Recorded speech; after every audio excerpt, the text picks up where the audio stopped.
What are you trying to pull?" cried Patriarch Reliance. The old man he was controlling trembled as he pointed at Meng Hao and nearly coughed up a mouthful of blood.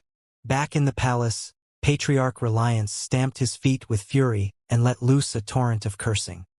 His fury surged to the heavens, and he seemed on the verge of going insane. "You little bastard! You have no money. Then what are you doing? You have no money and then try to buy so many things. Damn it! You have no money? The Patriarch just gave you 30,000 spirit stones? 30,000. 30,000 whole spirit stones." The Patriarch lived a bitter, frugal life to save up all those spirit stones. Years ago, Meng Hao had defied all sorts of difficulties and danger to attract all the cultivators from the state of Zhao to the Reliance sect to free Patriarch Reliance. At that time, Patriarch Reliance's heart had filled with joy. However, he had only rewarded Meng Hao with a single low-grade spirit stone. From that could be seen the level of stinginess which had long since become a part of Patriarch Reliance's very being. Furthermore, every item in that shop belongs to the Patriarch. You have no money and want to buy everything? Ridiculous! Seeing Patriarch Reliance raving the way that he was caused guiding Trirane to purse her lips. However, her expression quickly returned to normal, except for the glint of shrewdness in her eyes. The old turtle really is looking for trouble, she thought, feeling a bit sorry for Patriarch Reliance. Meng Hao conned the entire state of Zhao back then. There are people who still remember that down to this day. And yet the old turtle is still trying to match wits with Meng Hao? He's simply looking for trouble. Although, you can't really blame the old turtle. He's getting old, and his brain is somewhat addled. Perhaps it's because he was beaten in the head when he was young. The more she thought about the matter, and of all the things that had happened in the past years, the more she couldn't help but feel a little sorry for Patriarch Reliance. Of course, Meng Hao had no way to see or even know what was going on in the palace. He looked apologetically at the old man who stood in front of him. "How about this?" he said, sounding a bit embarrassed. "How about I do some work for you? I'm sure that in a few dozen years, I can clear all of my debt. Yeah, I'm pretty good at concocting medicinal pills."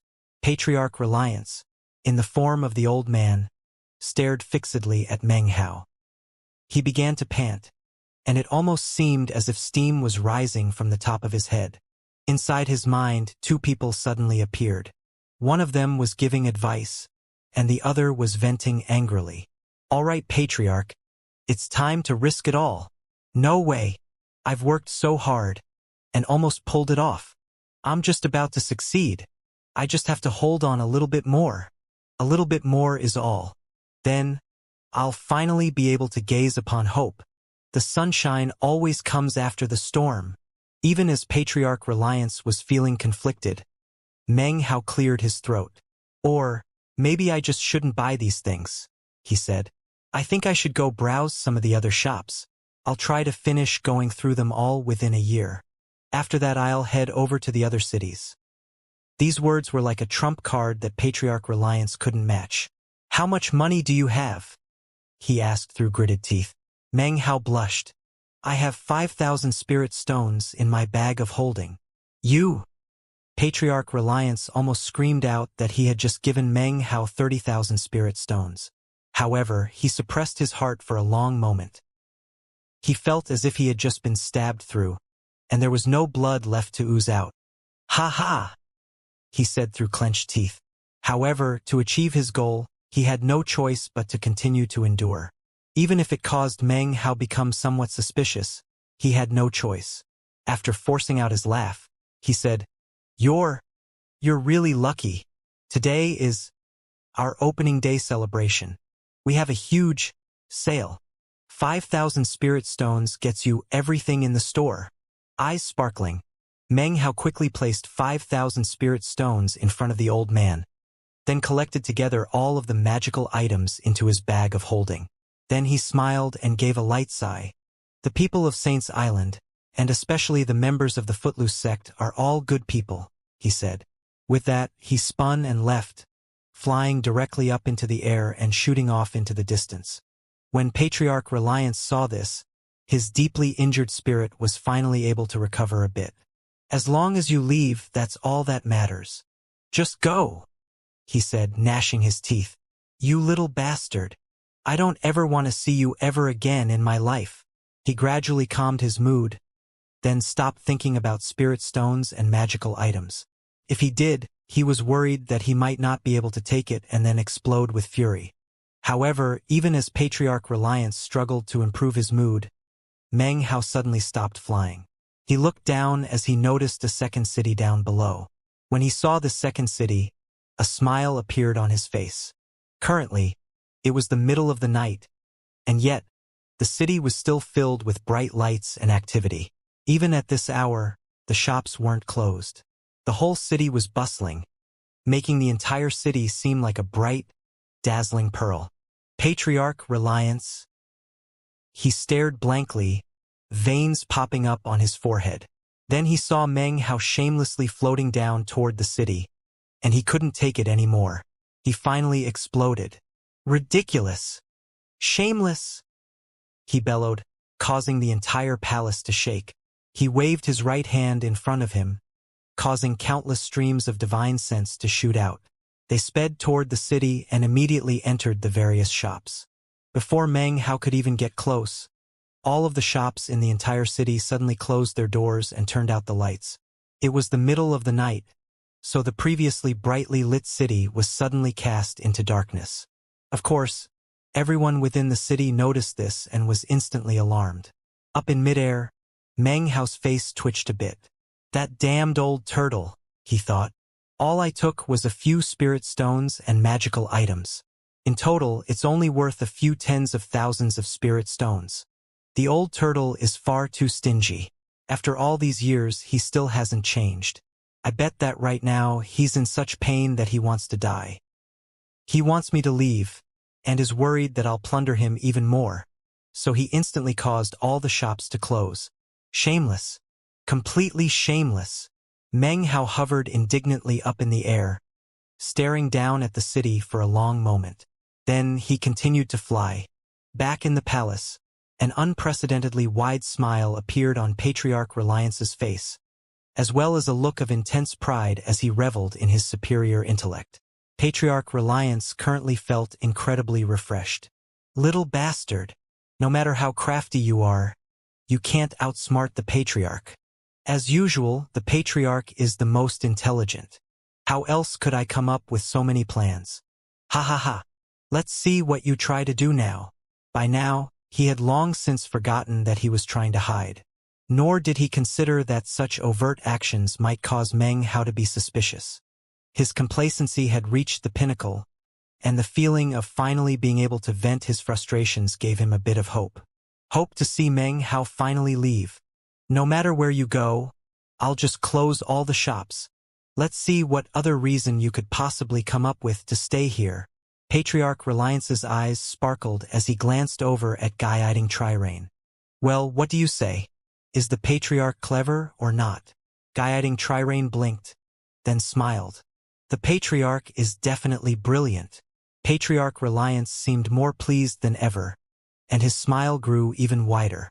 As for Meng Hao, he frowned as he flew through the air.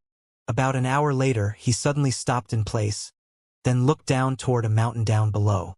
As soon as he even glanced at it, a rumbling sound suddenly filled the air as the entire mountain collapsed right in front of his eyes. Meng Hao stared in shock. This time it was true and utter shock. "Patriarch Reliance," he thought. "Aren't you being a bit too obvious, bitch? Can't you pretend even a little bit?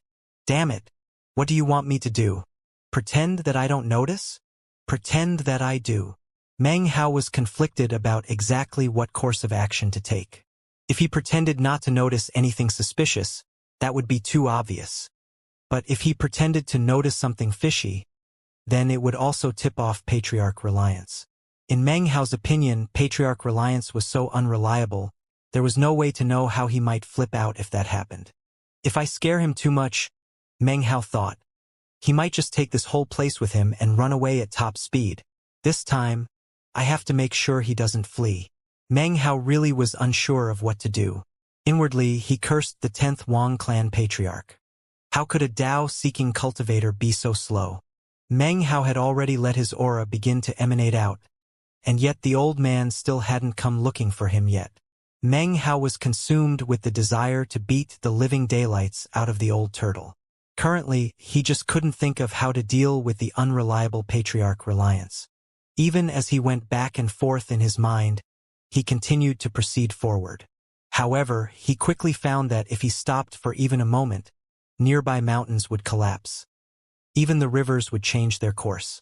Almost everywhere he went rapidly turned into flatlands. Could there possibly be anybody more unreliable? Meng Hao thought. If things keep going on like this, even if I really did beat him in the head in the Demon Immortal Pagoda, he should be able to understand that I'll notice things are obviously off.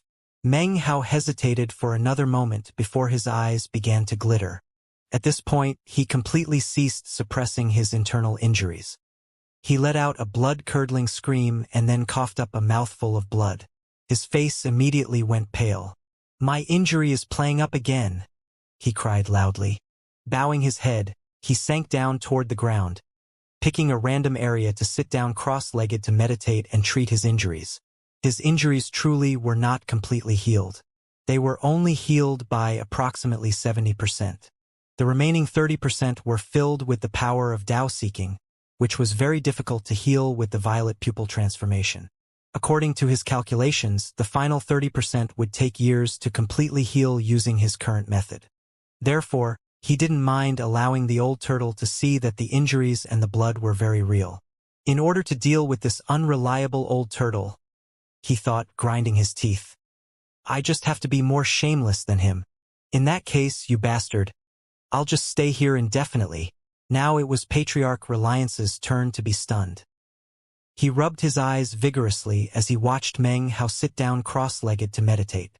Then his eyes began to shine brightly as he saw that Meng Hao truly did have serious internal injuries. Patriarch Reliance began to pant. He stared for a long moment, then grabbed at his long hair and began to pull it hard. He paced back and forth within the palace, his face unsightly to the extreme, looking like a volcano that was about to explode. Damn it! Who was it that hurt him? Why didn't you just directly kill him? Why leave an injury like that to flare up at a time like this? What do I do?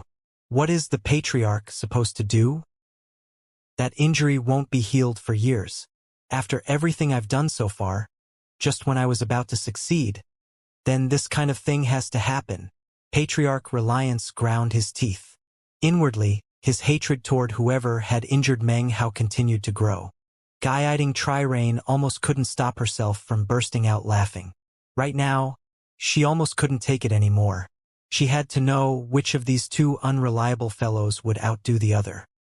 I'll just sit here and wait for the 10th Wang clan patriarch to come, thought Meng Hao complacently. In the meantime, I'll treat my injuries and just let time pass. He sat there cross-legged in the remote mountain forest, surrounded by silence. The night was dark and charming. A soft breeze brushed gently against his face. He rotated his cultivation base as he slowly treated himself. Taking a deep breath, he closed his eyes. A few days passed. The parrot and the meat jelly emerged during that time, then left to go play on the sea. It was impossible to tell what vices they had indulged in, but they came back smelling like seawater. They made quite the commotion as they returned to perch on Meng Hao's shoulder. "You are immoral," cried the meat jelly, preparing to launch into a speech. "That white crane." "Shut up," replied the parrot, glaring. It was just about to continue speaking when suddenly it made an "eh" sound and then looked around. Before it could say anything, Meng Hao's eyes snapped open and he stuffed the parrot and the meat jelly into his bag of holding, then cleared his throat and continued to meditate. At the moment, Patriarch Reliance was completely torn about what to do, so he didn't notice what had just happened. He was utterly helpless in terms of Meng Hao. During the past few days, he had grown increasingly anxious. It was now clear based on Meng Hao's actions that he planned to stay long-term to restore himself to health. "You little bastard, you just wait. The Patriarch is going to go all out." Patriarch Reliance lifted his head up and roared. He had been in conflict over the past several days, and at this point, couldn't wait anymore. Clenching his teeth, he waved his sleeve, causing his body to grow transparent. It appeared as if he had separated some of his essence, which then began to swirl in the air above his hand, emanated a multicolored glow. It rapidly turned into what appeared to be a spirit fruit, from which a delicate fragrance wafted out. Anyone who looked at it would instantly feel themselves palpitating with eagerness. Off to the side, Guiding Trirain's eyes went wide and she began to breathe heavily. She recognized this object. It was a strand of essence from Patriarch Reliance's clone form. Clenching his teeth and enduring the distress of it all, Patriarch Reliance lifted his right foot and then stamped it down onto the surface of the palace. Instantly, a white crane appeared. As soon as it flew out, it began to change shape into a gray eagle, which then grabbed the spirit fruit with its talons. After that, it passed through the walls of the palace and shot off into the distance. Patriarch Reliance watched anxiously as the gray eagle left. He felt distressed, and couldn't stop from stamping his feet back and forth in nervousness. Screwed over. I'm screwed over big time. However, as long as that little bastard leaves, the Patriarch can deal with it. The gray eagle shot through the sky with incredible speed toward Meng Hao's location. In only the space of a few breaths, it appeared near him. It kicked up a stiff wind that caused Meng Hao's eyes to open. He looked up into the sky, and as soon as he caught sight of the gray eagle, his pupils constricted. Clearly, the most important part was the spirit fruit it held in its talons. At a single glance, he could sense the ripples that emanated out from within the fruit, as well as the colorful glow which surrounded it. It almost looked like an immortal fruit. Even just glancing at the immortal fruit provoked a reaction from his internal injuries. This thing can really heal injuries, thought Meng Hao. He hesitated for a moment, then smiled bitterly. Patriarch Reliance really had hit him in a soft spot with this particular move. He sighed inwardly. But it's such a blatant move. Well, he is Patriarch Reliance after all, so I guess it's not that strange. It was with a wry smile and a conflicted heart that he watched the gray eagle start to fly in circles over his head. It seemed as if it was simply waiting for him to snatch the spirit fruit. "Snatch it!" roared Patriarch Reliance. "Come on! Why aren't you snatching it?" At the moment, he wanted nothing more than to throttle Meng Hao. After struggling back and forth for a while, Meng Hao took a deep breath. His eyes filled with determination. He simply couldn't ignore such temptation. He had just made the decision, and was about to make a move, when suddenly, the gray eagle loosened its talons. The spirit fruit slowly fell down from the sky with great accuracy to land directly in front of Meng Hao. Patriarch Reliance burst out with hearty laughter, and he looked extremely proud of himself. Then he harumphed to express the superiority of his intellect. Finally, he sent his divine sense into the gray eagle, causing it to let out a cheerful cry filled with complacent pride. Because Meng Hao was staring in shock, he didn't notice that at some point, the parrot had stuck its head out of the bag of holding and was looking intoxicatedly at the gray eagle. Suddenly, it transformed into a black streak of light that shot out at top speed. Back in the palace, Patriarch Reliance's divine sense was still in the gray eagle, controlling it as it flew off into the distance. "You little bastard! The Patriarch has lived for years and years, and you want to try to compete with me? Let's see what reason you can come up with to stay now. Ha ha ha! The Patriarch is... Ha! Ah! Ag hi!" In the midst of his complacency and laughter, he suddenly shuddered, and his eyes went wide with disbelief. He could clearly see the black beam of light shooting out from Meng Hao's bag of holding. Then the black shadow shot through the air to penetrate the rear end of the gray eagle. What is it doing?" said Patriarch Reliance, trembling. The gray eagle shook. It was illusory, after all. So it twisted and then transformed into countless dots of glittering light that spread out in all directions. A tremor ran through Patriarch Reliance, and he stared blankly. Because his divine sense had been inside the gray eagle, everything that had happened just now, he had also experienced. His face was filled with disbelief, but it only took a moment for him to react. His eyes went wide and were shot with blood as he lifted his head up and roared. You You actually. Ridiculous. You actually. A hag. After understanding exactly what had happened, Patriarch Reliance was filled with unspeakable, unprecedented rage and madness. All of the lands of Saints Island shook, and enormous waves rolled out across the sea. The faces of all the cultivators on the island flickered as they wonder what had just transpired. Meng Hao was also a bit frightened. When he saw the parrot returning, that intoxicated look on its face, his scalp went numb. Damned bird, he thought, taking a deep breath. It actually did. It did Patriarch Reliance? The parrot's expression was one of deep emotion as it returned. Everything that had happened completely exceeded Meng Hao's imagination. The parrot still seemed to be savoring the aftertaste of what had just occurred. As it returned, Meng Hao could hear it muttering. Strange. How come it couldn't handle being done? I barely started and it disappeared. Meng Hao grabbed the parrot and violently threw it into his bag of holding. Then he smiled wryly and collected up the spirit fruit.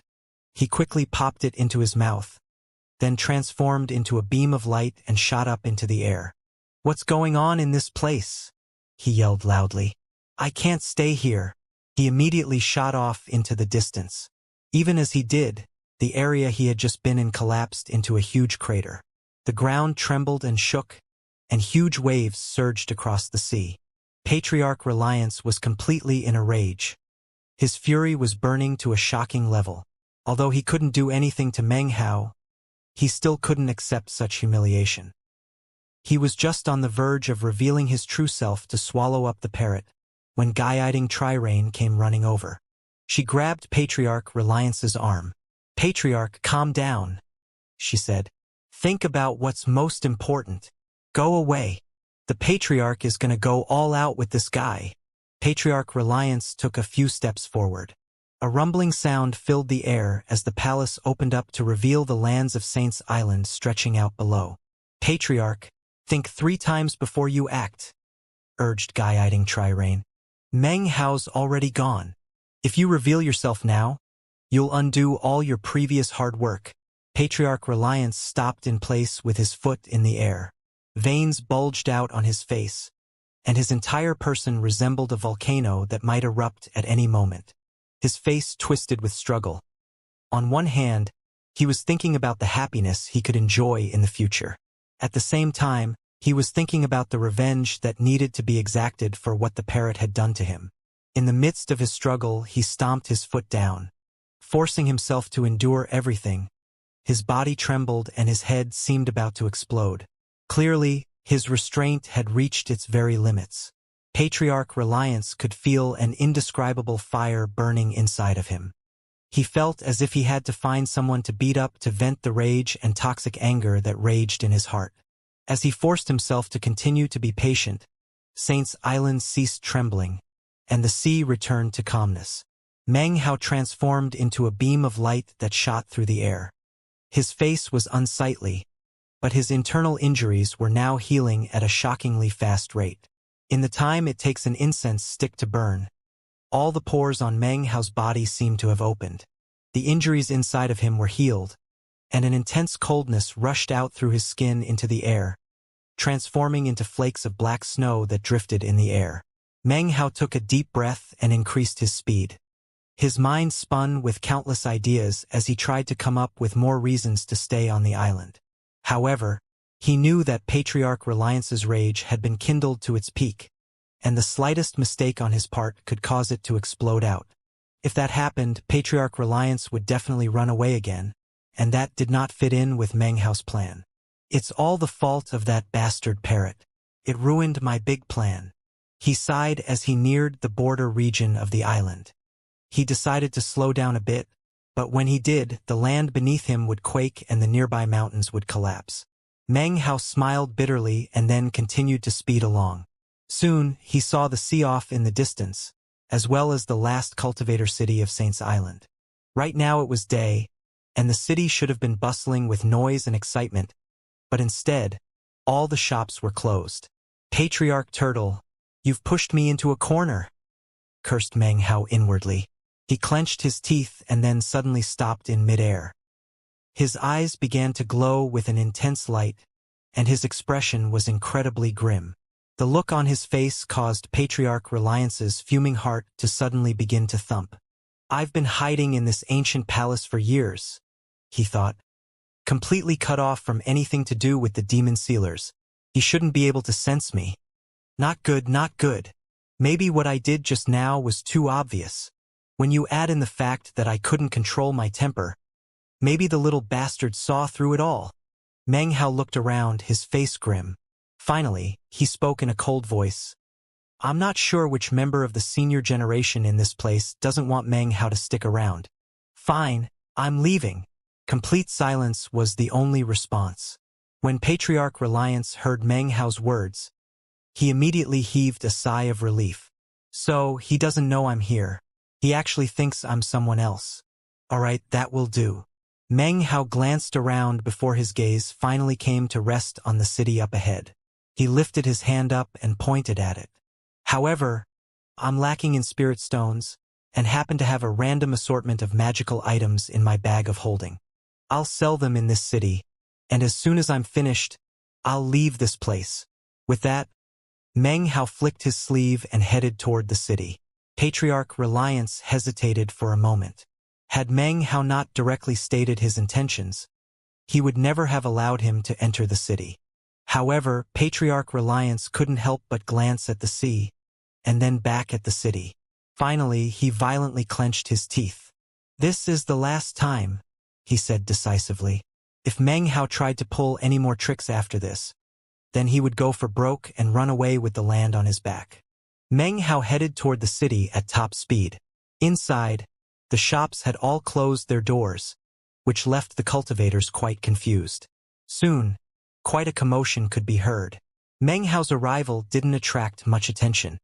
He picked a relatively open area where he then sat down cross-legged. Waving his sleeve, he caused a vast quantity of magical items to suddenly appear in front of him. They flew out into the surrounding area, causing a bright glow of light to spread out in all directions.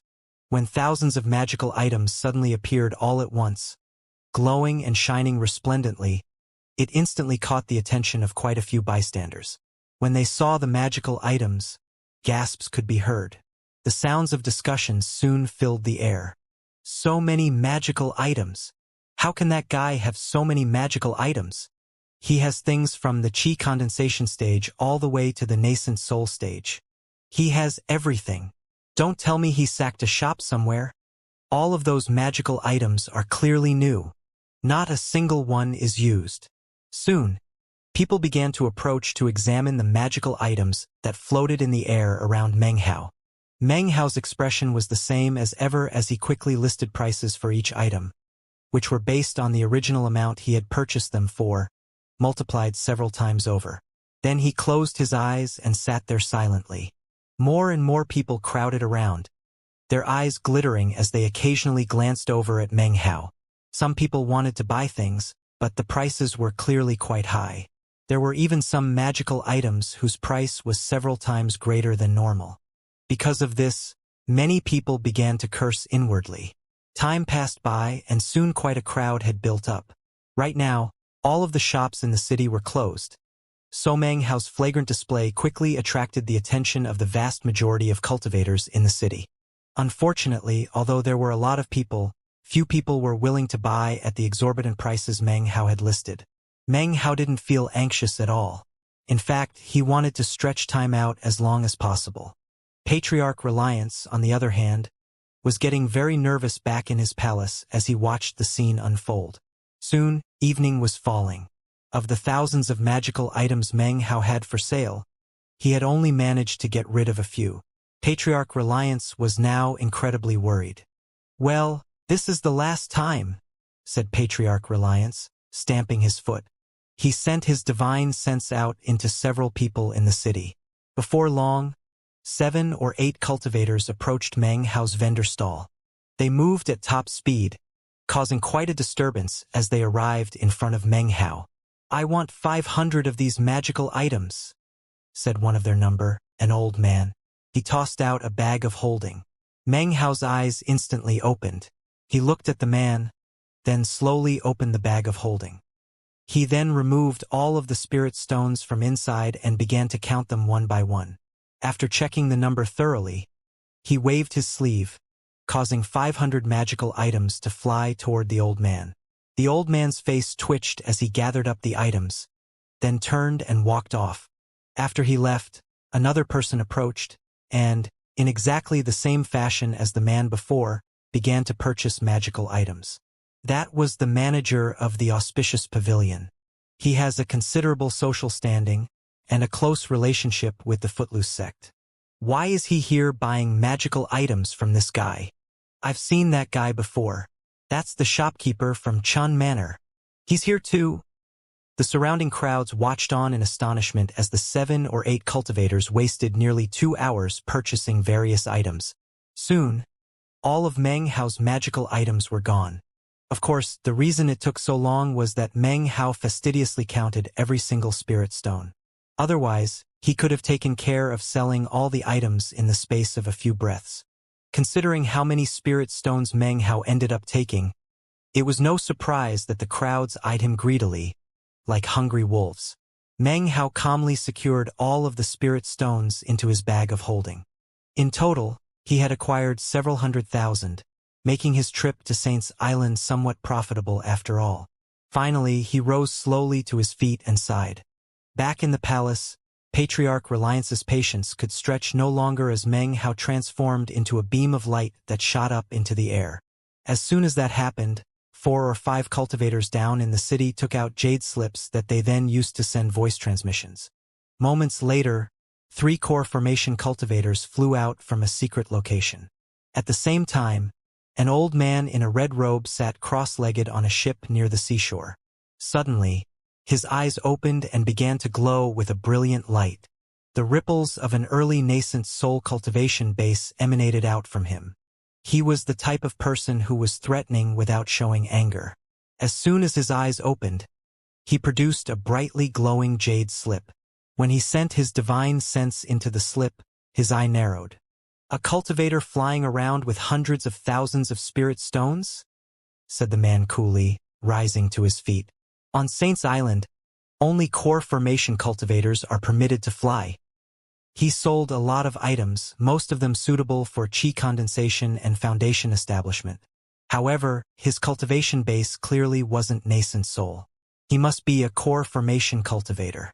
Most likely, he's at the great circle of core formation. In my hands, though, someone like that is a mere insect. A slight smile appeared on the man's lips. If I can get my hands on a few 100,000 spirit stones, then this trip will have been no waste. The man used minor teleportation to instantly vanish. When he reappeared, he was in midair above Saint's Island.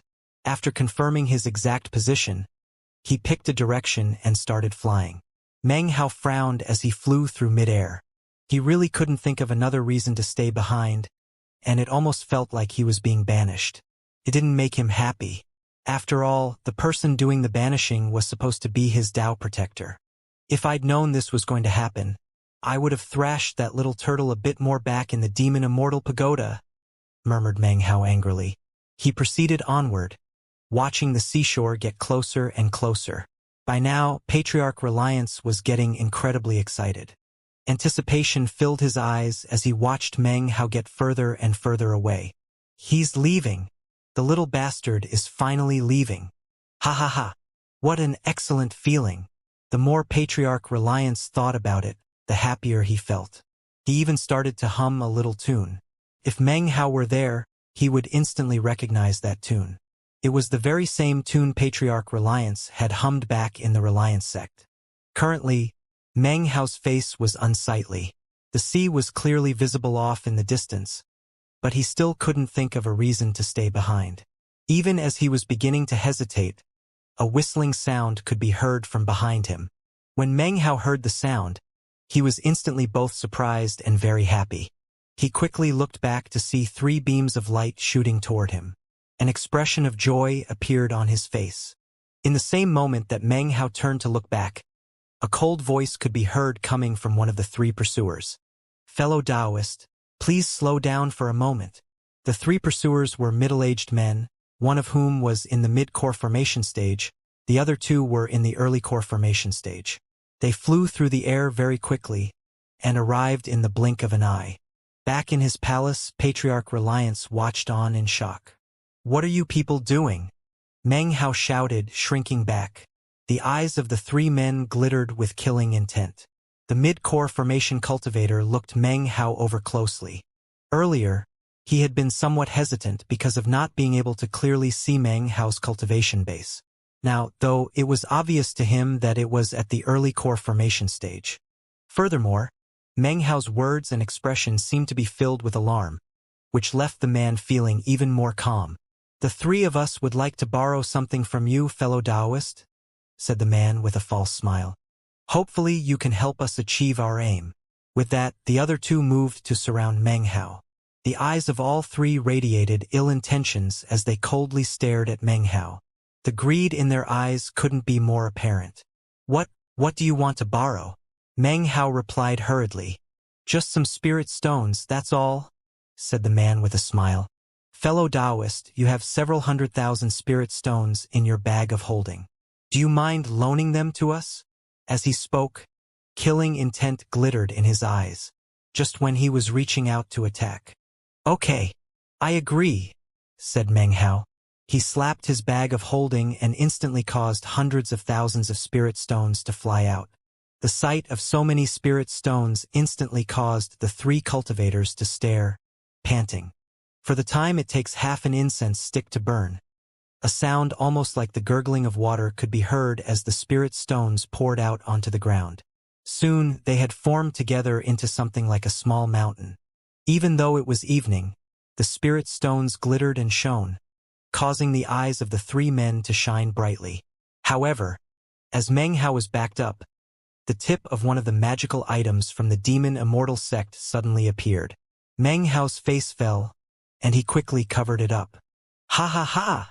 said the middle-aged man, his eyes flashing. He was all smiles as he spoke, although he was working hard to control the excitement inside of him. "Fellow Taoist, you seem to be in such a good mood, so I hate to tell you that in addition to spirit stones, I also happen to need some magical items. I noticed just now that you have some inside your bag of holding. Hand it over now for me to take a look." The other two were palpating with eagerness at how rich they were about to become. Meanwhile, back in the palace, Patriarch Reliance was panting, his eyes filling with rage as he clenched his fists tightly. He wanted nothing more than for Meng Hao to leave as quickly as possible. Unfortunately, these blind fools dared to intercept Meng Hao and delay him. This was enough to cause Patriarch Reliance to explode like lightning. "Are they looking to die?" roared Patriarch Reliance, waving his hand out. At the same time, the three people surrounding Meng Hao, in the very midst of their most ultimate excitement, suddenly began to tremble. The sound of someone roaring exploded out in their minds. Then, in the blink of an eye, their eyes went wide and their bodies burst into pieces. A haze and blood and gore filled the air, which rapidly vanished into nothing. Meng Hao smiled bitterly, then moved to collect up the spirit stones on the ground. However, it was at this point that he suddenly smiled excitedly once again. Off in the distance, a beam of light approached him at top speed from the direction of the ocean. It was the early nascent soul stage old man. "Take out your spirit stones and Even as the old man's cold voice rang out, he suddenly gasped. He had just seen the huge spirit stone mountain laying there on the ground. Another one? Patriarch Reliance's rage once again flared up. He was incredibly indignant. After all the untold difficulties he had gone through to accomplish his goal of sending Meng Hao away, he had almost reached his goal.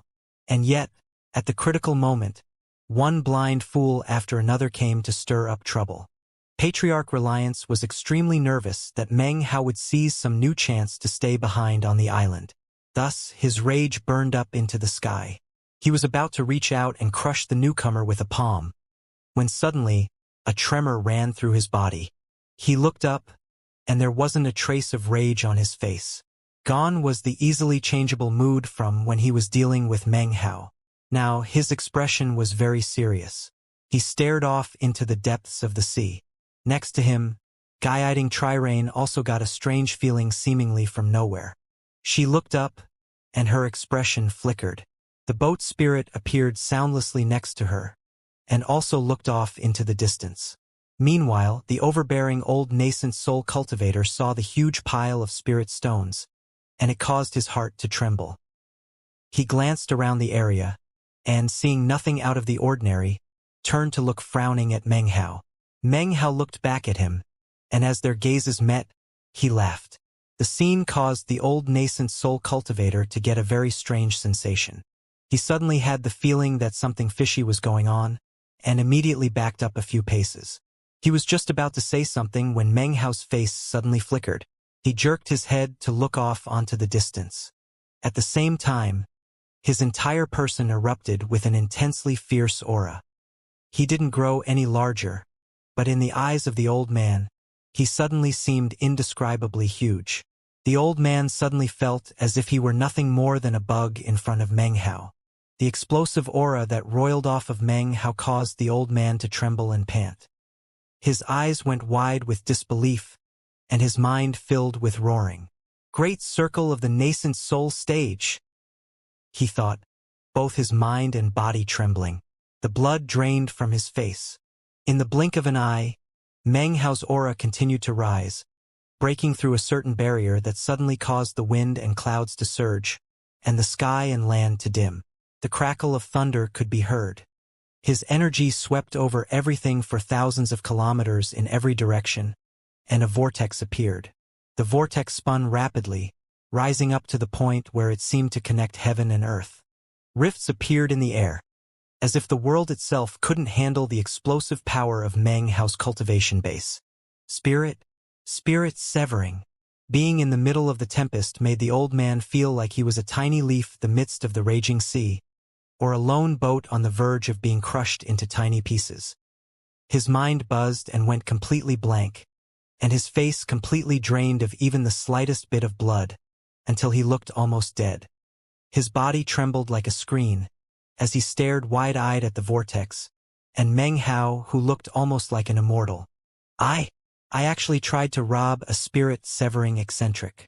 The man's trembling soon was completely replaced by astonishment and indescribable fear. The turn of events left him thoroughly discombobulated. In his estimation, he had just done the most insane thing he had ever done in his entire life. As he trembled, he was suddenly incredibly glad that he hadn't finished speaking earlier. Perhaps he still had time to turn around and leave. Senior, Even as he began to stammer an explanation, Meng Hao flicked his sleeve. Instantly, all of the spirit stones vanished, completely ignoring the nascent soul cultivator. He flew up into the air and looked off into the distance. What he saw was a long beam of light shooting across the sky above the sea. It seemed capable of splitting heaven and earth as it shot toward him. Rumbling could be heard, and soon, the image of a white-robed cultivator became visible within the beam. He didn't look old, but rather middle-aged. His hands were clasped behind his back as he strode through the air inside of the beam. His hair floated around him, and everywhere he passed, distortions spread out. It seemed as if in every place that he passed, the natural laws of the world would change because of him. Waves surged in the sea down below, roaring and rumbling. If you looked closely, you would be able to see that in that part of the sea, the waters were sunken down as if by some incredibly shocking pressure. He's finally here, thought Meng Hao. His eyes glittered brightly, and without hesitation, he entered the ninth anima. Boom! His body shook violently as an energy even more powerful than before was unleashed within him. He had a spirit-severing fleshly body, and an energy capable of shaking everything. Down below, the nascent soul cultivator coughed up a mouthful of blood and sank down to the ground, quivering. To him, it was like the heavens were crumbling. Of course, the approaching figure was none other than the 10th Wang clan patriarch. He strode forward, his expression cold, seemingly filled with infinite killing intent. He appeared capable of causing everything around him to collapse into destruction, and each step he took made everything rumble and shake. You dared to disseminate your aura to draw me here, he said coolly, his voice crackling like thunder. Who exactly are you relying on for help? Ask them out immediately.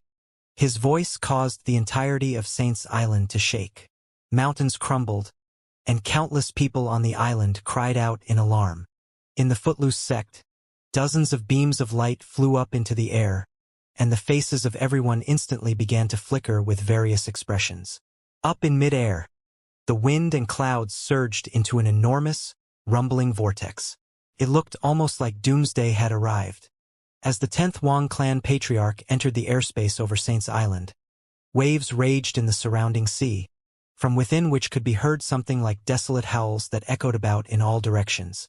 If you have nobody to rely on for help, well then, you simply won't be able to escape this time.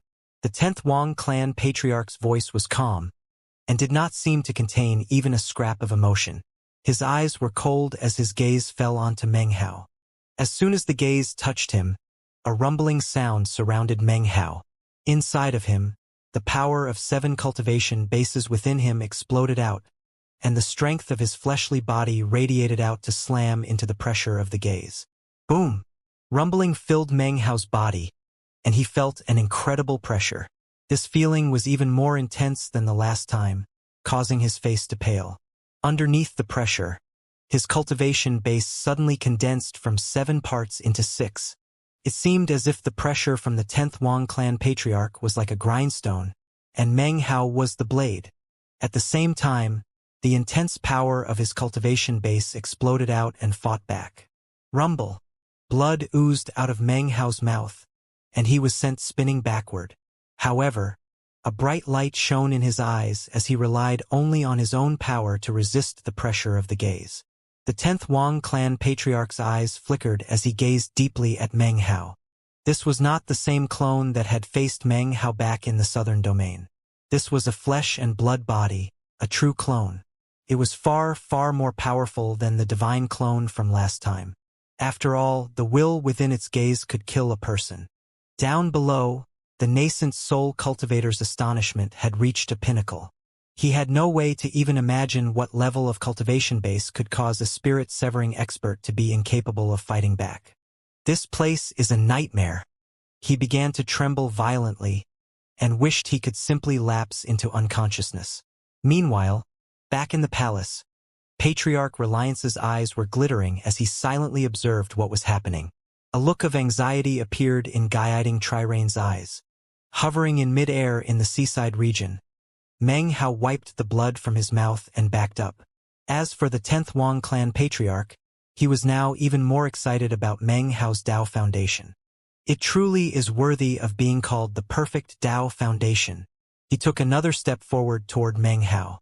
It was at this point that Meng Hao suddenly shouted out, "Patriarch, save me!" As soon as the words left his mouth, Patriarch Reliance's face twitched. He pretended as if he hadn't heard, but guiding Trirain, looking more anxious than ever, quickly turned to look at him. Boom!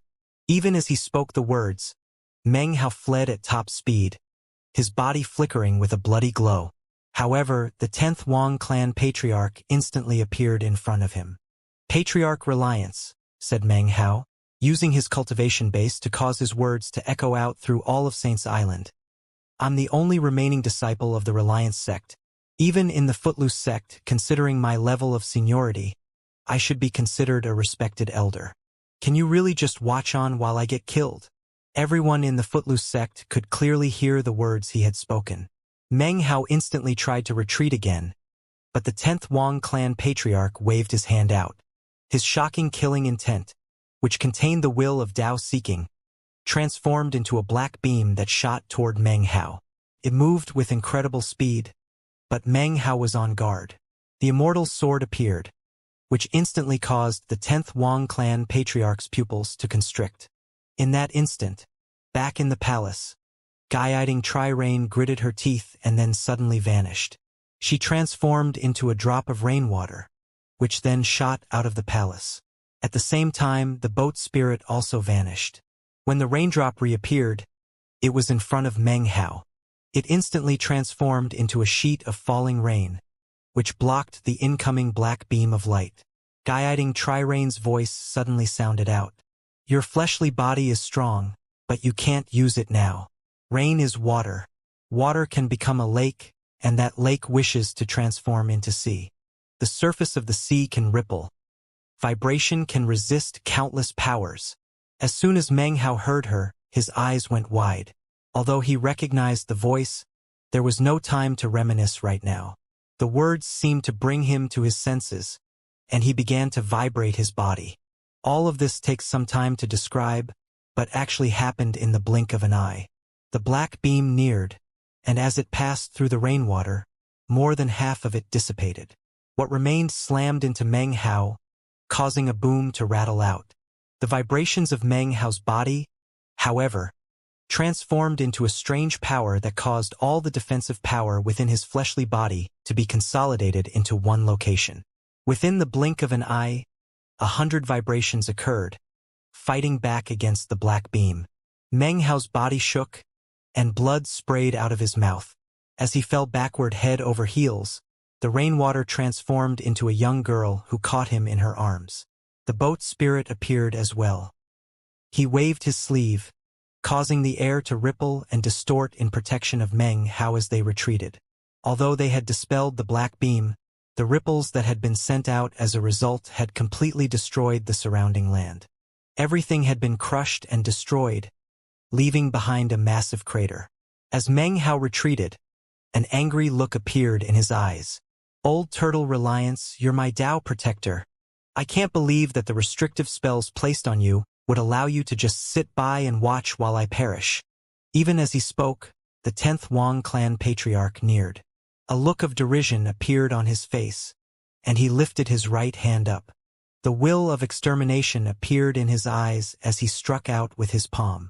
As soon as the palm began to move, everything grew dark, as if the entire world now belonged to that palm. As it descended, Meng Hao, as well as everything in the entire area, began to topple and disintegrate. Seeing what was happening, Patriarch Reliance lifted his head up and roared. Meng Hao's words had stabbed him to the heart. He truly couldn't just sit by complacently and watch him die. Fudge! Fine! The Patriarch is coming! When you added in the flames of fury which still raged inside of him, and the fact that the 10th Wang clan patriarch was destroying the entire land with his palm, it all made Patriarch Reliance howl and finally leave the palace. As soon as Patriarch Reliance appeared on the outside, all of Saints Island trembled. He wore a long azure robe, and his hair swayed in the wind. He looked ancient, but his eyes glowed with a bright light, and veins bulged out on his forehead. The anger and fury within him had reached the point that they absolutely had to be vented. In a single step, he crossed half of Saints Island to appear in front of Meng Hao, directly between him and the 10th Wang clan patriarch. He lifted his right hand, and instantly, a sheet of steam rose up. It emanated shocking demonic chi, as well as prismatic light. Instantly, the 10th Wang clan patriarch's palm slammed into it. I'm the patriarch. Now screw off! He raged, lifting his head up and roaring. His voice echoed out in all directions like thunder. The mist and the palm slammed into each other, causing an enormous roaring to fill the air. Patriarch Reliance was sent tumbling backward, as if a raging wind had just swept over him. When he looked up, a vicious expression filled his eyes. The 10th Wang clan patriarch also trembled, and his eyes gleamed brightly. But then he gave a cold laugh. A trifling spirit-severing cultivator? He said coolly. Child, this is the person you are relying on?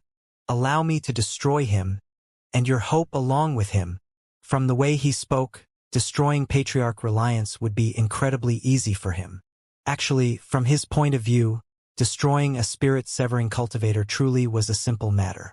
In fact, normally speaking, Meng Hao could not have stood up to him for even half a moment. The only reason he could was that the 10th Wang Patriarch needed to be very careful not to kill him. If he killed him, it would be impossible to steal his Tao foundation. Truth be told, the Wang Patriarch had many Taoist magics that could easily destroy everything in sight. I am a patriarch of the Wang clan. An ancestor of the clan invented three-finger attacks, two of which have since become lost arts. However, the extermination finger is still being passed down via legacy. With that, the 10th Wang clan patriarch waved his finger in the air. It seemed to possess the power of extermination. The life force of all living things instantly began to wither under the power of the finger attack.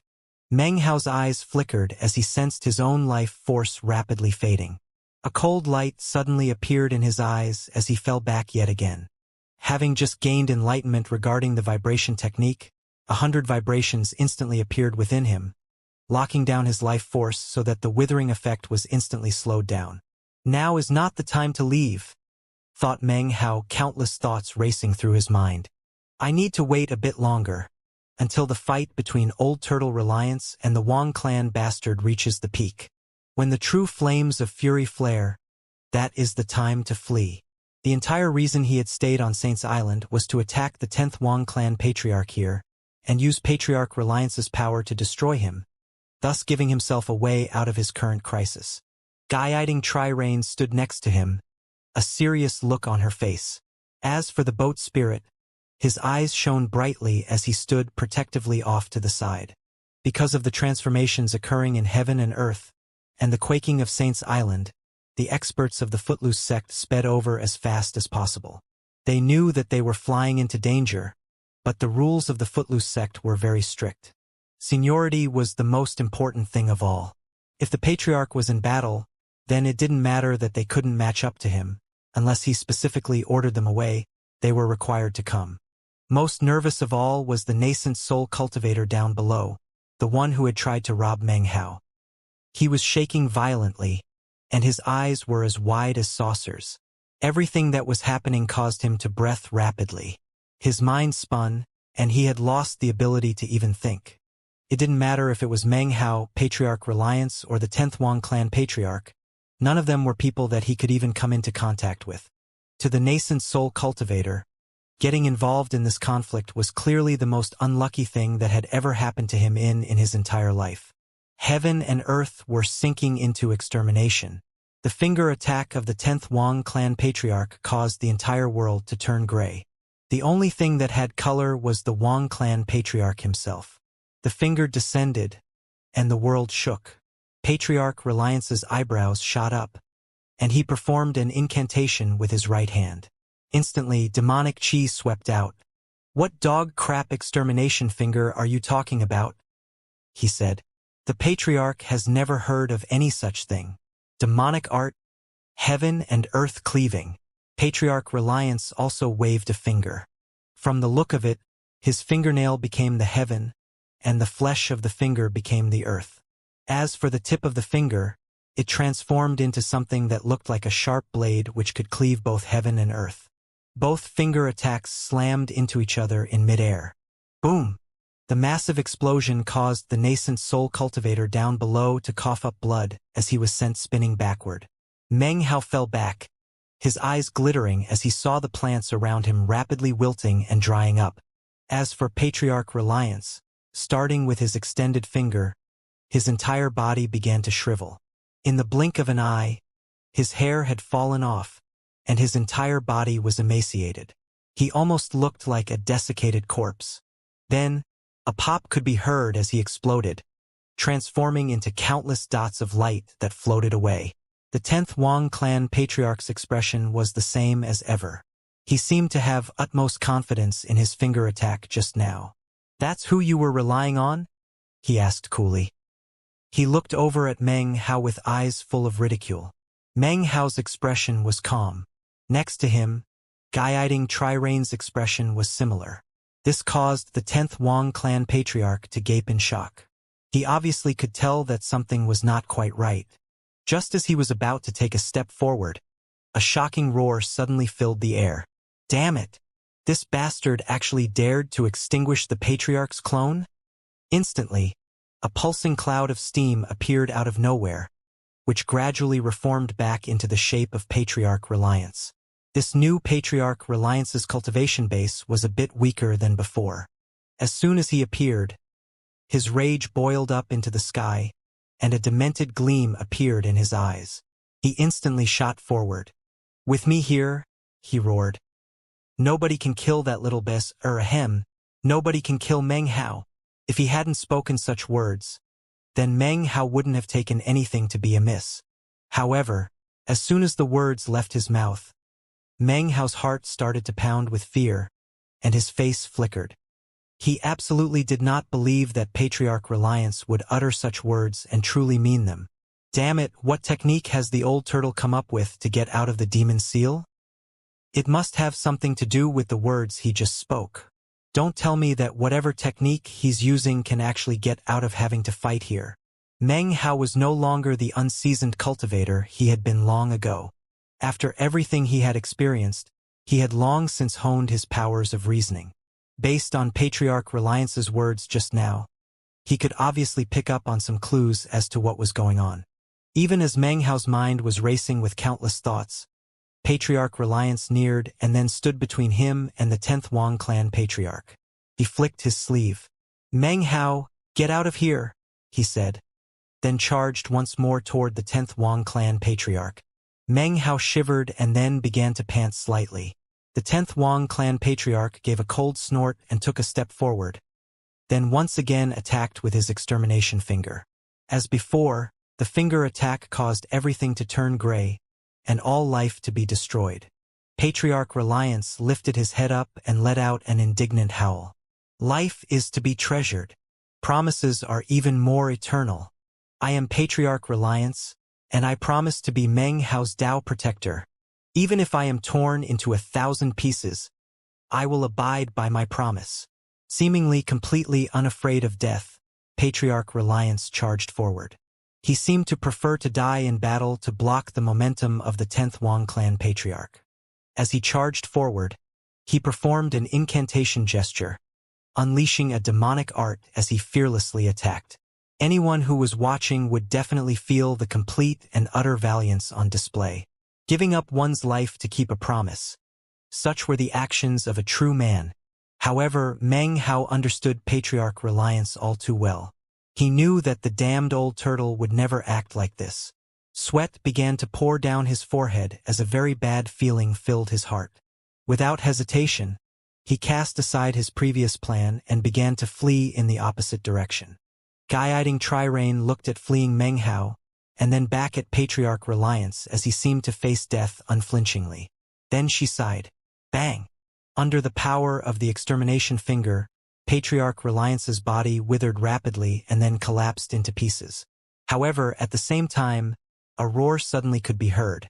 The mist formed together again, once more turning into Patriarch Reliance. Yet again, he risked death to block the way of the 10th Wang clan patriarch.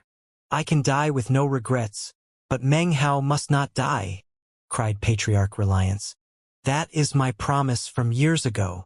A strange glow appeared in the eyes of the 10th Wang clan patriarch as he looked at Patriarch Reliance. So, a promise truly can give rise to someone so brave as to use their own essence to come back to life in this way. From the perspective of the Wang clan patriarch, Patriarch Reliance must be drawing on the essence of his true self to return to life. To cultivators of his realm, one's essence was the most prized of all possessions. Wasting it could lead to severe injury that would be difficult to recover from. Truly was extremely precious. A look of respect appeared in the eyes of the 10th Wang clan patriarch. He suddenly realized that if this Patriarch Reliance were a member of his own clan, then he would definitely make an excellent guard. Meng Hao was cursing inwardly. By now, he had realized exactly what Patriarch Reliance was doing. Currently, Meng Hao employed all the speed he could muster to flee, although he wished he could move thousands of times faster. Ha ha ha, thought Patriarch Reliance. It turns out this method is working after all. The Patriarch is the most intelligent yet again. The demon seal only requires that I become a Tao protector. Tao protector, huh? That just means protecting, and the true meaning of Tao is to temper oneself. Therefore, the identity of a Tao protector doesn't mean I have to prevent the little bastard from dying. All I have to do is protect him a bit. If any accidents happen, as long as I'm trying hard, then it won't matter. And I'm already trying hard. This might just be a clone, but I did have to expend some essence, right? As for the demon seal, it shouldn't be too much of a problem. Ha ha ha. The patriarch is far too intelligent. This time, it won't count as defying the demon seal. Patriarch Reliance felt quite proud of himself. On the outside, though, he looked furious. He seemed to be going all out to block the way of the 10th Wang clan patriarch. Once again, his body withered and then collapsed. The next time he appeared, he was even weaker than before. By now, the 10th Wang clan patriarch was truly in admiration of Patriarch Reliance's loyalty. This time, when Patriarch Reliance's body withered away, the Wang clan patriarch didn't wait for it to reform before shooting off to pursue Meng Hao. When Patriarch Reliance reappeared, he was extremely weak. In fact, his body was so shapeless that the illusory image of his true self could actually be seen. He now looked like a fearsome turtle, who stood there watching as the 10th Wang clan patriarch chased after Meng Hao. His expression one of incredible grief and indignation. Patriarch Reliance shouted, "Don't kill him! Kill me instead!" Inside, Patriarch was laughing up a storm, but on the outside, his eyes were bloodshot. He lifted his head up to roar, and then offered pursuit. "Kill me, okay? I have to keep my promise even if I die. Don't kill him. I'm not just his Tao protector. I'm his patriarch. He is the highest-ranking disciple in the Footloose sect next to me. He is my equal, the future and hope of the Footloose sect. You are not permitted to kill him." "Shameless!" growled Meng Hao through clenched teeth. Without hesitation, he pulled out the good luck charm and was about to press down on it hard, when suddenly, the 10th Wang clan patriarch turned his head. There he saw Patriarch Reliance, looking both complacent and indignant. He was in turtle form now, and his eyes glowed with a strange light. The 10th Wang clan patriarch was moved. "I've seen many demon beasts in my life, but this is definitely the most loyal one I've ever encountered." In order to create the most realistic act, Patriarch Reliance filled his roars with incredible power. Everyone on the island, including the cultivators of the Footloose sect, could hear him clearly. Their faces all flickered with various emotions. The people near the battlefield didn't dare to get too close. Their expressions were that of shock, and they were panting. "Meng Hao? Who's that? It sounds like he's really important in the Footloose sect. What kind of person would the patriarch risk his life to protect? He must be the hope of the whole Footloose sect. He can't die." "Meng Hao? I remember. He was an inner sect disciple of the Reliance sect." The patriarch was right. "He's the highest-ranking member of our sect next to the patriarch." The astonished cultivators immediately committed Patriarch Reliance's words to heart, engraving them there to remember always. Actually, Patriarch Reliance's words were filled with such realistic emotion that even he was starting to believe them. Tears appeared in his eyes as he roared out. It was at this point that the 10th Wang clan patriarch stopped in midair, his eyes wide with shock. "Why aren't you chasing him?" said Patriarch Reliance, blinking. He was now far larger than the 10th Wang clan patriarch, and had inserted himself between him and Meng Hao. He glared angrily. "Kill me, and then you can pass." Patriarch Reliance was now fully immersed in the game. To him, it was actually quite fun, and when he spoke, his voice burst with incredible power. "With me here, nobody can hurt Meng Hao," roared Patriarch Reliance. Of course, inwardly, he was laughing. He wanted the 10th Wang clan patriarch to strike him down as quickly as possible, and then go take care of the little bastard. Then he himself would finally be freed. However, the 10th Wang clan patriarch didn't seem to have any intention of chasing Meng Hao. From his perspective, there was no way for Meng Hao to truly escape. He would catch him sooner or later. However, the demon beast in front of him was something quite rare. In fact, it was rare enough that the 10th Wang clan patriarch couldn't possibly let it go. "What an incredible, loyal demon beast," he said slowly. "In all my life, I've never seen anything like it." The admiration in his eyes grew stronger as he looked at Patriarch Reliance, nodding and smiling. For a demon beast like this to follow that child is a real pity. "Demon Turtle, I am the 10th Wang clan patriarch. Are you willing to be my follower? If so, then from now on you will be the divine beast Tao protector of the Wang clan." The day I achieve immortal ascension, I will bring you with me into the heavens. Meng Hao was just about to press down on the good luck charm when he heard the words of the 10th Wang clan patriarch. He stopped in place and looked back. When he saw the scene, and especially the trembling Patriarch Reliance, he wanted to laugh out loud. He knew Patriarch Reliance and that he most valued his freedom. In order to get rid of Meng Hao, Patriarch Reliance might be able to forget about some other matters, but as for his freedom, talking about that was one good way to really piss him off. I never imagined it would play out this way, thought Meng Hao. But I like it. Come on, be a bit more realistic, you old turtle. Keep up the act. I want to see more. Patriarch Reliance stared with wide eyes for a moment, and then his heart began to pound. He felt like he was about to explode. Madness suddenly surged through his mind. What did you just say? What did you call me? He almost couldn't believe that someone would try to turn him into a guard beast. Actually, this was the second time such a humiliation had occurred to him since he grew up. The first time had been at the hands of the League of Demon Sealers. To Patriarch Reliance, the level of irritation this caused him exceeded anything else in the world. His body began to tremble and distort, and it was only because of the little bit of rationality left that he was able to suppress his rage. "You're not pleased, little demon turtle?" said the 10th Wang clan patriarch, his face sinking. He had offered this demon turtle a rare, moving opportunity.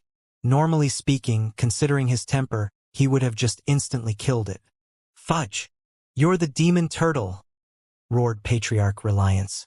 "Everyone in your whole Wang clan are all demon turtles. And you're the bastard son of a turtle. Do you really dare to try to make me your security guard?"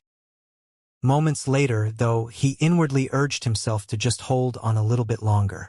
All he had to do was hold on, and then great good fortune would come his way. By this point, though, his body had grown incredibly blurry. Furthermore, his real body was actually trembling some, causing huge waves to surge out on the sea, along with echoing rumbling sounds. "Well, it's beyond your control," said the 10th Wang clan patriarch, his voice cool. "If you're willing, good. If you're not willing, it doesn't matter. When I make a decision, nobody can change it. I'll put some restrictive spells on you, and then from now on, you'll be the demon turtle of my Wang clan." Apparently, he felt his own words to be the will of heaven, like laws and statutes that couldn't be broken. Meng Hao was going wild with joy and almost started laughing out loud. He knew that currently he could leave at any time he wished. Besides, if Patriarch Reliance couldn't endure through all this, then Meng Hao didn't mind facing a bit of danger just to be able to see that happen. As the 10th Wang clan patriarch spoke, he raised his right hand and performed an incantation. Instantly, thousands of restrictive spell symbols appeared in midair. They circulated around in the area to form a huge net, which then shot toward the illusory, turtle-form Patriarch Reliance. Patriarch Reliance's body was blurry, but it was still possible to see how furious he was. His panting sounded like explosions, and his fury finally reached the point of detonation. His eyes were wide. Earlier, he had done everything he could to hold back his rage, but now he couldn't suppress even a tiny bit of it. In the blink of an eye, his fury exploded. Thunderous booming sounds echoed out in all directions as Patriarch Reliance lifted his head up and let out an unprecedented howl of rage. Air! In this moment, he didn't care about Meng Hao or the demon sealing sect. All he cared about was the towering rage he felt from being offended in such a way. Such overt humiliation made him think back to how he had felt being restricted by the League of Demon Sealers. It was like an old wound had been ripped open. Patriarch Reliance's rage filled his mind, and he roared again. "Damn it! Damn it! The League of Demon Sealers is one thing, but you, tiny child, you actually dare to humiliate the Patriarch?" Patriarch Reliance was so immersed in his rage that he completely forgot about the act from before. His eyes were bright red, and the entirety of Saints Island was shaking violently. The land quaked, as if some enormous creature were waking up beneath it. The surrounding seawater was covered with massive, roaring waves, as if the sea in the area was about to explode. Far beneath Saints Island, deep in the blackness of the sea, something like 2 oil lamps suddenly appeared. They were bloodshot and filled with madness, the madness instigated by old wounds being ripped open. It was a madness stemming from humiliation. Boom! Huge fissures ripped open in the land. The sky grew dark, wild colors flashed about, and the sea raged. All of these sudden changes caused the 10th Wang clan patriarch's face to fall. However, before he could even make a single move, an aura exploded up from deep within the sea. The aura was filled with intense rage, and as soon as it appeared, it caused even the air to be shredded. It seemed as if Saint's Island were being ripped out from the very world. As soon as the 10th Wang clan patriarch sensed the aura, his face completely filled with shock. He immediately took a deep breath and then flew up into the air, his face pale. "Immortal," he said, his voice faint. "This is the aura of an immortal. Demonic chi like an immortal. This is the will of a demon immortal." A deep, growling voice could suddenly be heard from within the ground, causing the earth to shake and mountains to tremble. "You actually dare to call the patriarch a demon turtle? You actually dare try to make me your security guard?" The voice came up from the ground and from within the sea. The seawater churned and seethed and began to spin around Saint's Island until it transformed into a huge vortex. "You actually dare to try to put restrictive spells on me? Are you worthy?" Boom! The sea exploded up, causing water to shower about in all directions. A huge force seemed to shoot up into the sky, and at the same time, a gargantuan head became visible within the sheets of water. It stretched out to blot out the entire sky. Its shadow was so huge that it could obstruct both the sun and the moon, covered over everything. It was the colossal head of a vicious turtle, its skin covered with wrinkles. It was pitch black and terrifying, and when it opened its mouth, sharp yellow teeth could be seen. And then there were the eyes, which seemed blurry at first, but then clearly radiated intense fury and rage. This was the head of Patriarch Reliance's real body. An indescribable energy pulsed out from Patriarch Reliance. His aura emanated out, causing all living things to tremble with fear. Up in midair, the 10th Wang clan patriarch slowly forced himself to turn around. Then he saw the indescribably gigantic head filling the entire sky. He gaped, and his mind filled with a roaring sound. His eyes went wide, filled with an expression of astonished disbelief. He suddenly understood why his opponent could so frivolously waste its essence. It was because its essence was incredibly, astonishingly vast. "You?" stammered the 10th Wang clan patriarch, his scalp going numb. For years, he had swept across planet South Heaven, but he had never seen a shocking, terrifying demon beast like this. "You want the patriarch to be your security guard?" raged Patriarch Reliance. The sound of his voice was like thunder, filled with madness. Countless mountains on Saint's Island collapsed, and huge waves rolled out across the sea. The Wang clan patriarch staggered backward several paces. Patriarch Reliance's roar just now caused him to cough up a huge mouthful of blood. His face was pale white. Panting, he thought back to what he had said about making his opponent a guard. Then he took a deep breath. Obviously, he had absolutely no qualifications whatsoever to try to make a demon immortal act as a guard. "Senior, please calm your anger," he said quickly, continuing to back up. "This is all just a big misunderstanding." "Misunderstanding my flipping ass," roared Patriarch Reliance. The echo of his roar sounded back and forth, causing the sea itself to roar, making it sound like there were countless Patriarch Reliances all roaring at the same time. But then he said, "Allow the Patriarch to bestow you with some good fortune."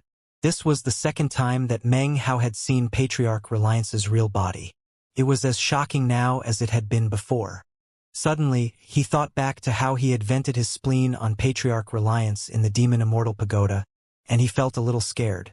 But then he remembered that he could restrain Patriarch Reliance with the demon sealing scripture, and he felt a bit calmer. It was at this point that Meng Hao heard the words "good fortune," and his eyes began to shine brightly. He quickly began to back up. He knew that now was the time for him to make his exit. The 10th Wang clan patriarch was momentarily stunned by the mention of good fortune. Roaring, Patriarch Reliance's gargantuan head shot toward him at incredible speed. He moved so fast that ghost images sprang up, and the air itself cracked. Bang! Rage flared up in the eyes of the 10th Wang clan patriarch. Blood sprayed out of his mouth, and a glittering shield sprang up. However, cracking sounds echoed out, and it began to shatter into small pieces. His face went pale, and he started performing a double-handed incantation, calling the wind and summoning the rain. Instantly, magical power swirled around him, and an incredible magical art shot toward Patriarch Reliance. The 10th Wang clan patriarch coughed up more blood and sped backward, having narrowly escaped complete catastrophe. His mind was overcome with terror. After reaching spirit severing, he had never encountered anything that he had feared. That was not to mention his position after reaching Tao seeking. In all of the lands of South Heaven, he was afraid of nothing. Even the idea of double-crossing the G-clan didn't get him scared. Now, though he was afraid, he fled without even the slightest bit of hesitation, at the same time producing several dozen magical items. Each of these magical items could be considered a treasure of great value. He had spent years collecting them all. Unleashing them caused a bright light to shine out and swirl around his body as he fled. However, Patriarch Reliance's eyes flashed with killing intent. His head shrank back, but then shot out again as fast as lightning. A blood-curdling scream echoed out from the mouth of the 10th Wang clan patriarch. This time he couldn't dodge. His precious treasures were destroyed, and a crunching sound could be heard as half of his body was crushed and ripped away by Patriarch Reliance. His scream was matchlessly desolate. The Wang patriarch continued to try to escape with the remaining half of his body. He was clearly in an unprecedentedly horrific and terrible situation. Blood sprayed about in all directions, and Meng Hao's eyes glittered. Without stopping to even look back, he waved his arm, causing some of the blood to swirl over to him. Then he continued off into the distance. Behind him, Patriarch Reliance wasn't finished venting. Even as his head shot once more toward the 10th Wang clan patriarch, he sensed that Meng Hao was getting further and further away. However, his rage did not lessen. Instead, it boiled up from his insides. He instantly changed directions, moving like a bolt of lightning to suddenly appear right next to Meng Hao. His enormous mouth opened as if he were about to consume him. In that instant of malice, though, layers of restrictive spells flared up around him. Countless magical symbols could be seen, connected together like chains that glittered with bright light. They covered Patriarch Reliance's entire body, no matter how he strained against them. Even his shell was affected. Cracks spread out, as if he were about to be crushed alive. The pain caused Patriarch Reliance to let out a miserable cry. His head shot back and he glared hatefully at Meng Hao. "Nothing good ever happens when I run into you," roared Patriarch Reliance. "One of these days, Meng Hao's turtle is gonna beg for me to ride him." Meng Hao shot back hatefully, looking over his shoulder coldly at Patriarch Reliance as he continued to shoot off into the distance. Meng Hao's words seemed to move Patriarch Reliance inwardly. His eyes turned bright red, and he slipped further into madness. However, he didn't try to consume Meng Hao again. The glowing chains could still be seen on him, causing his entire body to be racked with pain. The rage inside of him was impossible to describe. Being incapable of doing anything to kill Meng Hao, all he could do was flash back toward the Wang clan patriarch to continue to vent his anger. The 10th Wang clan patriarch was scared out of his mind. Even in his wildest dreams, he could never have imagined that he would run into a demon immortal in this place. It completely exceeded his understanding of planet South Heaven. This is impossible. How could there be a demon immortal in the lands of South Heaven? Damn it, the G-clan is completely useless. How could they permit a demon immortal to hide in the Milky Way Sea? By this point, having lost half of his body, the 10th Wang clan patriarch knew deep inside that he was going to die. There was no way that he could flee a demon immortal. Damnable Meng Hao! First, the kid pulls out an immortal sword to kill my clone, and now he has a Tao protector like this. Just how lucky can one person be? The 10th Wang clan patriarch almost felt as if he couldn't accept it. But then, he realized that perhaps it was because Meng Hao had such luck that he was able to form the perfect Tao foundation. Thankfully, this is only a clone. Granted, it's a flesh and blood clone, and I'll sustain some damage when it dies. However, I don't have any other options right now. Well then, if I'm going to die, I'll go out fighting this demon Immortal. A bright light appeared in his eyes as Patriarch Reliance's head closed in on him. With a roar, the Wang clan patriarch spun around and began to perform an incantation. Meng Hao was fleeing at high speed. He was going so fast that he barely had time to clasp hands and bow to guiding Tri-Rain off in the distance. As of now, Meng Hao's plan had succeeded, and now all that was on his mind was to get away. Patriarch Reliance's head was now far away from Meng Hao. He was enraged and also frustrated. Whenever he encountered Meng Hao, nothing good happened. The first time, he had been forced to leave with the state of Zhao. Now, he had been humiliated into taking action. The feeling of vexation only served to kindle his fury. Patriarch Reliance felt the overwhelming desire to vent his rage. So it was with intense killing intent that he shot toward the 10th Wang clan patriarch. Booming sounds echoed out along with miserable shrieks. Meng Hao didn't stop for even a moment. He shot forward at the highest possible speed, transforming into a beam of colorful light. It only took the space of a few dozen breaths for him to reach the border of the sea. Up ahead were some disciples of the Footloose sect. When they saw Meng Hao, they were instantly shaken inwardly. There were a couple cultivators among their number who actually recognized Meng Hao from his time back in the state of Zhao. "Greetings, Patriarch Meng Hao," they said, clasping hands and bowing deeply. Seeing their actions caused the others to realize that the person in front of them was none other than Meng Hao, the person their patriarch was risking his life to protect. This was the person whose seniority was highest in the entire sect, second only to the patriarch himself. Of course, because their cultivation bases were not high enough, they had no way to know about the matter of Patriarch Reliance trying to consume Meng Hao. Furthermore, in the Footloose sect, nothing was more important than matters of seniority. It was built into the sect rules, and had long since been imprinted deeply in their hearts, and was something that no one would dare to defy. To see Meng Hao and not immediately bow would be far too excessive. "Greetings, Patriarch Meng Hao," said the group, all of them clasping hands and bowing. Meng Hao's eyes glittered, and a smile appeared on his face. He nodded to the group as he shot past them. When Patriarch Reliance saw this happening, he very nearly coughed up a mouthful of blood, and his rage burned even higher than before. He felt as if he had just hoisted up a rock to crush Meng Hao, only to drop the rock on his own foot. His act from before had been completely convincing to all of the surrounding disciples, leaving them shocked and amazed. It only took a short time for Meng Hao's name to be spread around the entire area. "Nothing good ever happens to me around Meng Hao. Damn it!" His rage rocketing to unprecedented heights, Patriarch Reliance bit toward the 10th Wang clan patriarch to begin the torment. Meng Hao had originally planned to leave, but then he stopped. He considered the act Patriarch Reliance had put on, the relationship between the two of them, as well as the two displays of killing intent just now.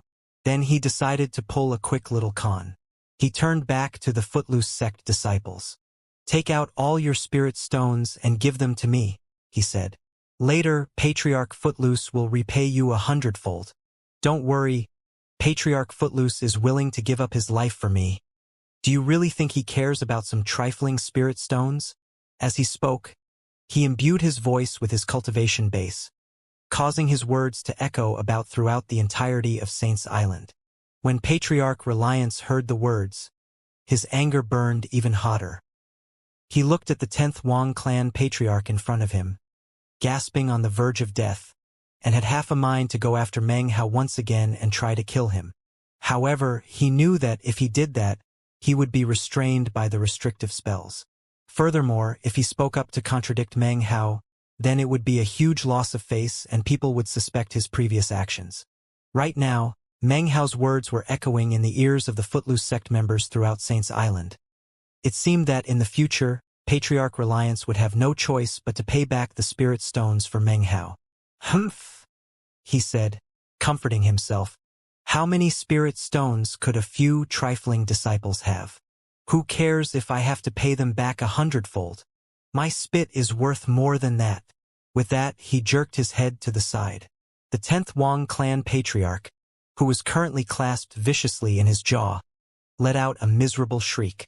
The group of cultivators stared in shock at Meng Hao, then produced their bags of holding and gave him all the spirit stones therein. These were all footloose sect disciples with extraordinary cultivation bases. They had quite a collection of spirit stones numbering in the tens of thousands. Meng Hao nodded happily as he collected them all together. I accept your 100,000 spirit stones, said Meng Hao loudly, his voice echoing throughout Saint's Island. Make sure to keep a hold of this receipt. He quickly tossed out a jade slip, then shot off into the distance. The group gaped in astonishment.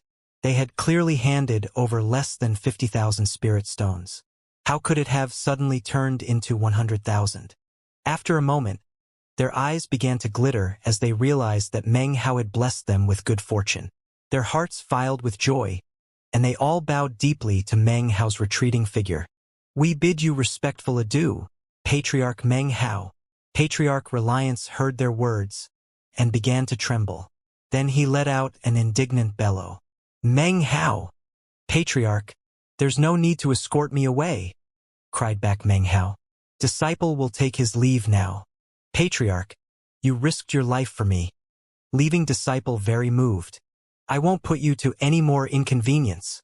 By this point, he had flown off of Saint's Island and was over the sea. Further back, the 10th Wang clan patriarch's clone was a mass of blood and gore. He let out a final blood-curdling screech, and then was shredded into pieces and then swallowed by Patriarch Reliance. Patriarch Reliance's head swiveled to glare hatefully at Meng Hao's retreating figure. After a long moment, he lifted his head up and roared. Massive waves seethed on the sea, forming into huge vortex formed. It swept around Saint's Island, and, to the shock and alarm of everyone, caused the entire island to speed away with incredible speed. Wind swept about and waves crashed. In the blink of an eye, not even a shadow of the island remained. The only thing remaining on the sea was Meng Hao, floating in mid-air. Meanwhile, back in the Wang clan in the southern domain, the 10th Wang clan patriarch's true self lay in the coffin in his tomb underneath the mountains. He suddenly opened his eyes and then coughed up a mouthful of blood.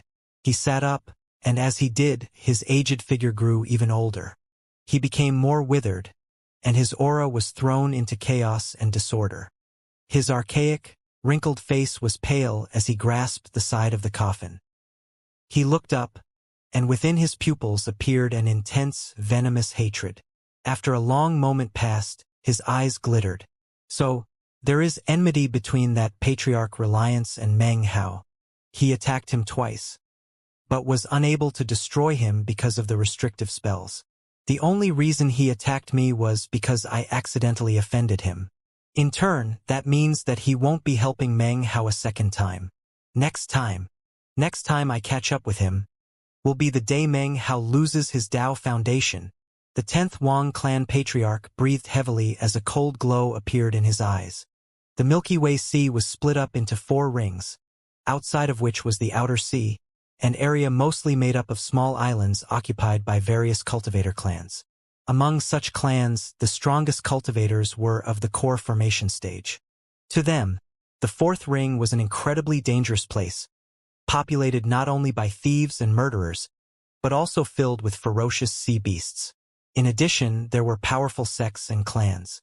Some of those sects and clans were led by nascent soul cultivators, which made the whole place very dangerous. However, everyone knew that it was not impossible to scrape out some good fortune there, much like the Zhang clan had. Of course, to the cultivators in the 4th ring, the 3rd ring was like a forbidden zone filled with both danger and opportunity. Any who entered the 3rd ring without being in the nascent soul stage did so at great risk to their lives. Even nascent soul cultivators could die easily in the 3rd ring if luck wasn't with them. That was because the 3rd ring was filled with inordinate amounts of sea beasts. Despite that, there were still many cultivators who attempted to get into the third ring. In fact, there were even some experts who made their home there. What attracted cultivators to such a place of profound danger was none other than the potential profits there. The sea beasts there were known as sea demons, and their hearts were considered precious treasures. They were objects similar to spirit stones and served a similar function. A single demon heart was superior to a low-grade spirit stone, and in fact was more similar to a mid-grade spirit stone in terms of quality. There were even some hearts from especially powerful sea demons that could compare to high-grade spirit stones. Such things were valuable treasures that no cultivator could afford to ignore. After all, the Milky Way Sea had no spirit stone quarries, and thus no way to even produce spirit stones. Considering how valuable cultivators viewed spirit stones, it was no wonder that demon hearts quickly became a trade item in the Milky Way Sea. In fact, there were even some precious items that could only be acquired by purchasing them with demon hearts. In order to acquire demon hearts, one had to enter the third ring and take some risks to earn a chance for good fortune. Of course, the powerful sea demons there had fierce and savage dispositions, and regarded all cultivators with extreme hostility. The two were as incompatible as fire and water. Even still, there was no way to prevent the thirst of Milky Way Sea cultivators for demon hearts. Many tales were told in the Milky Way Sea about people who had struck it rich overnight in the third ring. Therefore, throughout the years, countless cultivators had come to brave the almost certain death of the third ring. Meng Hao was well aware of this, thanks to the information provided him in the jade slip from the Zhang clan. Although it didn't contain a wealth of details, there was enough of an introduction for Meng Hao to gain a basic understanding. Currently, in a particular part of the fourth ring of the Milky Way Sea, a beam of light screamed through the air, causing the seawater below to seethe and churn. A man could be seen, wearing a green robe, his long gray hair whipping in the wind. He looked young, but also emanated a faint, archaic air. His eyes were like stars, and his features were handsome. He looked somewhat like a scholar. This was of course Meng Hao. He was now a month away from Saint's Island. The entire time, he had sped along across the surface of the Milky Way Sea, during which time he had come to a much greater understanding of the entire area. Currently, his eyes glittered brightly as he proceeded forward, thinking all the while, it might not have been the true self of the 10th Wang clan patriarch that died.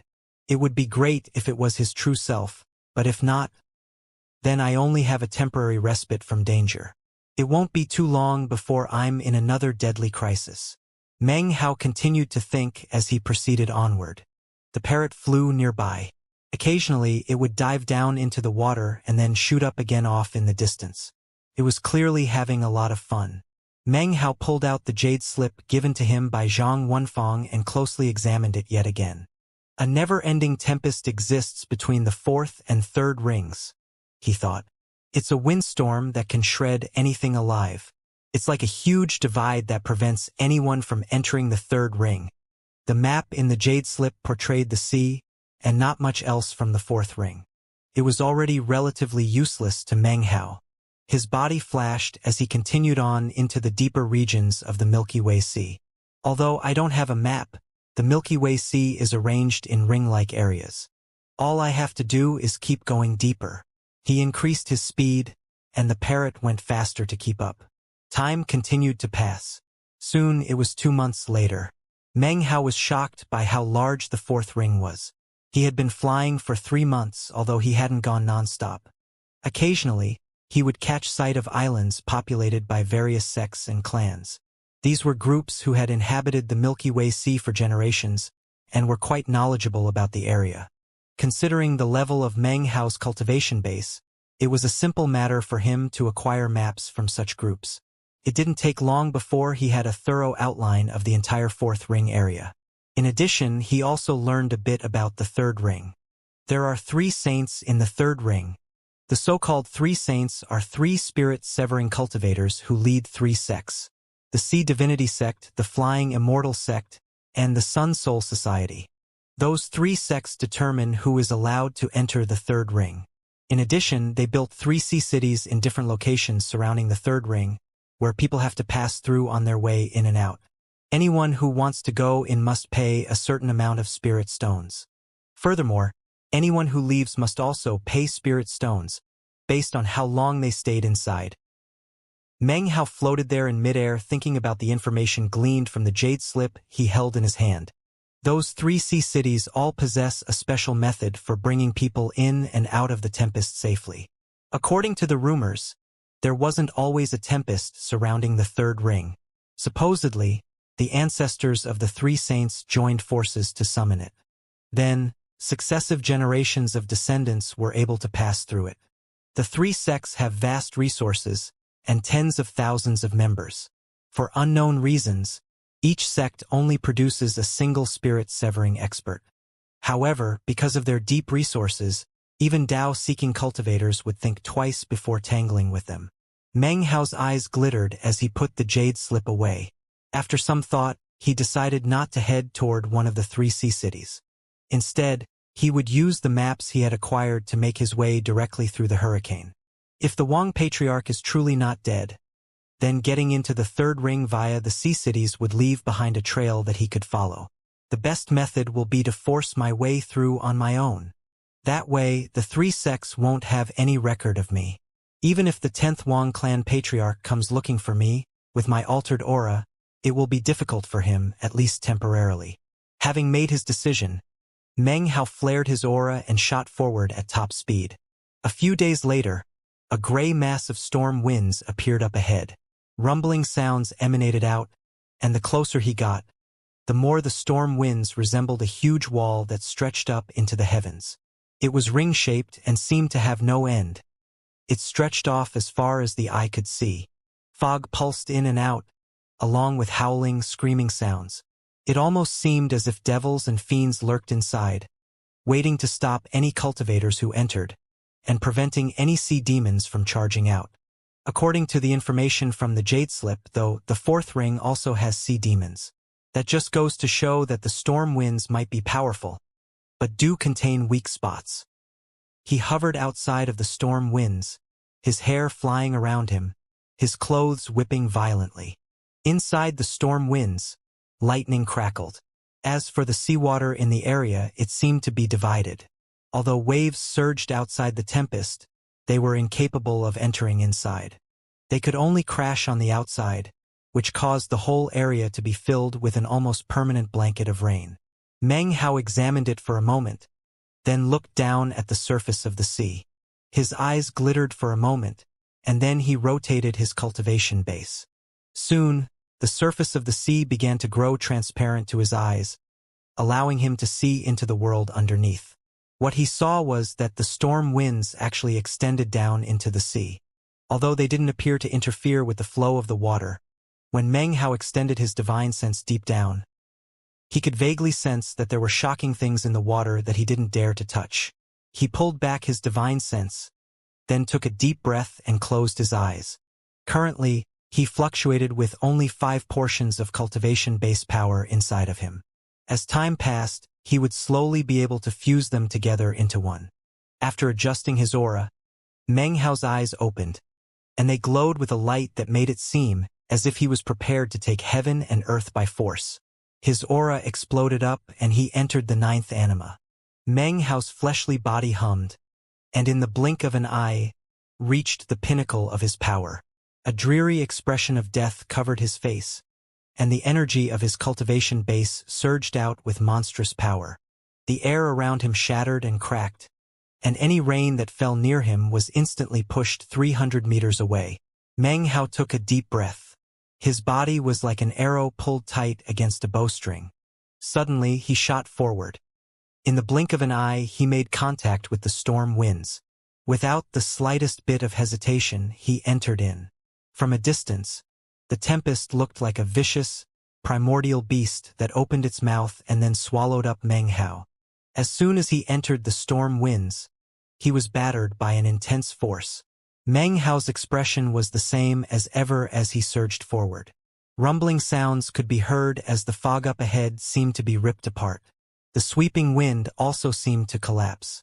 They were completely incapable of doing anything to stop Meng Hao. His hair whipped around, but he didn't sustain even the slightest injury. Compared to the underworld wind he had experienced in the demon Immortal sect, this was almost nothing. As he charged forward amidst the booming roars, the fog within the storm winds scattered and seethed. In a very short moment, Meng Hao had already traveled 3,000 meters in. He was surrounded by screaming winds and pitch blackness, interspersed with flashes of bright lightning. His face was expressionless as he proceeded forward relentlessly. His spirit-severing fleshly body and terrifying cultivation base made it possible for him to move further and further in. Every time he breathed, countless bolts of lightning would shoot toward him. When they struck him, though, he would simply absorb them. If any outsider saw what was happening, they would surely be completely shocked from ancient times to modern. Few people had ever qualified to charge alone through these storm winds on the Milky Way Sea. There's a trick to this Milky Way Sea stormwind divide, Meng Hao murmured. The winds screamed around him, and lightning crackled. The winds could flay any nascent soul cultivator alive, and the lightning could reduce them to powder. However, all the wind could do to Meng Hao was blow against his face. Couldn't shake him in the least. As for the lightning, it was like a tonic that helped his cultivation base rotate a bit faster. The parrot gripped his shoulder, also completely disdainful of the storm winds. Occasionally it would squawk and fly out into the winds with the meat jelly bell. Anyone who saw this scene would certainly be astonished. In the entire Milky Way Sea, the only people who would dare to traverse the stormwind divide alone were spirit-severing cultivators. And when it came to spirit-severing cultivators, there were only 3 in the Milky Way Sea. Those were the 3 saints of the 3 sects. Other than those 3, no one would dare to try to cross the stormwind divide. The divide was actually huge. Meng Hao had proceeded forward with arms clasped behind his back for more than 30,000 kilometers, and still had not emerged from the other side. As he continued onward, the winds raged, carrying whimpering sounds with them through the pitch-black darkness. It sounded like countless demons and fiends were howling at him. Lightning danced in sheets, sending rumbling booms out in all directions. This was a place where nascent soul cultivators fundamentally couldn't exist. Their fleshly bodies would be destroyed, their nascent souls shattered. However, to Meng Hao, none of it counted for anything. 2 hours later, Meng Hao had proceeded along even further, although he wasn't sure exactly how far. Within the darkness, the wind was like a sharp blade that forced him to slow down a bit. However, because of the strength of his fleshly body, he was still able to proceed onward. He pushed through the storm winds for another day. They grew more and more astonishing, and lightning struck down everywhere. There were even flickering magical symbols that could be seen in the area. Meng Hao's eyes flickered when he felt the pressure exuding out from the magical symbols. At first they were scarce, but the following day, Meng Hao couldn't help but frown and slow down. The magical symbols around him were no longer flickering, but rather glowing brightly. Oftentimes, he would see 10 or more magical symbols fused together to create spell formations. At one point, he eyed one of the spell formation with flickering eyes. This spell formation could cause spirit-severing cultivators to tremble. He did nothing to avoid it, but rather allowed the magical symbol spell formation to touch him. A boom rattled out, and his body trembled a bit, but he didn't retreat. A smile of confidence broke out on his face as the magical symbol spell formation collapsed into pieces right in front of him. He brushed off his clothes and then continued onward. A few days later, within the stormwind divide, Meng Hao's expression flickered. He transformed into a green smoke and shot past a collection of magical symbols that had been shooting toward him. Rumbling echoed out. The magical symbols seemed to be imbued with a will that could exterminate anything in heaven and earth. As they passed by, Meng Hao noticed that the fog in the area dissipated slightly because of the domineering air cast about by the ball of magical symbols. As the ball made its way off into the distance, it encountered other scattered magical symbols and appeared to consume them, absorbing them into itself. That thing was made up of hundreds of magical symbols. A serious look appeared in his eyes. The spell formation made from hundreds of magical symbols caused him to feel a clear sense of menace.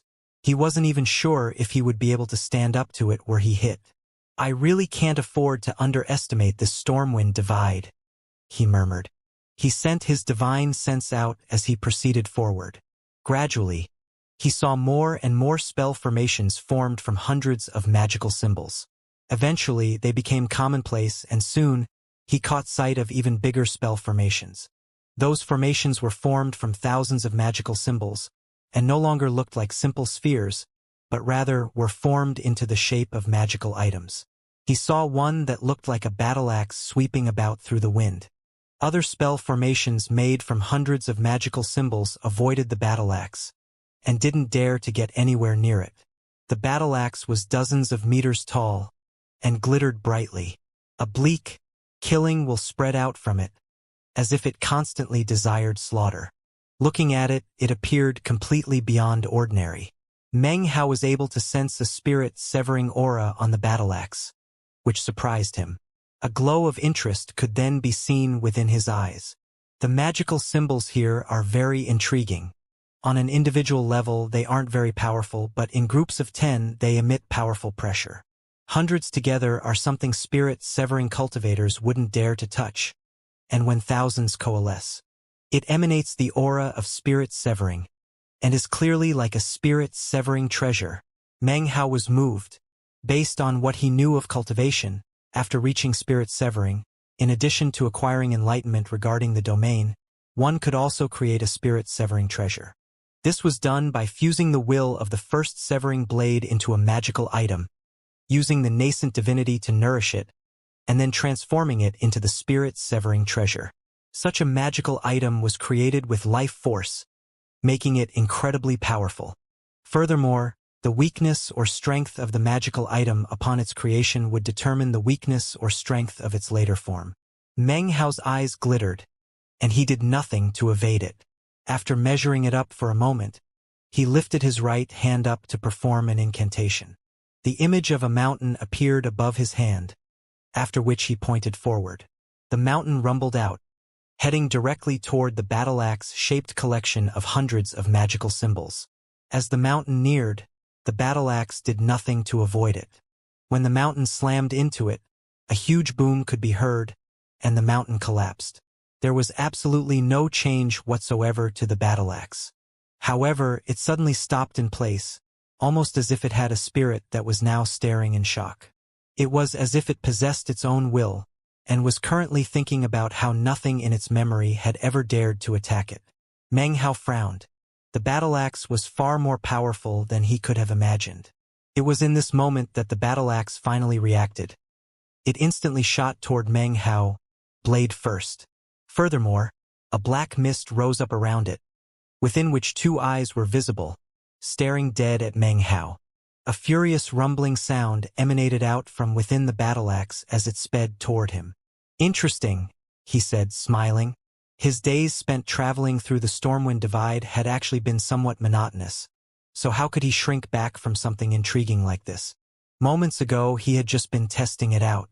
Now that the battle axe was charging toward him, he suddenly lifted his right hand, causing the illusory image of a mountain thousands of meters tall to appear around him.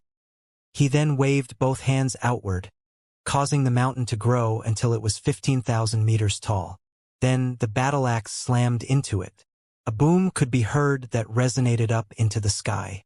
The fog in the area churned, and the sound echoed out into the far regions of the storm winds. In fact, quite some distance away within the Stormwind Divide was a pitch-black ship that flew a pitch-black flag. As it proceeded through the storm winds, it emanated a bloody aura, as if the ship itself were filled with fresh blood. Blood-colored magical symbols rose up from the blood, which, in combination with the sails of the ship, allowed it to proceed safely through the winds that would cause even spirit-severing cultivators to wince. The wind could do nothing to the boat, and when the lightning neared it, it didn't hit the ship, but actually avoided it. Even the balls of magical symbols seemed shaken when they saw the ship, and would sink into dormancy. There were a dozen or so cultivators on the ship, pale-faced and panting as they looked out at the terrifying scene outside. Most of them were nascent soul cultivators, with only a couple being of the core formation stage. In charge of the ship were 3 old men. They wore haughty expressions, and would occasionally glance over at the other passengers with looks of scorn. "What's all the fuss about?" said one of them. "We still have a long ways to go. There's at least 6 months of travel before we reach our destination. The Sun Soul Society ferry isn't the fastest in the 3 sects, but it's the safest. Your spirit stones will not have been spent in vain." In response to the words of the old men, the passengers on the ship forced smiles onto their faces. They were already scared witless by everything they had seen on their journey. There were only 2 of their number who had calm expressions. It seemed they were already familiar with the frightening sights of the Stormwind Divide. All of these people were cultivators on their way to search for good fortune in the Third Ring. This ship was a special vessel to transport them there, for a certain amount of spirit stones, of course. In the Milky Way Sea, there was only one way to get into the Third Ring, and that was to go to one of the sea cities of the 3 sects, pay the price, and then board one of these special ships. Of course, Meng Hao's illegal method did not count as a valid method of entry. The people on the ship had just squeezed out smiles onto their faces when, suddenly, muffled booms could be heard from off in the distance. Immediately, the storm winds in the area rippled, and the lightning twisted. Furthermore, many of the magical symbols twitched and then seemed to awaken from slumber. The sight caused the faces of everyone on the ship to flicker as they wondered what had just happened. As for the 2 people who previously had completely calm faces, they opened their eyes, and a strange light could be seen therein. They exchanged a glance, and then looked off into the distance. The 3 old men from the Sun Soul Society who were piloting the boat also looked up. Strange looks could be seen in their eyes, but only for a moment. Then they began to laugh coldly, and expressions of derision could be seen clearly on their faces. Someone is trying to rely on their own power to illegally pass through. Whoever it is, they are paying for their unlawful travel with their life. Serves them right. How could somebody possibly pass through the spell formation set up by the ancestors of the 3 sects? That person is simply looking to die. Although, to cause such a reaction shows that his cultivation base is definitely not weak. Who cares? He most likely ran into a 10-symbol formation. If it was a 100-symbol formation, then he's definitely dead.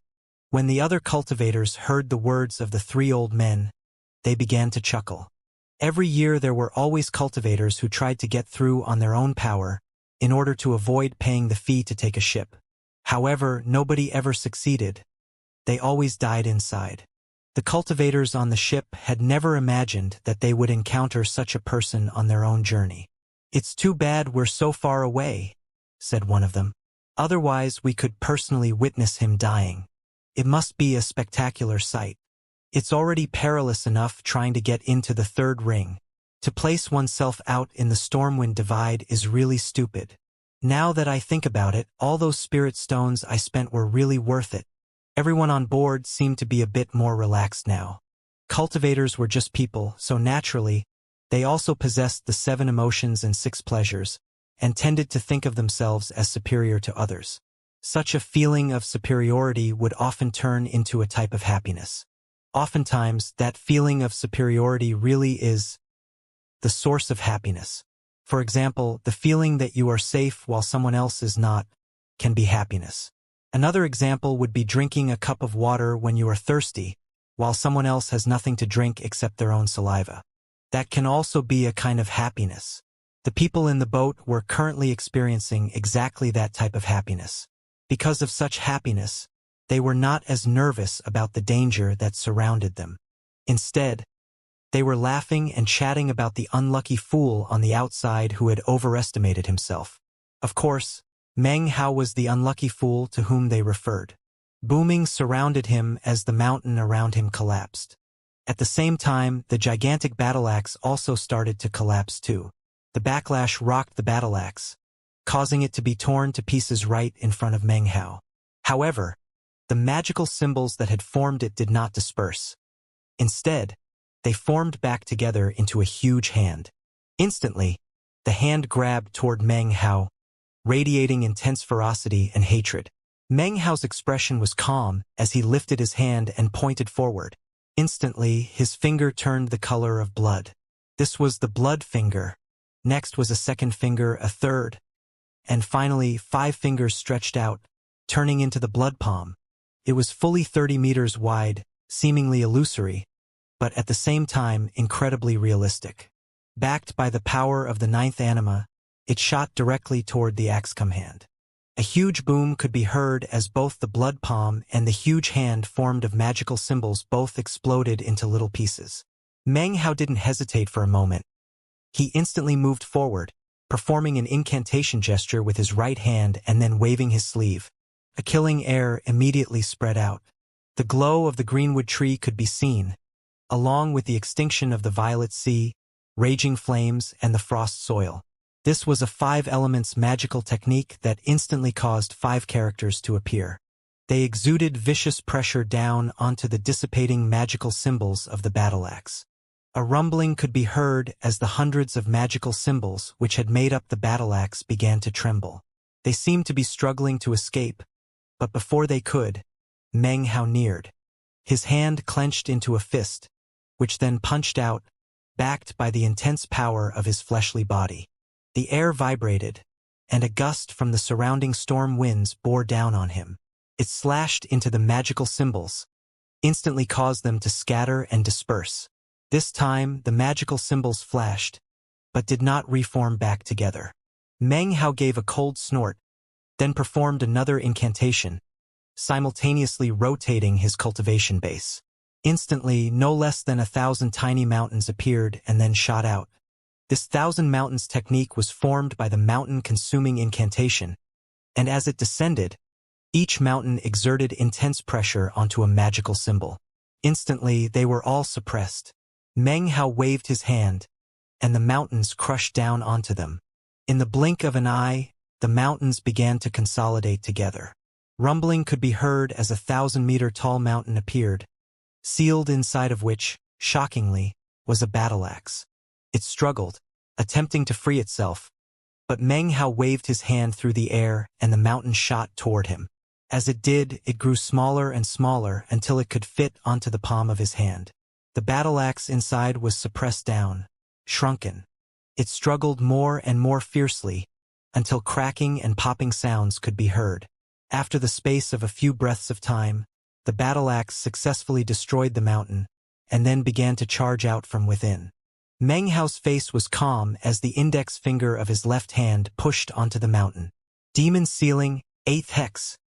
His coolly spoken words caused a hex character to appear and cover the mountain peak, sealing it. The battle axe let out a mournful wail. It was completely incapable of extricating itself now. Meng Hao felt a bit relieved. Finally, he left behind a strand of divine sense, added a few more restrictive spells, and then finally smiled and put the mountain into his bag of holding. This will count as a treasure, he thought, his eyes glittering brightly. Although it had seemed a simple matter to subjugate the item, it actually took all the power of his cultivation base, as well as the support of his incredibly powerful fleshly body. Were it some other spirit-severing cultivator along the likes of Patriarch Huyen, they could by no means collect up the battle axe in the relaxed manner which Meng Hao just had. The more spirit treasures I have like this the better, he thought. Who knows what kind of price I'll be able to sell them for in the future. Eyes shining brightly, he looked around until his gaze fell upon a group of 100 magical symbols floating around off in the distance. The collection of symbols seemed to possess a certain amount of sentience. Perhaps because he had been touched by the aura of the battle axe. As soon as he looked at the 100-symbol spell formation, it instantly appeared to be shocked, and then attempted to flee. Since this entire area was planned out like a structure to block sea demons, it wouldn't be very reasonable of me to take away all the spell formations. Besides, the 100-symbol formations can't even form into anything specific, so it would be mostly useless to try to take them away. Muttering to himself, Meng Hao turned and flew off into the distance, ignoring the 100-symbol spell formations. Quite some distance away, the passengers on the pitch-black ship could hear the muffled booms off in the distance, and their smiles grew even happier. That guy must be dead already. He overestimated his own ability, and didn't even have enough spirit stones to pay to get on the ship. No wonder he wanted to risk it all in the third ring. What a pity he's not very intelligent. Who does he think he is to try to charge through the Stormwind Divide? one of the three saints. As the others chatted and laughed, the two calm cultivators closed their eyes and ignored the goings-on. The three old men from the Sun Soul Society who were responsible for the boat looked more arrogant than ever. They had been running this boat for a full 60-year cycle of time, and during that time had never heard of anyone successfully charging through the Stormwind Divide. However, after a few days passed, the sense of happiness felt by everyone had lessened a bit. But then, more of the magical symbols in the area, as well as the lightning and even the gusts of wind, seemed to be under pressure, even nervous. More explosions could be heard from off in the distance. The sounds caused the group to grow even more excited. This time, they didn't need any explanation from the three old men. Everyone knew exactly what the sounds were, even if they couldn't see the source. Soon, the sound of their conversation could be heard. Ha ha ha! Don't tell me another person is trying to charge through. Another person who doesn't know their own limits? I never imagined that this trip to the third ring would be so fascinating. What a pity. I truly wish I could watch with my own eyes. Everyone was excited, but the three old men were actually somewhat shocked. Just about every time they piloted the ship, they would hear explosions like this. However, it was very rare to hear such a series of explosions twice like they had this time. The three old men exchanged smiles, but didn't think too much about it, and focused instead on piloting the ship forward. The sounds didn't last for very long, only as long as it takes an incense stick to burn. Then they faded away, and another round of talking and chuckling began on the ship. However, about 4 days later, the sounds could be heard once again. The passengers on the ship were astonished. What's going on? How could there possibly be 3 people all trying to cross the Stormwind Divide? Something doesn't seem right. Everyone, do you think that perhaps the person from the very beginning didn't actually die? These final words were spoken by the person with the weakest cultivation base of the whole group, the young core formation cultivator. As soon as he spoke the words, everyone went quiet. The 2 cultivators who had sat there calmly the entire time suddenly opened their eyes, seemingly astonished by the implication of the young man's theory. The 3 men in charge of the ship also looked shocked, but quickly recovered. "No unfounded ravings allowed on board," growled one of them. "This is the Stormwind Divide," said another. "Other than the 3 saints of the Milky Way Sea, nobody can cross it. Obviously what we're hearing is an entire sect trying to cross. It's not the first time something like that has happened."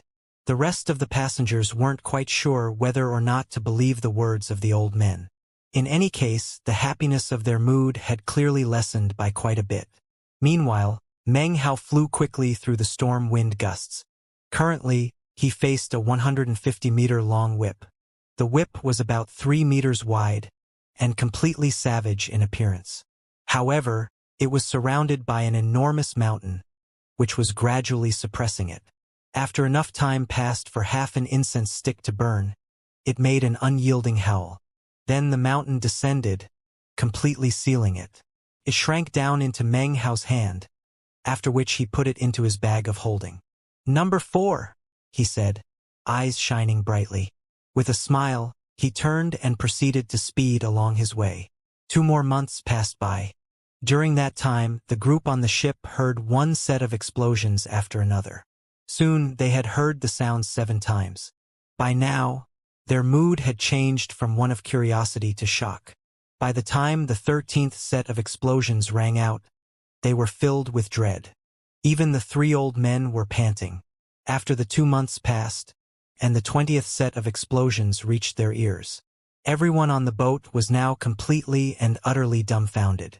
That was especially so after they realized that the sounds of the explosions were getting closer.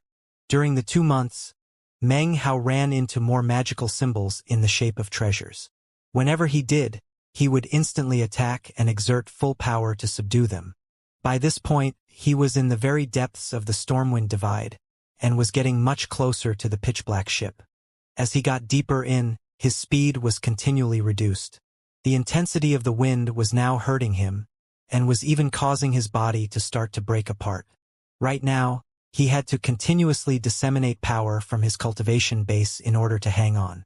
As for the lightning, It was now possible to see illusory figures within it that apparently possessed sentience. Meng Hao was shocked. At one point, he suddenly caught sight of a bright white light in the otherwise pitch blackness. It seemed to be consuming lighting, which caused Meng Hao to take a deep breath and then change his course. What he saw was a toad, gobbling up lightning. This was the first time he had seen magical symbols shaped into the form of a beast. The toad was at least 300 meters long, and in Meng Hao's estimation, was formed from around 10,000 magical symbols. I wonder how far away I am from the edge of this place, he thought, avoiding the toad. The toad noticed him, but completely ignored him as it continued to consume lightning. Meng Hao looked away, and was just about to speed off into the distance when suddenly he made a slight sound. He turned his head and sent divine sense out. Sure enough, he could sense a ship, speeding along through the air. Perfect. I can jump onto the ship and rest a bit while I go the rest of the way. His eyes glittering, he proceeded on toward it. That ship, of course, was the Sun Soul Society ship who had listened to the ruckus caused by Meng Hao this entire time. Whether it was the three old men, the two calm youths, or the rest of the passengers, all of them were bewildered and filled with dread. Everyone wanted the ship to emerge from within the Stormwind Divide as soon as possible. During the past 2 months, they had heard the sounds of explosions more than 20 times. By now, they had all begun to speculate that it wasn't a group of people trying to pass through the Stormwind Divide, but rather, a single individual. That person must be incredibly powerful, fearsome to the extreme in order to be able to brave the spell formation and not be destroyed. Most important of all was that the ship happened to have a feng shui compass that the three old men had pooled their power together to use a month previous. The feng shui compass was something rarely used on the ship. It had only one function. It could send out invisible waves into the Stormwind Divide, which would then cause a map of the area to appear on the surface of the compass. The map would reveal the location of any powerful spirit creatures formed of magical symbols.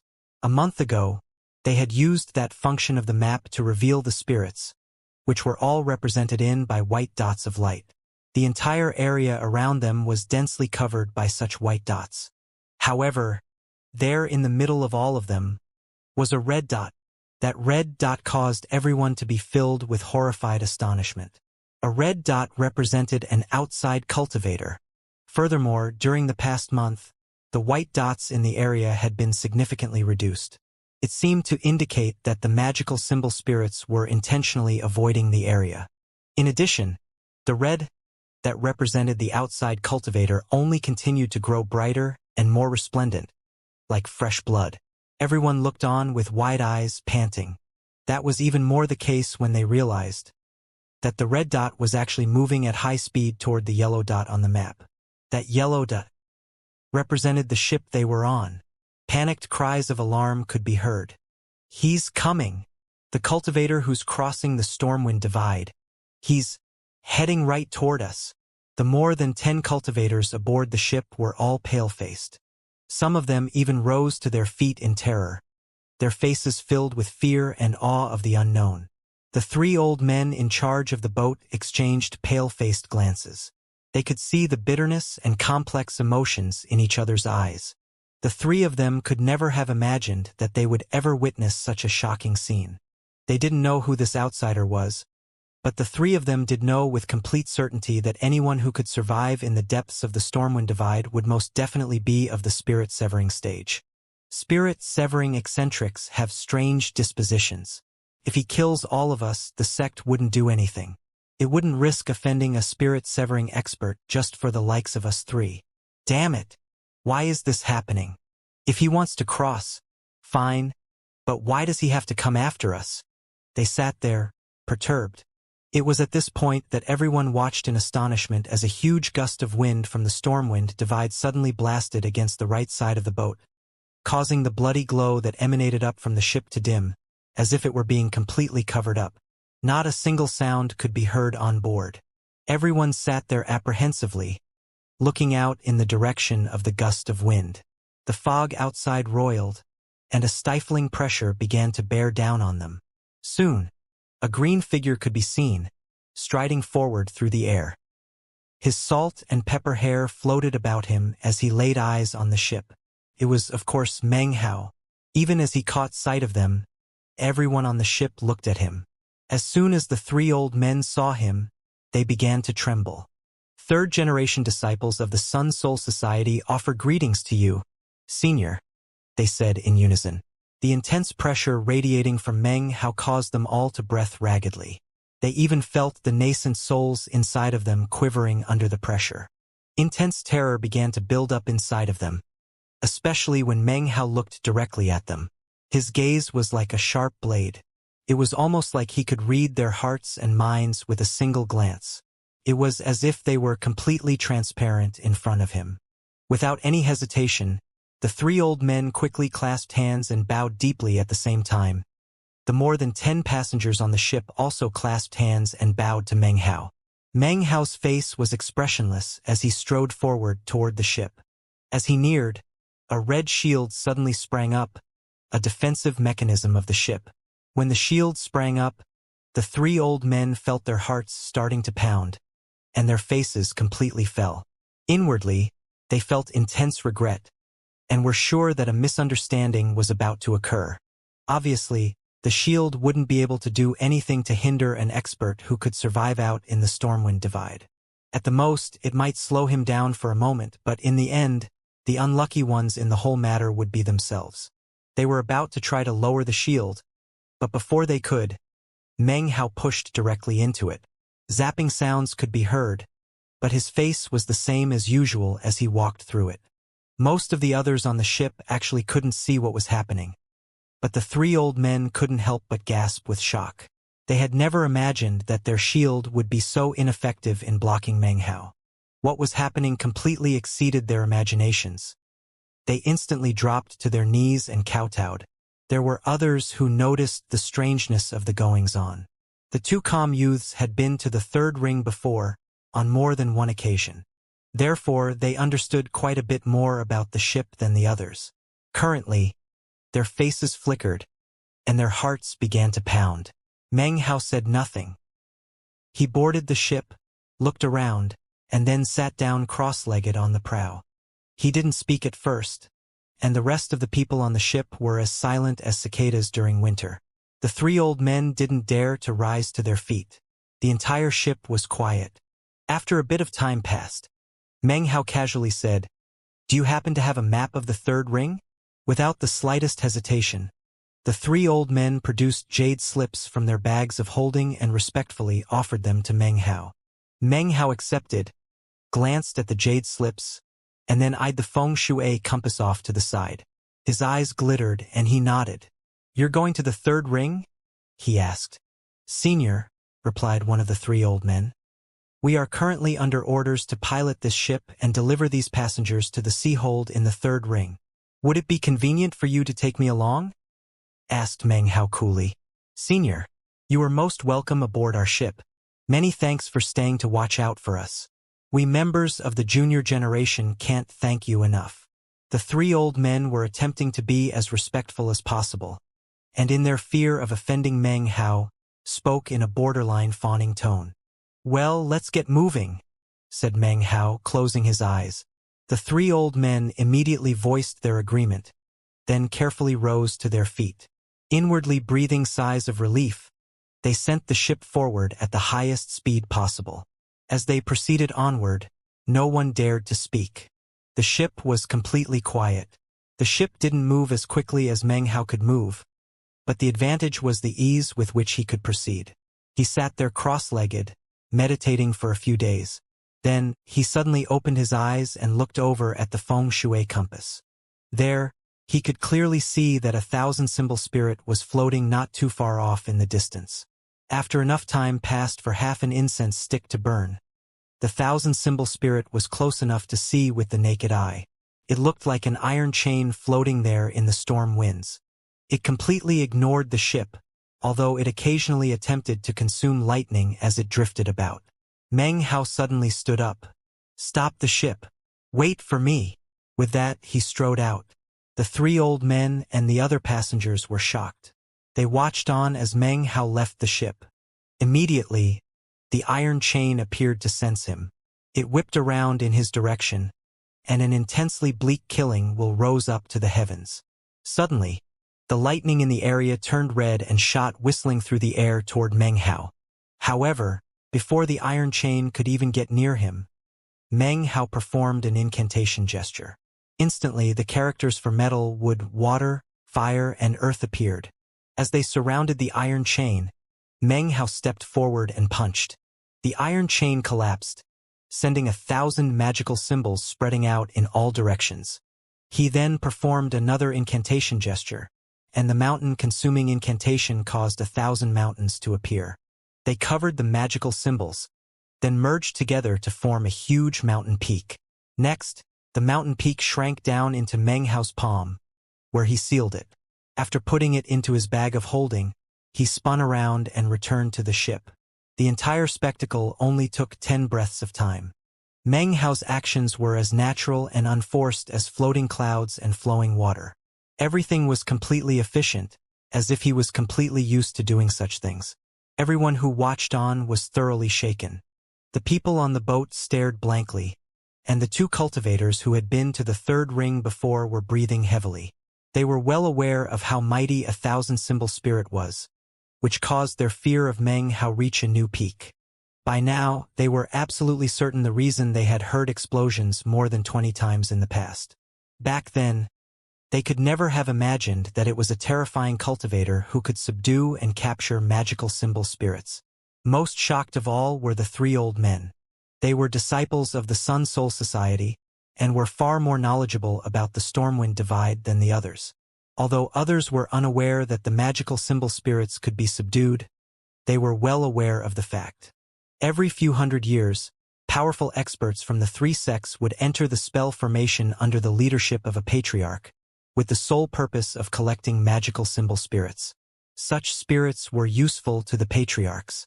Although no one knew exactly how the patriarchs used them, it was known that the magical symbol spirits were the essence of the spell formation. That was especially true of the 1,000-symbol spirits, which were comparable to spirit-severing cultivators. They were unpredictable and virtually indestructible. Only the 3 saints were capable of subduing them. Senior, sir, how many 1,000-symbol spirits have you acquired during your journey? Asked one of the 3 old men, his face pale, his voice quavering. More than 20, replied Meng Hao from his position seated cross-legged on the prow. He glanced at the old man. More than 20. The old man's face completely fell, and he began to pant. He suddenly turned to look at the other 2 old men and then roared, "Get the ship moving again! Top speed!" They actually didn't need any reminders. Having heard what Meng Hao said, they trembled, as if they had just thought of something even more terrifying than Meng Hao. They rotated their cultivation bases at top speed to control the boat and push it forward as fast as it could. Meng Hao's eyes flickered as he looked at the old man who had just spoken.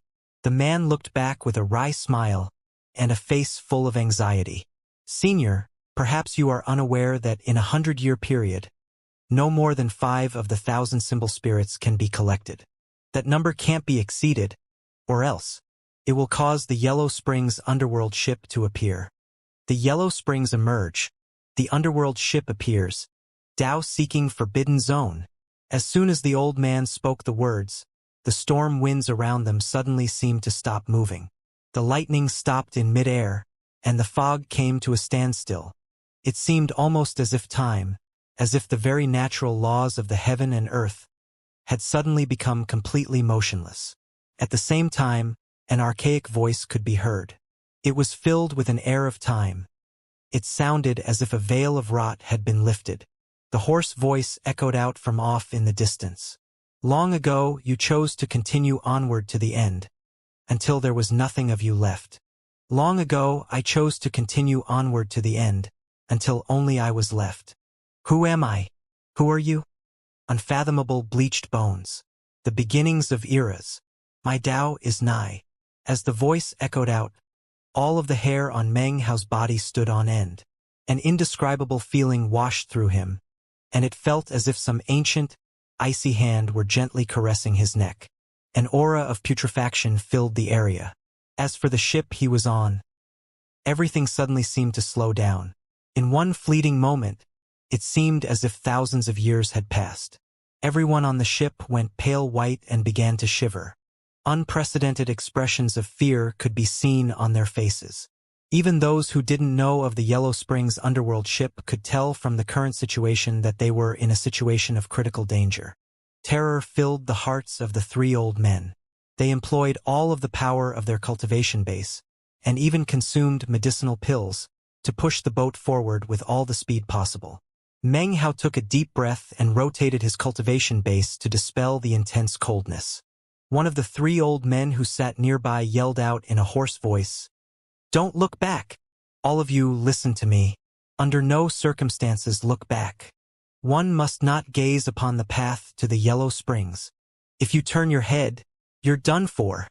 There were a few people on the ship who had been contemplating turning to look back. However, after hearing the old man's words, they sat there trembling, not daring to turn their heads even a little bit. Meng Hao's eyes flashed. Behind him, he could hear sobbing sounds rising and falling. It sounded like the weeping of a crowd of countless people. Gradually, everything around grew even colder. In the dim light, it was possible to make out strands of white fog that looked like hair, swirling about in the air. "The end of my Tao is nigh," said the voice, filled with an aura of decay. It seemed to be getting closer. A cold gleam gradually appeared in Meng Hao's eyes as he stood there on the prow. Although he didn't turn his head back, the energy in his body gradually grew more and more focused. The ship picked up speed, but everything around it was motionless. Even if it moved much faster, it would still be incapable of escaping the white strands that filled the area and were continuing to grow more numerous. It almost seemed as if the ship itself were mired within a painting in which everything was motionless. It didn't matter if the three old men went all out with power, they still weren't moving fast enough. The aura of rot grew closer, as if the underworld ship that the old men had talked about was getting closer and closer. Even though their own ship wasn't moving, the passage of time on board seemed to be speeding up. Everyone trembled, as they sensed signs that their life force was beginning to drain away. Despair welled up in the hearts of the three old men. Meng Hao silently lifted up his right foot and then stamped it down softly onto the deck. Instantly, his cultivation base rumbled, and power poured into the ship. Much of the deck directly shattered, but at the same time, the ship surged forward with incredible speed. The speed was such that it seemed they would break free from the world of motionless within which they were stuck. The three old men gasped, and hope appeared in their faces as they assisted with all the power they could muster. It finally seemed that the ship would break free from the painting. Movement in their surroundings even became visible. Eventually, they reached a speed that was capable of combating against whatever law it was in the area that caused everything to remain motionless. The air began to move, and the stillness seemed to be on the verge of shattering. It was at this point, when everything seemed to be just about to begin moving again, when Meng Hao heard a sigh in his ear. Then he heard the voice of a man, a voice filled with boundless love. "Hao, have you been safe and sound all these years? Back then, your mother didn't agree, but as your father, I insisted that it must be this way. Don't blame your mother." Meng Hao trembled. He recognized the voice. Bits and pieces of it actually remained in his memories. Even after so many years had passed, he recognized that this was the voice of his father. He stood there silently. He didn't look back as the ship sped forward. The motionlessness in the area was rapidly giving way to movement. The white strands that floated in the air were slowly moving backward, freeing the ship. Just then, though, Meng Hao heard another voice. "Hao, do you still remember me? I'm your mother. Look back. Let me see your face. It's been so many years. We've missed you." Meng Hao's entire body trembled, and his head moved slightly. A complex expression appeared in his eyes as he stood there breathing. He didn't look back. Instead, he focused all his energy on controlling the boat. A rumbling sound could be heard as the front of the boat finally pierced out of the painting of stillness. Meng Hao could see the border of the still region just up ahead. They were almost out of the painting. "Deep in your heart is obsession. This voice was not the voice of his parents that existed in his memory.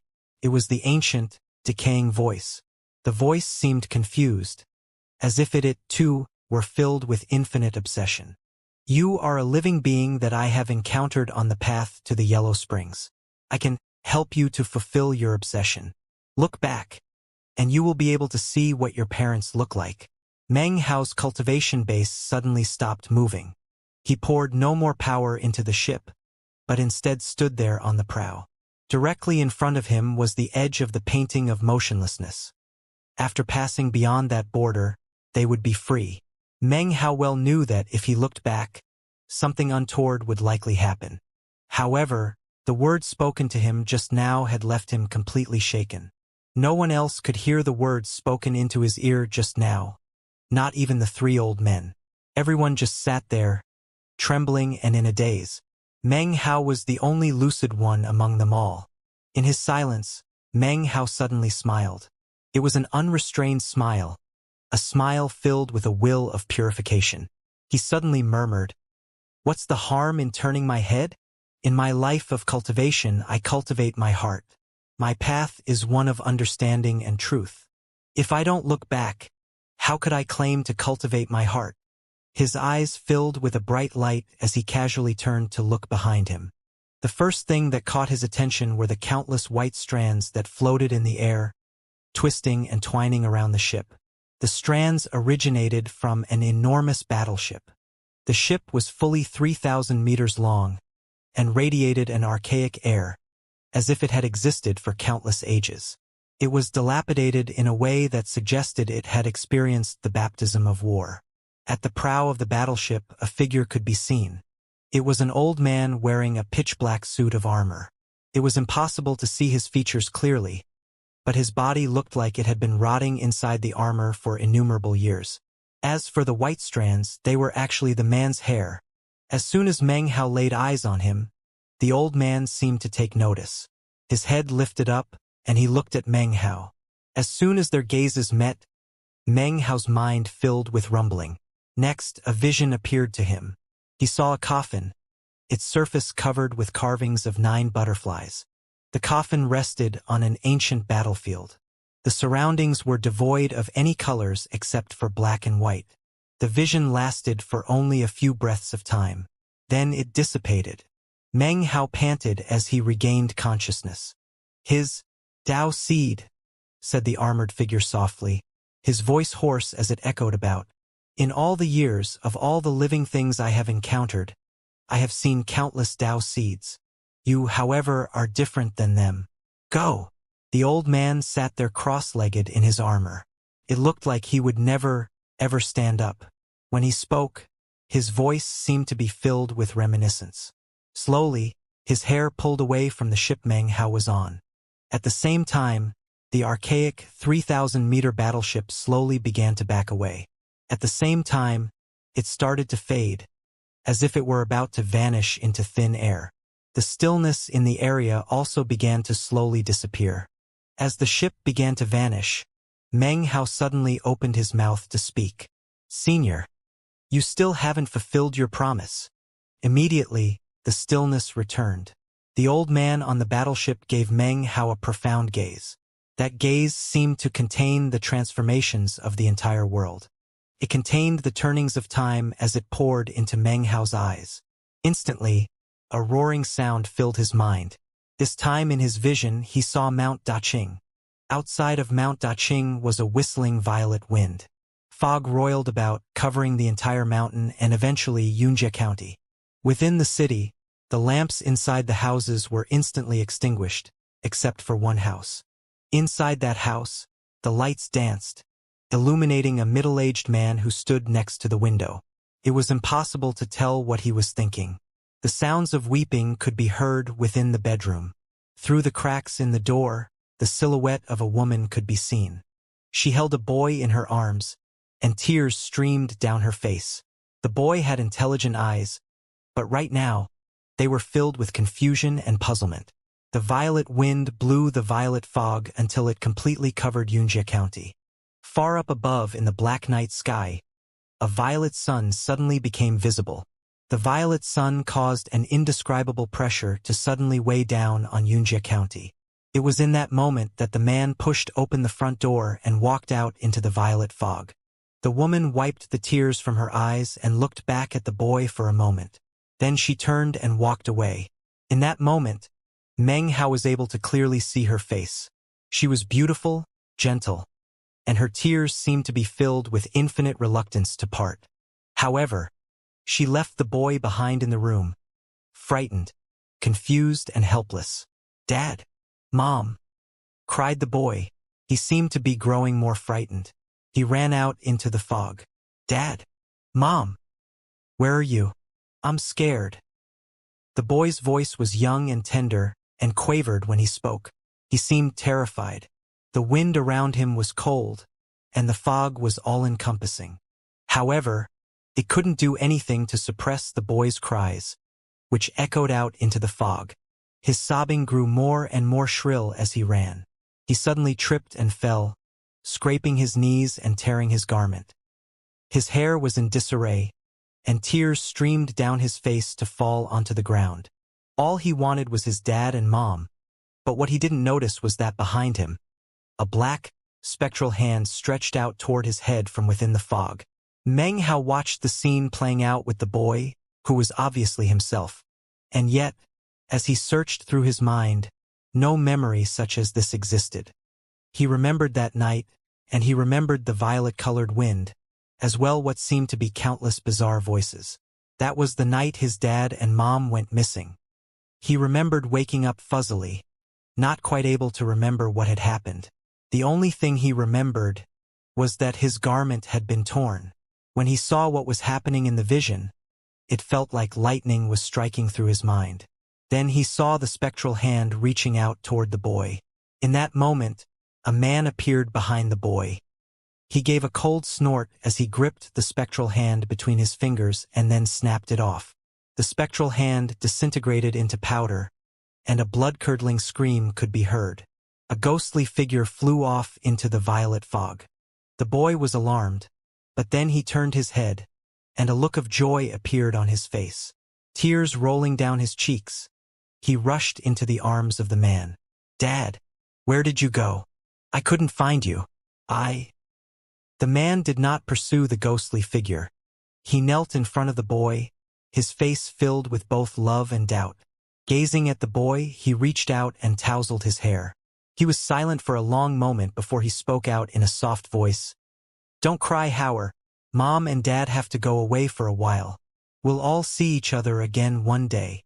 As soon as he heard the words, the boy reached out and grabbed the man's robe tightly. "Where are you going? I don't want you to go." The man didn't say anything. He patted the boy's head, and then, after another long moment passed, said, "The Eastern Lands." His expression was filled with intense love, and also pain. Then he reached out to touch the boy. His hand flickered with a glowing light, and the boy's eyes closed and he fell asleep. The man held the boy in his arms as he turned and walked back into the house. He gently placed the boy down onto the bed, then stood there watching him. Time passed and he finally sighed. Meng Hao was able to see the man's profile, outlined by the lamplight. He was handsome and dignified, and looked both familiar and yet also strange. Looking at him caused Meng Hao's heart to begin to pound. After another long moment, the man leaned down and kissed the boy on the top of the head. When he raised back up, his expression was one of both pain and farewell. He left the house and walked off into the violet wind and fog. He left Xianxia County, left Mount Daqing, and disappeared. As the vision ended, a tremor ran through Meng Hao's body and he regained clarity. He stood on the deck of the ship. The only thing around them was storm winds. There were no white strands of hair, no underworld ship. There was only the stormwind divide. Everyone else on the boat was asleep. The surroundings were quiet. Meng Hao looked around, then sat down cross-legged and stared off into the distance, somewhat in a daze. After a bit of time, the three old men awoke. Then, one by one, so did the others. They looked at Meng Hao with a mixture of dread and gratefulness. Meng Hao didn't speak, so of course, Neither did they dare to say a single word. It was in this manner that the ship continued on its voyage for several more months. Eventually, amidst the silence, it neared the end of the Stormwind Divide. The entire time, Meng Hao never rose to his feet. When they encountered symbol spirits, he didn't even look at them. He only stared out in front of the ship. No one had any idea what he was thinking. After the months passed, and the boat reached the end of the Stormwind Divide, a dock could be seen through the darkness, their final destination. Meng Hao stood up and sent his divine sense to spread over the entire ship, and the people on it. This was a minor magical technique that he had picked up in the Demon Immortal Pagoda, a Taoist magic that would erase any trace of him from the minds of these people. After that, he flew out to disappear into the storm winds. About 10 breaths of time after Meng Hao vanished, everyone on the ship regained their senses. They looked a bit confused, but after a moment, the ship reached the dock. At that point, they seemed to break through some invisible barrier.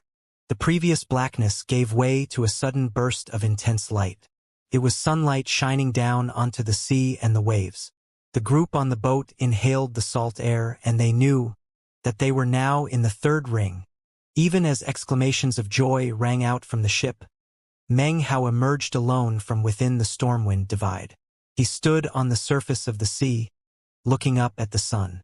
Whether that vision was real or not, the eastern lands are definitely where I need to go. After I resolve this crisis with the 10th Wang clan patriarch, then I'll definitely be heading to the eastern lands. I'll visit the Great Tang, I'll visit Chang'an, and I'll fulfill my childhood dream. He looked off toward the east, wishing that his cultivation base was sufficient to be able to see the eastern lands right now, no matter how far away it was. Maybe I can find some clues about Dad and Mom, and what happened that year. What was the violet wind and violet fog, and what did it have to do with me? And also, he lowered his head and looked down at the back of his hand. Every time he had a cultivation base breakthrough into a new stage, there was the symbol that appeared there.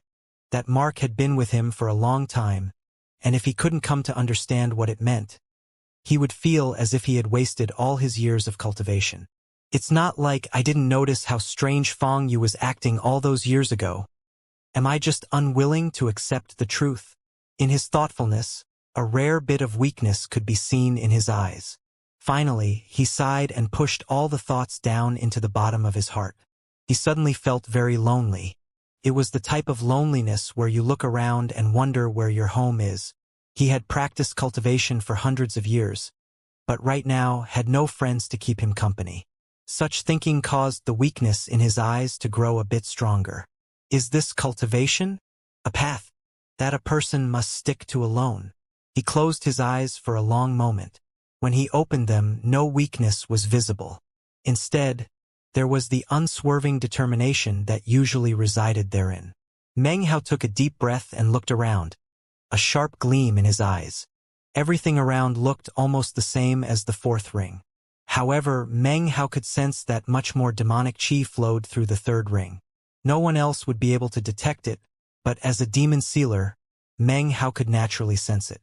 What Meng Hao didn't know was that, in this very moment, countless eyes suddenly opened on the seafloor of the third ring. All of them stared up in his direction. In the deepest part of the sea, the undercurrents swirled, and it seemed as if a tempest were forming. Countless red eyes emanated intense desire, as if they had finally seen hope for the first time. Up above on the surface of the waters, Meng Hao muttered to himself for a moment and then sped off. After flying for the time it takes an incense stick to burn, he suddenly frowned.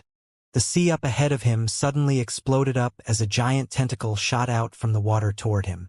It moved with such incredible speed that it looked like nothing more than a shadow. It almost looked like a flaming whip as it ripped through the air. It was an attack that contained power similar to the nascent soul stage. Meng Hao gave a cold snort, then waved his hand toward the incoming tentacle and made a grasping motion. The tentacle stopped in midair just a few feet in front of him, almost as if it had been seized by some enormous, invisible hand. The tentacle was completely black and covered with countless suction discs. It squirmed and wriggled, seemingly struggling to free itself. It was sickening to look at, and if you followed it to its source, you could see what appeared to be an enormous creature in the churning waters below. He watched on with a cold gleam in his eyes, then clutched out with his right hand and pulled. Boom! The sea exploded under the incredible power of Meng Hao's hand as an enormous, 300-meter-long cuttlefish was wrenched up out of the waters to hover in midair. Meng Hao relaxed his hand, and then took a step forward. He instantly disappeared, only to reappear directly in front of the cuttlefish. His right hand formed into a fist which he then struck out. A massive boom could be heard as the cuttlefish directly exploded into countless pieces that then rained down onto the surface of the sea. Within the shredded meat and flesh was a bluish crystalline object about the size of a finger. As soon as Meng Hao saw it, he grabbed it. When it touched his palm, it let off a gentle glow, along with the ripples of spiritual power. This looks like a mid-grade spirit stone. It must be a demon heart. After examining it for a while, he put it away into his bag of holding, then began to make his way off. However, it was then that he frowned. He sent his divine sense out, and immediately his face sank. Within the range of his divine sense, he could sense more than 20 different kinds of sea demons in the area. All of them were speeding along through the sea in his direction. Each one emitted violent auras, as well as intense avarice. They seemed to view themselves as hunters and him as the prey. Is this why the third ring is so dangerous? He thought, his brow furrowed. With that, he waved his hand toward the sea down below. Instantly, the surface of the sea rumbled and sank down, forming into what looked like a crater, roughly 300 meters wide. With another wave of his hand, Meng Hao caused the crater to begin to rotate. The rotation caused a huge roaring sound to lift up into the sky. It almost looked like a black hole was forming in the water. Great waves surged about, revealing 7 or 8 vicious sea demons. These sea demons didn't have very high cultivation bases. All were roughly at the early nascent soul stage, and a few even were in the core formation stage. They looked at Meng Hao with red eyes and vicious greed. It seemed that they couldn't wait to consume Meng Hao, as if even taking a single bite of him would give them some type of enlightenment. Their gazes caused Meng Hao to be filled with a sensation of disgust. He almost felt as if he were being looked at by the 10th Wang clan patriarch. Coldness flickered in his eyes, and he made a cold snort as the fingers of his right hand slowly clenched into a fist. At the same time, the vortex in the sea slowly constricted, tightening down and closing. The seawater instantly turned red with blood, and miserable howls could be heard. When Meng Hao opened his fist, the waters spread back out and the vortex resumed spinning. A moment later, Meng Hao waved his sleeve, causing more than 20 demon hearts to fly up from the reddened water. He put them into his bag of holding, then transformed into a beam of light that shot off into the distance. The only thing that was left behind was the blood, which slowly dissolved into the seawater. Everything was calm and peaceful. The third ring was very large and contained a great number of cultivators. Most organized into groups of 3 or perhaps 5 to go hunting sea demons in various regions of the third ring. To encounter a sea demon was a lucky break-in and of itself. Of course, there were some powerful sea demons who could also bring incredible disaster. There were even some areas within the third ring that were specially noted in jade slip maps. Anyone who wanted to enter such areas had to prepare special items ahead of time. Furthermore, there was one particular city in the third ring called Seahold that had been established jointly by the 3 sects, which made it convenient for cultivators to trade for supplies. The city was enormous and towered up above the surface of the water like a huge fortress. It was covered with shocking spell formations that had protected it for countless years against the attacks of sea demons. Within the city were garrisoned more than 10,000 cultivators from the 3 sects. In addition, there was always one of the 3 saints in command of the city. They rotated every 100 years. For years, the 3 sects had maintained an incredible reputation, to the point where even the powers in the southern domain, eastern lands, western desert, and northern reaches acknowledged them. Several days later, Meng Hao flew in midair over the third ring. He lifted up his right hand, and lightning crackled. Instantly, a 30-meter-long sea demon comparable in power to a Foundation establishment cultivator, was destroyed. This particular sea demon didn't even have a demon heart. However, for some reason, as soon as it detected Meng Hao's aura, it had seemed to go crazy, and had attacked him with complete abandon. Meng Hao had run into 7 or 8 other sea demons just like this in his travels so far. Something's not right, he thought, frowning. It almost felt as if he were going around the 3rd ring with a big target on his back.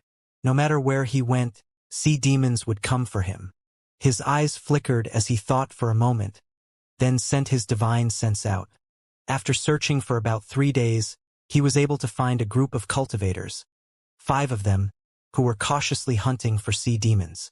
He followed them from a distance, and they were unaware of his presence. However, after only half a day, he sensed 8 frenzied sea demons closing in. All of a sudden, they burst out from the water howling. The faces of the 5 cultivators instantly filled with shock. How could there be so many sea demons? Don't tell me some sort of treasure is in the area? The 5 of them began to flee in alarm. Of course, the sea demons weren't after them, so they were able to get away easily. Meng Hao floated there in mid-air, his brow furrowed. Having observed what was happening, he now understood that it was he himself who was attracting the sea demons. Is there something special about me that drives them crazy? He thought, his eyes flickering. Down below, the sea demons were charging across the surface of the water at top speed. Meng Hao let out a cold snort, then waved his right hand. Instantly, the sword tip with 30,000 years of time power flew out. Under Meng Hao's control, it turned into a black beam of light that shot directly toward one particular sea demon which looked like a crab. When it shot through the sea demon, the creature instantly turned completely gray, as if had just passed through tens of thousands of years of time. In the blink of an eye, it turned into nothing more than ash. The beam continued on to pierce through 6 more sea demons, all of whom, regardless of the level of their cultivation base, instantly withered up and turned into nothing more than ash. As for the final sea demon, it looked like a sea turtle. When it saw everything that happened, its eyes filled with terror. Despite that, it didn't seem to be able to resist the urge to charge toward Meng Hao.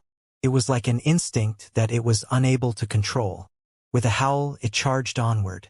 Meng Hao glanced coldly at the sea turtle, which was only a few dozen meters long. He put away the time sword tip, then performed an incantation. The mountain-consuming incantation appeared, and an enormous mountain peak descended. It smashed down onto the sea turtle, completely sealing it inside. Meng Hao waved his sleeve to collect up the mountain, as well as the other demon hearts in the area. Then, he proceeded off into the distance. Not too long later, Meng Hao materialized out of thin air to appear near an island. Instantly, roaring could be heard from the island. Meng Hao frowned somewhat grudgingly. He had no idea what type of ferocious beast or sea demon was there, but without waiting to find out, he sent a palm strike down. The entire island shook and trembled as the palm attack slammed into the area where the roaring came from. The island trembled, and then was completely silent. Whatever creature was there had been killed with a single strike. Meng Hao sat down cross-legged, then waved his right hand. Immediately, the mountain peak flew out from his bag of holding, within which was sealed the body of the sea turtle. The first thing that Meng Hao thought about when he looked at the sea turtle was Old Turtle Reliance. He frowned for a moment, then waved a finger, causing the mountain peak to vanish. The sea turtle glared at him viciously with red eyes. Then it howled and charged in attack. Meng Hao's right hand instantly waved down. A boom rattled out as a huge, invisible palm crushed down onto the sea turtle. No matter how it struggled, it was incapable of freeing itself. Could only look at Meng Hao and roar. "You want to eat me?"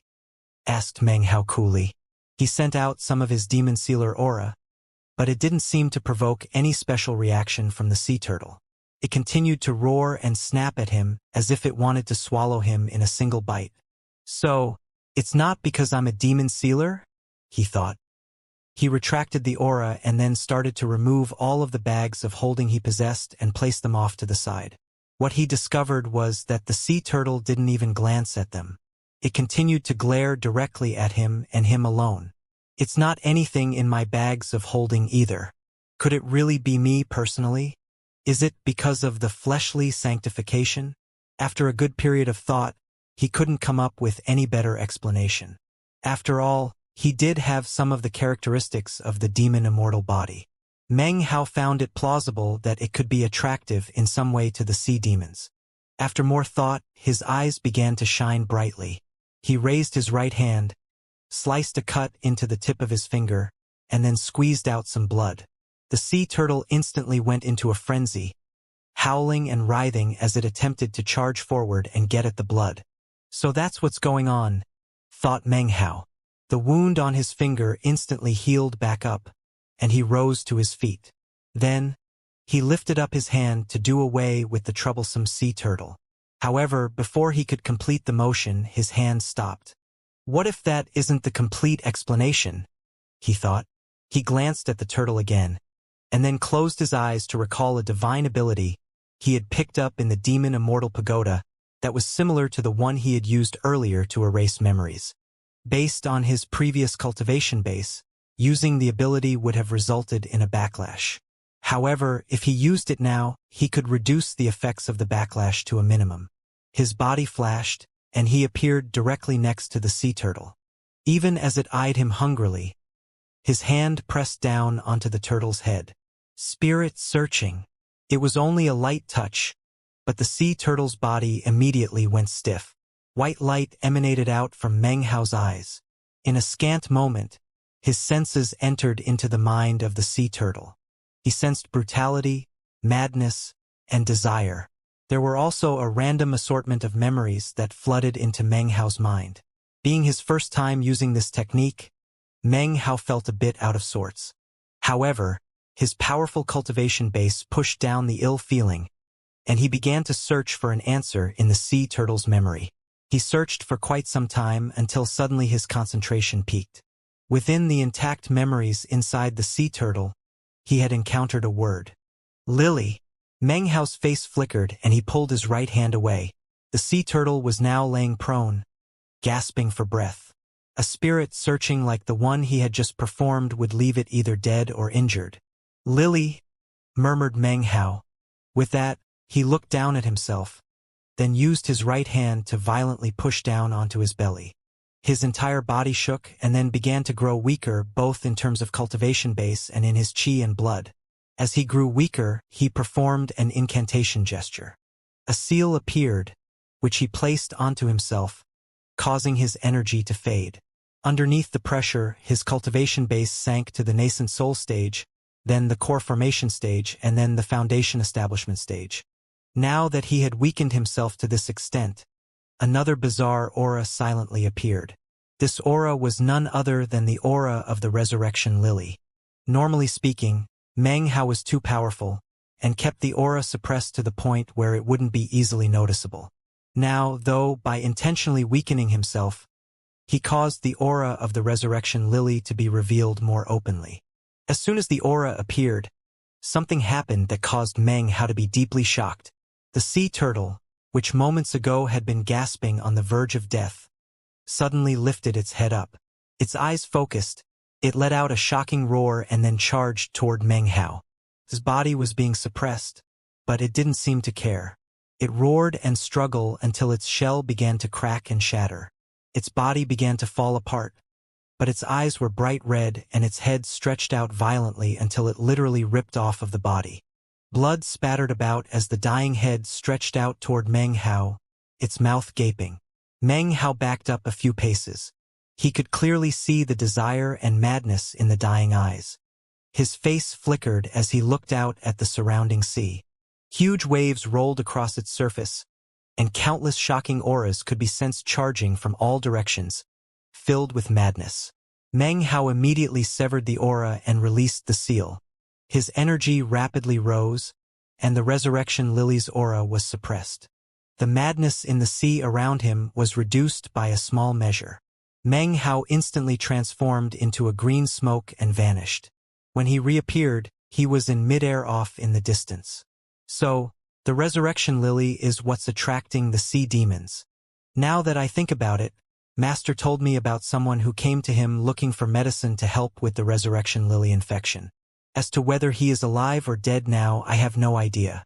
I just remember that he was from the Milky Way Sea. If I can find him, maybe he could use his understanding of the resurrection lily to help me with mine. After thinking for a moment, Meng Hao vanished again. Meanwhile, far from the third ring in the depths of the second ring, the water in this area was black, and everything was quiet. Even the surface of the sea was calm, without any waves or even ripples. There was also a black island, upon which sat a cross-legged figure. He had the physical appearance of a cultivator, except that a spiraling horn stuck out from his forehead. He was surrounded by vast quantities of bones, many of which were the bones of cultivators. His eyes suddenly opened, and within each eye, 2 pupils could be seen. A savage aura exploded out from him. Resurrection Lily. A month flashed by. During that time, Meng Hao swept freely across the third ring. Considering the level of his cultivation base, there were no sea demons who could stand up to him. The instant any appeared and got close to him, he would destroy them. Sometimes he didn't actually even need to do anything personally.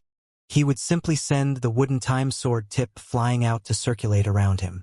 A mere thought could send the tip speeding to the attack at any time.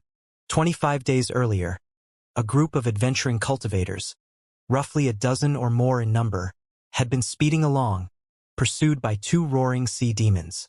Even in the midst of their hopelessness, a black beam appeared. It shot through the 2 sea demons, transforming them into ash. The demon hearts flew out, and then vanished into thin air. 20 days earlier, a haughty-faced man was fighting at close quarters with a sea demon, when a black beam suddenly appeared out of nowhere to transform the sea demon into ash. 15 days earlier, 10 days earlier, 5 days earlier, similar scenes played out in different areas in the third ring. In fact, almost every day such things occurred. Gradually, rumors began to spread about the black sword tip. After a month of domination, Meng Hao had collected nearly 1,000 demon hearts.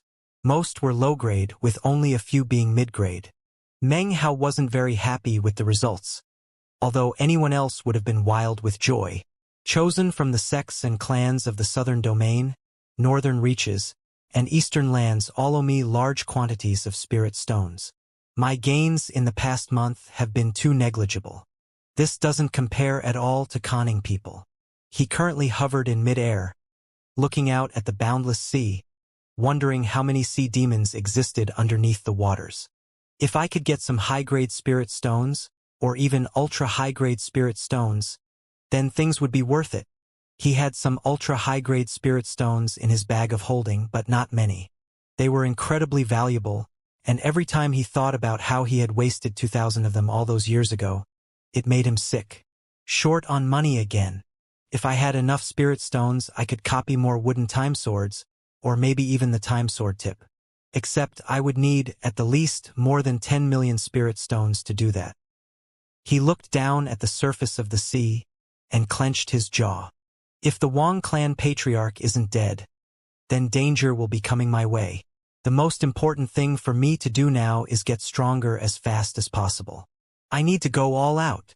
Determination appeared in his eyes, and then he vanished into thin air.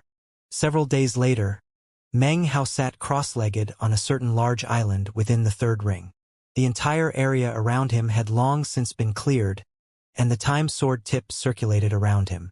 He looked down at his bag of holding as a small mountain flew out. Sealed inside of the little mountain was a battle axe, which was none other than the 1,000-symbol spirit he had captured. After looking at it for a moment, he lifted his right hand up into the air, causing the mountain to vanish. The battle axe instantly began to emit a rumbling sound, and was just about to attack when Meng Hao waved his wide sleeve, causing a huge pressure to envelop the area. He reached out with his hand, but the battle axe made a popping sound and transformed into over 1,000 magical symbols. Meng Hao's hand grasped nothing but air. The magical symbols cascaded about, seemingly quite proud of themselves. They swirled behind Meng Hao, where they once again formed into a battle axe, which then chopped down toward Meng Hao. Hex! said Meng Hao coolly. He didn't even turn his head to look. He simply pointed backward with his left index finger. The 1,000 magical symbols trembled and struggled in mid-air. However, when Meng Hao punched out, the battle axe collapsed into a mass of magical symbols. Then he performed an incantation, and the mountain-consuming incantation appeared in the form of 1,000 mountains, which covered over all the magical symbols. Meng Hao performed all these actions smoothly and spontaneously, as if he hadn't been troubled in the least bit. Then, his expression indifferent, he caused the magical symbols to approach him one by one. He imprinted them with divine sense, a process that took several hours to complete. After it was all done, his eyes glittered as he allowed the 1,000 mountains to loosen and free the magical symbols. The symbols seemed as if they had lost their sentience.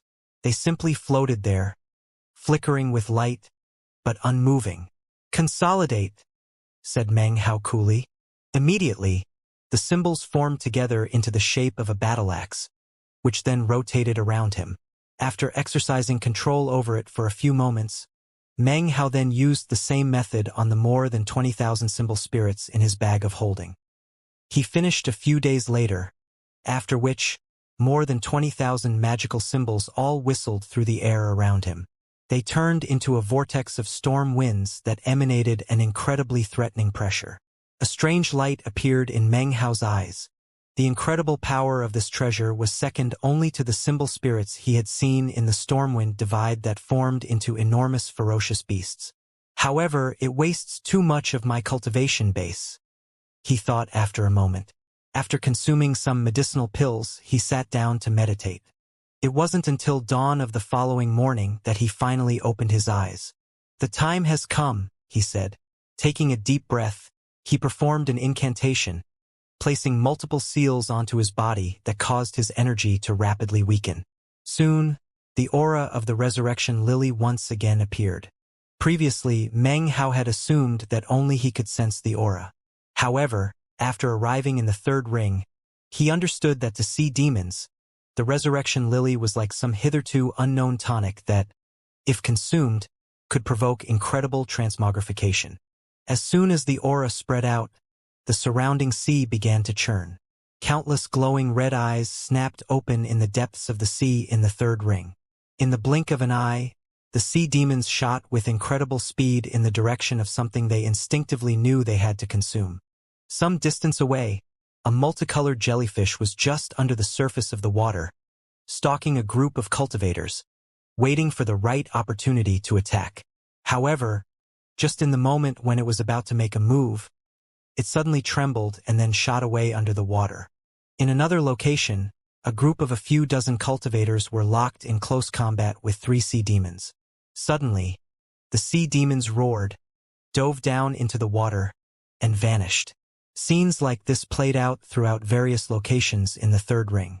Quite a few cultivators noticed the phenomenon.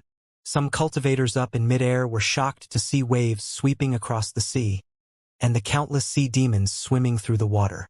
"Don't tell me it's a beast tide." Even while so many people were shocked, Meng Hao sat calmly waiting on the island.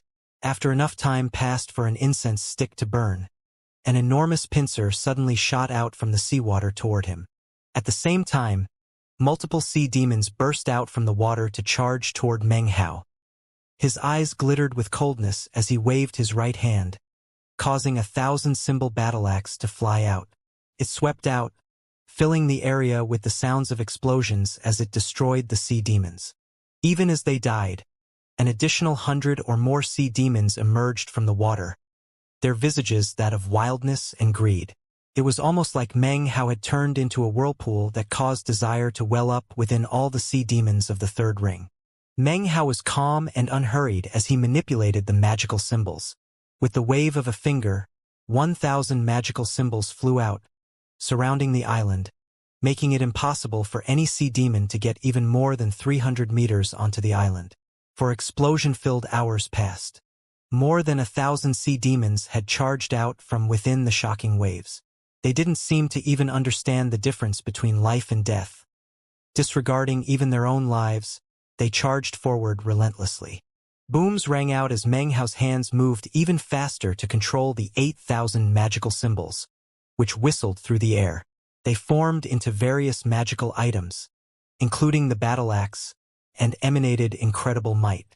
Another 4 hours passed, during which time, Meng Hao consumed medicinal pills on 3 occasions to support the rotation of his cultivation base.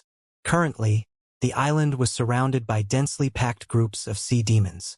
There were so many that he almost couldn't see anything else. The sight was enough to shock anyone who might see it, even Meng Hao. However, he wanted even more sea demons. The magical symbols were now 13,000 in number, whistling about to create a droning sound that filled the ears. From afar, the island appeared to be surrounded by a vortex of storm winds and a black fog. Outside of the storm winds were endless amounts of sea demons that charged forward in their attempts to get onto the island. The roaring was astonishing, and blood showered about everywhere. Meng Hao was unsure of how many sea demons he had killed in the relatively short period of time. The only ones who knew were the parrot and meat jelly. That was because they were flying around, boring their way in and out all over the place. As the sea demons died, they gleefully collected up the demon hearts.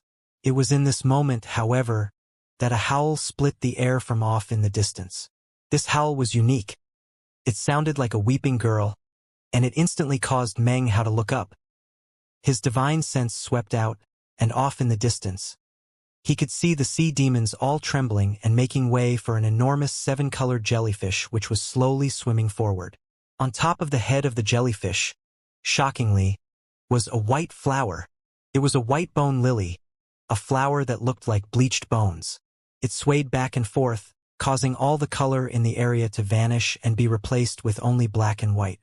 As Meng Hao looked over, he suddenly felt the island shake beneath him, as if some enormous creature down below were attacking it.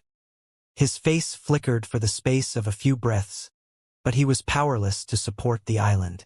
Cracks spread out on its surface, and then the island simply collapsed into countless pieces.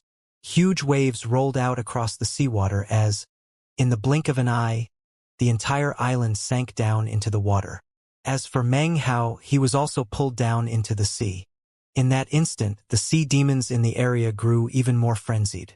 The world underneath the surface of the waters was their domain, so it was with even more madness that they charged forward.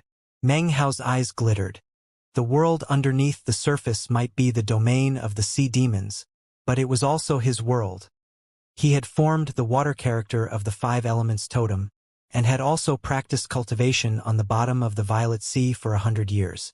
Why would he possibly care about the pressure exerted under the sea? His expression was cold as he lifted his right hand to cause 20,000 glittering magical symbols to circulate out. They transformed into 20 magical items which shot toward the sea demons and began to slaughter them. The explosions did not pass out of the seawater, but they did give rise to enormous waves which swept out through the 3rd ring. The cultivators who saw them were shocked and intrigued about what was happening. Furthermore, some of the incredibly powerful sea demons of the 3rd ring were now in motion, heading toward Meng Hao, filled with madness. Meng Hao was under the water, surrounded by 20,000 magical symbols which swept around him in the form of a tempest. The water seethed, and the sea demons were unable to get within even 300 meters of him. Of course, the sea demons attacked with reckless abandon, impelled by instinct to fight even if they died. Meng Hao's eyes flickered as the magical symbols surged around him, carrying out an incredible slaughter. Waves surged out, affecting more than half of the 3rd ring, and more sea demons arrived. Soon, even the 3rd ring's Seahold city was affected, causing even more cultivators to look around in shock and wonder what was occurring. In fact, the waves even crashed into Seahold, the city created by the joint efforts of the 3 sects. The sounds of bugles filled the air, and the cultivators garrisoned there armed themselves and entered battle formation, as if they were preparing to fight some incredible enemy. The powerful experts within the city emerged one by one, their faces grim and filled with intense harshness. They looked off into the distance at the countless waves that surged toward them. Could it be that the sea devils of the 2nd ring are on the attack? Impossible! The sea devils of the second ring are few in number. They rarely appear and almost never enter the third ring. To them, the sea demons of the third ring are like common animals. They view themselves as the emperors and kings. But if it's not the sea devils, then what is causing these great transformations in the third ring? Everyone was discussing the matter, and as soon as the sea devils were mentioned, faces filled with fear. Outside the city, crashing sounds could be heard as the waves slammed into the city walls. The sounds could be heard without cessation and echoed throughout the city, causing the cultivators' faces to flicker with various expressions. In the middle of Seahold was an enormous tower nearly 3,000 meters tall. The areas surrounding the tower were a forbidden zone which no one could enter without being invited first. This was a cultivation area set aside for the three saints. At the highest level of the tower sat a middle-aged man wearing a voluminous red robe, who happened to be surnamed Lin. He had long black hair, and currently stood with his hands clasped behind his back, looking out a window. He was frowning, and it was impossible to tell exactly what he was thinking. "The waves are higher by 3 meters, and seemingly for no reason," he said coolly. "It seems something has provoked the sea demons. They're all heading in the same direction. Are they going to pay respects, or have they been summoned? Or enticed?" His eyes shone with a brilliant light, and as he spoke, his words seemed to cause ripples to spread out in the air. "In any case, the sea demons are not intelligent. It must be desire which is driving them." He suddenly took a step forward, and then vanished. Shockingly, he reappeared outside of Seahold, far off in the distance. Waves surged beneath his feet as he clasped his hands behind his back and strode forward. With a single step, he vanished and then reappeared far, far off. Then he repeated the process. It was with incredible speed that he moved, a speed that a nascent soul cultivator could never achieve, not even by bringing harm to their own life. At the same time that the red-robed man proceeded forward, Meng Hao was surrounded by 20,000 surging magical symbols. Blood filled the water around him as countless sea demons were completely destroyed. He had no idea how many he had killed, but as he sank down deeper, the sea demons that surrounded him seemed endless. It was at this point that a 5-colored bolt of lightning suddenly appeared, shooting through the hordes of sea demons. Wherever it went, sea demons directly exploded. The lightning itself seemed to be filled with the power to destroy heaven and earth. In the blink of an eye, it slammed into the magical symbols that surrounded Meng Hao. Boom! 1,000 of the 20,000 magical symbols instantly collapsed. It shot onward toward Meng Hao, who immediately looked up. When the island collapsed and began to sink to the seafloor, he had already noticed the approaching white-bone lily jellyfish. However, after sinking down, despite being unhampered by the surroundings, he found himself in a different situation than when he had been in the Violet Sea. Here, his divine sense had limitations. Of course, he was as vigilant as ever, so as the lightning bore down on him, he lifted his right hand and pointed forward with his index finger. The blood palm instantly appeared and shot forward. A boom could be heard as the 5-colored lightning bolts spread apart, surrounding the blood palm, as if it wished to bore directly into it. Meng Hao's eyes glittered, and he let out a cold snort. He flicked his sleeve, performed an incantation, and then pointed forward. Immediately, a face appeared in front of him. It looked like Meng Hao's face, although its eyes were closed as it shot forward. This, of course, was the first form of the blood immortal divine ability. Booming filled the bottom of the sea. As the lightning collapsed, the face's eyes opened, and the lips began to speak with a soundless voice. The soundless voice seemed to rip the jellyfish out into the open. 6 ripple-like formless sound waves swept out in front of Meng Hao. The first of them caused thousands of sea demons to instantly explode. The second, third, and fourth sweeping ripples caused more than 10,000 sea demons to collapse. The fourth and fifth ripples seemed to open a path that revealed the enormous jellyfish off in the distance. The sea demons in front of Meng Hao all scrambled clear as the 6th ripple shot directly toward the jellyfish. The water seethed and distorted to form the face of Meng Hao, which rumbled toward the jellyfish. A brilliant, 5-colored glow spread out from the jellyfish, which transformed into a 5-colored shield that shot out in defense. A huge boom could be heard, which transformed into an even more intense attack that spread out in all directions. Meng Hao gave a cold snort, and was just about to directly slay the bizarre jellyfish when suddenly, he sensed an incredible force shooting toward him. The intensity of the force caused him to tremble inwardly. The magical symbol Tempest around him shuddered, and another 1,000 symbols instantly collapsed. As the force neared Meng Hao, his eyes glittered. Giving up any plans to slay the jellyfish, he spun around. His right hand clenched into a fist, which then punched directly toward the incoming force. A bang could be heard, and the seawater exploded out in all directions. It was as if two enormous, incredibly shocking fists had slammed into each other in the middle of the water. A deep growl could be heard as an enormous figure retreated backward from the force of Meng Hao's punch. It was at this point that Meng Hao could clearly see the sea demon that was the source of the powerful force from just now. It was a giant, a 3,000-meter-tall giant, with 2 heads and scale-covered skin that was completely blue. Its eyes, however, were bright red as it stared at Meng Hao. This was what had caused the island to collapse. Shockingly, located behind the giant could be seen a white bone lily, swaying back and forth.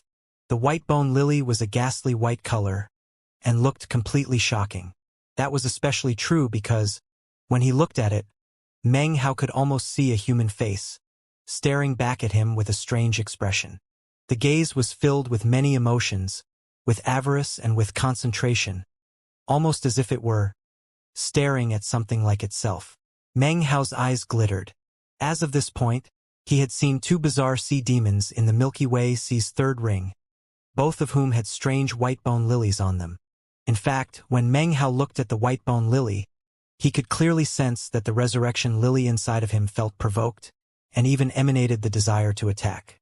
Apparently, the pressure from Meng Hao, as well as the intensity of the current danger, had caused it to intentionally allow some of its aura to seep out into his blood vessels. Meng Hao's mind trembled. He had been fighting with the resurrection lily for years, and although he always succeeded in suppressing it, he only did so with the use of force. This was the first time that the resurrection lily had given up on any resistance, and merged its aura with Meng Hao of its own initiative. As the aura merged into him, a bizarre light appeared in Meng Hao's eyes. He did not resist, but rather allowed the aura of the resurrection lily to spread out within him. Instantly, a 5-colored resurrection lily appeared behind him. The flower formed into a face that was split into 2 parts. One part looked like Meng Hao, as mild as jade. The other looked as vicious as a wicked spirit.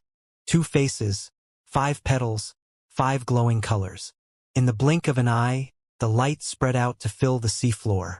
As it did, Meng Hao's mind suddenly trembled, and a strange glow appeared in his eyes. As of that moment, he could sense the energy of heaven and earth. This was not the first time he could sense the energy of heaven and earth, but this was the most direct connection he had ever felt. He almost felt as if he were favored by heaven and earth, as if his existence was approved. With every breath he took, the power of heaven and earth flowed into him. Regardless of whether it was spiritual energy or demonic chi, or other types, anything that could be of benefit to him flowed in. The feeling was indescribable, as if heaven and earth would do anything for him. The power was boundless. It felt like his destiny grew deeper, as if the heavens had opened their eyes to gaze upon him. It was like any living thing that wished to harm him would become an object of loathing to heaven and earth. The indescribable feeling was like a mysterious premonition. The day the resurrection lily blooms with 7 colors, flowers bloom and flowers descend. 1,000 years. Don't tell me that it really is impossible to kill it? The realization hit Meng Hao, but he had no time for consideration at the moment. Almost in the same moment that the 5-colored resurrection lily appeared behind him, the hosts of sea demons around him went into a frenzy. Their eyes were red, and seal marks appeared on their bodies. The seal resembled the face of a spirit, almost like the earliest version of the resurrection lily, except white. However, if you looked closely, you could see that it was not the resurrection lily, but, shockingly, A white bone lily. This white bone lily definitely has some direct connection with the resurrection lily. But why are there so many white bone lilies in the Milky Way sea? It seems like almost every single sea demon has one. His mind trembled as he looked around at all of the white bone lily seals, and his scalp began to grow numb. I wonder if it has something to do with the Reverend Silver Lamp of the Milky Way sea that Master spoke of?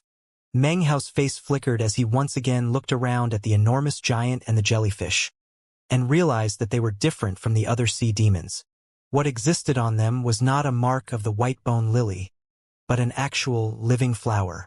Currently, the two white bone lilies were swaying back and forth, and looked as if they were about to bloom, each of them with 3 petals. I remember Master told me that Reverend Silverlamp came to him 700 years before, asking for help in solving the problem of the resurrection lily. Master was able to help a bit, but couldn't truly solve the problem. Then, Reverend Silverlamp returned a few hundred years later, having dispelled the poison of the resurrection lily. Could it be that these transformations in the sea demons in the Milky Way sea have something to do with Reverend Silverlamp?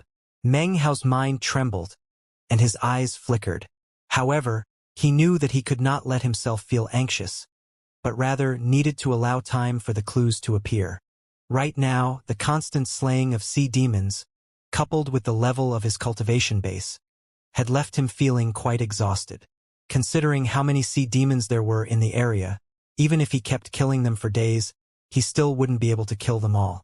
Also, he knew that since the drastic changes in the sea would cause widespread repercussions, it wouldn't be too long before outsiders came to investigate. Well, first I'll just have to kill you, he said, turning toward the enormous giant. If the giant hadn't destroyed the island, then Meng Hao wouldn't be in his current situation under the water. He quickly exercised control of the magical symbols, sending them spreading out to clear a battlefield. The giant approached, roaring, surrounded by bubbles as it charged. Meng Hao gave a cold snort and then clenched his right hand into a fist. First heaven destruction, he said, his eyes glittering. An illusory image appeared on his hand. It almost looked as if 2 hands had appeared and merged together. This was a Taoist magic that Meng Hao had acquired in the demon Immortal pagoda, the 9 heavens destruction. After leaving the demon Immortal sect, he had occasionally contemplated it inwardly. After that, when he met with guiding Trirane, he was enlightened regarding the matter of vibrations. That caused the seed to sprout in his mind, and he then thoroughly understood. The 9 heavens destruction was vibration. The fist descended and water exploded. The bubbles collapsed, and Meng Hao's fist shot like lightning to slam directly into the giant. Bam! Second heaven. Meng Hao punched again, and the water seethed, exploding out to create gigantic waves. Third heaven. Killing intent flickered in his eyes as the fist descended. The giant let out a blood-curdling scream that echoed out despite its location on the seafloor. Meng Hao's fist slammed into the giant's chest, causing a huge hole to explode out. Within the mangled flesh, a crystalline stone about the size of an infant's hand could be seen. It almost looked like a heart. Meng Hao's right hand stretched out to immediately grab the resplendent crystal, then wrench it away. The giant shook violently. At the same time, the illusory resurrection lily behind Meng Hao savagely enveloped the giant, and then flickered as a ghost image appeared over the white bone lily. It appeared as if some sort of invisible fight were taking place. All of this happened in only the space of a few breaths. Meng Hao grabbed the demon heart and then backed up. The white bone lily trembled and then shattered into pieces, which the 5-colored resurrection lily instantly consumed. The resurrection lily looked even more ferocious, as if it had been reborn. The 5-colored petals all grew even more resplendent. Time to go, Meng Hao growled. His voice instantly echoed out to the parrot, who had been silently going around collecting demon hearts. It instantly flickered, returning to Meng Hao's side. Meng Hao then transformed into a green smoke and a black moon, which shot up toward the surface of the water. Hordes of sea demons tried to obstruct his path, and the jellyfish went into even more of a frenzy, shooting out countless lightning bolts. However, none of it was able to hinder Meng Hao even the slightest bit. He quickly performed an incantation, causing the more than 10,000 magical symbols to spin around him into a tempest that emanated black fog. Then he directly shot out of the water. In that instant, countless sea demons flew out as well. However, they were incapable of stopping him as he shot up into the air, transforming into a beam of light that shot off into the distance. At the same time, he forcefully suppressed the aura of the Resurrection Lily. It didn't matter whether the Resurrection Lily was willing or not, nor how much it struggled. It was completely pushed down by Meng Hao. He moved with incredible speed until he was around 3,000 meters away.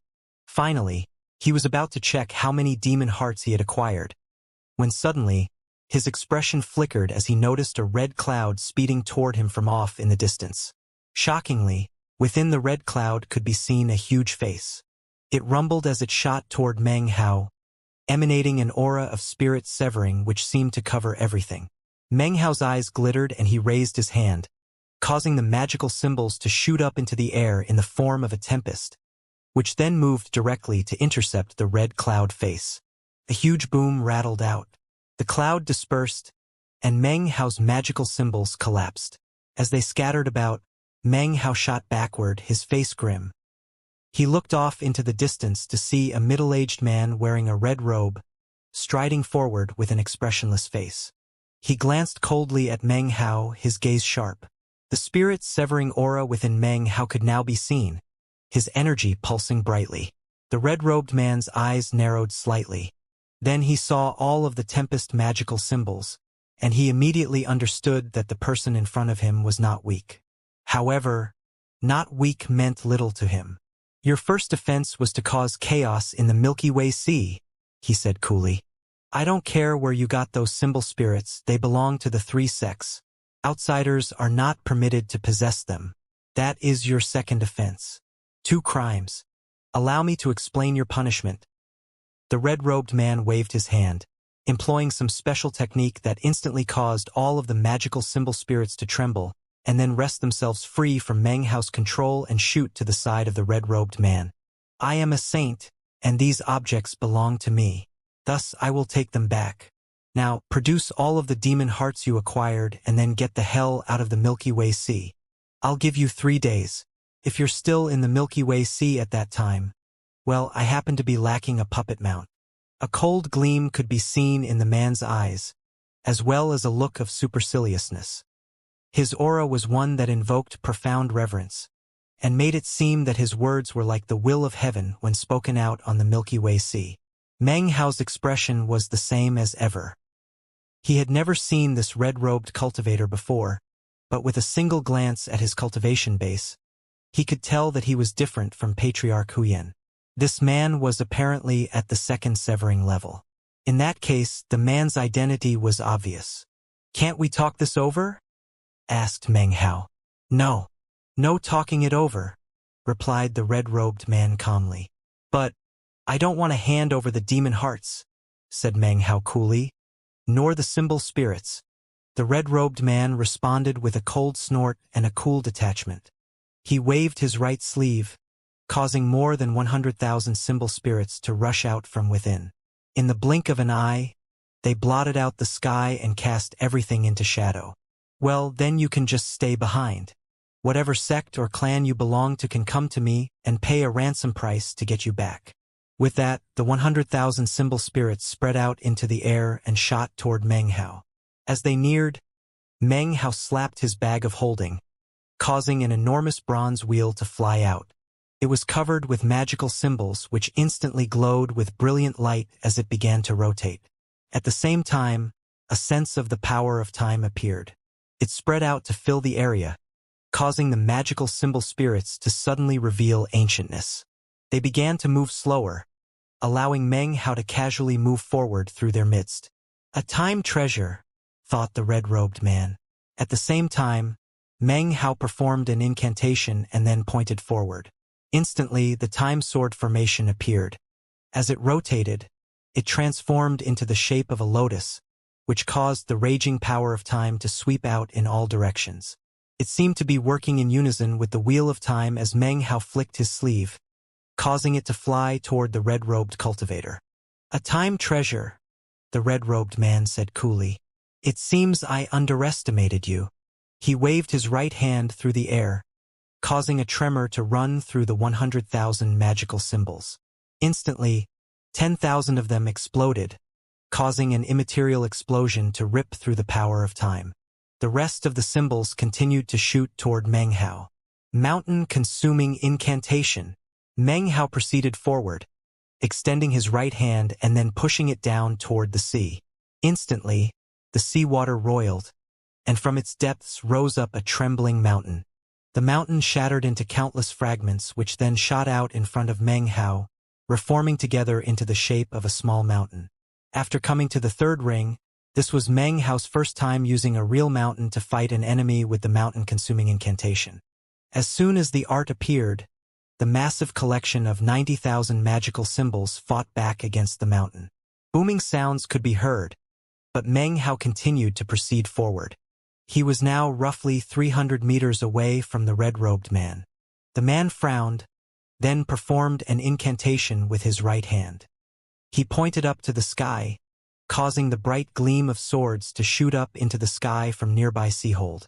3 swords flew through the air, emitting a droning sound. Their incredible speed was such that they rapidly became invisible.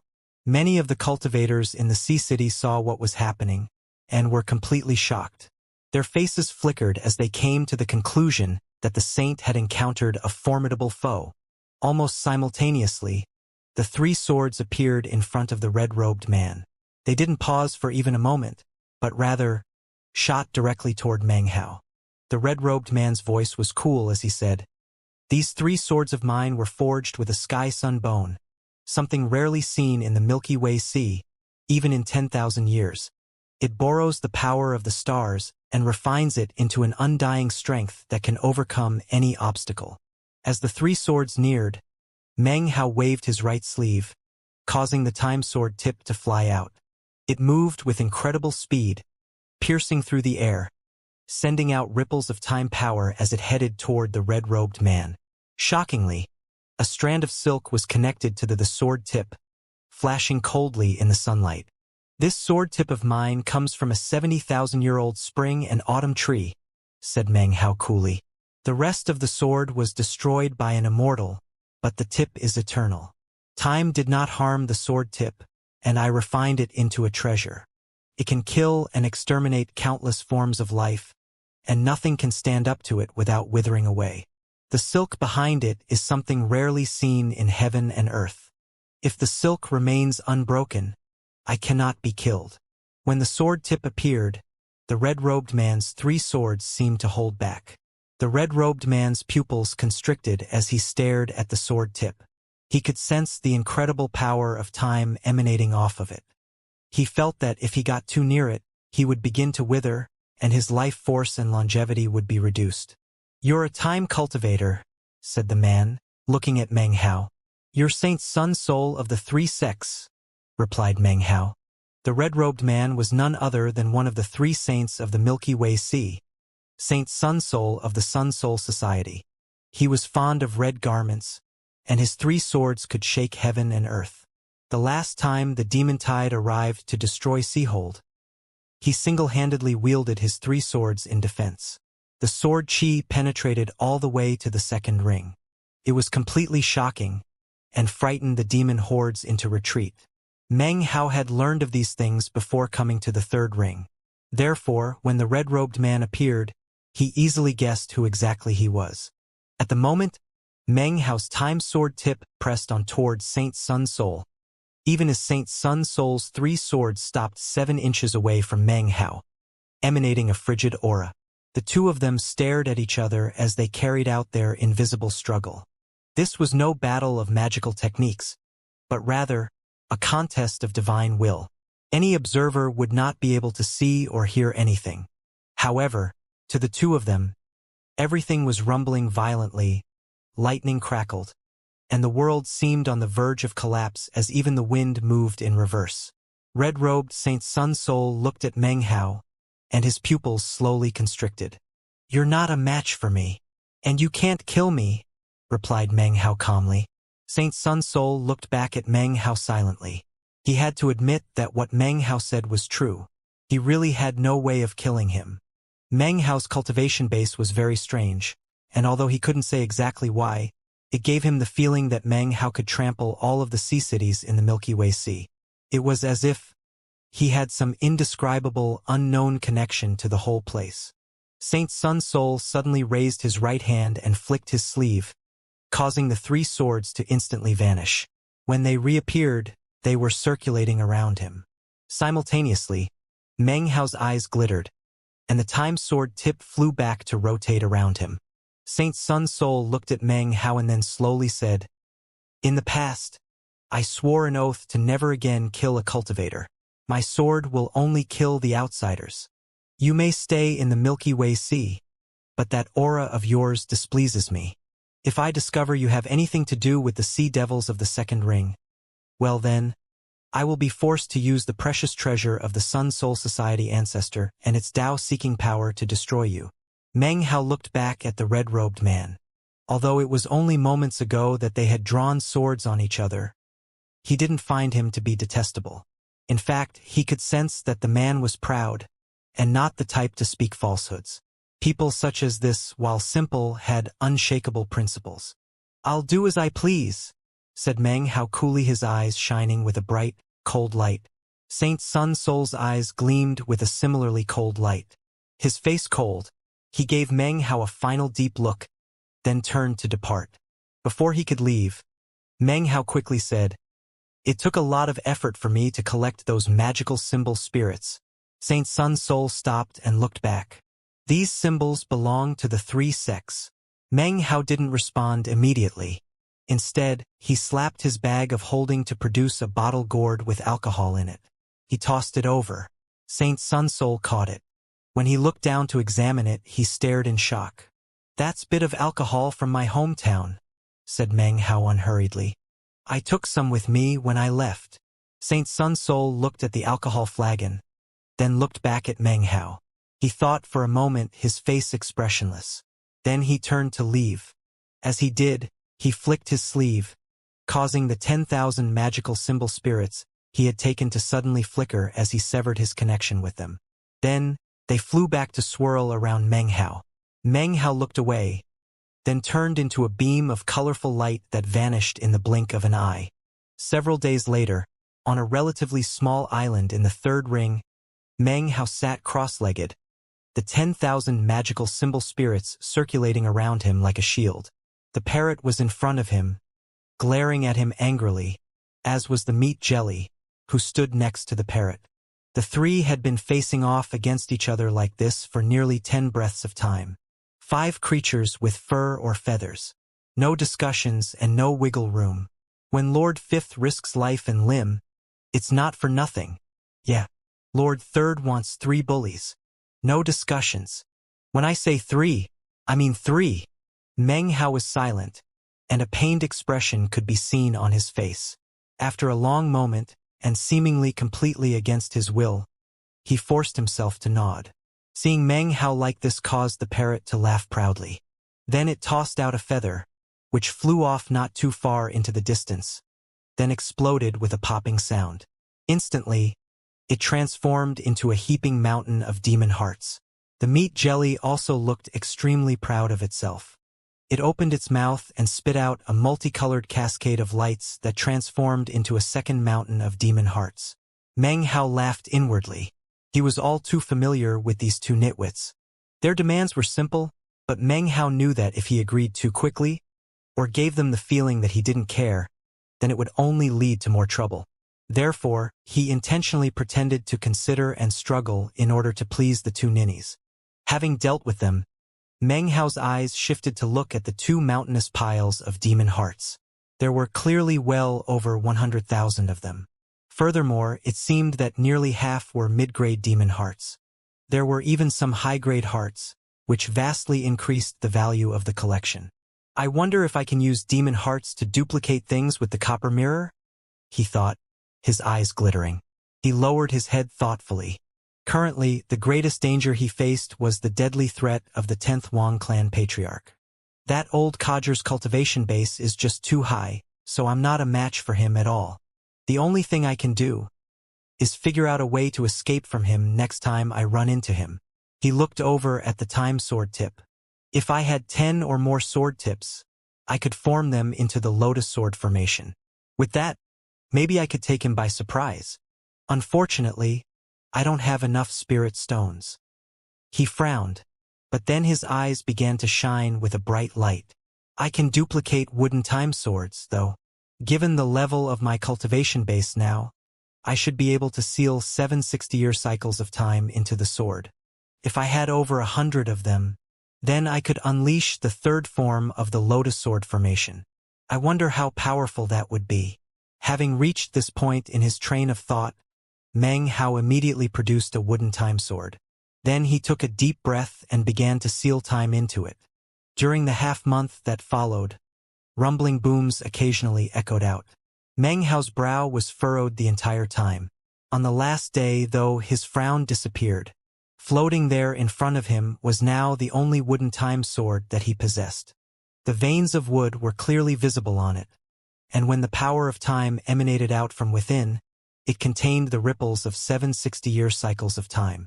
Meng Hao had no other magical item that possessed as much power of time. All the other wooden time swords were destroyed in the process. This is my only one left, but it was worth it. It's a good thing that in the end, I only need one instance of success. With that, he pulled out the copper mirror and began to duplicate it. Unfortunately, it required a vast amount of spirit stones to duplicate a wooden time sword with 7 60-year cycles of time. This time, the pain Meng Hao felt in his heart was real. By the end, he used all of the spirit stones in his bag of holding to make 10 copies. Including the original sword, he now had a total of 11. After a moment's thought, he tried to use the demon hearts to duplicate some things. After putting 7 or 8 demon hearts into the mirror and then observing the results, he stopped. They're no different than spirit stones, he thought with a frown. Originally, he had assumed that although the demon hearts seemed very similar to spirit stones, they must have some other unique function. After all, they were demon hearts, not spirit stones. I'm able to attract large quantities of sea demons here in the third ring. But that's unique. Other people would probably be able to save up a few hundred demon hearts at the most. People really come risk their lives here for a trifling few hundred demon hearts? A contemplative look appeared in Meng Hao's eyes. That Saint Sun Soul also mentioned wanting demon hearts. Considering the level of his cultivation base and his status, he wouldn't care about a few million spirit stones, much less a few hundred demon hearts. Therefore, demon hearts must have some use of which I'm unaware. After further thought, Meng Hao was sure that there must be something he had overlooked. After a bit more consideration, he rose to his feet, his eyes glittering. He then waved his sleeve to collect up all the demon hearts. He remained on the island for a while thinking. Finally, his eyes flashed and flew up into the air, heading off into the distance at top speed. Since I don't know, he thought, I guess I'll need to find someone who does. As he flashed through the air, he changed his appearance and reduced his cultivation base to the nascent soul stage. After speeding along for a few days, he suddenly stopped and looked off into the distance. Not too far away, he spotted a several 100-meter-wide whirlpool, within which was an enormous seahorse. It roared as pulses of coldness emanated out from it, causing everything around it to freeze. Hovering in midair in front of the seahorse were 2 people, a man and a woman. The man was old and hunchbacked. He had a cultivation base at the early nascent soul stage and wizened features. His face was pale, and he clutched a pearl in his hand, which emanated pulses of flame power. It transformed into a rain of fire that filled the entire area, including the spot occupied by the seahorse. Next to the old man was the woman, who wore a mask that made it impossible to see what her face looked like. However, from the rest of her skin that was visible, it was possible to determine that she wasn't very old. Her cultivation base was at the early core formation stage, and although she watched intently as the old man fought back against the sea demon, deep within her eyes flickered intense hatred. Seeing the old man's pale face, she said, "Senior, let's just forget about it. Why don't we go find a weaker sea demon?" "We've been out here for months," said the old man through gritted teeth. "This is the first sea demon we've found. How could we possibly let it go?" He spit out a mouthful of blood, causing the pearl he held to turn bright red. Next, a sea of flames exploded out, causing steam to rise up from the seawater below. The seahorse, which was caught up in the flames, roared. Intense coldness exploded out from it as it charged forward into the fire. Immediately more than half of the sea of flames was extinguished. The old man's face flickered, and he clenched his jaw. However, it was in this exact moment that suddenly, a bright beam of light approached from off in the distance. Inside the beam, of course, was Meng Hao. His sudden appearance shocked the old man. The face of the young woman next to him also flickered. As for the old man, when he saw that Meng Hao's cultivation base was at the early nascent soul stage, he relaxed a bit, but at the same time also frowned. "Fellow Taoist," he said, "please keep your distance. I discovered this demon, so according to the custom, it belongs to me." With a faint smile, Meng Hao stopped and didn't get any closer. The old man frowned and exchanged a look with the young woman. Then he focused his strength on controlling the magical items in front of him and causing the sea of flames to descend once more. The seahorse roared, and a blue light spread out from its body. It seemed to be going all out. The light exploded in all directions, and everywhere it passed turned into ice, even the sea of flames. The ice ceiling caused the old man's face to fill with shock. His pearl completely froze over, after which he shot backward at top speed.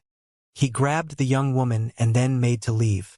Unfortunately, he had been injured, and the blue light was too fast. At the moment, he seemed incapable of escaping. An expression of struggle appeared in the old man's eyes, but it lasted only for the time it takes a spark to fly off of a piece of flint.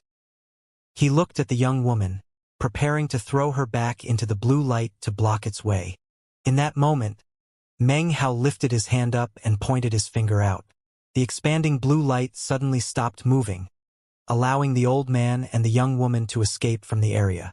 At the same time, Meng Hao waved his hand again, causing a wooden time sword to fly out. It shot like lightning toward the seahorse and stabbed it through in the blink of an eye. It was only one sword with 7 60-year cycles of time power, but as soon as it pierced the seahorse, a blood-curdling shriek could be heard, and the seahorse began to wither up. Its eyes filled with terror, and it began to sink down into the water. However, even as it did, Meng Hao let a certain bit of aura seep out, which caused the seahorse's eyes to go red. It instantly charged him again. The old man and the young woman watched on in astonishment as the wooden time sword stabbed it through 7 or 8 more times. The howls of the seahorse echoed out in all directions as its body rapidly withered. In a short moment, it was transformed into a desiccated corpse floating on the surface of the sea.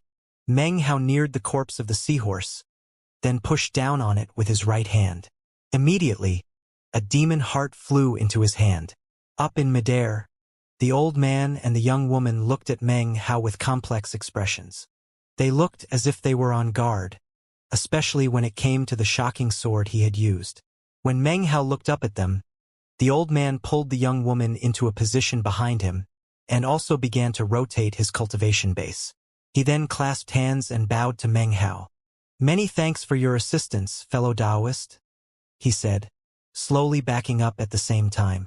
He was obviously terrified of Meng Hao's sword. "That mid-grade demon heart is yours. If fate ever allows us to meet again, then I'll definitely repay you." Meng Hao shook his head. "Don't be in such a hurry to leave," he said. Then he sent the demon heart flying toward the shocked old man, who caught it without even thinking about it. He looked at the demon heart and then looked back at Meng Hao, his heart filling with anxiety and doubt. The young woman stared fixedly at the demon heart in the old man's hand and began to pant. The hatred deep in her eyes flickered again. She was obviously well aware of what the old man had almost done to her earlier. "Fellow Taoist, you?" the old man said hesitatingly. Choosing to not beat around the bush, Meng Hao said, The two of you have pretty strong cultivation bases. That demon heart seems to be virtually the same as a mid-grade spirit stone. Why do you care so much about it? His words left the old man completely at a loss. The young woman also looked at Meng Hao with a quizzical expression. The old man was quiet for a moment, then looked at Meng Hao and said, "Fellow Taoist, don't tell me this is your first time in the Milky Way Sea?" Meng Hao nodded. The old man took a deep breath, then muttered a few things to himself as he put the demon heart away. "You're right," he then said. "The spiritual energy in this demon heart is similar to a mid-grade spirit stone. However, one mid-grade spirit stone couldn't buy you any demon hearts at all. In the 3 sects Seahold, there are special locations that purchase demon hearts. As for the exact value, it fluctuates. If I recall correctly, when I last left Seahold, one low-grade demon heart was worth 500 low-grade spirit stones. There were even some places that would pay 1,000. When Meng Hao heard this, it didn't matter that he had such a high cultivation base. His mind filled with a roaring sound anyway. His bag of holding contained about 80 to 90,000 low-grade demon hearts. If you calculated it out, they were worth 80 to 90 million low-grade spirit stones. That number sent great waves crashing about inside of Meng Hao's mind. His brain trembled, and he almost couldn't believe it. During his entire life, he had never possessed so many spirit stones. He immediately began to breathe heavily. "How much did you say?" he blurted without even thinking about it. "Low-grade demon hearts range in value from several hundred to 1,000 spirit stones," said the old man. He didn't seem to think anything about Meng Hao's reaction was strange. Anyone who heard about the matter for the first time would be astonished. "What about mid-grade demon hearts?" Meng Hao followed up immediately. The old man hesitated for a moment and rubbed his bag of holding, but continued on with his explanation. "Their value fluctuates too, but not too much. One mid-grade demon heart is worth about 10,000 low-grade spirit stones." Meng Hao's mouth went so dry that he couldn't speak. Within his bag of holding were more than 30,000 mid-grade demon hearts. After he calculated the number, his mind once again filled with roaring. Now, he suddenly understood why people risked their lives to come here. "I'm rich," he thought. "I really am super rich."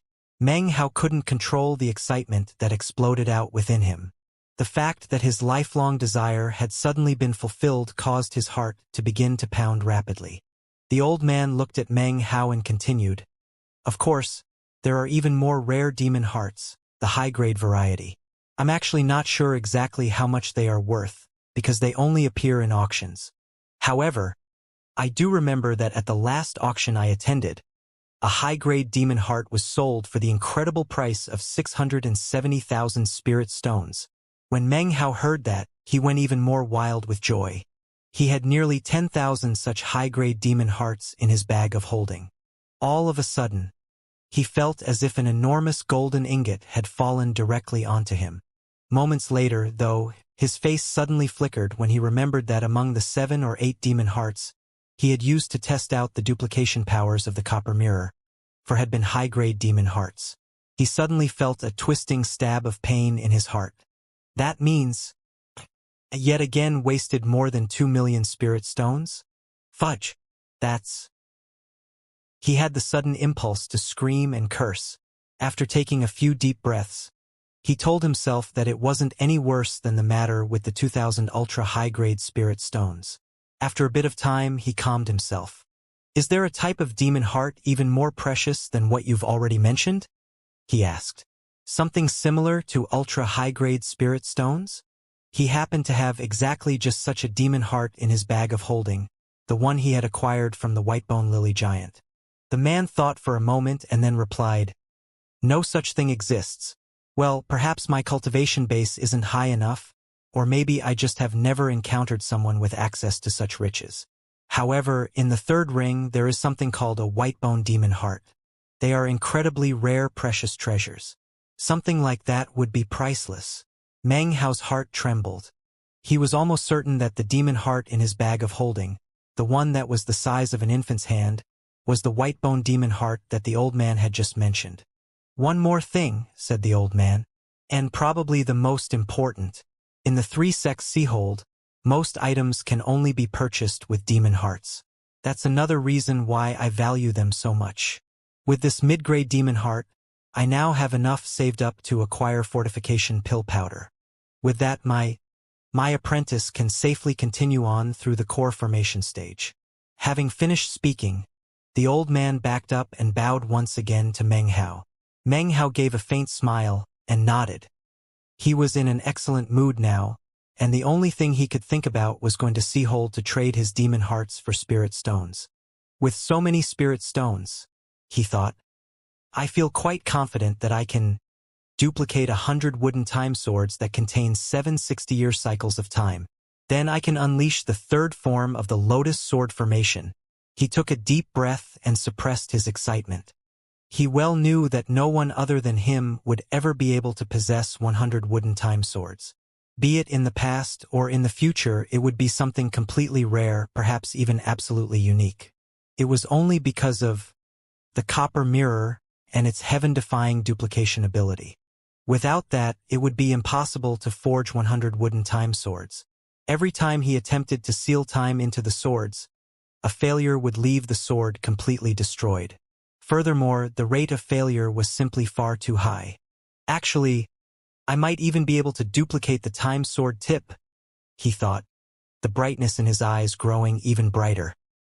He was just about to turn and leave when suddenly, the young woman gritted her teeth and then, seemingly throwing all caution to the wind, clasped hands and bowed toward Meng Hao. Senior, she said, please allow me to offer my respects. Meng Hao had already begun to leave when he heard the young woman's words, and looked back. Simultaneously, the old man's face flickered, and he reached an arm out to hold back the young woman. A cold gleam of killing intent appeared in his eyes. Fellow Taoist, my apprentice is immature. Please forgive her. Farewell. With that, he grabbed the young woman and prepared to leave. He had already sealed her cultivation base, making it impossible for her to speak. However, her eyes radiated despair, almost as if she wished she could die as the man pulled her away. Meng Hao frowned. He had already realized that these two people were not apprentice and master. In fact, based on his experiences, he had already formed some speculations about the old man's true motivations. Originally, he didn't want to interfere, but after seeing the despair in the young woman's eyes, he suddenly recalled the image of another woman. The look in her eye back in the Black Civ sect blessed land was exactly the same as this, he thought. Hold on a moment, he said. Sighing to himself, he suddenly appeared directly in front of the old man. The old man's face flickered again. He hadn't sensed anything at all just now. Moments ago, Meng Hao had clearly been behind him, but now, all of a sudden, here he was. The old man's heart began to thump. Let her finish, said Meng Hao. The old man had just given him some valuable information, so Meng Hao wasn't willing to simply attack him. The old man stood there silently for a moment, then loosened his grip. A tremor ran through the young woman as her cultivation base was restored. An unprecedentedly bright light appeared in her eyes, a light filled with hope. She once again gave Meng Hao a deep bow. Senior, it's your first time to the Milky Way Sea. There are many things you don't know, and the 3-sex Seahold has very strict rules. Regarding where to stay, outsiders would have a very hard time figuring out matters on their own. Senior, I grew up in Seahold, and know the place inside and out. If it would please you, I'm willing to act as your guide. I can save you a lot of time if you're willing. The woman's words caused the old man's face to grow very unsightly. He once again clasped hands to Meng Hao. Fellow Taoist, my apprentice doesn't understand the way of things. Please don't take offense. Seahold might be large, but everything there is handled in an open and clear way. Once you go, fellow Taoist, you will naturally understand. The young woman bit her lower lip and said nothing more. She simply gazed at Meng Hao with a pleading look. The old man was starting to get a bit worried. Fellow Taoist, he continued, I answered all your questions without holding anything back. My apprentice is merely homesick. However, if we cultivators wish to make progress, must step out of our comfort zones. That's why I took her out into the world, to gain some experience. Meng Hao looked over the young woman and the old man, and then sighed inwardly. In the cultivation world, the law of the jungle prevails. I can't do anything about that. However, he said, shaking his head, when it comes to our actions and decisions, there is an unwritten truth. Habitual unjust behavior can prevent you from reaching spirit severing. Many thanks for helping me achieve my aim, said the old man, reaching out to grab the young woman. Senior, continued the young woman, when you had a weak cultivation base, didn't you ever have a benefactor that was willing to help you? Before she could finish speaking, the old man's hand latched onto her, and she immediately became like a puppet, capable only of shedding tears filled with despair and the desire to die. When Meng Hao heard her words, he suddenly said, "Did I say you could leave?" The words were simple, but as soon as the old man heard them, his mind trembled. The nascent soul inside of him began to tremble, and beads of sweat broke out on his forehead. He immediately stopped in place and slowly turned around, an expression of disbelief and shock on his face as he looked at Meng Hao. It was in that instant that he realized that the cultivation base of the person in front of him far, far exceeded his own. Meng Hao's voice was cool as he said, "This young woman has a unique physique suitable for certain dual-party cultivation techniques that extract the yin to strengthen the yang. Your goal is nothing more than to use that power to break through a cultivation-based blockage." With that, he lifted his right hand, causing 10 mid-grade demon hearts to fly toward the old man. "Normally I wouldn't interfere in such a matter," he continued slowly, "but having encountered this young woman, it seems the two of us are connected by destiny. Thank you for answering my questions just now. Take these demon hearts and leave." The old man struggled inwardly for a moment, but in the end, released the girl and collected up the demon hearts. With a bitter smile, he clasped hands and bowed to Meng Hao, then hurried off into the distance. Meng Hao's cultivation base was beyond his comprehension, and the gap between the two of them far too large. The old man didn't even have the nerve to feel resentment, but rather, simply resigned himself to his fate. As the old man made his way off into the distance, tears flowed ceaselessly down the young woman's cheeks, and she bowed over and over again to Meng Hao. "Thank you for your kindness in rescuing me, Senior. I grew up on my own in Seahold, and will spare no effort to aid you." The gratitude she felt was clearly visible in her eyes. She had just evaded a huge calamity, and as a result, her voice quavered as she spoke. It seemed that all the courage she had shown just now completely vanished, and turned into weakness. "What's your name?" asked Meng Hao, looking her over. "Wei Li. Junior's name is Wei Li," she replied softly, lowering her head to conceal the sorrow she felt because of her name. Meng Hao nodded, but did not ask for any further details. Then, he flicked his sleeve, sweeping up the young woman to fly off into the direction of the three-sex Seahold, which was notated on the map he possessed. Wei Li hesitated for a moment as she flew alongside Meng Hao. She looked around at the mist that surrounded them, and felt the incredible speed with which they were moving, something she had never experienced before. Her voice soft, she finally said, "Senior, are you a rogue cultivator?" "Why do you ask that?" replied Meng Hao calmly. "In the third ring, all the nascent soul cultivators are either rogue cultivators, or belong to sects and clans that provide special flight treasures. Such treasures make it possible to avoid a lot of trouble, and also allow you to meditate and practice cultivation while traveling." Wei Li hesitated again, worried that she might somehow offend Meng Hao with her words. "Furthermore, upon entering Seahold, if you have such a flight treasure, you won't be interrogated." "So that's how it is," said Meng Hao. After a moment's thought, he said, "Well, after I get to Seahold, I guess I'll just have to buy a few." He realized that he truly didn't have any sort of special flight treasure. Considering that it was possible to practice cultivation while riding such a treasure, Meng Hao started to feel somewhat excited. Wei Li's eyes went wide, and she almost went on to tell Meng Hao that such flight treasures were extremely expensive. However, she didn't dare to actually open her mouth on the subject. Then she thought about how he had casually produced 10 mid-grade demon hearts, and she realized that he most likely had an incredible social standing. After a long moment, she looked over Meng Hao's plain and unadorned robe, and then said, "Senior, you should probably change into a different set of clothing. In Seahold, you can purchase Taoist garments crafted from sea demons. According to the rumors, the highest quality garments can even resist an attack from the spirit-severing level. If you prefer simple and unadorned clothing, Seahold has those too. However, regardless of whether it's in terms of the quality of material or the defensive capabilities, such garments are unique to the Milky Way Sea. Every year, people come from various outside sects and clans to have them custom-made." Meng Hao looked down at his robes and nodded. He had never really paid much attention to his attire, but after listening to the young woman's words, he realized that they made sense. Yes, when we get there, I'll buy a few sets. Senior, there's also the matter of bags of holding. In the Milky Way Sea, you can get special holding treasures with a capacity 100 times normal. Some even have other mysterious properties. In fact, the highest quality holding items can even store spiritual energy. That way, if you ever run low on magical power, you will have at least one chance to open your bag of holding. "Such items exist?" asked Meng Hao. It all sounded so new and interesting to him.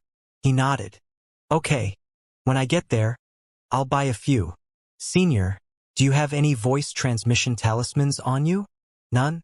"You should definitely buy some of the voice transmission talismans available in the Seahold. That way, you can communicate directly with anyone on the outside, no matter where you are in the Milky Way Sea." "All right, I'll buy several. Senior, considering the level of your cultivation base, you probably don't need magical rings, but I still suggest that you buy a few." "Excellent. I'll definitely purchase a handful. Senior, if you plan to stay in the third ring for a long time, you might want to buy an Immortal's cave in the city. Of course, the prices vary depending on the location. I'll buy the best one." As they traveled, Wei Li continued to evaluate Meng Hao from top to bottom. If it were any other situation, Meng Hao wouldn't really pay attention. However, considering how many demon hearts he had in his bag of holding, and the number of spirit stones he could trade them for, his heart surged with joy. Filled with the feeling of being rich and imposing, and accompanied by someone describing all the amazing things he could buy, roused his spirit. He flicked his sleeve and decided to buy everything. Several days later, Meng Hao peered at Seahold from some distance away as they approached. He had already lost track of how many things Wei Li had described to him, nor could he remember exactly what he had said he intended to buy. However, Wei Li was very professional, and she had long since taken out a jade slip to keep meticulous records. Up ahead, the Seahold looked matchlessly huge. It was like an ancient sea beast, slumbering upon the surface of the water. At the moment, it was evening, and the city was ablaze with lights. A cursory examination left Meng Hao with the impression that at least 100,000 cultivators were inside. The area was surrounded by patrolling cultivators of the three sects.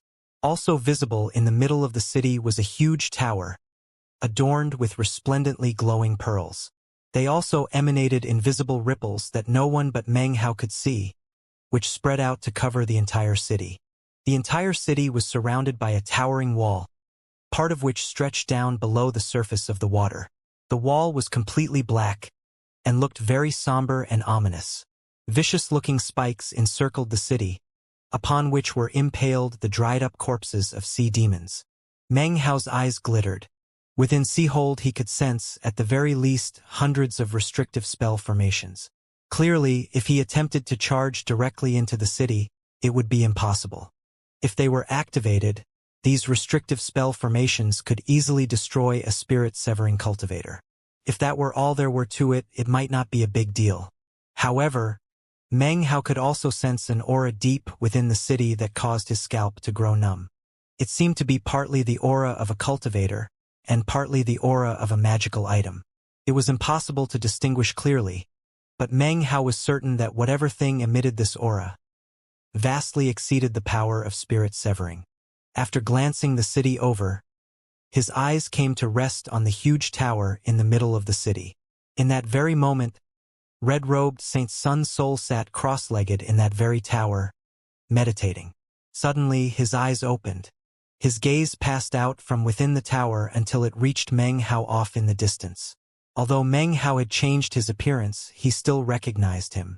The two of them were separated by quite a difference, but they could both sense each other looking at each other.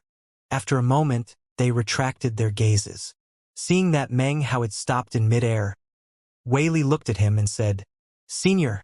After a moment, she continued, "Senior, do you have an identity medallion? If you do, then you can just enter directly. If you don't, well, that will be a bit more troublesome." Meng Hao frowned. He did not have an identity medallion, and currently, they were standing directly in front of the city gate. Inside, 3 men sat cross-legged, meditating. In front of them stood a dozen or so cultivators clutching command medallions. Occasionally, they would glance around with cold expressions. It was already evening, but there was still quite a line of people outside, waiting to enter the sea-hold. When Meng Hao and Wei Li arrived, the 3 old men all opened their eyes at the same time. In that moment, Meng Hao could sense the fluctuating ripples coming from nearby restrictive spell formations. He knew that if he showed even the slightest bit of malice, those spell formations would activate. "Senior," said Wei Li, "if you have no identity medallion, then I can go into the city first to buy one for you. Unfortunately, the price will be quite high. Also, I will only be able to get the most common type of identity medallion, which will cause problems later." However, even as she was in the middle of speaking, a bright beam of light suddenly flew out from within the city. Inside was a beautiful woman wearing a pink garment. She was elegant and poised, and as soon as she appeared, the cultivators in the city gate bent at the waist to bow deeply. "Respects, Madame Lin." 2 at the same time, respectful expressions appeared on the faces of the other cultivators in the area. One after another, they clasped hands and bowed. "Greetings, Madame Lin." The poised and stately woman nodded and smiled. She passed through the crowds of people until she reached Meng Hao. As for Wei Li, she nervously backed up. Meng Hao's expression was completely normal as he watched the woman everyone called Madame Lin approaching. She stopped in front of him, and, as everyone watched, gave him a curtsying bow. She didn't speak, but she smiled and handed a gold-colored command medallion to Meng Hao. "Someone asked me to pass you a message. The alcohol is quite strong." She smiled and gave Meng Hao a deep look, then turned to leave. As she walked away, everyone in the crowd turned to look at Meng Hao. Wei Li stared blankly at him, eyes wide. As the elegant woman left, the surrounding cultivators began to cry out in surprise. "First-rank Sea-hold medallion." All eyes were on Meng Hao, and especially the gold-colored command medallion he was currently fiddling with. A first-rank Sea-hold medallion. Only the 3 saints of the 3 sects can give out such a gift. This is only the second time I've ever seen that type of command medallion. This person must be an incredibly honored guest. As the buzz of conversation spread out, Meng Hao looked down at the command medallion. It was completely gold, and the image of a sea-hold was carved on its surface. On the other side were the characters, Sun Soul Society. A faintly discernible pressure would be felt emanated from within. Wei Li's eyes were wide and filled with disbelief. She stared blankly as she followed Meng Hao through the crowd to enter the sea-hold. Everywhere they passed, the cultivators of the 3 sects would immediately clasp hands and bow to them with extremely respectful expressions. Even after they had made their way well into the city, Wei Li's mind was still abuzz. Finally, she took a deep breath and then looked at Meng Hao. He seemed to get only more and more mysterious to her. Finally, she couldn't hold back any longer, and asked, "Senior, sir, don't tell me you know Saint Sun Soul." "No, not really," replied Meng Hao casually, who was currently looking around. It was evening, but the city still bustled with noise and excitement, like a boiling cauldron. Wei Li walked on for a few paces, but didn't seem convinced. "That's impossible. If you don't know him, why did Madame Lin personally give you a Sea-hold medallion? She's one of the revered Saint Sun Soul's 2 beloved, and she usually never appears in public." Meng Hao looked back at her with an enigmatic smile. "I gave him a flagon of alcohol a while back." A serious look appeared in Wei Li's eyes. She wasn't quite convinced, but what had happened earlier was just far too bizarre. On the other hand, to believe what Meng Hao just said, well, it seemed unimaginably fantastic. "Forget about it," said Meng Hao, smiling. "Now, why haven't you taken me to one of those places that purchases demon hearts?" Although he didn't act very imperious, Wei started to get a bit nervous. She quickly murmured her assent and then began to give an explanation. "Senior, there are 3 locations in the Seahold that specialize in demon hearts. Those would be the 3 sea pavilions belonging to the Sea Divinity Sect, the Flying Immortal Sect, and the Sun Soul Society. The prices they give might not be the highest, but they are always honest with all customers. No matter how many demon hearts you bring, they can convert them into spirit stones. In addition to the locations run by the 3 sects, there is also the Milky Way auction house, which of course hold auctions.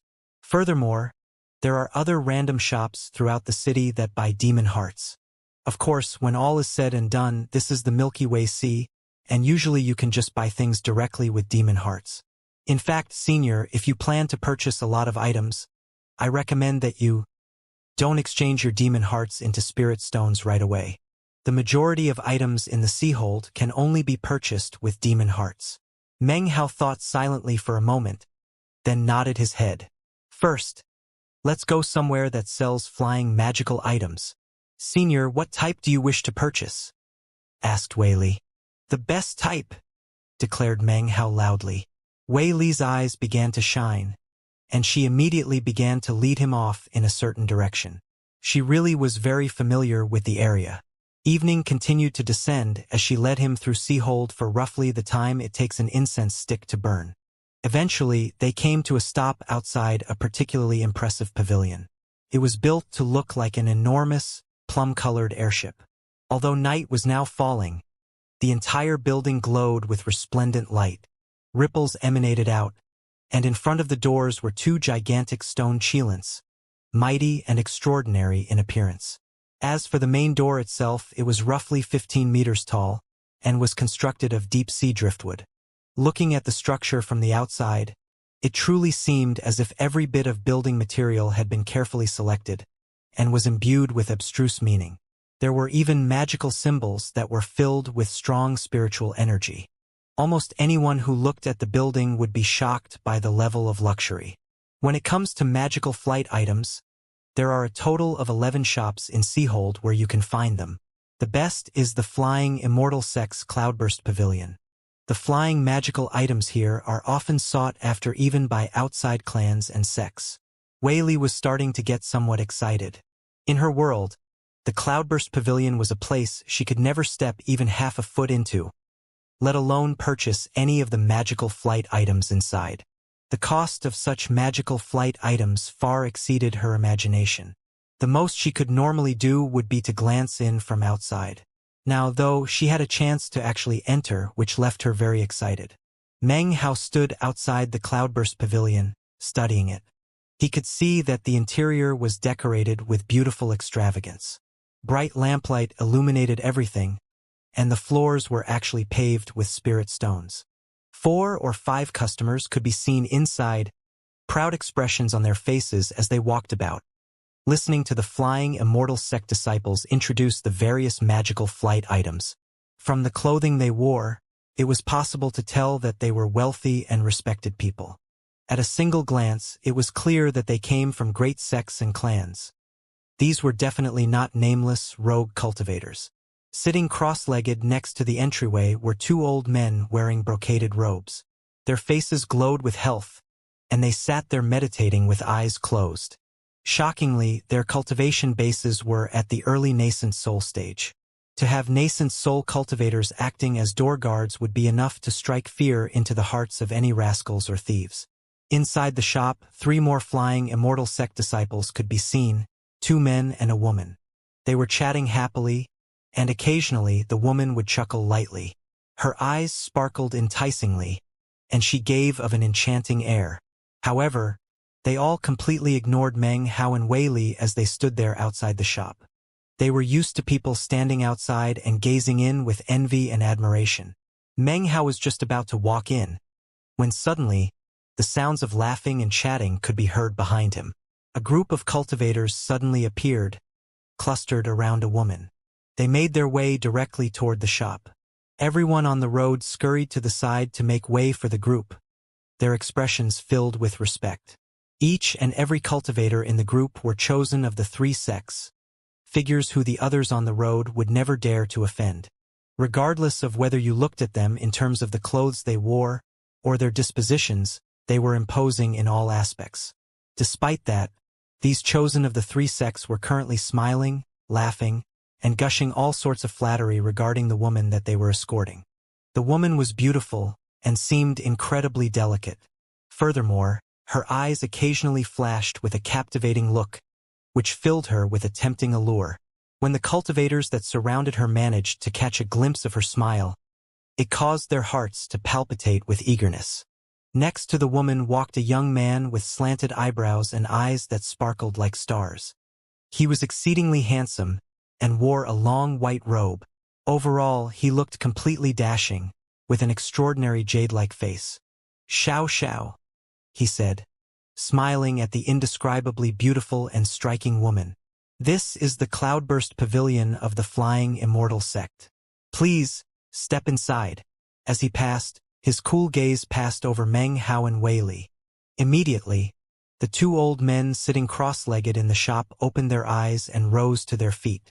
The other three disciples also rushed forward. All of them bowed to the young man with deep respect. "Greetings, junior leader." The young man nodded. His somewhat arrogant and complacent expression became gentle and refined as he turned to look at the woman named Xiao. As they all entered the shop, the 4 or 5 customers inside quickly clasped hands and bowed deeply.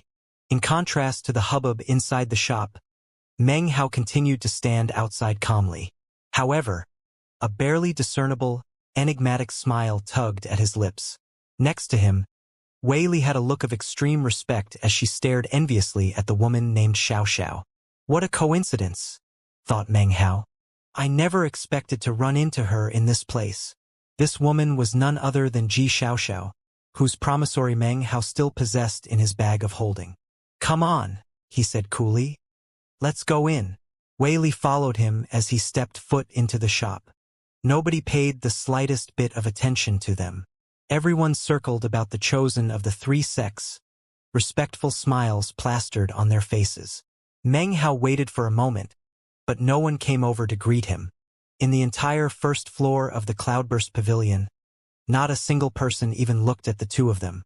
Meng Hao's expression immediately darkened. "So, this is how the Cloudburst Pavilion receives customers, huh?" His voice immediately echoed out through the entire Cloudburst Pavilion, drawing the attention of everyone inside. Even Ji Xiao looked over, although she couldn't recognize Meng Hao because of his changed appearance. The junior leader of the Flying Immortal sect frowned, but continued to interact with Ji Xiao, occasionally pointing out various magical flight items. Of course, the two old men noticed his furrowed brow. Immediately, their hearts began to thump. Looking a bit impatient, one of them pointed to the female Flying Immortal sect disciple. "Go deal with it," he said. Originally, the woman had been quite excited because of the arrival of the chosen from the three sects.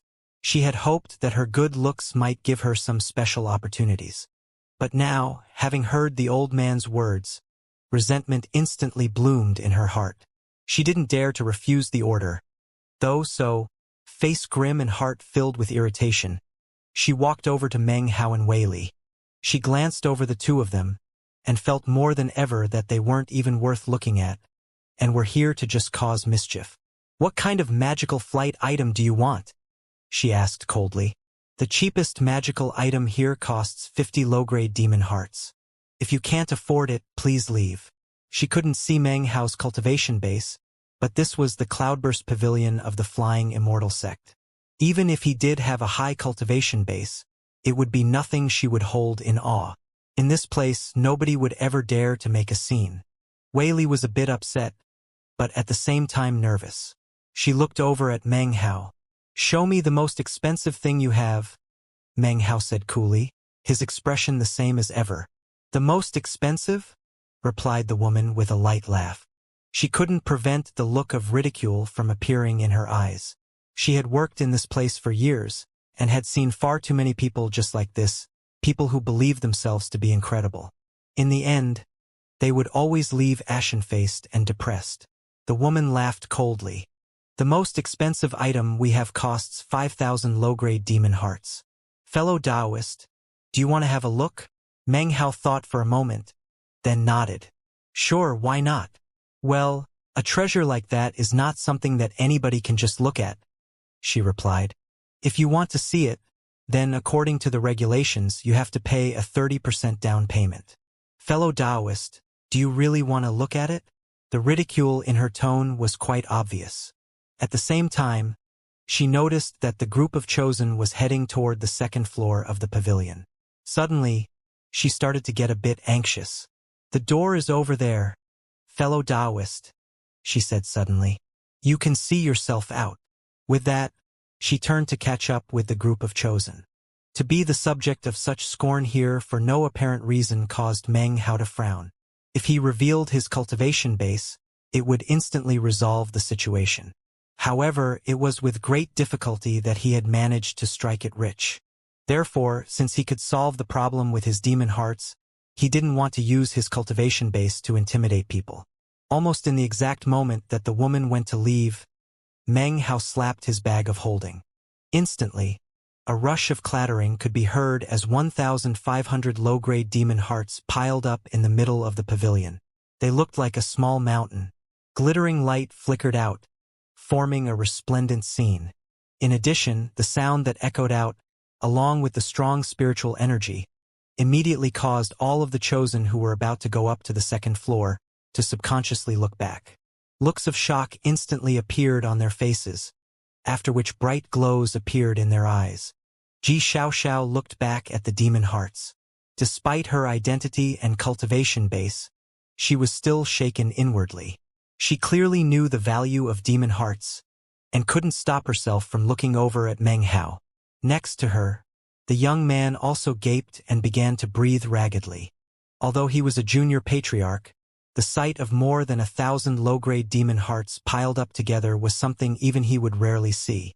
As for the female flying Immortal sect disciple, she was actually the last person to realize what had happened. When she saw everyone looking behind her, she subconsciously looked back. Then she saw the mountain of demon hearts, and her mind went blank. Roaring sounds filled her head, and she could scarcely believe what she was seeing.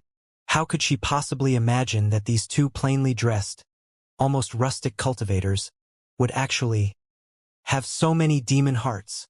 Senior, I stammered the woman. Is that enough? Asked Meng Hao coolly. Now bring out your best product. He waved his right hand. Rumble. A second mountain of demon hearts appeared. Then, another rumbling could be heard, and a third mountain could be seen. In total, 3 small mountains of demon hearts now lay on the floor of the pavilion, a total of 5,000 demon hearts. The resplendent light that shined out from them filled the entire area. Intense spiritual energy made the entire area seem like a celestial paradise. The woman's mind was now roaring, and she was almost incapable of standing up straight. Her face was pale and filled with intense disbelief. She was literally incapable of imagining how the person she had just ridiculed could actually be such an ostentatious moneybags. The other chosen from the 3 sects who currently stood on the stairs were also panting. Their eyes were wide as they stared at the demon hearts. They dearly wanted to grab them for themselves. Xianxia also stared in shock. She looked at Meng Hao, and gradually, a burning fervor rose up in her. As for the young man next to her, he took a deep breath as he stared at the demon hearts. The entire pavilion was filled with complete silence. It was at this point that a peal of laughter could suddenly be heard coming from the second floor. A young woman walked out, wearing a set of revealing clothing. She seemed to be innately seductive. As she walked out, a fragrant aroma preceded her, and her forehead was adorned with a 5-colored crystalline pattern. Even before Meng Hao could say anything to her, a charming smile could be seen on her face. An aura of maturity emanated out from her, filled with an intense attractiveness. She walked slowly down the stairs, completely ignoring the chosen as she passed them. In contrast, all of the chosen bowed their heads and clasped hands to her. As for the junior leader of the flying immortal sect, when he saw the woman, he immediately lowered his head respectfully. Earlier today, I heard the magpies calling, so I knew that an honored guest would come to call. I've been waiting all day, although it was nothing more than resting. Really? Now the honored guest is here. I am Su Pingping. Greetings, fellow Taoist. Meng Hao glanced at Su Pingping and saw that she had a late nascent soul cultivation base. She hid it well, but to Meng Hao's eyes it was clearly visible. His glance instantly caused Su Pingping's heart to quiver. His look gave her the feeling that he could see through every defense she had, all the way into her heart. It seemed almost like all her secrets could be thoroughly revealed, no matter how she tried to hold them back. Instantly, she became nervous, although her expression did not change in the slightest. Her demeanor continued to be one of maturity and charm. Fellow Taoist, please come up to the second floor, she said with a smile. I'm sure that the Cloudburst Pavilion has everything that you need. In both terms of her wording and her inner feelings, she was extremely respectful to Meng Hao. He nodded, then walked up ahead to climb the stairs. Wei Li followed, her heart pounding. Everything that she had seen so far today had opened up a new world to her. She was both nervous and excited as she trailed after Meng Hao. She was just about to step foot onto the stairs when suddenly she hesitated and quietly said to Meng Hao, "Senior, the demon hearts. No one in Seahold would dare to take my demon hearts," said Meng Hao slowly, continuing up the stairs. When his words echoed out into the ears of everyone present, their hearts trembled. Such wording was incredibly domineering. Su Pingping's eyes glittered. When she thought back to Meng Hao's penetrating glance just now, she couldn't help but be a bit more cautious than before. As for the chosen on the staircase, be they from the Flying Immortal sect or other sects, without even thinking about it, they backed up to make way for Meng Hao. When he neared Ji Xiaoxiao, she looked up over curiously. In return, he completely ignored her and proceeded on to the second floor. Su Pingping followed.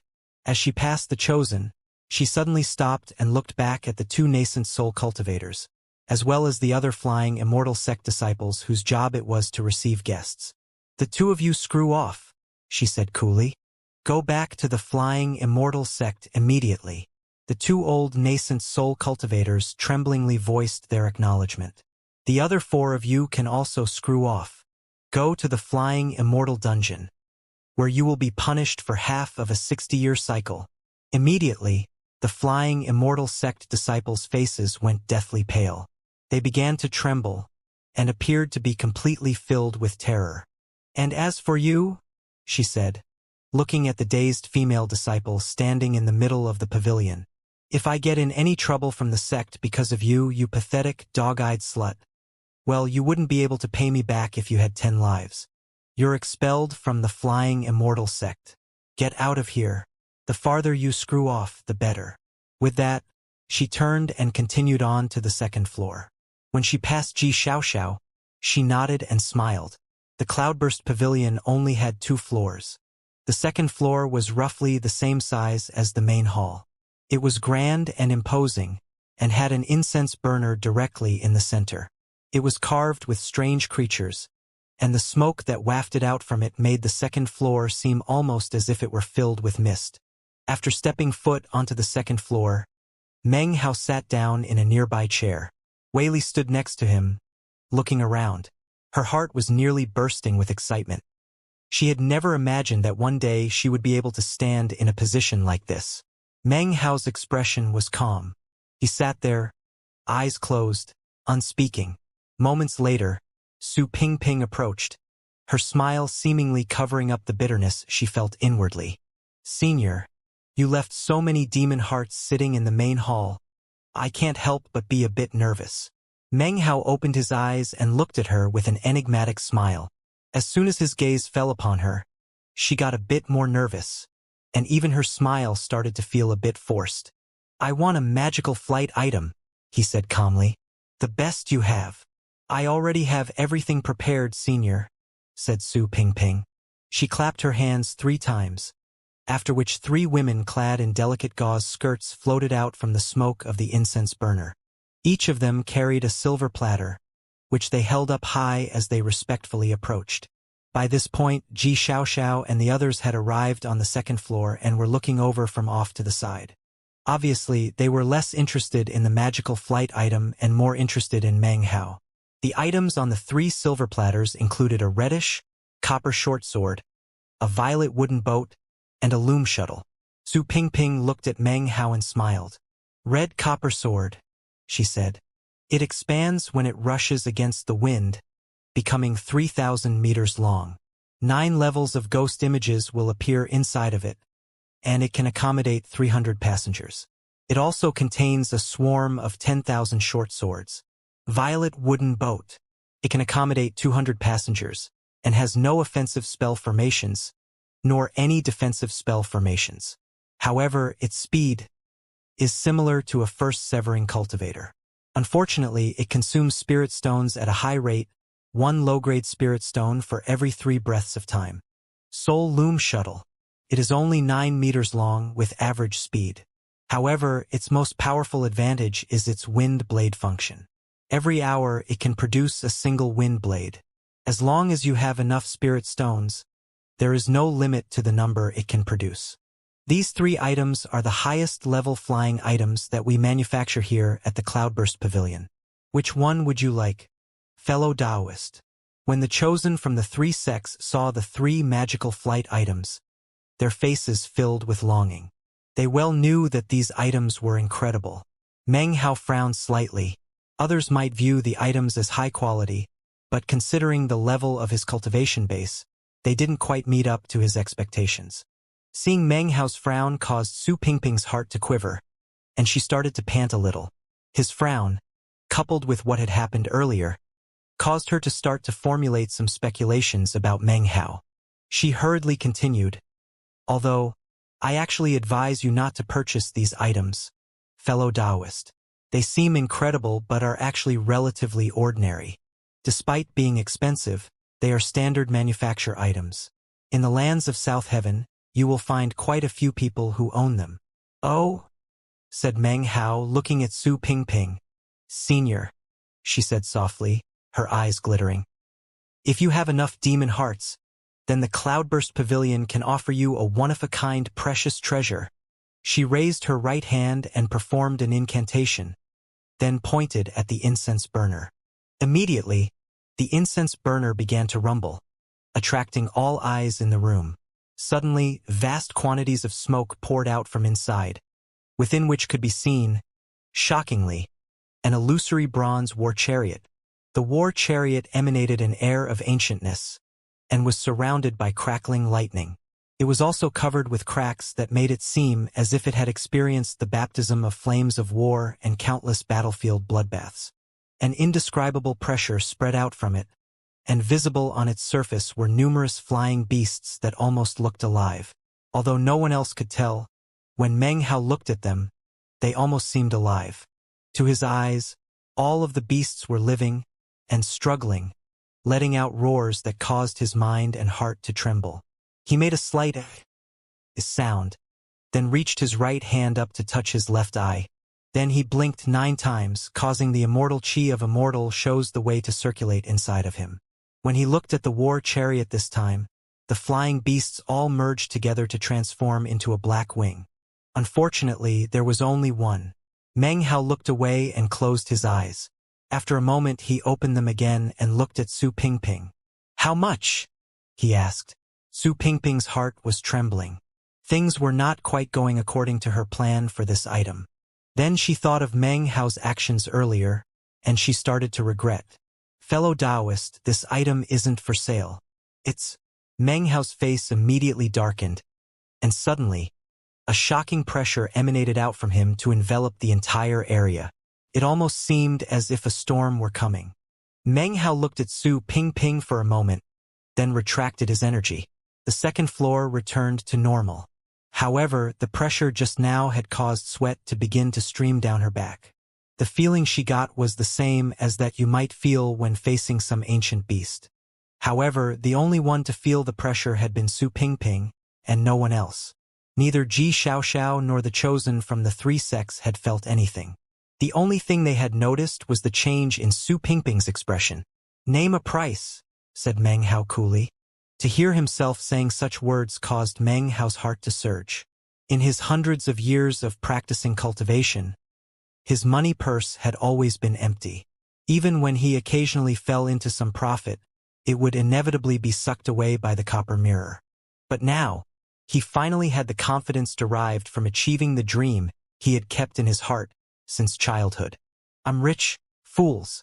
Next to him, Wei Li's eyes shone brightly. She continued to have the strong feeling that Meng Hao was almost glowing, emanating an indescribable aura that battered against her face. Su Pingping, feeling somewhat intimidated by Meng Hao's display, nervously said, "It really isn't an issue of the price." 6,000 low-grade demon hearts, said Meng Hao, lifting his chin up proudly. "That's not enough? How about 8,000? Meng Hao's expression was the same as ever, but inwardly, that surging feeling grew more intense. To suddenly go from being broke to rolling in wealth gave Meng Hao the feeling that he could buy the entire shop if he felt like it. This was a confidence that had nothing to do with cultivation base. The more confident he felt, the more powerful his words became. "I'm really rich, fools." Even Su Pingping, who was so experienced and knowledgeable, was shocked by the confidence and power in his words.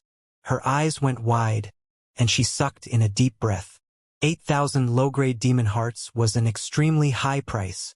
Wei Li stared blankly at Meng Hao with wide eyes. Mentally, she was calculating how much 8,000 low-grade demon hearts were worth in spirit stones. As for the chosen of the three sects, and Xianxia, when they heard Meng Hao's words, their jaws dropped and they stared in shock. As of now, they suddenly realized that he really did exude the air of a rich person. The eyes of a few of the female disciples began to shine brightly as they looked at Meng Hao. Although they hadn't noticed before, they could see now. This guy was incredibly handsome and had an extraordinary air. He was elegant and dashing, clearly different from the average person. Although Meng Hao tried to keep his expression the same as usual, anyone who looked at it would feel as if the following characters were clearly written there. "I'm Mr. Moneybags." Su Pingping's eyes were wide, and her heart was pounding. "I think. Still not enough?" said Meng Hao. Waving his hand in imitation of the rich folk he remembered from Yunjia County. He cleared his throat and said, "No problem. 10,000 low-grade demon hearts works for me." When he saw the shock on the faces of the bystanders when they heard this, Meng Hao felt quite pleased inwardly, even more so than if he had just experienced an increase in cultivation base. Su Pingping gasped. Xiaoxiao's eyes were fixed on Meng Hao. As for the junior leader of the Flying Immortal sect, and the chosen from the three sects, all of them gaped with wide eyes and slack jaws. Su Pingping struggled visibly for a moment before replying, "Senior, this war chariot was delivered to us only recently. Apparently, it appeared on the border between the second and third rings. I haven't even notified the sect about it yet." Meng Hao's expression was calm, but his eyes flickered. He definitely did not mind being addressed as senior. "If my speculations are correct, Senior, you have come to the Milky Way Sea because of the sea devils in the second ring, as well as the legendary ancient battleship. This bronze war chariot is filled with ancientness, and is obviously an object from ancient times. For it to appear here indicates that there is a high possibility it originated from the ancient battleship. I only have one request, Senior. When you go searching for the ancient battleship, can you take Junior with you? You don't have to provide me with any assistance. As long as I step foot onto it, all obligations will have been fulfilled. In return, I will sell the item to you for 5,000 demon hearts." Meng Hao's eyes glittered. "And what if I don't go looking for the ancient battleship?" he asked coolly. Without hesitation, Su Pingping replied, "If that is your wish, Senior, then I will have to resign myself to such an outcome." She quickly performed an incantation with her right hand and then pointed toward the incense burner. Instantly, the smoke inside parted, and the bronze war chariot flew out, almost as if it were trying to escape the pavilion. Meng Hao waved his right hand, causing the war chariot to immediately stop in midair. It was irresistibly pulled down, shrinking down to the size of the hand of an infant as it landed on Meng Hao's palm. He immediately put it into his bag of holding. He stood up, completely ignoring Su Pingping. Accompanied by Wei Li, and beneath the burning gazes of the chosen of the three sects, he walked in the same manner as the number 1 moneybags of Yunjie County, Steward Zhou. He clasped his hands behind his back and strolled toward the stairs. It was when he stepped foot onto the first stair that Meng Hao finally looked back at Su Pingping. "Give me a voice transmission talisman," he said. Su Pingping instantly went wild with joy. Panting, she took out a voice transmission talisman and respectfully handed it over. Meng Hao put the talisman away and, escorted by Su Pingping, walked down the stairs and left the cloudburst pavilion. Outside, the sky was already dark, and the sea breeze blew against his face. Wei Li was sweating, and a bit in a daze as she glanced back and forth between Meng Hao and the cloudburst pavilion. Considering how late it was, Meng Hao chose not to go to any more shops, but instead relied on Wei Li's assistance to find a place to stay. In the end, he rented a private residence with its own main gate. The residence was actually an Immortal's cave, and the most expensive type available in Seahold. It had a defensive spell formation, as well as a passageway connecting it to the seafloor, where there was a special chamber designed for secluded meditation. Despite being on the seafloor, the meditation chamber still fell under the general defensive spell formations of Seahold, which meant that no sea beasts would come near it. At first, Meng Hao planned to actually purchase the residence, but after further thought, he couldn't bear to spend so many spirit stones, and decided instead to rent it. The residence had many rooms, which meant that Wei Li had her own private room. As the night wore on, she thought back to everything that had happened during the day, and also about how Meng Hao had saved her. Subconsciously, she had allowed Meng Hao's visage to be deeply imprinted into her mind. However, she knew that there was a vast gap between them in terms of status and identity, and after considering the matter for a while, she sighed and then closed her eyes to meditate. As for Meng Hao, he sat cross-legged in his own room, surrounded by quiet. Around the time of the third watch, he suddenly opened his eyes. "I'm finally rich," he murmured. "It's too bad that Steward Zhou has long since passed away. If I have a chance in the future, I'll find some of his descendants and pay back those 3 pieces of silver that I owe. Or nah, I'm rich now. I'll pay back a little bit extra." He smiled and patted his bag of holding. Then he lifted up his hand, upon which appeared the bronze war chariot. It was impossible to tell how many springs and autumns the bronze chariot had passed through, but it was covered with flecks of rust, and filled with an air of ancientness, as if it had been buried in the darkness for countless years. Looking at it caused a strange feeling to well up in Meng Hao. It almost seemed as if the bronze war chariot were currently retelling the stories of the bloodbaths it had witnessed, as if it were describing an explosive, bloodthirsty bellicosity of some long-forgotten age. The beasts carved on its surface looked like dead things, but in Meng Hao's eyes, they were alive. It was as if they had been sleeping for tens upon tens of thousands of years, waiting for the day in which they would awaken and then roam carefree in heaven and earth. Meng Hao's eyes glittered as he sent out some cultivation base power through his right hand into the bronze war chariot. Immediately, faint ripples emanated out, and the war chariot began to expand in size. Meng Hao was prepared for this, and quickly stepped out into the courtyard. Then he raised up his right hand. With a rumbling sound, the war chariot flew up into the air, continuing to expand until it was roughly 9 meters large. Ripples spread out, and the war chariot glowed with light. The ripples, however, seemed to be filled with decay, and the glow was somewhat dim. Meng Hao's body flickered to reappear inside of the war chariot. His right hand touched its side, and he sent out more cultivation base power. The war chariot trembled and then began to speed up into the air. It moved with such incredible speed that Seahold quickly became a tiny dot below him. Although the war chariot screamed through the night air, it didn't vibrate or shake even the least bit. In exactly the same moment, Saint Sun Soul sat cross-legged meditating in the tall tower in the middle of Seahold. Next to him was the elegant and poised Madame Lin, who gripped a huge feather in both hands, which she was using to perform a conjuring. The feather emanated an aura of rot and decay. At the same time, swirling white lights wafted through the air, to be breathed in by Saint Sun Soul, who currently wore a black robe. Even in the middle of the cultivation, Saint Sun Soul's eyes suddenly opened, and he looked off into the distance. "What's wrong?" asked Madame Lin, looking over at him. "Nothing," he replied. "That troublesome fellow from before is testing out a magical item." "Humph. The both of them are equally mediocre." His face grew dark, and it was hard to tell exactly what he was going on in his mind. "Didn't he give you a flagon of alcohol as a gift?" As soon as Saint Sun Soul heard the word alcohol, his face twitched. "He was actually threatening me," he said. Madame Lin stared in shock, but didn't respond. As for Saint Sun Soul, he didn't bring up the matter of the alcohol again. Meanwhile, Meng Hao was up in mid-air, frowning. He stood there in the war chariot, examining it with a puzzled expression. "This thing is about as fast as a first severing cultivator. However, it expends a lot of cultivation-based power. Too bad I can actually move much faster without it."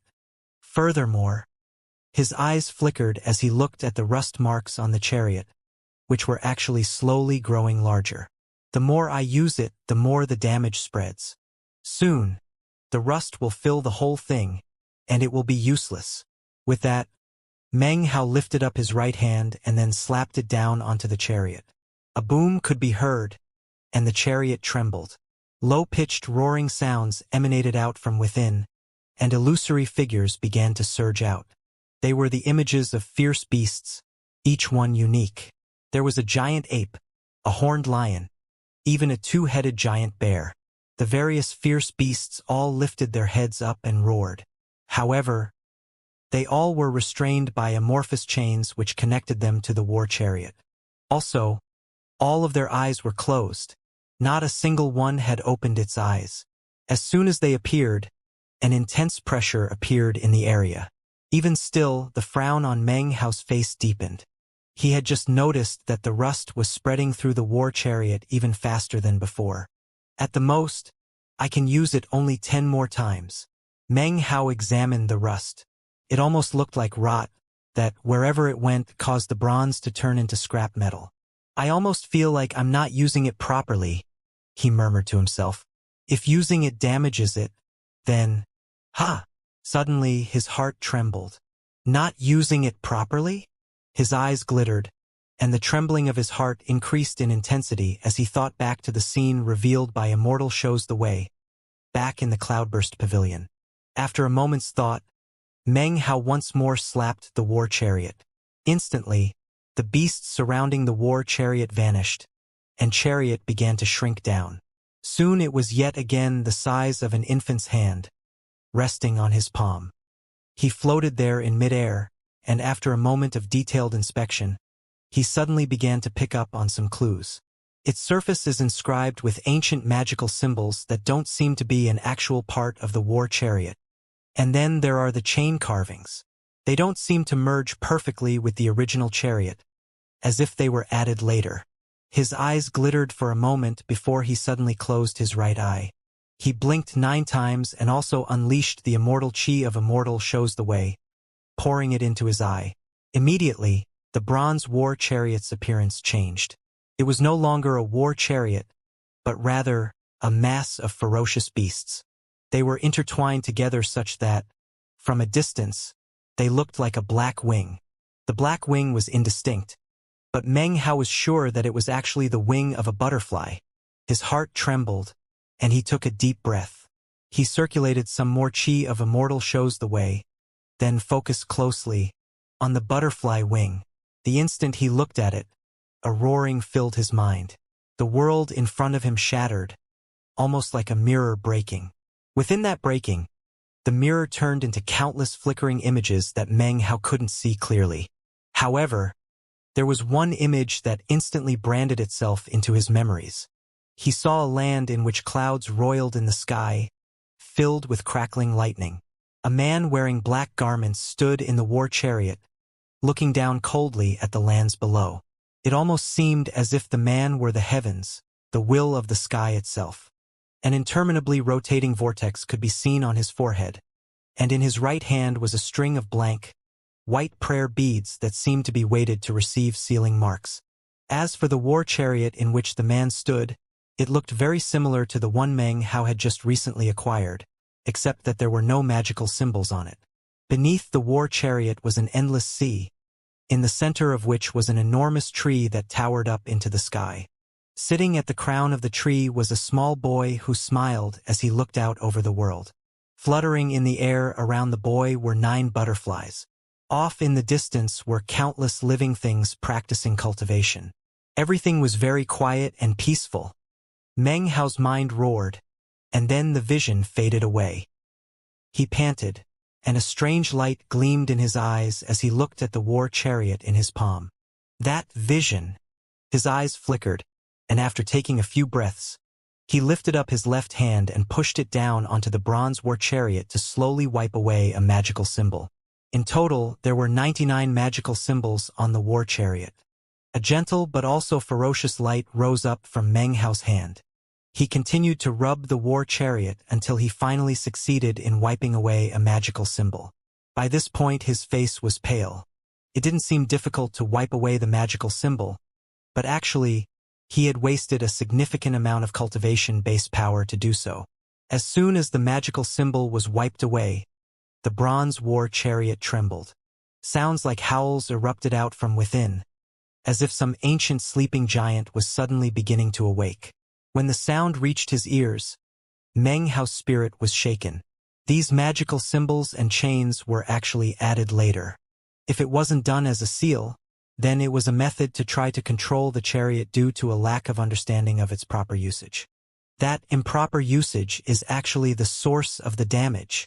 He took a deep breath, and was just about to wipe away a second magical symbol when suddenly, his hands stopped, and a look of doubt could be seen in his eyes. Why is it that only I could see the images on the war chariot? Anyone who saw them would know that something was different about it on the inside. His eyes flickered as he looked down at his own torso. After a long moment, he slowly murmured, "Immortal shows the way. Chomen Tai." The reason he could see the images on the war chariot and also know the correct way to use it was all because of the immortal chi of Immortal shows the way. Could it be that this is an immortal treasure?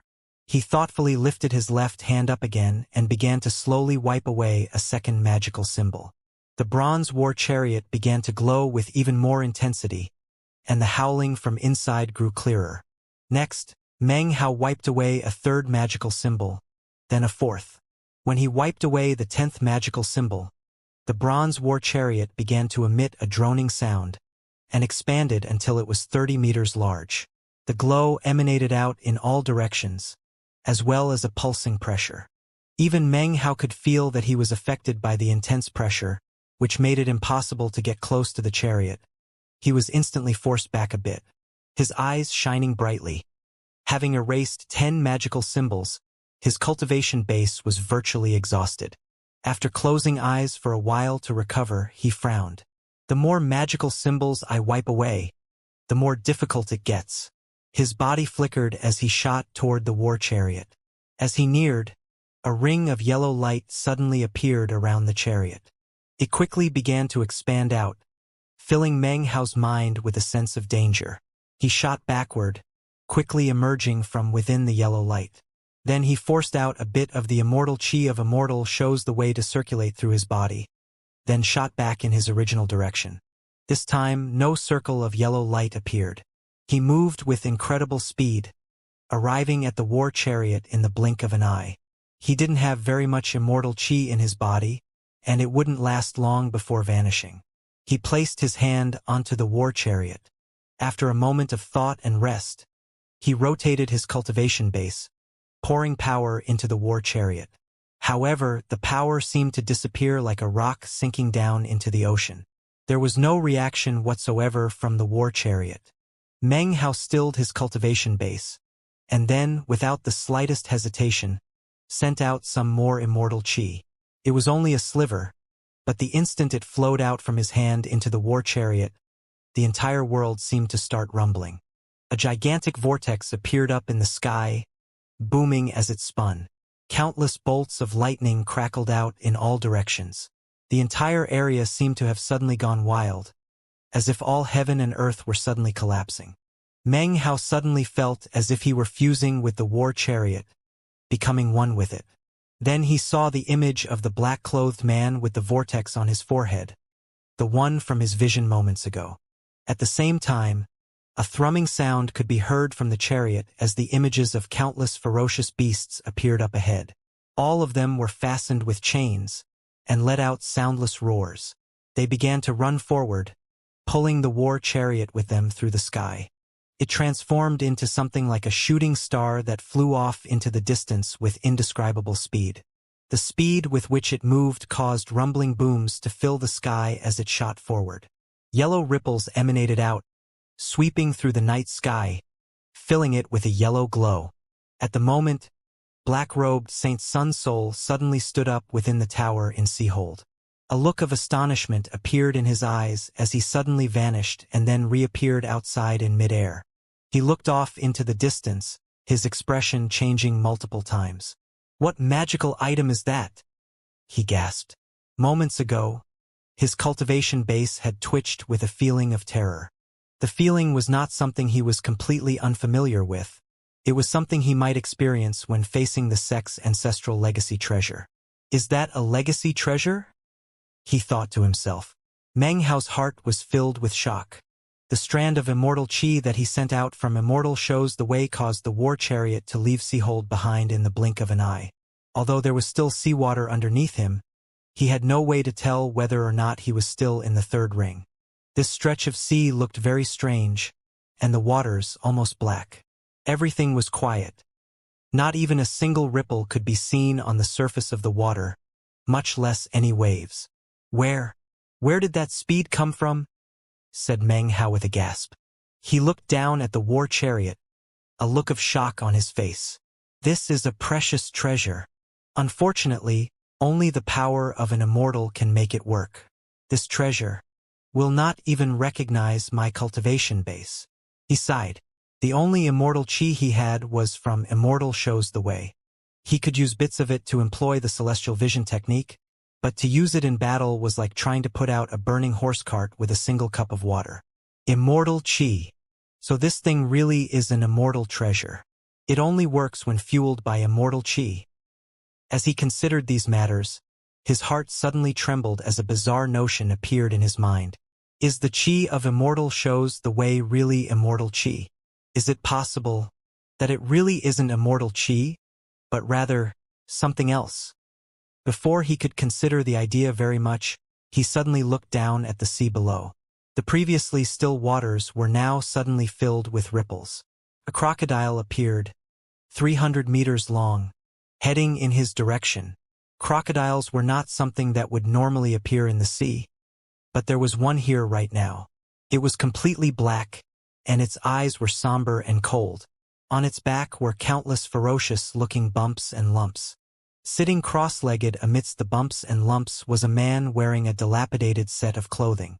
His expression was cold as he looked up at Meng Hao. In the instant in which he looked at Meng Hao, the man's eyes filled with a bloodthirsty killing intent. "Cultivator?" he said, his unpleasant voice hoarse and grating. When he opened his mouth to speak, blackened teeth could be seen. To Meng Hao, his entire person seemed to radiate complete vileness. An aura of spirit severing suddenly exploded out of him. At the same time, the crocodile suddenly lifted its head up and roared, also exploding with a spirit-severing aura. The seawater was in chaos, and a pulsating, fishy stench rose up. "This is the Devil Sea," said the man. "Now that you're here, you won't be leaving." With that, he made a grasping motion, causing the air in the area to condense. An incredible pressure then weighed down. Meng Hao gaped. "Devil Sea." Meng Hao gave a cold snort as he looked at the young man and how he caused the air in the area to seemingly collapse under the pressure of a gesture. Meng Hao was just about to make a move when he stopped. He stood there in the war chariot, motionless. He allowed the thunderous roaring to descend upon him. But then, even as it neared, the war chariot automatically emitted a yellow ring of light. The ring expanded out and then slammed into the collapsing air.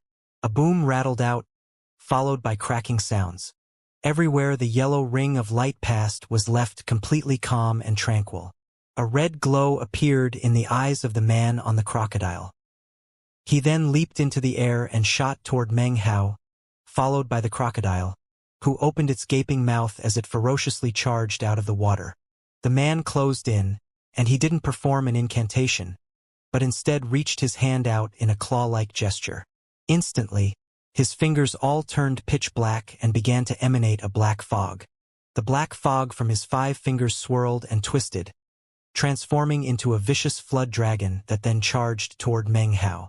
A boom echoed out as the flood dragon slammed into the expanding yellow ring of light and was deflected away. The snapping crocodile also hit the yellow ring, whereupon it let out a blood-curdling scream as its teeth were shattered. It then retreated at top speed. Meng Hao gave a faint smile. As for his opponent, he retreated backward a bit, a look of anxiety and doubt on his face as he stared fixedly at Meng Hao. Meng Hao's smile turned wide and splendid. As of now, he realized that the war chariot truly was a precious treasure. As long as he was inside it, it would activate defense powers even if he didn't imbue it with immortal chi. "There is neither any enmity nor hatred between us," said Meng Hao. "Why engage in magical combat? I came here by accident, so I'll take my leave now." With that, he placed his hand onto the war chariot and then circulated Immortal shows the way, and was about to send the war chariot speeding away. Suddenly, though, the expression of man in the dilapidated clothing grew even more vicious. He lifted his head up and let out an ear-piercing shout. At the same time, his body began to distort and expand. In the blink of an eye, his skin was replaced by black scales. At the same time, his shape began to change, until he didn't look like a person, but rather a black flood dragon. His body flickered again, and he was now over 300 meters long. His eyes radiated savagery and avarice as he stared at Meng Hao there in the war chariot. "You will stay," said the flood dragon. As it spoke the language of humans, black flames accompanied the words. "Consuming you will help improve my cultivation base. As for that treasure of yours, that also will stay behind." The black flames spit out by the flood dragon emanated a green glow along with a rotten stench that seemed to indicate they were imbued with poisons. They shot toward Meng Hao at top speed. A sea of flames surrounded him, emanating intense heat and power that caused everything to ripple and distort. Waves undulated on the surface of the sea below, as if it couldn't bear the level of heat. The crocodile had long since retreated off into the distance. It floated there in the water, staring at Meng Hao. Meng Hao's face darkened as he looked coldly at the flood dragon on the other side of the black flames. He lifted up the hand that he had placed onto the war chariot and ceased to rotate. Immortal shows the way. "I thought you were a cultivator, but it turns out you're a sea demon," said Meng Hao calmly. "Since you're looking to die, I guess I'll help you fulfill your wish." Meng Hao's personality was fully on display. The calmer he was, the greater his desire to kill. Even as he spoke, Meng Hao started to move forward. He stepped out of the war chariot and entered into the black sea of flames. Seeing that he dared to emerge left the flood dragon astonished, and he immediately began to back up. "I can be crafty too," said Meng Hao. He waved his hand, and another sea of flames sprang up. These flames were red, and sprang up high into the sky around Meng Hao.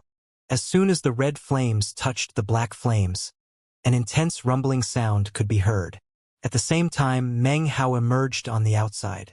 The flood dragon's face fell, and he continued to move backward in retreat. However, before he could get very far, Meng Hao turned into a green smoke. As for the flood dragon, his heart was pounding in his ears.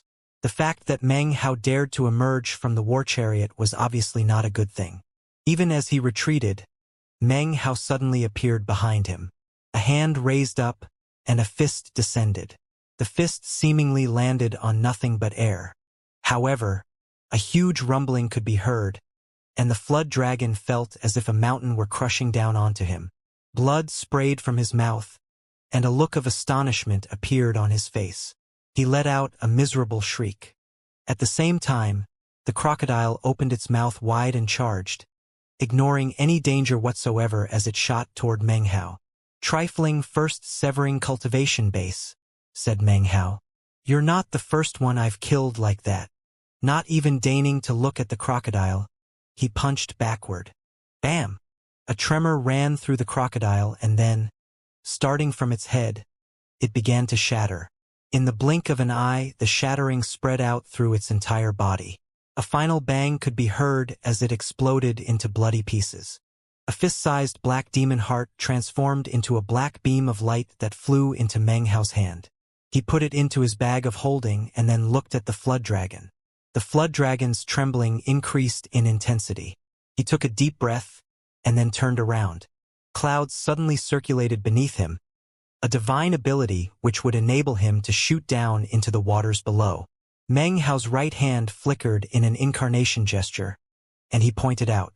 Demon Ceiling, 8th Hex. Demonic chi appeared, transforming into numerous invisible, thin strands that wrapped around the flood dragon. It instantly stopped moving, which left the flood dragon scared witless. Even as he struggled, Meng Hao waved his right hand, causing 10 wooden time swords to fly out one after another and then pierce through the flood dragon. A blood-curdling shriek echoed about as the flood dragon began to rapidly wither. His expression was one of intense fear as he could feel his life force rapidly disappearing. Feeling death approaching, he suddenly shook and then spit a pearl out of his mouth. The pearl was about the size of a fist and was not black but completely and utterly white. As soon as the pearl appeared, it emanated a soft glow, along with a thick, fragrant aroma. The spiritual energy in the area even grew stronger. A powerful shockwave spread out, causing rumbling booms as the dragon shook free of the binding strands, forced back the wooden swords, and then shot down toward the sea, carrying the pearl with it. In the blink of an eye, he splashed into the water and then disappeared. A strange light appeared in Meng Hao's eyes. He looked at the white pearl, and the first thought that ran through his mind was that he was sure he could sell the thing for an exorbitant price. As soon as the thought entered his mind, the last trace of his hesitation disappeared as he flashed through the air. Circulating Immortal shows the way as he stepped foot onto the war chariot. His hand touched the chariot, and it instantly began to vibrate and shoot down toward the sea. In the blink of an eye, he was underwater. Everything around was pitch black, but it only took a moment for Meng Hao to catch sight of the vicious flood dragon up ahead, feeling quite confident that he had just escaped disaster. Even as the flood dragon felt as if he had managed to scrape out an extra life, he suddenly heard a rumbling sound.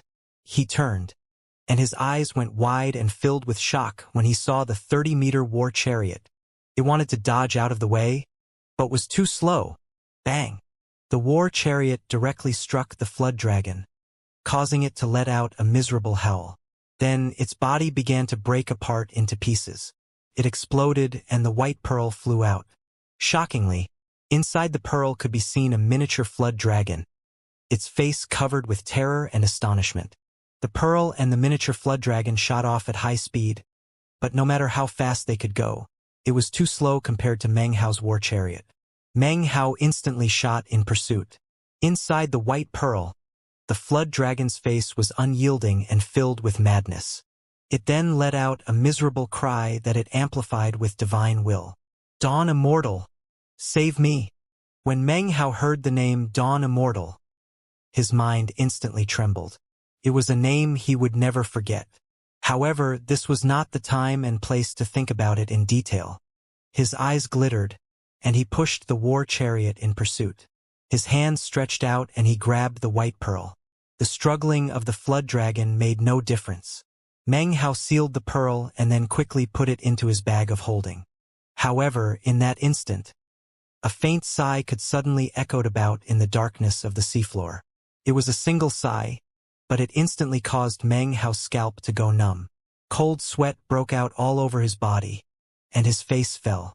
Suddenly, the resurrection lily inside of him seemed to go mad. It seemed as if, regardless of anything, It wanted to reveal itself and let out a cry to be noticed by whomever had just made the sigh. Meng Hao's mind trembled, and he instantly caused the war chariot to begin moving. He began to build up the immortal qi, and was just about to speed away when a tentacle suddenly shot toward him from within the deep sea. Immediately, an intense feeling of crisis rumbled through Meng Hao. At the same time, the struggling of the resurrection lily reached a peak. Boom! Meng Hao released the entirety of his immortal qi, causing it to enter the war chariot.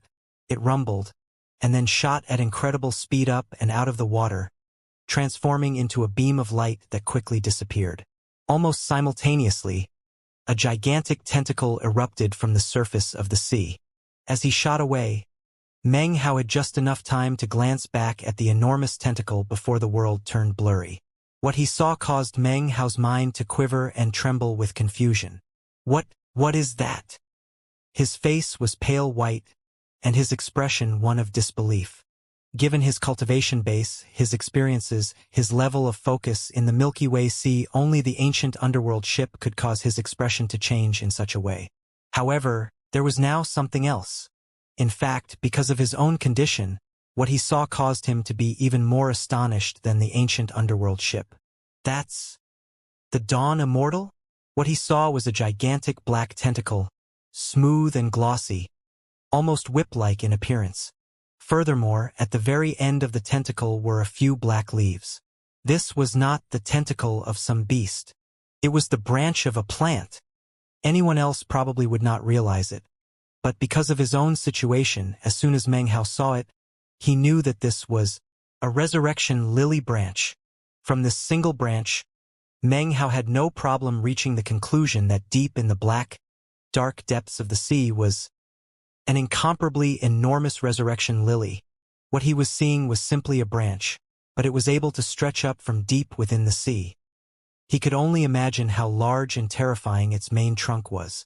The frightening speed with which it moved caused Meng Hao to pant. Could even match up to his war chariot. Furthermore, Meng Hao knew that the only reason he could get away was that his original position was actually not very far away from the surface of the water.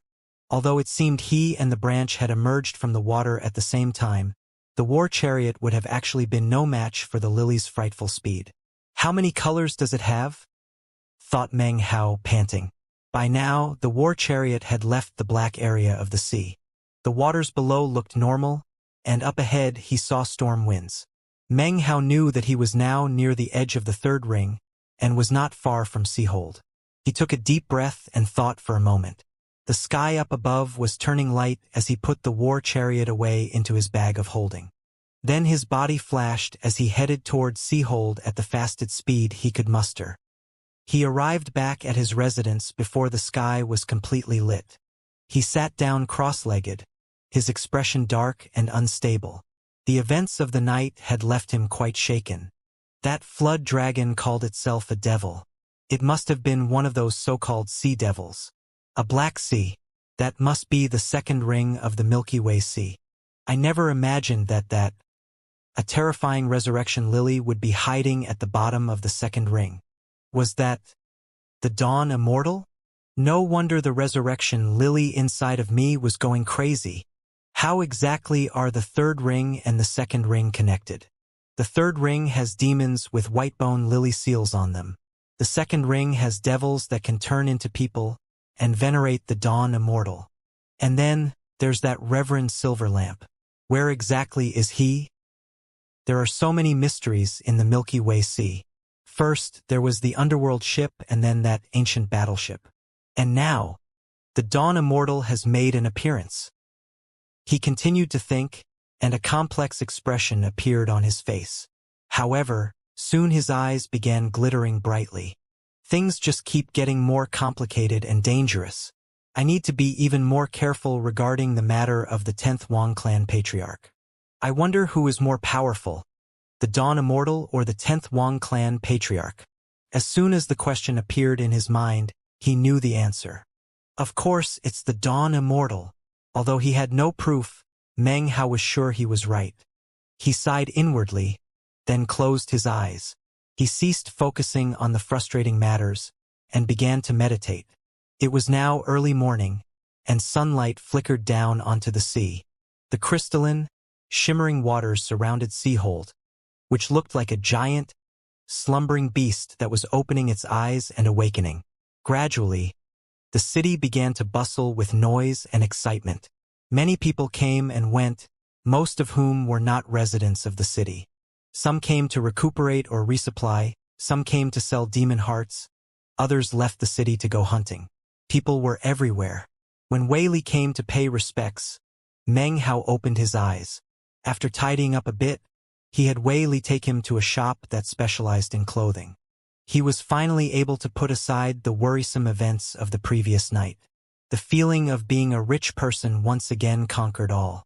He even considered purchasing a set of clothing for Wei Li.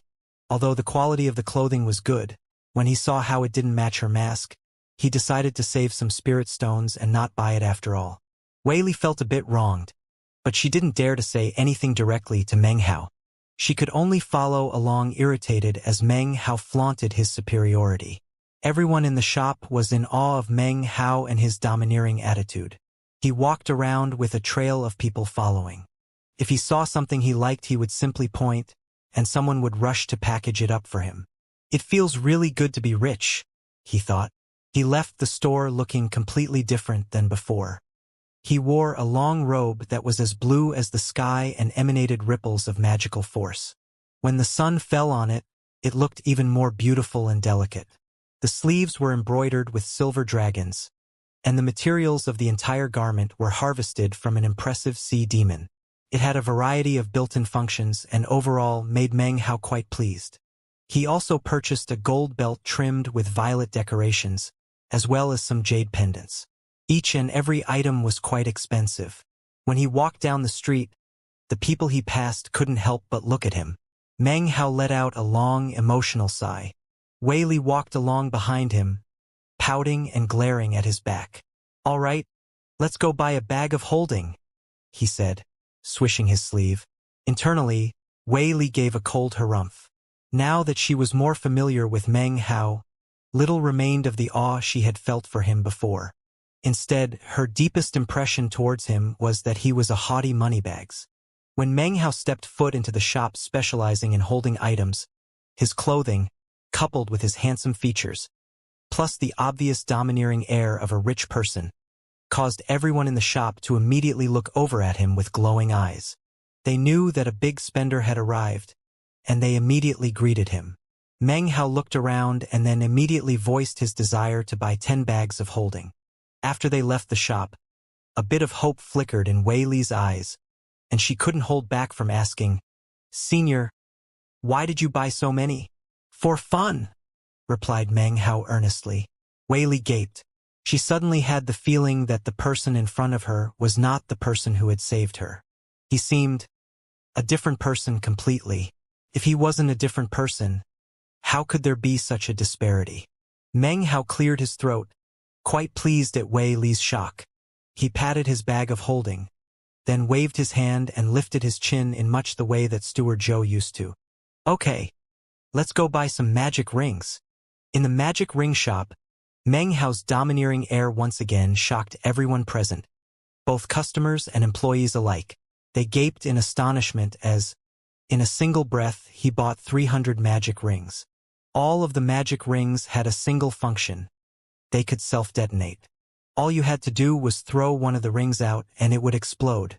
Furthermore, the cumulative force of 300 explosions would be incredibly terrifying. Such rings were expensive, and the shop didn't have very many.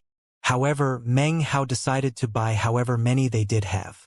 In the end, he could only sigh and leave, shaking his head the entire time. He glanced around Seahold, thinking about how there was nothing here that he couldn't buy. It was in such a manner that Meng Hao spent the entire day, with Wei Li leading him around. Soon, word began to spread. Many people were talking about how an incredibly rich fellow had appeared in Seahold. Soon, evening was falling. Having accompanied Meng Hao all day, Wei Li was a bit tired. However, from Meng Hao's expression, he didn't seem to be any more tired than he had been at the beginning of the day. Wei Li could only smile wryly. "Senior, now where do you want to go?" Let's go to the Sun Soul Society's Demon Heart Exchange shop, he said. The day had passed in a very fulfilling fashion for him, and he had finally fulfilled his desire to live like a rich person. He hoped that he could continue to live such a life in the coming days, and it was with completely high spirits that he continued to walk along. Senior, you're going the wrong way. It's this way, said Wei Li, looking at Meng Hao a bit grudgingly. Meng Hao stopped in place and then turned around. It was evening, and the two of them walked through the city under the light of the setting sun. Meng Hao wore his blue robe, and all 10 of his fingers were adorned with rings. He stood straight and tall, looking incredibly impressive. Obviously he was rich and respectable. However, it was also fairly obvious that he had just recently stumbled into his wealth. The Sun Soul Society's Demon Heart Exchange shop was located in the city center of Seahold. The structure itself was very strange. It was pure white and looked like a skull. Quite a crowd was gathered inside. Despite the late hour, people continued to go in and out of the shop to exchange their demon hearts for spirit stones to be used in cultivation. When Meng Hao entered, his heavily bejeweled figure immediately attracted a lot of attention. Instantly, everyone began to talk about it. That guy is. I saw him earlier today. He's the super rich guy I was just telling you about. He went to the Magic Ring Pavilion and purchased more than 300 magic rings in a single breath. So, that's him. I heard that a lot of the shops in Seahold were completely sold out today. Who is he? How could he possibly have so many demon hearts? Meng Hao's expression was the same as usual. He entered the shop and looked around, eventually catching sight of a Sun Soul Society disciple.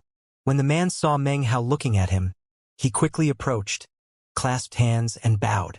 Greetings, senior. How many demon hearts would you like to exchange? If it's a small quantity, I would be happy to help you. If it's a large quantity, well, in that case, I can take you to the second floor, where a sect elder will receive you. Second floor, then, said Meng Hao placidly. The Sun Soul Society disciple's eyes began to shine brightly when he heard this. He quickly transmitted a message to the elder, at the same time leading Meng Hao toward the staircase. Everyone watched on enviously as Meng Hao and Wei Li walked up to the second floor. As soon as they arrived, a smiling, white-haired old man walked out. I am Sun Yunliang. Greetings, fellow Taoist. When he saw Meng Hao's clothing and the rings on his fingers, he knew exactly what kind of person he was dealing with. His smile grew even more resplendent, and he said, Come, please follow me. He led Meng Hao to a chair, after which 2 maidservants appeared with teapots to serve him tea. This is a local specialty, Sky Sea tea, explained Sun Yunliang, smiling. It grows only in the second ring, and there are only 7 parent trees that produce it. Please give it a try, fellow Taoist. What do you think? Meng Hao smiled and then lifted the cup up to examine the tea. He took a sip, after which his eyes misted up, and his expression grew radiant. His scholar's aura suddenly became especially prominent. Despite his current state of luxury, it was impossible to completely block. It was almost like he suddenly became a different person. After a long moment, he put the teacup down. The mistiness in his eyes faded away, and they then began to glow with admiration. Ah, the cleansing of disquiets both past and present, the livening of the spirit that can only come from excellent tea, said Meng Hao. Sun Yunliang smiled broadly, and a strange gleam flickered in his eyes. At first glance, he could tell that Meng Hao was newly rich. However, when he spoke of the tea, his entire person emanated a light and pleasant air. The air that Meng Hao now emanated caused the old man to suddenly question his previous judgment. Wei Li stared in shock at Meng Hao. What had occurred just now yet again caused her to think that she was yet again dealing with a completely different person. At this point, Sun Yunliang directly asked, Fellow Taoist, how many demon hearts did you come here to exchange? The exchange rate today is 1 low-grade demon heart for 600 low-grade spirit stones. Meng Hao was just about to reply when suddenly, footsteps and voices could be heard coming up the stairs from the first floor. Don't worry, gentlemen. When I, Zhou, make a promise, the results are never disappointing. I can get you 700 spirit stones for one low-grade demon heart. When Meng Hao heard this, he had to bite his tongue to hold back from speaking. He lifted the teacup and took a sip. Sun Yunliang's face twitched and glared toward the staircase. A middle-aged man was currently smiling as he led a group of 7 older men up to the second floor. The 7 old men wore long brocaded robes, and in a single glance, anyone could tell that they were famous and extraordinary figures. Their eyes were bright and shining, and their cultivation bases extraordinary. All were at the great circle of the nascent soul stage. Although they smiled, their smiles were filled with unyielding pride. "After you, fellow Taoists," said the middle-aged man with a sincere smile. His expression was one of excitement as he led the 7 old men up to the second floor. He caught sight of Meng Hao and Wei Li, but after a glance, completely ignored them. Sun Yunliang was originally frowning, but when he saw the 7 old men, his eyes immediately grew bright. Laughing loudly, he rose to his feet and hurried over to receive them. "So, it turns out to be the 7 tycoons of Seahold," said Sun Yunliang, continuing to laugh as he clasped hands and bowed. "Your presence brings light to our humble establishment."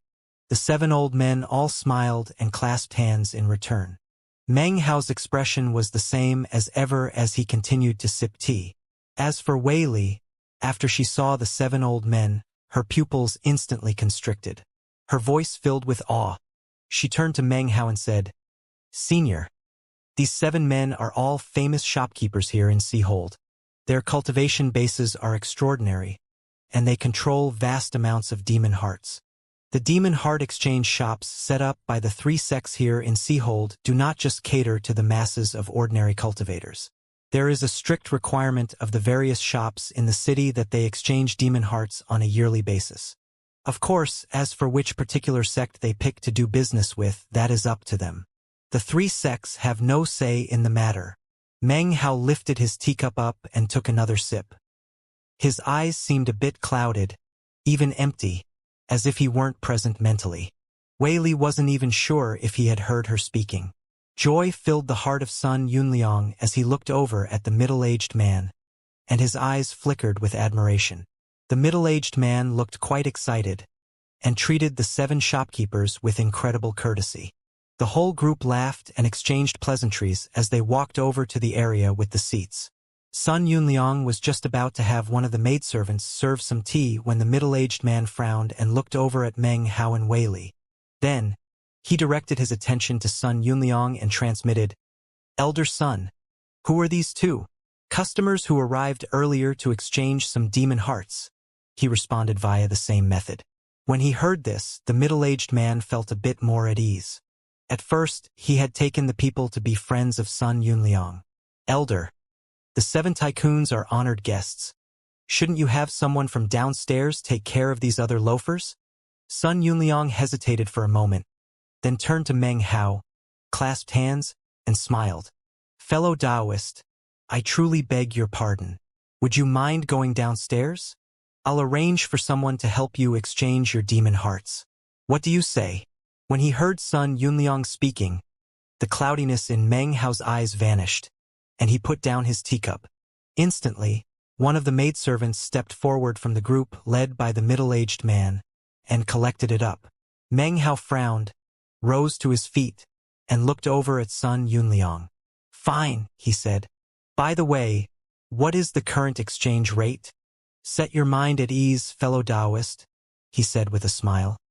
"The price is set at 600 spirit stones for one demon heart."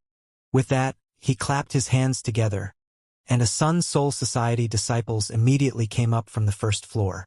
After giving Meng Hao a respectful bow, he gestured for Meng Hao to follow him downstairs. Meng Hao smiled, albeit faintly, and his expression was calm. First, they had taken away his tea and tried to shoo him away. If the price they gave him was acceptable, he could have accepted the matter, but instead, they offered him a different amount of spirit stones than the 7 old men. Continuing to smile, he sat back down. The action caused Sun Yunliang to instantly frown. In his mind, Meng Hao wasn't acting very sensibly. The middle-aged man was starting to look a bit impatient. As far as he was concerned, Meng Hao would surely be exchanging no more than a few hundred demon hearts at most. "Friend," he said, "this shop is owned by the Sun Soul Society. I myself am an honor guard of that very same sect. This is not the place for you to cause a disturbance. To go downstairs of your own accord is much better than being assisted to do so." He had seen many such people who couldn't possibly compare to the 7 tycoons. Each one of the 7 had vast amounts of demon hearts, and he himself had expended quite a bit of effort in order to attract them here. "Go ahead and try," said Meng Hao coolly. The words instantly caused Sun Yunliang's expression to turn serious. The middle-aged man frowned, suddenly unsure of who exactly Meng Hao was. The 7 old men didn't look very pleased. They could exchange their demon hearts at any shop they wished. The main reason they had selected this location was because of the diligent attention paid them by the middle-aged man. Of course, even more important was the fact that the exchange rate here was slightly better than at the other 2 sects. After all, the saint currently in command of the city was none other than Saint Sun Soul. The old man who occupied the center position among the 7 calmly said, "Elder Sun, Honor Guard Zhou, the 7 of us have very limited time. We can't stand around waiting for very long. Why don't we consider doing business another time?" The words immediately caused the man named Zhou to feel very anxious. He was just about to drive Meng Hao away forcibly when suddenly Elder Sun stepped forward. "Fellow Taoist," he said, looking at Meng Hao, "the spirit stones aren't an issue. I make the decisions here, so how about I give you 700 spirit stones per demon heart? What do you say?" Hearing this, Meng Hao felt a little bit embarrassed. Smiling, he rose to his feet and was about to go downstairs when suddenly, the old man standing in the rightmost position among the 7 sneered. "So, it turns out anybody can get 700 spirit stones," he said. "Well then, Honor Guard Zhou, how many spirit stones will we be getting?" Immediately, the other 6 old men began to nod. The shops run by 7 of them were backed by their own various sects and clans. Furthermore, they were intelligent people who would definitely take advantage of any opportunity they saw come their way. "If that man can get 700 spirit stones," said another of the old men, "then we should get at least 800 per demon heart. In any case, it is unacceptable that we be given the same price as a random passerby." "Honor Guard Zhou, that was your promise to us, was it not?" "Correct," said another man. "Honor Guard Zhou, the reason we demand more spirit stones is because we will be exchanging a huge amount of demon hearts. In fact, we have more demon hearts than you usually exchange in several months down on the first floor. If someone with a trifling few hundred demon hearts can get the same price as us, how can we maintain any face?" Sun Yunliang's face flickered as he realized he was in somewhat of a predicament. As for Honor Guard Zhou, his face was also quite unsightly as he glared over at Meng Hao and Wei Li. "Elder Sun, this really is a bit inappropriate, don't you think?" asked another of the men. Sun Yunliang hesitated for a moment, then sighed inwardly. However, before he could even open his mouth, Meng Hao began to speak. "So you guys have a lot of demon hearts?" he asked the 7 men. "More than you, I can assure you," said the first man who had spoken, his voice cool. Meng Hao's eyes flashed. He gave a cold harumph and then flicked his sleeve. "Do the lot of you dare to have a little competition?" he asked. "The loser will forfeit all of the demon hearts to the winner." His words caused the expressions on the faces of the 7 old men to flicker. They looked over at Meng Hao, and suddenly, the atmosphere grew very stifling. Sun Yunliang hastened to step forward and clasp hands to both parties. "Gentlemen, there's no need to get angry. All of this is my fault for not providing proper introductions. Fellow Taoist, these are the 7 tycoons who run the 7 largest businesses in Seahold. Every year they exchange a huge quantity of demon hearts. Why don't you give me a bit of face and just drop the matter? How about it?" Having heard this, Meng Hao's face flickered imperceptibly. Yet again he gave a cold snort. However, this time his words were a bit softer. "Very well, Elder Sun. For you, I can let the matter drop." With that, he turned to head downstairs. The eyes of the 7 old men flashed as they stared at Meng Hao. Suddenly, One of them flickered and reappeared directly in front of Meng Hao, blocking his way. "Hold it right there. What are you people trying to pull?" growled Meng Hao. An alarmed and suspicious look flickered in his eyes. From the time he was young, he had grown accustomed to conning people. Furthermore, after all the hundreds of years, he had also grown quite used to putting on an act. It was an ability that had long since seeped down into his bones. The 7 old men might be shrewd and astute, but if they thought they could figure Meng Hao out by looking at his expression, well, that was simply impossible. Honor Guard Zhou laughed coldly. His eyes were filled with scorn. Sun Yunliang frowned as he looked at Meng Hao, and then turned back to the 7 old men. The old man who blocked Meng Hao's way stood there, eyes glittering, unspeaking. As for the 6 other old men, their expressions were that of excitement. Suddenly, one of them said, "You said you wanted to have a competition, so let's compete. The loser will turn over all demon hearts to the winner." Sun Yunliang once again clasped hands and bowed. 7 tycoons, this fellow Taoist came to exchange a few hundred demon hearts. He may have spoken some sharp words, but I implore the 7 of you to give me a bit of face. Meng Hao sighed in relief audibly, then walked around the man who blocked his way. Followed by Wei Li, he headed toward the staircase. As for the cold smile which twisted the side of his mouth, nobody could see it. According to his estimation, the 7 old men would definitely fall into his con. As it turned out, he was completely correct. By now, because of their probing for information, the old men were certain that even if Meng Hao did have a good collection of demon hearts, it couldn't possibly match up to their own. Sure enough, Meng Hao had only walked down 6 stairs when 2 of the 7 old men suddenly flickered, appearing in front of him to block his way. "Careless talk can lead to a lot of trouble," said one of them. "Since you brought up a competition is what will take place." Meng Hao's face looked unsightly, and he stood there silently for a moment. His face grim, he turned and headed back up the stairs. Sun Yunliang smiled bitterly and gave Meng Hao an apologetic look. As for Honor Guard Zhou, the ridicule in his expression was quite obvious. Meng Hao gritted his teeth, and, looking like he was getting ready to go for broke, said, "How do we compete?" One of the 7 men stepped forward, a lofty expression on his face. "I alone will suffice," he said, lifting up a bag of holding.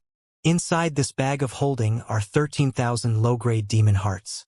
"Fellow Taoist, how many demon hearts do you have?" With that, he tossed the bag of holding over to Honor Guard Zhou, who accepted it and then scanned it with divine sense. He nodded and then, in order to ensure impartiality, produced a stone slab. It was 3 meters tall and carved with 9 dragons. When Honor Guard Zhou placed the bag of holding onto the slab, the first dragon began to glow with light, making it look very lifelike. As for the second dragon, it was 30% lit. "On the 9 dragons demon heart scale," said Sun Yunliang, "each dragon represents 10,000 low-grade demon hearts." With that, he produced an identical stone slab for Meng Hao's use. The old man competing with Meng Hao loftily said, "I wonder how many demon hearts you have, fellow Taoist. Please produce them so that we can widen our knowledge." The other 6 old men looked at Meng Hao with enigmatic smiles, seemingly completely confident of the outcome. Honor Guard Zhou's smile grew even more radiant. He hadn't liked Meng Hao from the beginning, and now, the ridicule in his gaze was even more obvious than before. He couldn't wait to see Meng Hao's expression in reaction to what was happening. Wei Li looked over nervously at Meng Hao. She truly was worried about what would happen if Meng Hao lost. The price he would pay would be incredible. Meng Hao's face was expressionless as he pulled out a bag of holding and tossed it onto the 9 dragons demon heart scale. As soon as the bag of holding touched its surface, one of the dragons carved onto the stone slab started glowing with a bright light. Everyone watched closely as the scene played out, especially the 7 old men. Their expressions flickered, and then quickly began to shine with happiness. They weren't worried about losing. They were worried that Meng Hao's bag of holding wouldn't have very many demon hearts in it. Seeing that it had 10,000, they knew that even after splitting it up, the 7 of them would make a tidy profit. As smiles appeared on the faces of the 7, Honor Guard Zhou's eyes went wide and he felt a bit of regret. Before, he had assumed that Meng Hao would have a few hundred demon hearts, or at the most a few thousand. However, it turned out that he actually had 10,000. His regret quickly vanished, though, as he realized that there was no way Meng Hao could win. He would lose in the end, and then the 7 tycoons would have more demon hearts to exchange. It was in this moment that the second dragon started to glow, until it was half-lit. That indicated that Meng Hao's bag of holding had 15,000 demon hearts in it. "You lose," he said immediately. Joy and excitement appeared on his face, although he appeared to be struggling to suppress it. "Said who?" laughed the old man standing in front of him. "The competition is between you and the 7 of us. The contest isn't over until it's over, and no one is allowed to interfere. In this competition, one party must hand over all demon hearts to the other in the end." The other 6 men all started nodding. The first old man walked back a few steps, and a second old man proudly stepped forward. He produced a bag of holding, then looked contemptuously at Meng Hao as he tossed it onto the stone slab. A buzzing sound could be heard, and the stone slab began to vibrate. The dragons on its surface almost seemed alive, and were emanating pulsing ripples. The second dragon was now completely glowing, making it look very lifelike. Furthermore, the third dragon was also fully lit. "A total of 30,000 demon hearts," said Honor Guard Zhou excitedly. "Do you have more?" asked the old man, looking at Meng Hao. The other 6 men were doing the same thing. All of them were imagining a situation in which Meng Hao had a few more demon hearts, but not many, and the competition would end on a relatively anticlimactic note.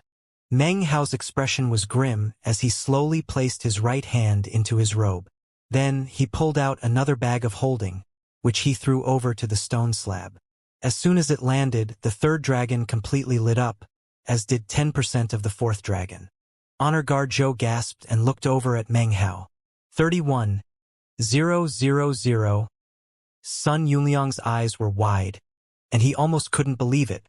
Inwardly, he was laughing bitterly.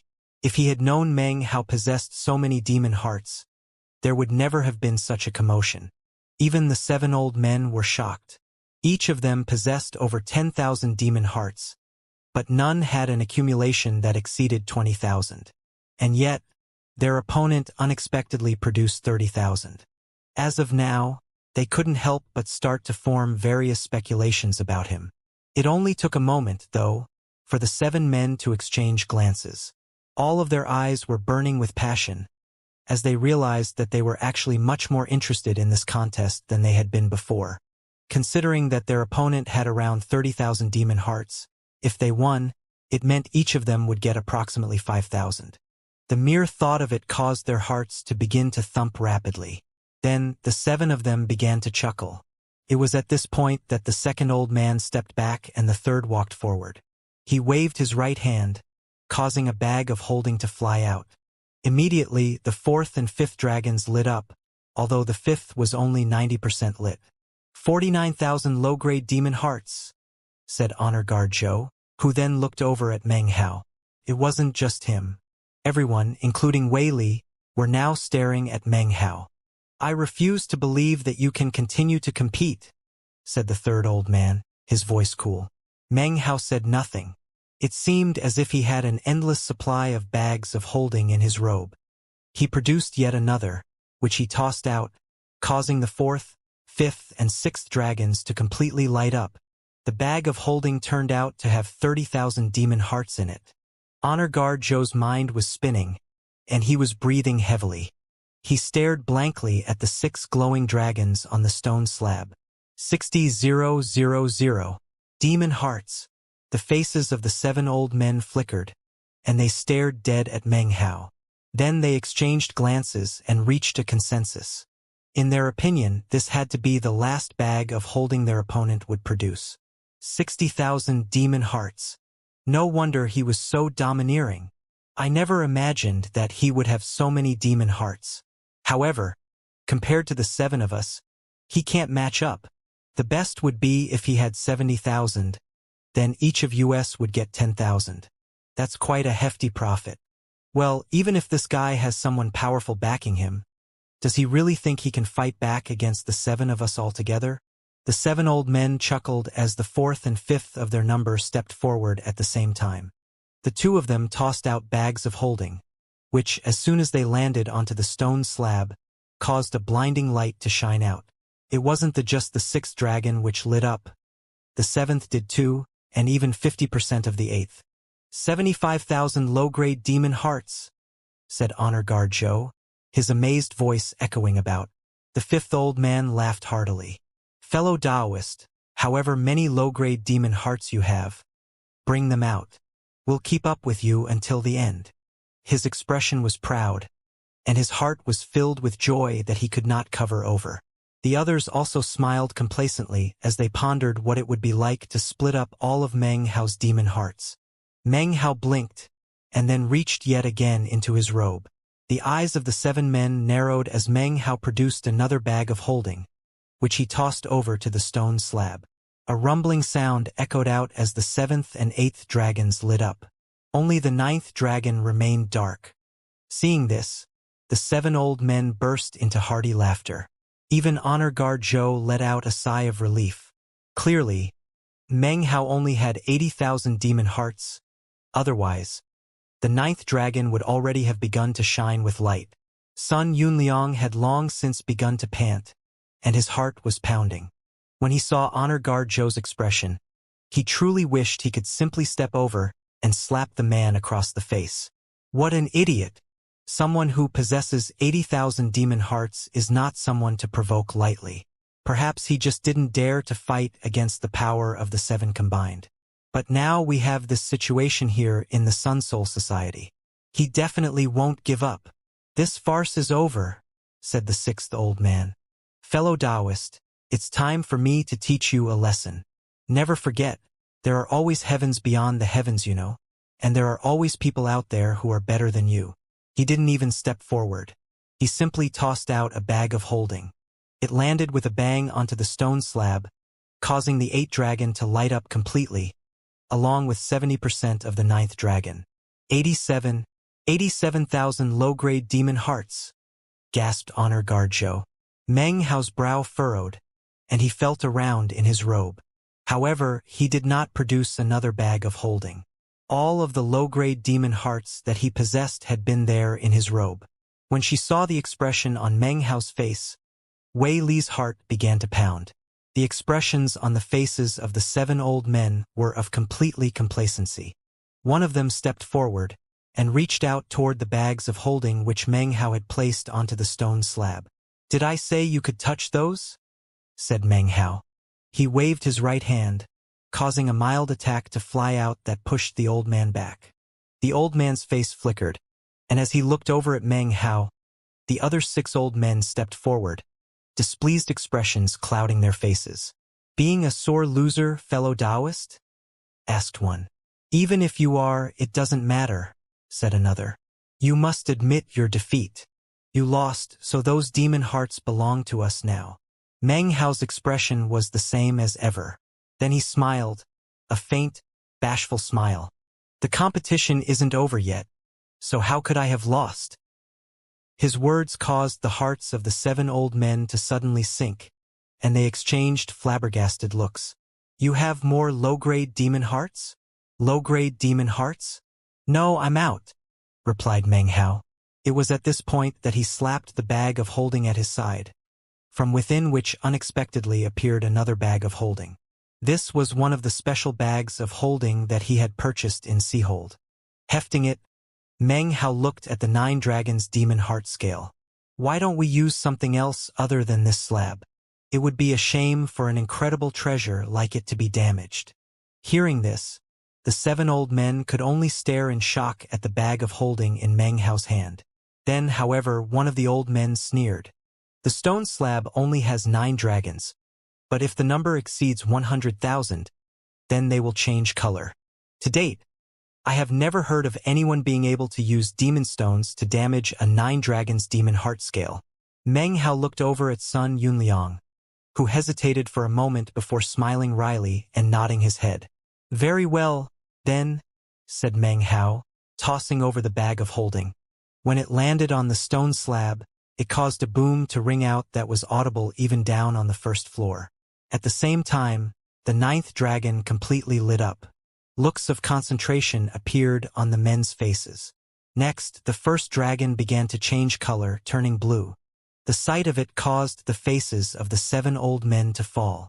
After that, the second dragon, the third dragon, in fact, all of the 9 dragons turned blue.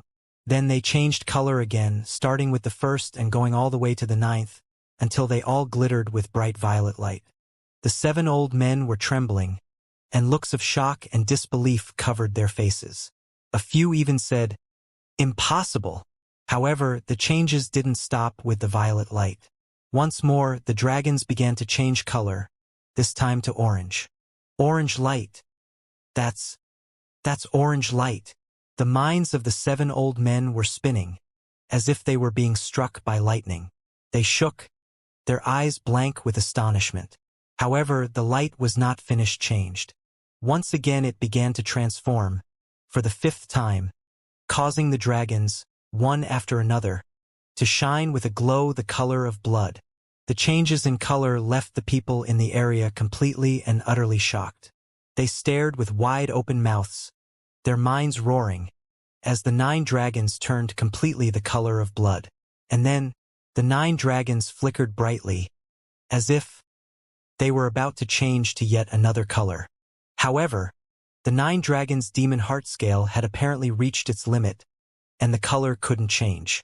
A rumbling sound filled the building, and soon was audible even outside. Shockingly, the sound was coming from the 9 dragons' demon heart scale itself. Cracking noises could be heard as, in the full vision of everyone present, it suddenly, completely disintegrated. Meng Hao cleared his throat. As he looked around at the shocked people around him, he thought to himself that being rich felt great. In the moment in which the stone slab exploded, Saint Sun Soul sat in his tower in Seahold. His eyes suddenly snapped open, and he sent his divine sense down into the city. It immediately locked onto the location where Meng Hao was. After examining the situation, his face twitched again. Trying to compete in demon hearts with him? Those 7 are courting death. He mustn't be given any opportunity to flip out. If he seizes the moral high ground, he's bound to cause a crisis to develop. Saint Sun Soul looked up at the bottle gourd which was placed off to the side, and felt a bit of a headache coming on. When he thought about the alcohol inside, his face grew unsightly. He flicked his right sleeve, and immediately, a person approached from outside the tower. Once inside, he immediately dropped to his knees and kowtowed. "Greetings, master." It was a middle-aged man wearing a long violet gown. His expression was one of veneration, and his eyes sparkled with energy. His cultivation base was at the great circle of the nascent soul stage, not far from spirit severing. "Go to the Sex Demon Heart Exchange Pavilion," said Saint Sun Soul coolly. "There's a man there I want you to invite here. Remember to be extremely courteous. Treat him as politely as you treat me." The middle-aged man immediately nodded, but the fact that his master spoke no more caused him to pause for a moment. "Master, what is name of this respected member of the senior generation? Just go, you'll recognize him." Saint Sun Soul didn't appear to want to discuss the matter further. The middle-aged man stood up and, feeling a bit perplexed, left the tower. Meanwhile, back on the 2nd floor of the Sun Soul Society's Demon Heart Exchange shop, Meng Hao stood there with hands clasped behind his back. He looked down at the shattered remnants of the 9 dragons' demon heart scale, and then looked over at the old men, who stood there as dumbstruck as wooden chickens, completely speechless. They were struck thoroughly and completely senseless. Their heads filled with unprecedentedly large crashing waves, and they felt as if their minds were about to be torn into shreds. Then they began to calculate. Changing colors once indicates a complete doubling in the number of demon hearts. In total, there were 6 changes in color, which means that the number of demon hearts would be 6 times the amount before. Before, there were 80,000 demon hearts. Don't tell me that his bag of holding actually has 500,000 demon hearts? If you changed 500,000 demon hearts into spirit stones, That would be over 300 million. Their minds roared as they looked over at Meng Hao, terrified. No way. The 9 Dragons Demon Heart Scale does indeed have a limitation. According to the standard of low-grade demon hearts, it's supposedly able to accommodate 1 million. 500 to 600,000 wouldn't cause it to shatter. Something's going on here. The old men gasped and looked over fixedly at Meng Hao. However, before they could figure out where the problem lay, Honor Guard Zhou and Elder Sun, despite being thoroughly shaken, also suddenly realized that something was off. They too looked over at Meng Hao. The eyes of 9 people all turned red. As of now, the expressions of the 7 old men were that of complete exasperation as they finally considered the possibility of losing. You cheated! They roared, their voices hoarse. If they lost, their demon hearts would become Meng Hao's. It was a vast sum that they fundamentally couldn't accept. After all, these weren't their demon hearts, but rather the property of the various sects and clans that they represented. You definitely cheated. The demon heart scale can accommodate 1 million low-grade demon hearts. I don't believe that your bag of holding has more than 900,000. I don't know how you did it, but it's definitely not fair. Such actions deserve death. The killing intent in the old men immediately grew more obvious. Do you, or do you not, dare to compete one more time? Take the demon hearts out of your bag of holding, and we can compare numbers directly. If you don't dare, then it proves you cheated. To behave so treacherously in front of us means that you won't step foot alive out the front door of this demon heart exchange pavilion. The 7 old men were acting in a very domineering fashion. They strode forward, their cultivation bases unleashed, transforming into an intangible tempest which spread out in all directions. Wei Li's face was pale, and were she not hiding behind Meng Hao, she wouldn't be able to take it, and would directly explode.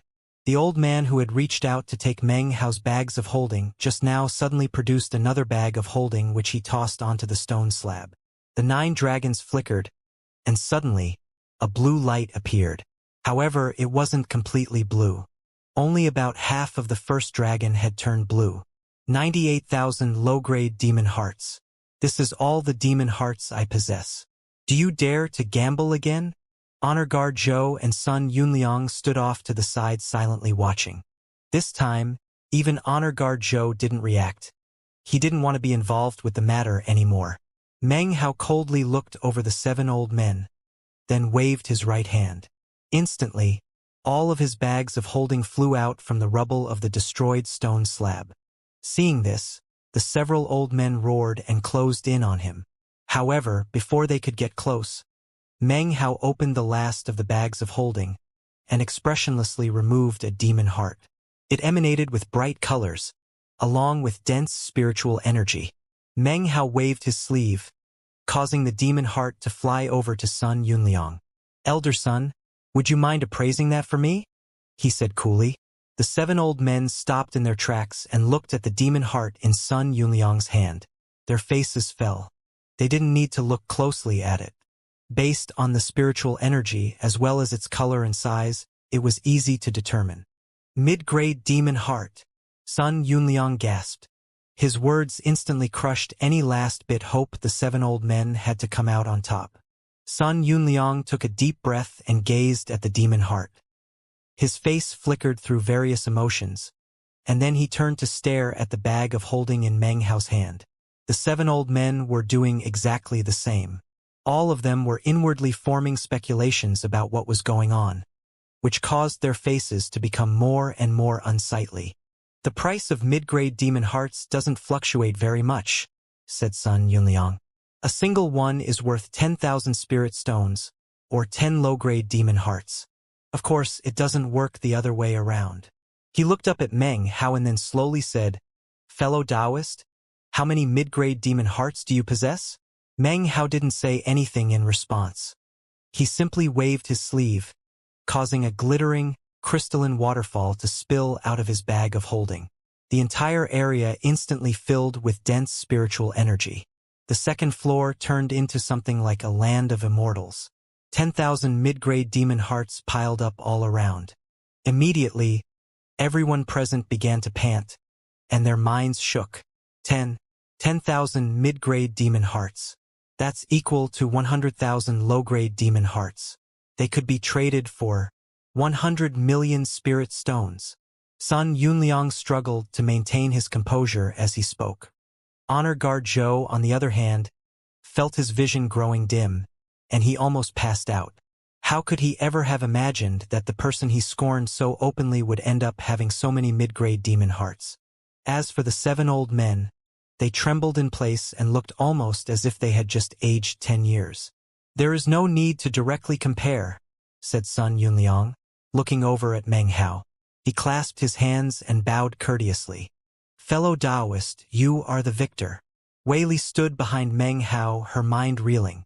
She knew Meng Hao was rich, but she had never imagined that he would be this rich. Meng Hao lifted his right hand, collecting up the bags of holding belonging to the 7 men. The old men watched on with red eyes. Their killing intent was even more intense now, and seeing Meng Hao dare to take their bags of holding put them in the mood to go all out and attack. Hold on a minute. Fellow Taoist, you certainly do possess more demon hearts than us. However, you still haven't explained the matter of the cheating earlier. Even if you do have 10,000 mid-grade demon hearts, that's still not enough to destroy the 9 dragons demon heart scale. You cheated, which means the bet doesn't stand. We refuse to accept this.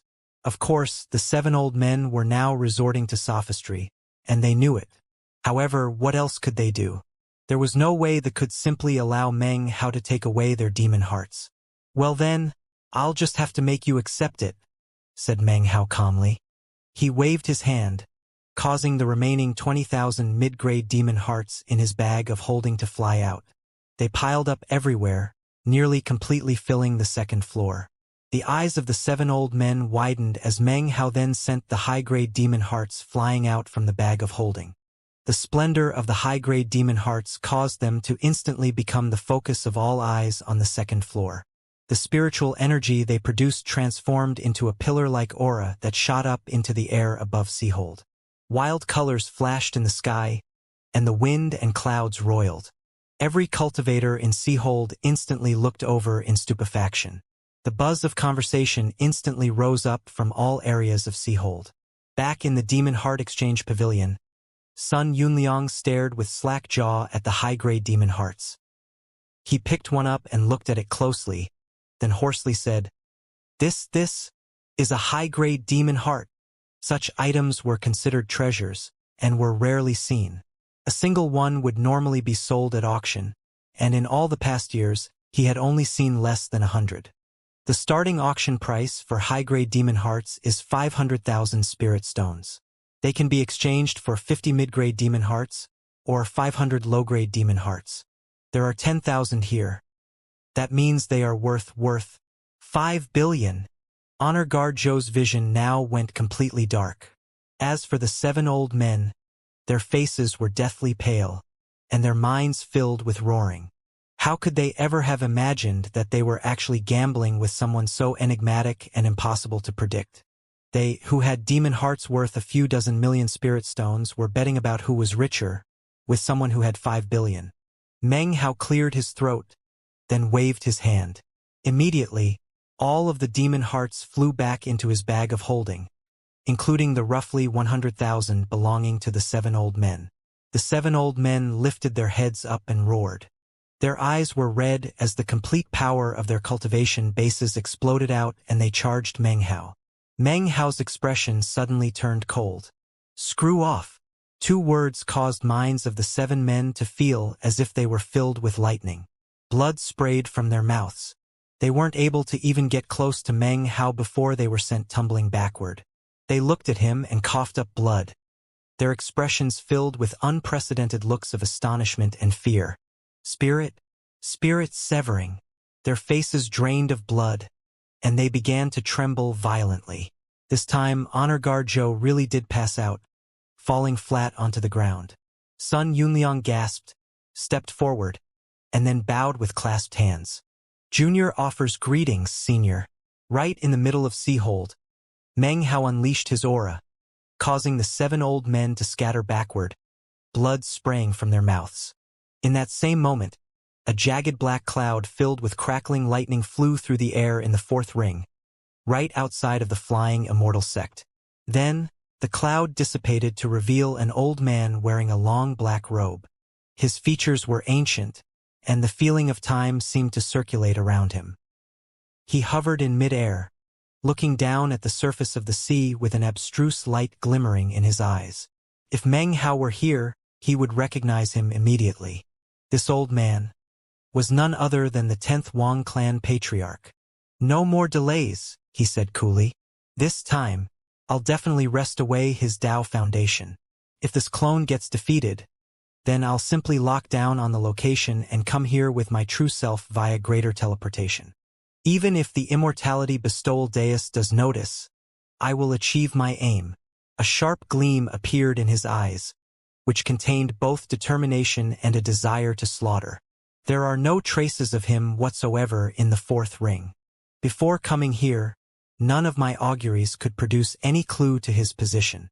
However, I was able to determine that he is still in the Milky Way Sea. If he's neither in the fourth ring nor the outer sea, then that means he must be in the third ring. The third ring is a forbidden zone for Dao seeking. He frowned, then suddenly flew directly down toward the flying Immortal sect. He remained inside for only the amount of time it takes an incense stick to burn. After he flew out, the entire flying Immortal sect suddenly burst into activity. Saint Flying Immortal had issued orders. More than half of the flying Immortal sect disciples flew toward the flying Immortal sect sea city in the third ring. Tens of thousands of disciples soared through the air, each one of them clutching a jade slip that contained an image of Meng Hao, along with a bit of the 10th Wang clan patriarch's divine sense. Even as the flying Immortal sect disciples entered the flying Immortal sect sea city, checks were made of the third ring entrance records. However, no traces were found of Meng Hao. After that, the flying Immortal sect unleashed all the power it could muster, along with all of its ships, to begin to travel through the Stormwind Divide. They were on their way to the third ring to accomplish their task. Meanwhile, the 10th Wang clan patriarch was paying a visit to the Sea Divinity sect. Although it was impossible to determine what exactly he promised them, when he left, Saint Sea Divinity issued orders that caused tens of thousands of Sea Divinity sect disciples to spring into action. They transformed into countless sword auras that shot toward the Sea Divinity sect sea city, jade slips in hand. After a thorough check was made of the records of entry into the third ring, the tens of thousands of disciples began the process of entering the third ring, exactly as the flying Immortal sect disciples had. Even Saint Flying Immortal and Saint Sea Divinity, two spirit-severing experts, joined the forces who left the sect and entered the Stormwind Divide. Two of the three great sects were driven into action by the 10th Wang clan patriarch. However, because Saint Sun Soul of the Sun Soul Society was stationed in the three sects Seahold in the third ring, it was impossible for an agreement to be reached. Therefore, although the 10th Wang clan patriarch was able to check their records, no forces were mobilized. After thinking about the matter for a moment, a gleam of insight appeared in the eyes of the 10th Wang clan patriarch. This kid is extremely cunning. However, the more I think about it, the fact that there are no records makes it even more likely that he's in the third ring. He left the Sun Soul Society's headquarters and then entered the Stormwind Divide. I've already flung out an inescapable dragnet into the third ring. I can't believe that Meng Hao will disappear under the noses of tens of thousands of disciples from two sects. Saint Flying Immortal and Saint Sea Divinity have already promised to go to the third ring. Their cultivation bases are ordinary, but with their sect's legacy treasures in hand, they are forces not to be trifled with. Nobody understands the third ring better than them. Meng Hao, if you can escape them, then I'll admit your superiority. It won't just be them looking for you either. I'm confident that I can win over the Sun Soul Society. Then, 100,000 disciples from 3 different sects will be looking for a single you. And as if that weren't enough, I've also posted a handsome bounty. When the time comes, all the cultivators in the third ring will be my eyes and ears. If only one person tracks you down, then I will know. The 10th Wang clan patriarch strode through the Stormwind Divide. Everywhere he went, the black mists spread away from him, opening a path. It was as if nothing dared to stand in his way. This time I must succeed. Too much time has passed, and the Ji clan is growing suspicious. The 10th Wang clan patriarch's face was grim. How could he ever have suspected that a trifling member of the junior generation would turn out to be so troublesome, and even defeat him twice in a row? It was in the same moment that the tens of thousands of flying Immortal sect and Sea Divinity sect disciples flew into the Stormwind Divide that, back in the third ring, in the Sun Soul Society's Demon Heart Exchange Pavilion in the Three Sects Seahold, Meng Hao made a grasping motion that caused all of the demon hearts to fly into his bag of holding. The 7 old men were as mute as cicadas in winter. Their faces were pale, and they didn't dare to do anything to hinder Meng Hao. The pain that filled their hearts had long since seeped out to completely inundate them. Panting, and eyes burning with passion, Sun Yunliang suddenly spoke up. "Senior, if you wish to exchange those demon hearts, please rest at ease. The sect will definitely give you a satisfactory price." He knew that if he personally could handle the exchange, it would count as an incredible meritorious service to the sect. Such meritorious service might even prompt a personal reaction from Saint Sunsoul, and could potentially affect his cultivation base. He might even have a chance to enter the spirit-severing stage. Even if he couldn't, he would definitely become famous within the sect. "Can your Sun Soul Society alone handle this many demon hearts?" asked Meng Hao, looking at him. Sun Yunliang gaped for a moment, then made some calculations. His face looked a bit unsightly as he realized that even employing all the resources of the Sun Soul Society, it still might be a difficult task to exchange spirit stones for so many demon hearts. In his moment of hesitation, a bright beam of light flew urgently toward the pavilion. It was Saint Sun Soul's apprentice, who, with a flash of minor teleportation, appeared on the second floor. As soon as he arrived, he saw the 7 ashen-faced old men. Then his gaze fell upon Meng Hao. All it took was one glance for him to ascertain that this was definitely the member of the senior generation to whom his master had referred. The reaction was a type of intuition on his part. After a sharp intake of breath, the middle-aged man instantly clasped hands and bowed. "I am Han Feng of the junior generation. Greetings, senior. I come on orders from my master to invite you to have a chat with him." As soon as the man arrived, Sun Yunliang's face flickered and he clasped hands in greetings. When the 7 old men saw him, looks of awe appeared on their faces, and they also bowed. Meng Hao looked at the middle-aged man, and his eyes narrowed slightly. Then he turned his head to look at the tower that rose up in the middle of Seahold. "Your master is Saint Sun Soul?" he asked coolly.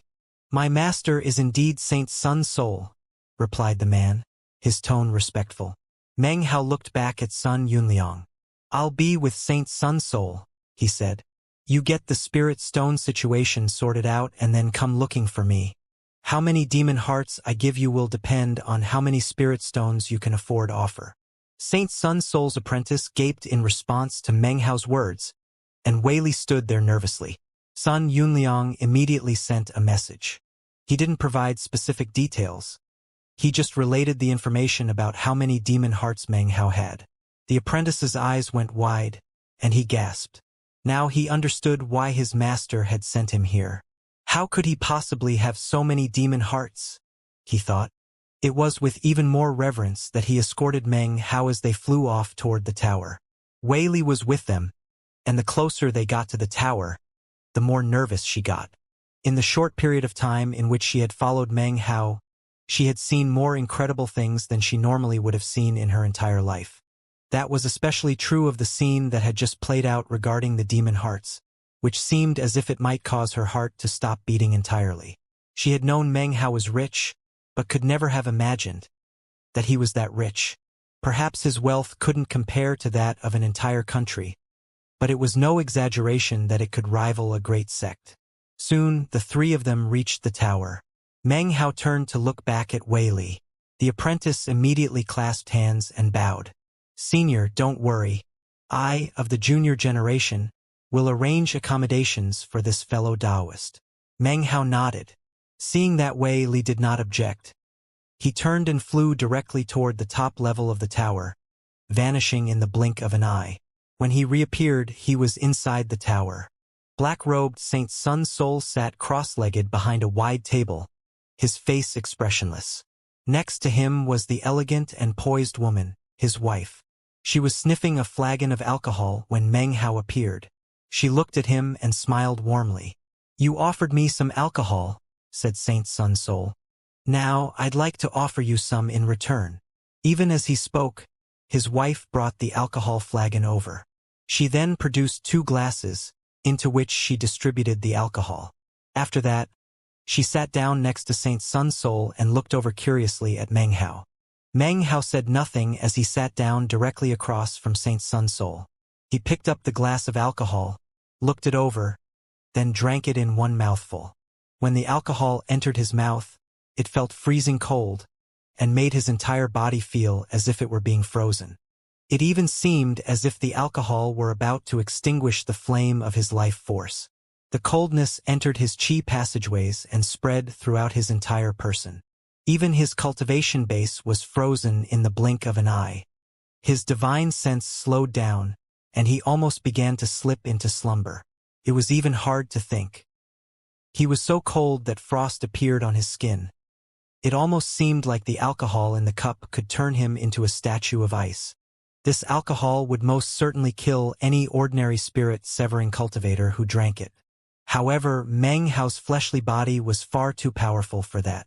Although his cultivation base and divine sense had been frozen over, his fleshly body only vibrated slightly. In a short moment, thousands of these vibrations occurred.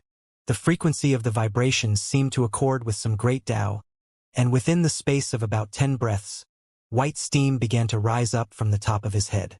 It filled the entire top level of the tower, and even caused the walls to make cracking sounds as they frosted over. A serious expression appeared in the eyes of the elegant woman, and although Saint Sun Soul's face was expressionless, his eyes were cold as he stared at Meng Hao. "Your alcohol isn't very strong, at least, not as strong as mine." Meng Hao slapped his bag of holding to produce, not another gourd bottle, but Han Shan's bronze alcohol flagon. He also pulled out a glass which he then filled with alcohol and slid across to Saint Sun Soul. "Please be my guest," he said coolly. Saint Sun Soul's face twitched as he looked down at the glass. He hesitated, which was something he rarely did. After a few breaths of time, a look of determination filled the eyes of Saint Sun Soul. He lifted up the glass of alcohol and then tossed it down his throat. After it went down, his body suddenly started shaking, and veins bulged out on his face. A pained expression appeared, but he doggedly endured, raising his hand to rotate the full power of his cultivation base. His wife's face flickered, and she was about to rise to her feet when Saint Sun Soul stopped her with a look. He panted for the space of about 10 breaths, then suddenly pointed out with his right index finger. A blue aura appeared, filled with an intense sharpness. It shot out through the wall of the tower, after which, a monstrous sword chi sped off over the horizon. Saint Sun Soul breathed deeply, and his face was pale white. He looked over at Meng Hao. "Does everyone in your hometown drink this type of alcohol?" His expression the same as ever, Meng Hao lifted up the bronze alcohol flagon and took a long drink, all the while staring Saint Sun Soul in the eye.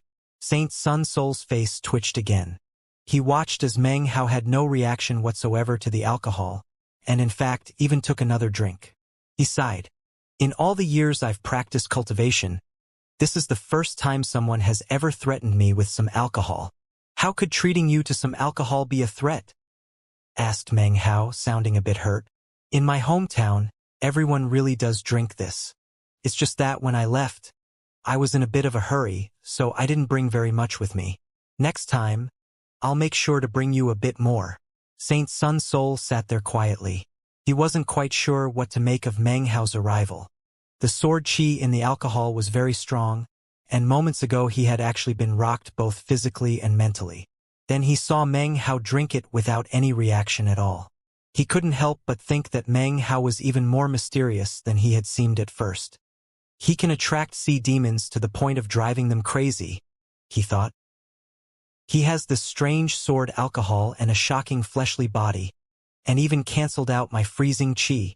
On top of that, he's also a time cultivator. So, why exactly is he here?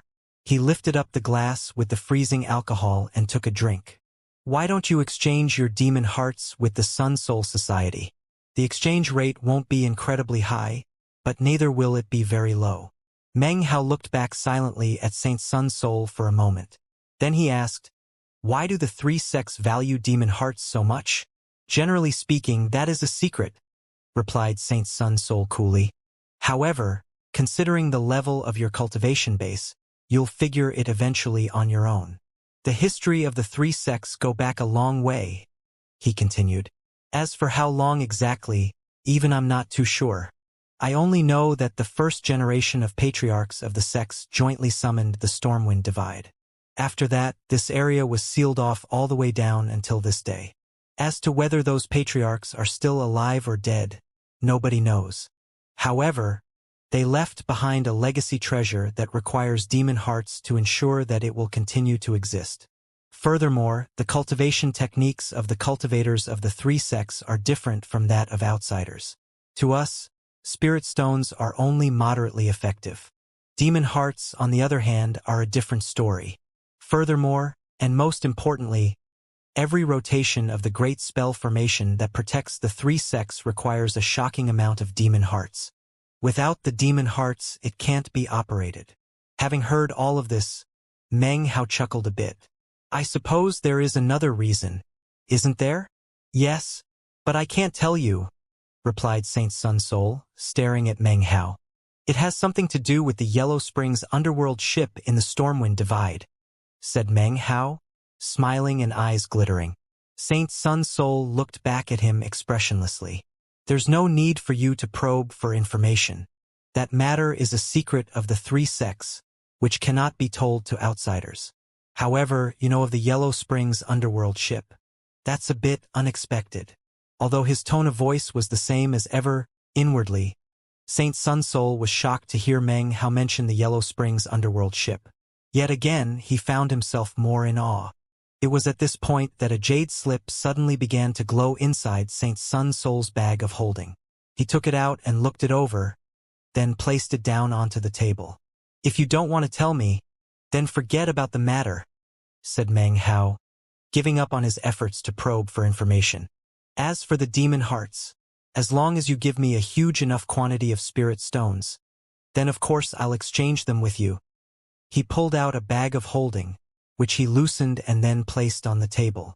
Glancing at the jade slip on the table in front of Saint Sun Soul, Meng Hao smiled and said, You most likely know exactly how many demon hearts are inside. Name a price. 5 billion low-grade spirit stones, replied Saint Sun Soul. He waved his hand, causing a ring to fly out which Meng Hao then snatched. He scanned it with divine sense, whereupon he saw that the inside of the ring was densely packed with a vast quantity of spirit stones. They were not low-grade, nor even mid-grade. No, all were high-grade spirit stones. Meng Hao's pupils constricted. According to his understanding, even great sects and clans would have a hard time accumulating so many high-grade spirit stones. And yet Saint Sun Soul's attitude was relatively cavalier. Meng Hao muttered to himself inwardly about how this cold-faced man turned out to be the truly rich one. However, he still couldn't wrap his mind about why the trifling Sun Soul Society would have so many spirit stones. His eyes flickered as all of a sudden, he thought about demon hearts. Could it be that there is something about the demon hearts themselves that caused the Sun Soul Society to be so rich? He thought. Our transaction is complete. You can take your leave now. Saint Sun Soul closed his eyes and paid no more attention to Meng Hao, as if even looking at him caused him to feel somewhat annoyed. Meng Hao smiled, clasped the ring in hand as he stood up and prepared to leave. However, after taking only 2 steps, he suddenly stopped and looked back. Considering how many spirit stones your Sun Soul Society has, he said, perhaps you would be interested in forming a cooperation. Saint Sun Soul opened his eyes and looked at Meng Hao. What sort of cooperation? The two of us join forces to kill sea demons. I'll help you to draw them out. Saint Sun Soul's eyes glittered, and after a moment of silence, he said, What's the split? For every 10 we acquire, you keep 9 and I keep 1. Furthermore, when it comes to exchanging the demon hearts for spirit stones, I'll give you a 10% discount. 150%, retorted Saint Sun Soul. No way, said Meng Hao, shaking his head. It's not easy to attract the sea demons, and that's my responsibility. It's just that with your help things will go a bit faster. Also, the third ring belongs to your 3 sex. If it weren't for that, I could just do it all myself. Oh, so you do know what it means to be in the third ring after all? Shot back Saint Sun Soul. The two of them continued to negotiate the terms of their cooperation. Off to the side, Saint Sun Soul's beautiful wife covered her smile with her hand as she watched on. She hadn't heard Saint Sun Soul speak so much in years. She understood her husband well. He seemed cold on the outside, but he viewed the people he approved of as close friends. As for the people he didn't approve of, even people who were incredibly powerful, they would not hear more than 3 sentences come out of his mouth. She could see that although her husband and Meng Hao didn't seem to get along, in truth, they both admired each other. Meng Hao slapped his hand down onto the table, causing the jade slip to fly up into the air. You listen to me, swindler. I've been going easy on you so far. Don't make me get serious. You've tasted my hometown alcohol, so you know that a 50% discount is not going to happen. Saint Sun Soul gave a cold snort. For hundreds of years in the third ring, the saints have controlled everything. Without my permission, will you be killing any demons at all? The two of them faced off angrily. Smiling, Saint Sun Soul's wife rose to her feet to refill their glasses of alcohol. Her voice soft, she said, "There's no need to act like this, you two. Instead of sticking to 50% or 10%, why don't you both back down a bit and settle on 30%? Meng Hao thought for a moment and then nodded in agreement. Fine, 30% it is. After all, this was the third ring, and when it came to Saint Sun Soul, unless he used some of his trump cards, he wouldn't quite be a match. Although the two of them didn't quite know how to deal with the other, Meng Hao couldn't help but think about how annoying it was to try to earn his spirit stones only to be interfered with by other random people. Saint Sun Soul hesitated for a moment and then nodded. Meng Hao rose to his feet. All right, swindler. Since we're in agreement, then we'll head out in a few days. I'm a saint and my name is Lin Tao, said Saint Sun Soul through gritted teeth. Thanks for telling me, swindler, replied Meng Hao, flicking his sleeve and preparing to leave. It was at this point that Saint Sun Soul's eyes flickered, and he suddenly swept his sleeve across the jade slip sitting on the table, sending it flying toward Meng Hao. Meng Hao turned and grabbed it, then looked at Saint Sun Soul. Saint Flying Immortal and Saint Sea Divinity sent me some news. Take a look. He took another drink of alcohol, then closed his eyes and said nothing further. A serious expression on his face, Meng Hao sent his divine sense into the jade slip. After looking at the information therein, a tremor ran through him. According to the jade slip, Saint Flying Immortal and Saint Sea Divinity were currently on their way to the third ring, along with 70,000 of their disciples. In addition to that information, there was also a picture of Meng Hao, as well as a message to Saint Sun Soul, inviting him to join in the search. Finally, there was a message indicating that the 10th Wang clan patriarch was coming personally to meet with Saint Sun Soul to explain the rewards he would receive for participating in the search. Meng Hao's face was expressionless as he tossed the jade slip back, where it hovered in the air in front of Saint Sun Soul. Saint Sun Soul took and put it away, then coolly said, Han Feng. As soon as the words left his mouth, Han Feng teleported into the room to stand in front of Saint Sun Soul. He clasped hands and bowed. His voice calm, Saint Sun Soul said, Go out into Sea Hold and get rid of any information about Master's friend here.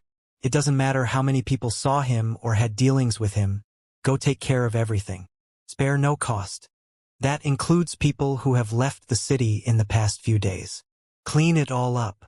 Han Feng gaped for a moment, then bowed his head and voiced his assent. He glanced over at Meng Hao and then turned and left. Meng Hao's eyes glittered as he watched these things happen, but he didn't speak. Saint Flying Immortal and Saint Sea Divinity are passing through the Stormwind Divide.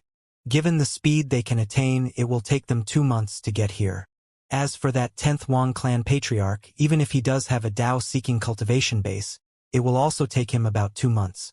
I will agree with the requests of the other saints, as well as of the 10th Wang clan patriarch. That way, it will be much harder for traces of your passage to be picked up in my territory. Meng Hao was silent for a moment before clasping hands and bowing. Many thanks. I'm not helping you, I'm helping our business, replied Saint Sun Soul coolly. Then he cleared his throat and looked at Meng Hao. 80% discount.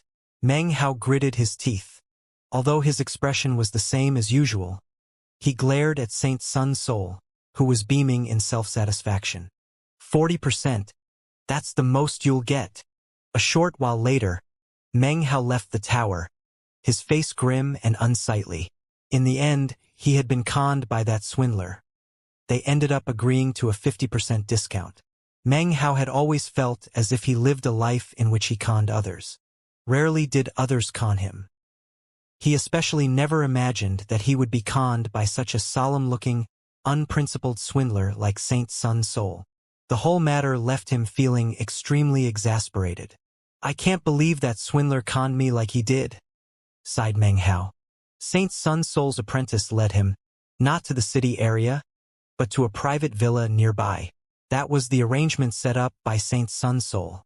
By staying in this private district belonging to the Sun Soul Society, contact with outsiders could be kept to a minimum, which would make it much easier to get rid of any traces of his presence. When Wei Li saw the look on his face, she didn't dare to speak. Every time she looked over, he seemed to have a different expression. Sometimes he gritted his teeth, sometimes he sighed, sometimes he seemed to be in indescribable pain. What's wrong with him? She thought in astonishment. What she didn't know was that to Meng Hao, spirit stones had long since become his entire life. For someone to, in one blow, reduce the number of spirit stones he could earn, was like a knife stabbing through his heart. After Meng Hao left the tower, Saint Sun Soul Lin Tao began to chuckle complacently. Feeling quite happy, he raised the alcohol glass to his lips and took a long drink. His wife sat off to the side, shaking her head.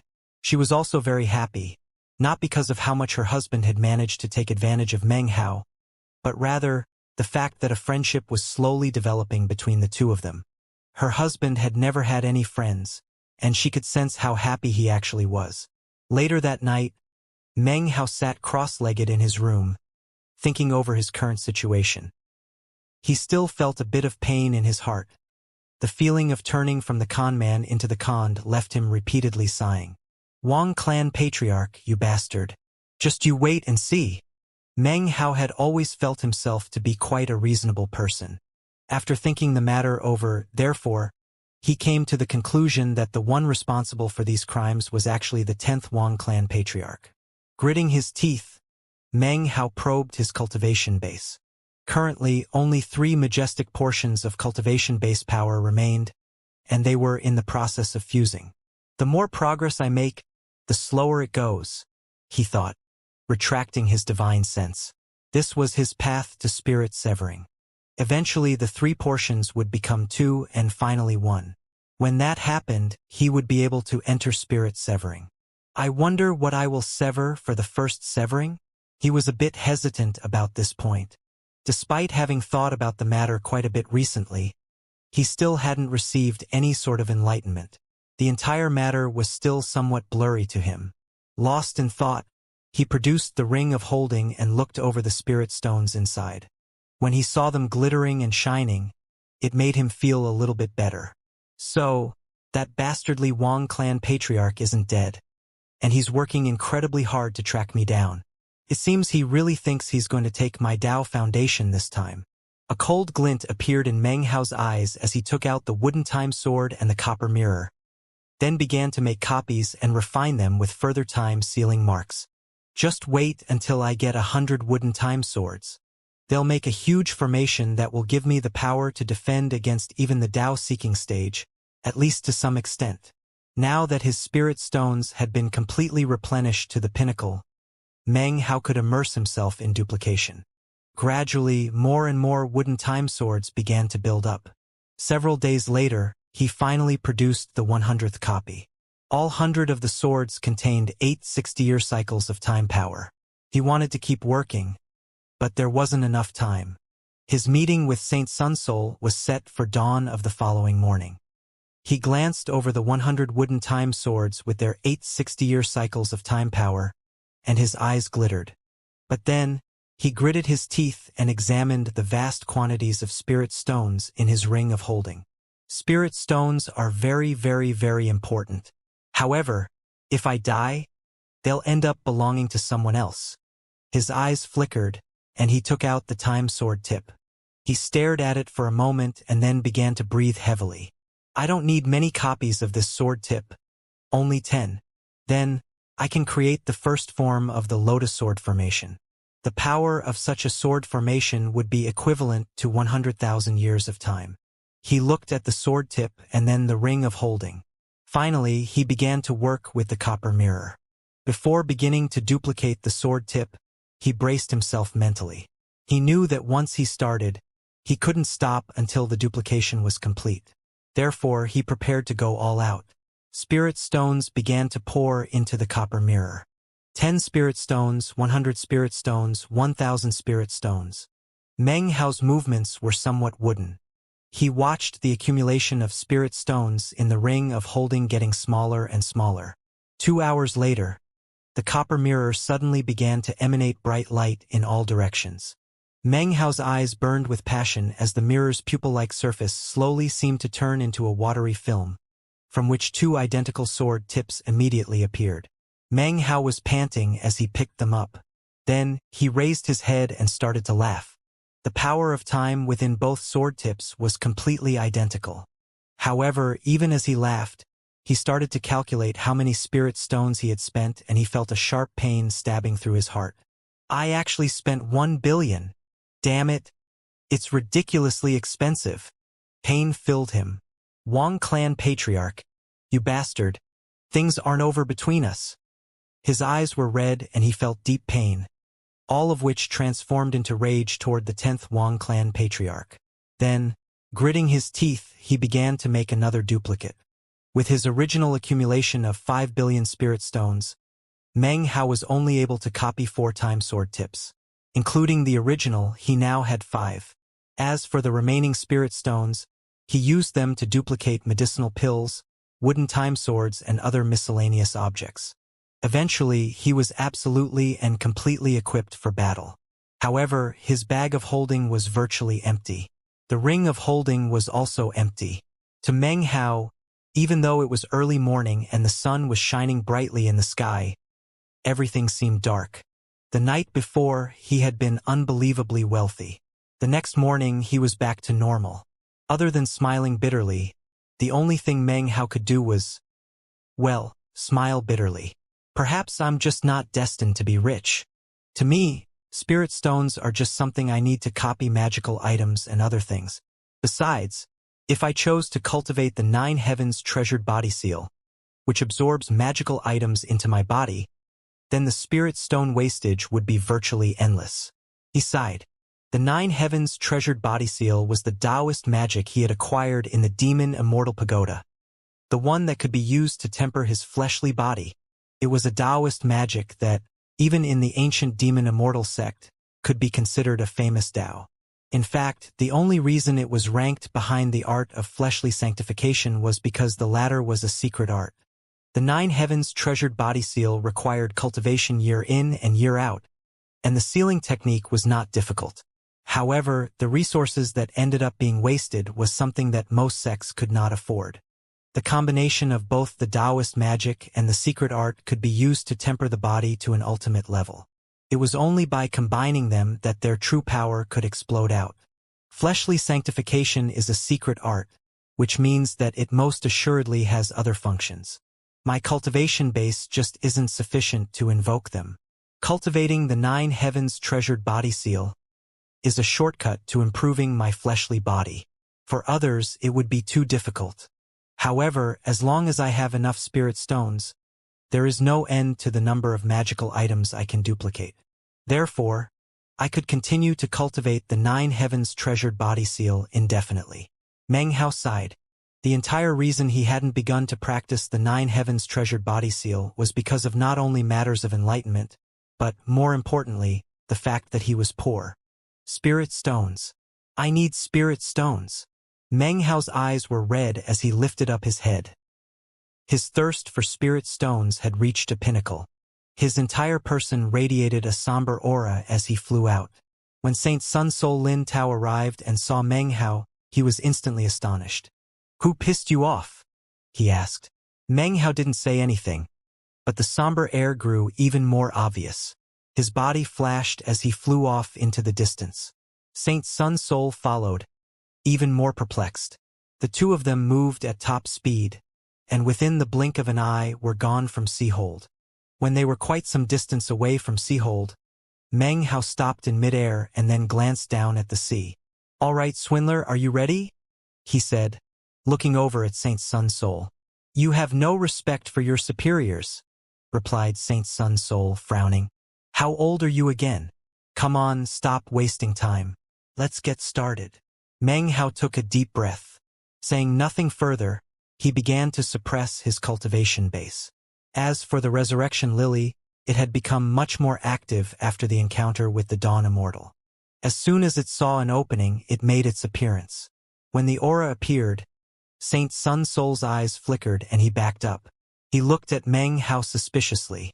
"That aura," he thought, "it's similar to that of the sea devils. However, he's clearly a cultivator." It was in that moment that the sea suddenly began to churn, and great waves began to roll across the various sea districts of the third ring. One sea demon after another trembled, then began to head toward Meng Hao, eyes red. In the time it takes half an incense stick to burn, hundreds of sea demons were already in the area, closing in. No, it's not a sea devil aura, he thought. He could sense that something about it was different. If the aura of a sea devil appeared, it would cause most sea demons to capitulate. But in this case, they are attacking him as if they are archenemies. It looks like they want to eat him even if they destroy themselves in the process. Rumble. Hundreds of sea demons burst out of the water to savagely attack Meng Hao. He gave a cold snort, then raised his right hand. Immediately, 10,000 magical symbols appeared to sweep about the area. Even as the booms rang out, thousands more sea demons appeared off in the distance. "Not very many," mocked Saint Sun Sol. Meng Hao didn't reply. He sank down to the bottom of the sea and allowed the aura of the resurrection lily to spread out even more. The entire sea trembled as if it were on fire. Of course, that fire was none other than countless sea demons, burning their own life forces in exchange for shocking speed to rush toward the aura of the resurrection lily. In the blink of an eye, tens of thousands of sea demons appeared off in the distance. Even further off were hundreds of thousands, causing the sea to swell into towering waves. In addition, there were 7 or 8 especially shocking roars that echoed out from over the horizon. Face flickering, Saint Sun Sol sank down into the water, whereupon he saw Meng Hao surrounded by 100 wooden swords, which were formed into 10 shapes like lotuses. As they swirled around Meng Hao, it became clear that each of the flowers was actually a petal, all of which formed together into an enormous spell formation that looked like a lotus. The formation swept about for 300 meters around Meng Hao, and any sea demons that got close withered up and disappeared. It was as if in the blink of an eye, they had passed through an entire life's worth of time. In fact, even the water in the area seemed to show signs of wastage. Apparently, there was nothing that could escape the power of time. The scene caused Saint Sun Sol's heart to tremble. 10 swords constitute a lotus, thought Saint Sun Sol. 10 lotuses constitute a formation, 100 swords, and an enormous formation, all filled with the power of time. When the power ripples out, nothing remains unwithered. Most intriguing of all is that every sword flower contains thousands of variations. When the 10 lotuses turn into the massive formation, the variations increase exponentially. There must be tens of thousands of variations hidden within. Such a large formation requires a shocking level of divine sense to control. All of that, however, is merely secondary. Most importantly, the formation requires both a physical form and an internal spirit. His lotus sword formation has both of those things. Saint Sun Soul's mind trembled. He already had a high opinion of Meng Hao, but now, he couldn't stop his pupils from constricting as he realized that he actually had underestimated him. So, it turns out that he was actually only using a portion of his power in our initial fight. If he used this sword formation, then even I would have a hard time extricating myself from it. Time cultivators are inherently rare, but he is even more shocking than I expected. And then there's that flagon of alcohol. I think there's an 80% likelihood it really is from his hometown. The only problem is that I don't know where exactly that is.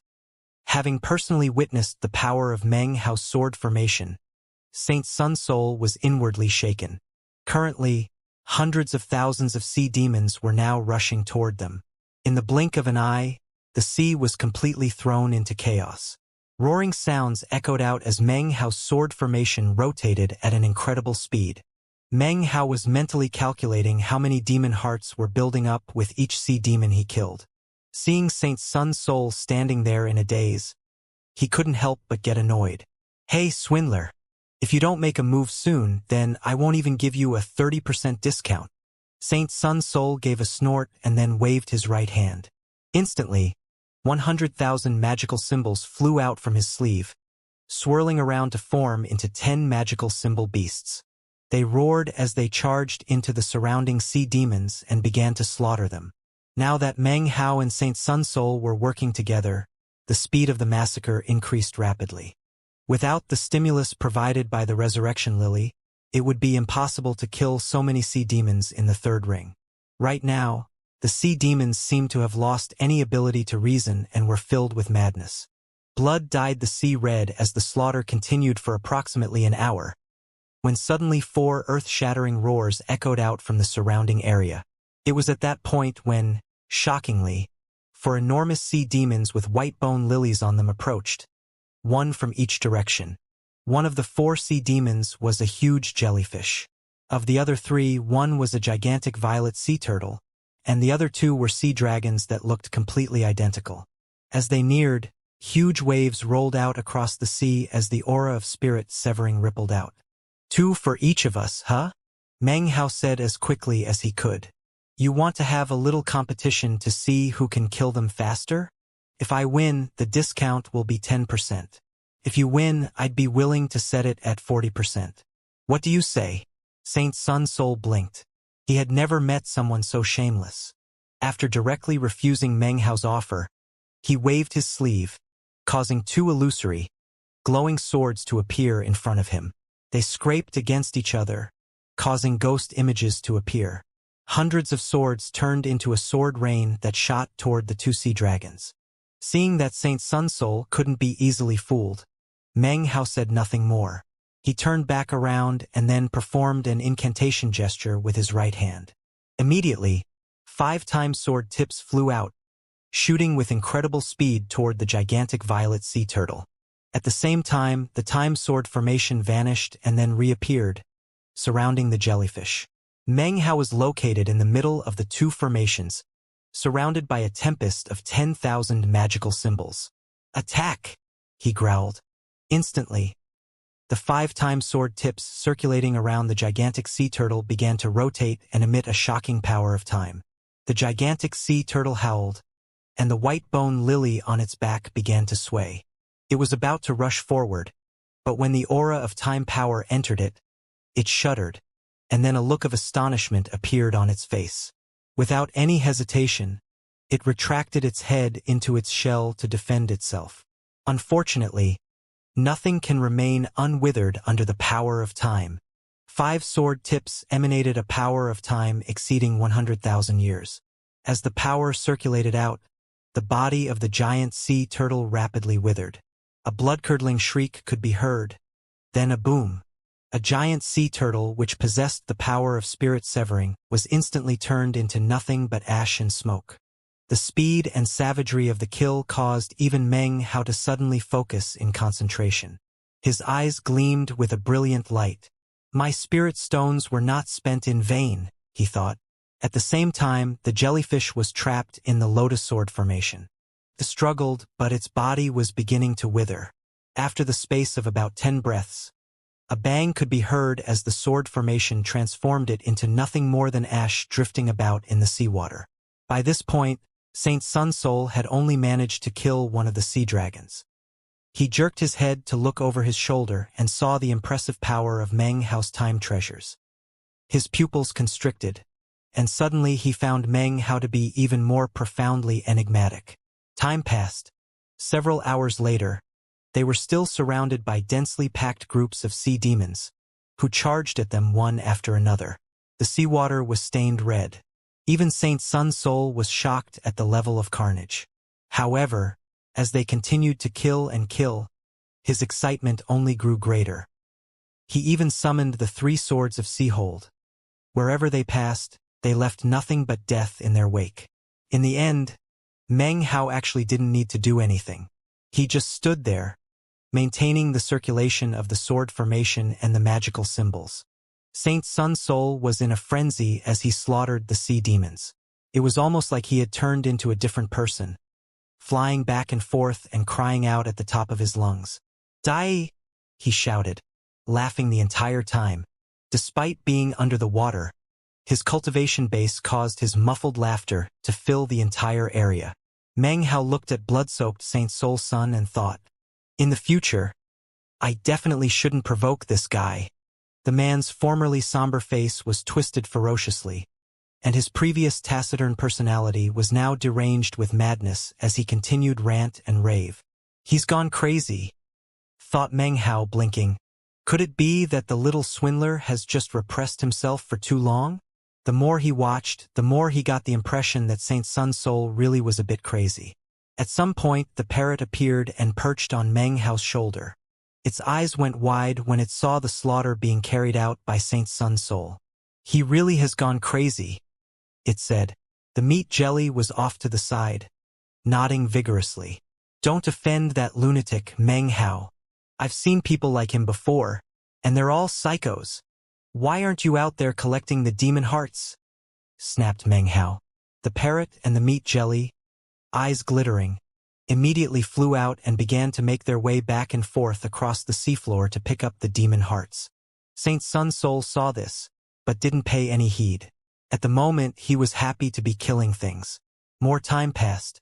Saint Sunsoul was thoroughly engrossed in the slaughter. He even employed a multitude of magical items, causing the sounds of explosions to fill the air.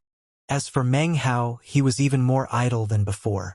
He finally just sat down cross-legged inside the spell formation and closed his eyes to meditate, focusing on fusing the 3 portions of cultivation base power within him. Time passed by. The slaughtering continued for 4 more hours. Saint Sunsoul's voice was getting hoarse, and yet his desire to kill had not lessened, but rather had increased. After a while, Meng Hao opened his eyes. The seawater that surrounded them was now thoroughly red. After glancing at Saint Sunsoul, he closed his eyes again. After enough time passed for an incense stick to burn, a tremor ran through him. He suddenly stood up and turned his head to look at the seafloor off in the distance. A feeling of imminent disaster suddenly washed over him.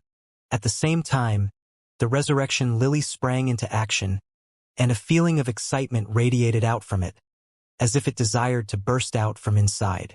Such an omen filled Meng Hao's mind with a roaring sound.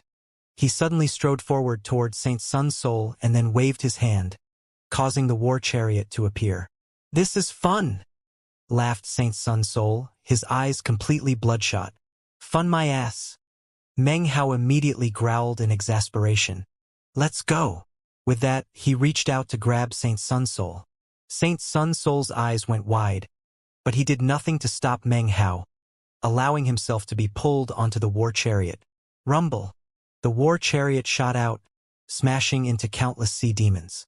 After it broke through them and charged towards the water's surface, a sinister aura rose up from deep within the sea that caused Saint Sunsoul to feel incredibly cold. A faint voice could suddenly be heard within the cold and sinister aura. "My son, come back, come back." As the voice echoed out, a huge tentacle shot out from the depths of the sea, like an enormous black shadow. In the blink of an eye, it was upon them. It moved with such incredible speed that it seemed to be on the verge of wrapping around Meng Hao's war chariot. Meng Hao's eyes instantly went bloodshot. As fast as possible, he circulated the little bit that remained of the chi of Immortal shows the way. The power of the chi caused Saint Sun Soul's eyes to go wide. Then he looked back at the enormous tentacle, and his scalp went numb. However, at the same time, an even stronger desire to go to battle welled up within him. He waved his right hand, causing the 3 swords that circulated around him to shoot toward the tentacle. Meng Hao looked up, and his eyes flickered with killing intent. He also waved his right hand, causing 5 sword tips and the 100-sword lotus sword formation to appear and follow the 3 swords. A huge boom could be heard. Blood sprayed from the mouths of both Saint Sun Soul and Meng Hao. However, the combined power of the two, and their shocking magical items, caused the tentacle to suddenly pause. Even in the instant in which they called back their magical items, the war chariot started to move.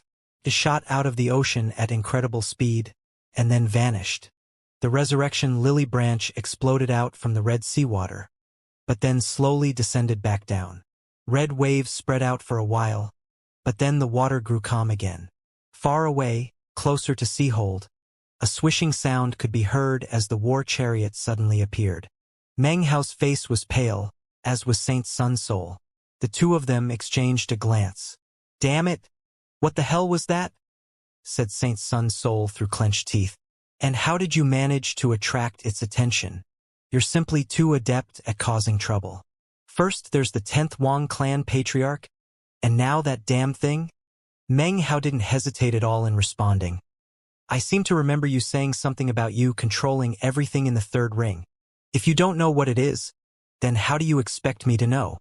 The two snorted and then stared at each other angrily.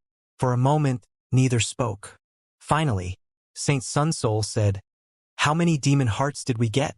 Meng Hao did some calculations, and then his eyes began to shine. "About twice as many as last time," he said. When Saint Sun Soul heard this, he instantly smiled. "Let's go back to Seahold and rest for a few days. Then we'll do it again, all right?" Saint Sun Soul watched enviously as Meng Hao put away the war chariot. After holding back for a long moment, he finally said, "That treasure of yours is pretty nice. Want to sell it?" "No," replied Meng Hao without hesitation. "Fine, forget about it," replied Saint Sun Soul with a cold harumph. "Crappy thing. I wouldn't take it if you gave it to me for free." "If you give me one for free, I'll take it," said Meng Hao, blinking. "Screw off," replied Saint Sun Soul angrily. "Look, swindler, the demon hearts are all in my bag of holding. Say screw off one more time and see what happens." A bright gleam appeared in his eyes, as if he looked forward to finally be on his own again. Saint Sun Soul opened his mouth, but struggled to control himself and didn't say anything in response. A long moment passed, and when he finally did speak again, he changed the subject. "All right, no screwing around. What was that thing back there?" "A damnable, accursed resurrection lily," replied Meng Hao frankly. "Assumably, it resides in the 2nd ring." "Resurrection lily." Saint Sun Soul's eyes narrowed and flickered. Shortly thereafter, the two arrived back at Seahold, undetected. Back in the tower, they divided their spoils. Although Meng Hao frequently conned people, when he gave his word, he would never go back on it. Therefore, he wouldn't be secretly stingy. Although he was responsible for collecting the demon hearts, he didn't hold even a single one back. According to their previous agreement, Meng Hao got 10% of the demon hearts and the rest he sold to Saint Sun Soul at a 50% discount. A vast amount of spirit stones poured into his bag of holding. Meng Hao once again was struck with the realization that Saint Sun Soul was filthy rich. As he left the tower with his spirit stones, Meng Hao once again adopted Steward Zhou's manner of carrying himself. He returned to his own residence, then gritted his teeth for a long moment. Then he considered how incredible the time sword tip was, and finally pulled out the copper mirror to make a duplicate. This time he made 5 in one go. Altogether, he now had 10 time sword tips, which meant that he could utilize the first form of the lotus sword formation. Now that the form was complete, its power was increased exponentially. Meng Hao sent the formation flying back and forth a bit, his expression one of excitement. Then he retrieved his wooden time swords and began to imbue them with more time power.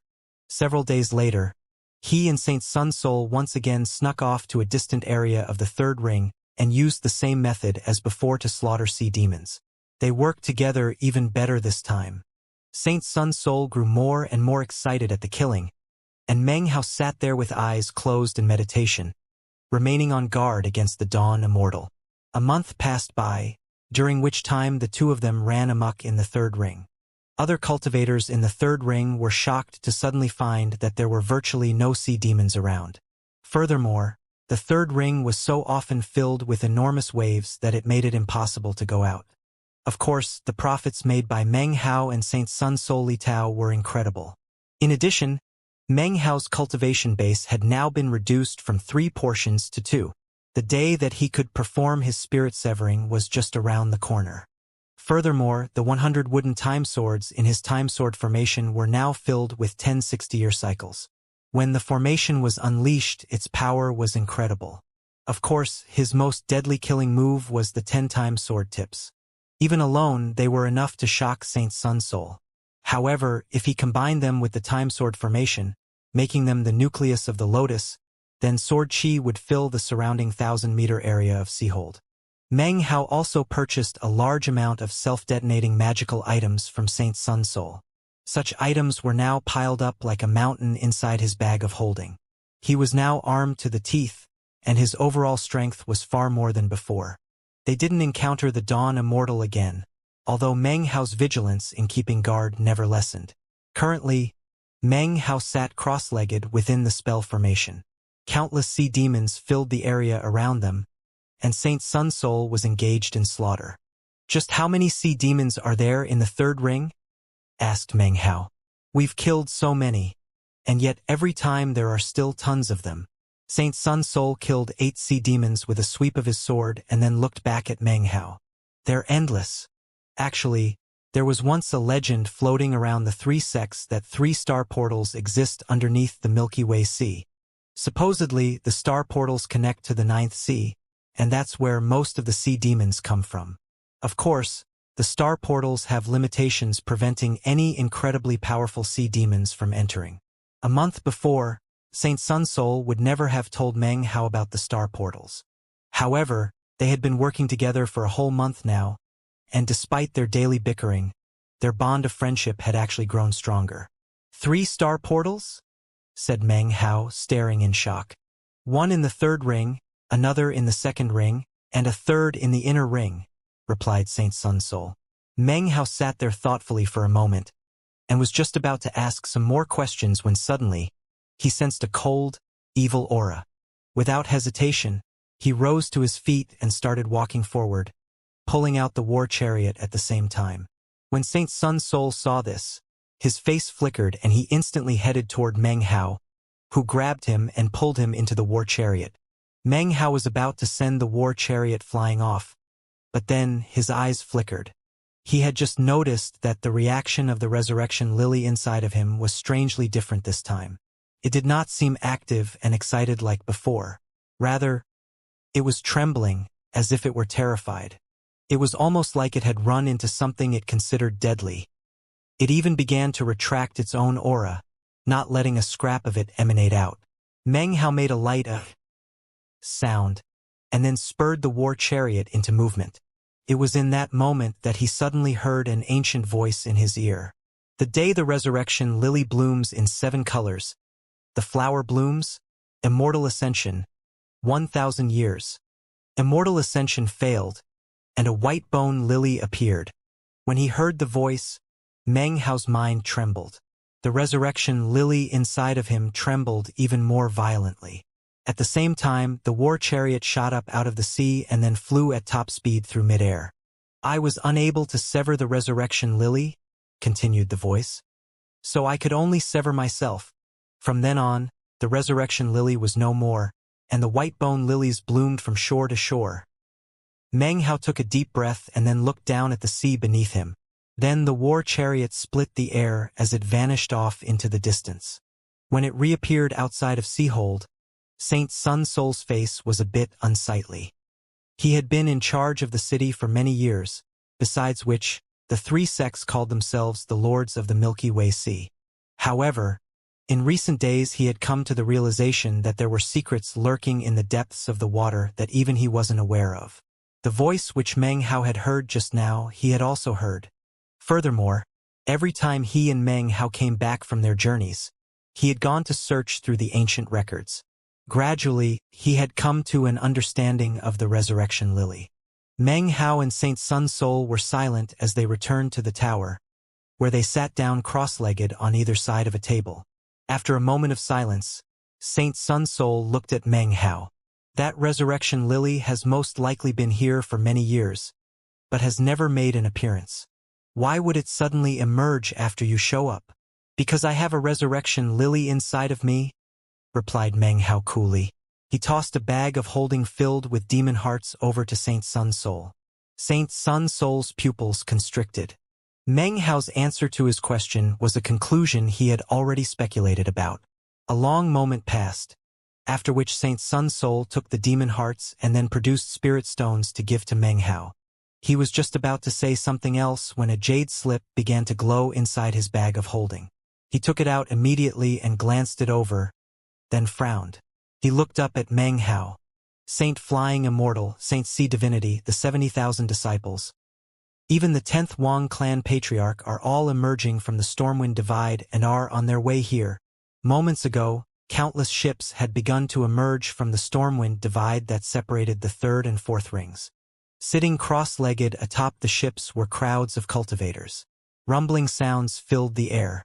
They were densely packed together, and from a distance their numbers almost seemed endless. Flying in midair were two middle-aged men. One wore a blue robe, the other a white one. Their auras were bright, and their cultivation bases were shocking enough to fill the sky with a riot of colors. Next to the two flew an old man. That old man was none other than the 10th Wang clan patriarch. As soon as they emerged, they contacted Saint Sun Soul, and then began to speed towards Seahold. Behind them, 70,000 disciples charged along, blotting out the sky. Back in Seahold, Meng Hao's expression was the same as ever as he listened to Saint Sun Soul. However, deep in his eyes, a bright glow appeared. He stood up. Saint Sun Soul muttered to himself for a moment, then waved his right hand, causing a jade slip to fly out, which Meng Hao grabbed. "I'll do my best to help you," said Saint Sun Soul.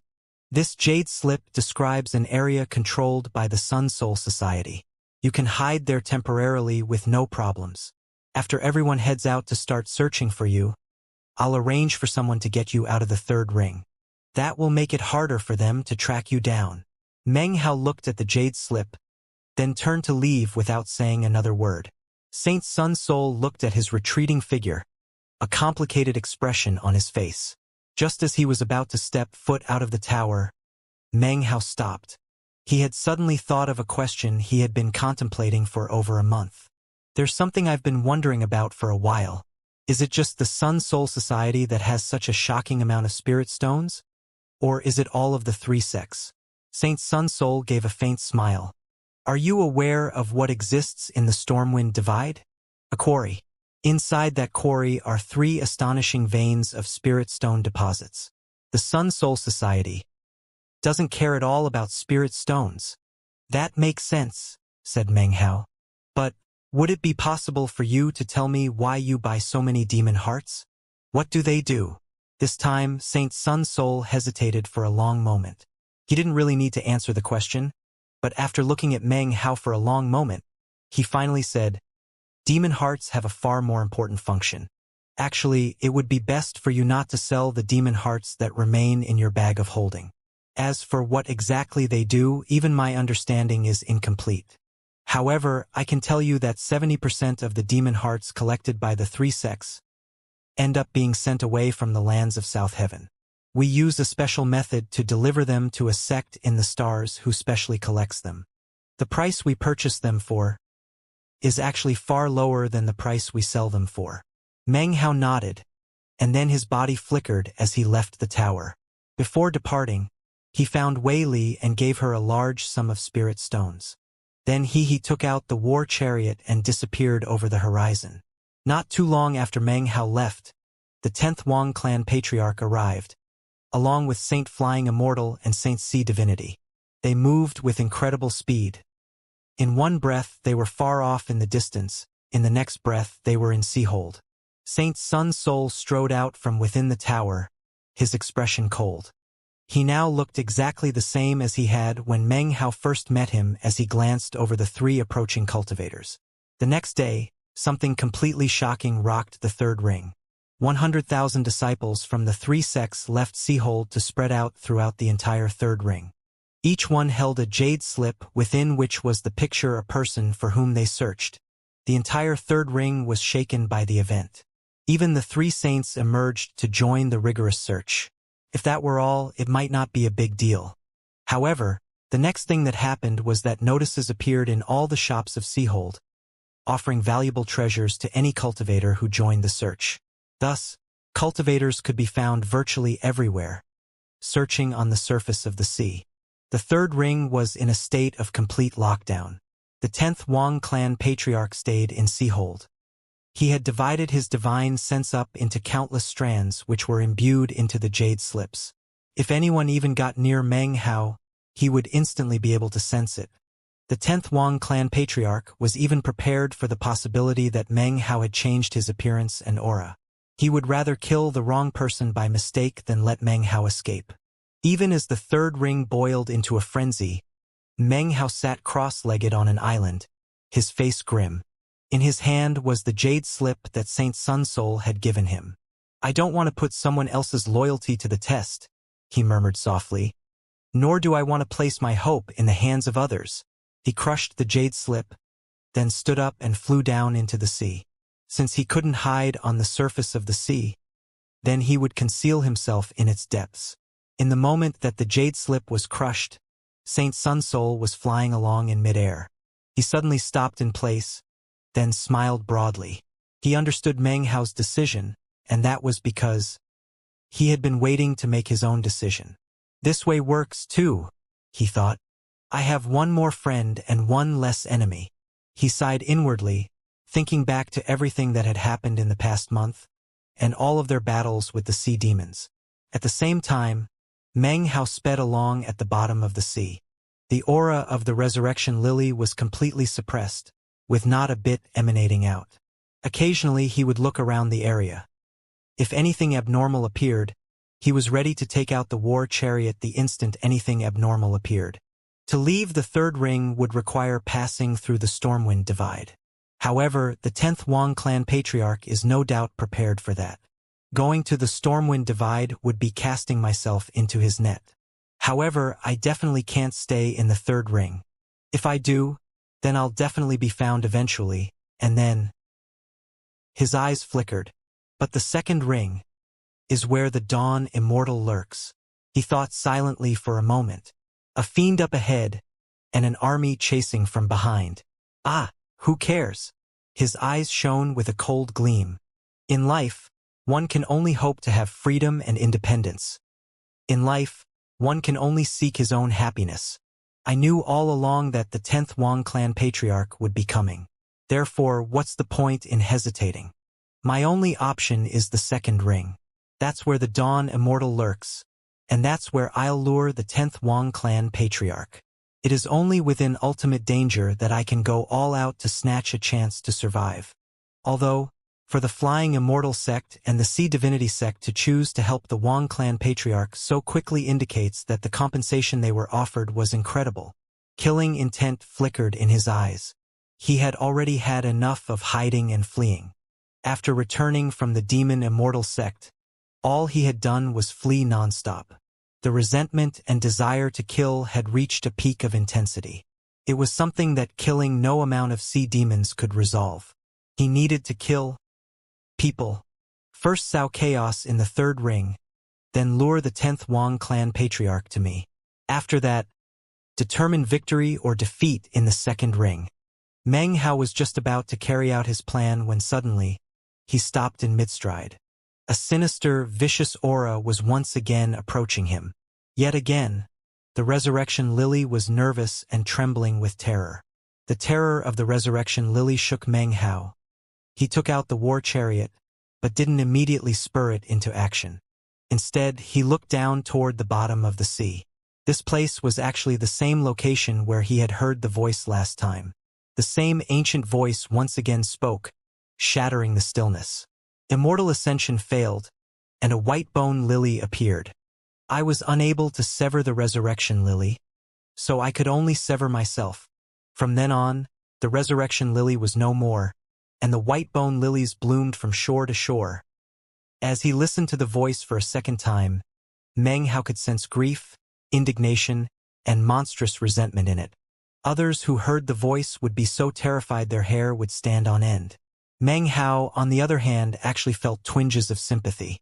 He stood there silently for a moment before determination shone in his eyes. He sent the war chariot forward in the direction of the voice. Not much time passed before Meng Hao caught sight of the nearby region on the seafloor that was the origin of the sinister and vicious voice. It was an area filled with countless white bones.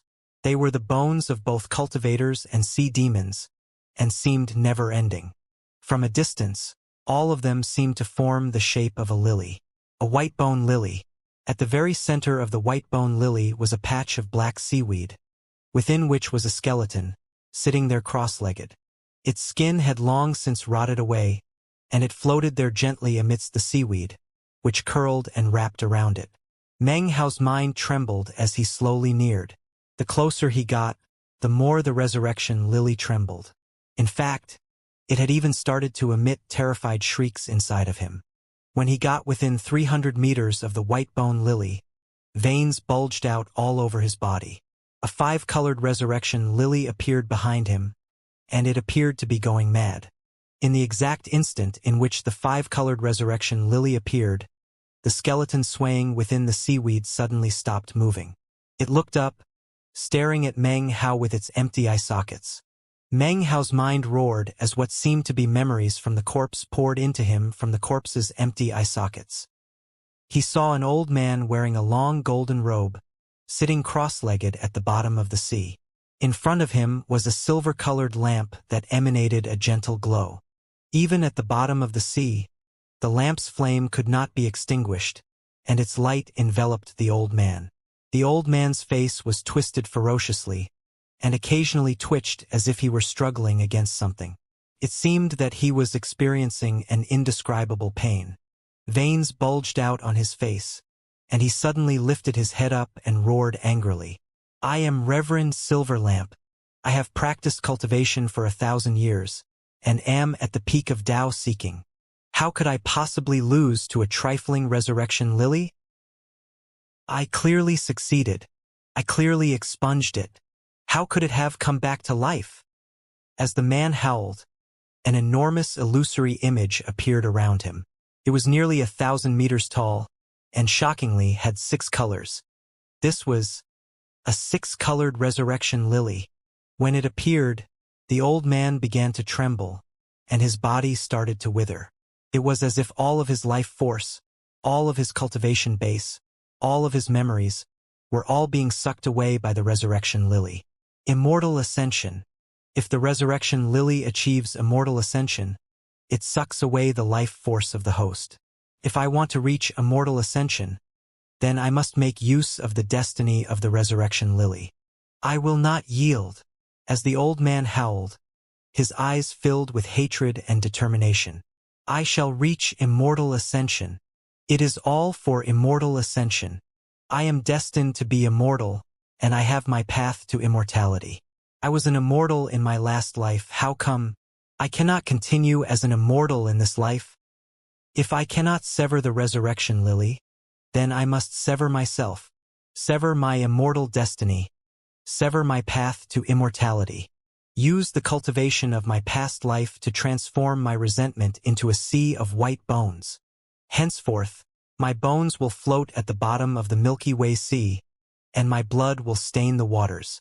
I will use my bones to disperse the will of the resurrection lily, and cause countless white bone lilies to bloom. With that, the old man lifted his right hand and slapped his own chest. Blood sprayed from his mouth, and his body withered rapidly. However, his blood oozed out into the water, spreading out in the currents and attracting large numbers of sea demons. From this day on, my soul will become white bones, which will live as parasites in countless other life forms, and will be the archfoe of the resurrection lily. The old man began to laugh maniacally, and then once again spit out blood. His blood and even his flesh began to balloon outward, and at the same time, countless sea demons pounced on him. The sounds of crunching and tearing could be heard, as if countless fangs and mouths were consuming the old man's flesh and blood. Meng Hao couldn't see the old man, but he could hear his voice, filled with enmity and hatred. Archfoes. At the same time, the six-colored resurrection lily behind him began to wilt. It was one with the old man, so as the old man was consumed, it too was devoured. It struggled, but to no avail. After a certain amount of time had passed, a rumbling boom echoed out and the sea demons were all driven away to reveal a white skeleton completely devoid of any flesh or blood. It slowly sank down into the seaweed below. The black seaweed encircled it, wrapped it up, and then it began to float there back and forth. As for the resurrection lily, it had completely vanished. Everything in the area grew quiet. As for the sea demons that had consumed his flesh and blood, suddenly they began to explode. Their flesh and blood attracted more sea demons, which consumed the flesh and blood, and in turn exploded. The process repeated for a full 60-year cycle. By this time, the third ring of the Milky Way Sea was filled with the aura of the old man's flesh and blood. Because of that aura, all of the sea demons in this part of the sea were branded with the white-bone lily. Meng Hao's mind trembled as the vision faded away and everything returned to normal. He was still surrounded by countless white bones. The skeleton in the seaweed lowered its head and once again began to sway back and forth. Meng Hao began to pant, and his face was ashen. The resurrection lily. It seems I've underestimated it. That skeleton is Reverend Silverlamp. He once traveled to the Violet Fate sect, and Master said that he helped him dispel the resurrection lily. And yet, in the end, he died here, perishing together along with the resurrection lily to become its archfoe, the white bone lily. And he didn't have a 7-colored resurrection lily, but rather a 6-colored one. Reverend Silverlamp was unable to control a 6-colored resurrection lily, and the resurrection lily inside of me already has 5 colors. When he thought about this, Meng Hao's face fell. He once again realized that he had made a serious misjudgment when it came to understanding the resurrection lily. If my resurrection lily blooms with 6 colors, then my fate will be exactly the same as Reverend Silverlamp's. His face flickered, and his eyes flashed as he looked around. The resurrection lily inside of me is currently terrified to the extreme. I might not be able to thoroughly dispel it using my own power, but that doesn't necessarily mean it would be impossible if I borrowed the power of Reverend Silverlamp. His eyes narrowed and then began to shine with a bright glow. His body flickered as he headed directly toward Reverend Silverlamp, allowing the resurrection lily inside of him to struggle madly. It was without hesitation that he crossed his legs and sat down next to the seaweed. In that instant, a faint, sinister voice could suddenly be heard drifting toward him from far off in the distance. "Leave that place, my child." As the voice drifted out, Meng Hao suddenly looked slightly distracted, as if he were suddenly empty inside. He slowly rose up from his cross-legged position. "Leave that place, my child. Come to me. I've been waiting for you for over 200 years. Come. Come. Your blood is most suited to reach maturity, and your soul needs to slumber. Come. I'm waiting here for you." Meng Hao's expression grew more blank, and he began to walk away from the seaweed. When he was about 30 meters away, the Immortal shows the way inside of him suddenly began exude a faint stream of chi that bored into his nascent soul. Immediately, his nascent soul grew faint, and then suddenly, deep inside, a flying rain dragon became visible. It was very small and seemed to be sleeping. However, the stream of immortal chi found it and bored directly into the flying rain dragon.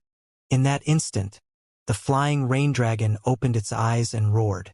As the roar sounded out, an enormous flying rain dragon fully 30,000 meters long appeared around Meng Hao. Shocking ripples emanated off of it as it roared. Ruarar! The Dawn Immortal's aura vanished, and a tremor ran through Meng Hao. His eyes suddenly became clear, and looked up at the astonishing flying rain dragon. The flying rain dragon turned its head to look at him, and in that instant, Meng Hao felt as if he were looking at himself. Then the flying rain dragon vanished. Meng Hao's face was pale white as he thought back to what had just happened. Then he cast his vision inside of himself, to find that the resurrection lily had sent countless tendrils throughout the entirety of his body. Meng Hao's eyes flashed with killing intent, and he returned to his original spot next to the seaweed. The resurrection lily trembled and shrank back, and by the time Meng Hao sat down cross-legged, it had completely hidden itself. Right here, right now, I'm going to borrow the power of Reverend Silver Lamp to thoroughly sever away the resurrection lily. The method I will use to do so is the power of spirit severing. My path of spirit severing, my first severing, will be of the resurrection lily. I wish to be the master of my own life. I will not allow any outsider to control me. What I want is freedom. My path in life is a journey, and my Tao is a direction. I will continue on in that direction and pursue truth. I will exercise control over my own freedom and live with independence. That is my will of spirit severing. I will crush all obstacles and destroy anything that blocks my way. Whatever stumbling blocks I encounter will be trampled underfoot. Fearful of nothing. Freedom. Independence. The heavens will not obscure my gaze, and the earth will not shackle my feet. For freedom I can pay any price. For independence I will sever anything. The resurrection lily is like a mountain obstructing my way on the path of life.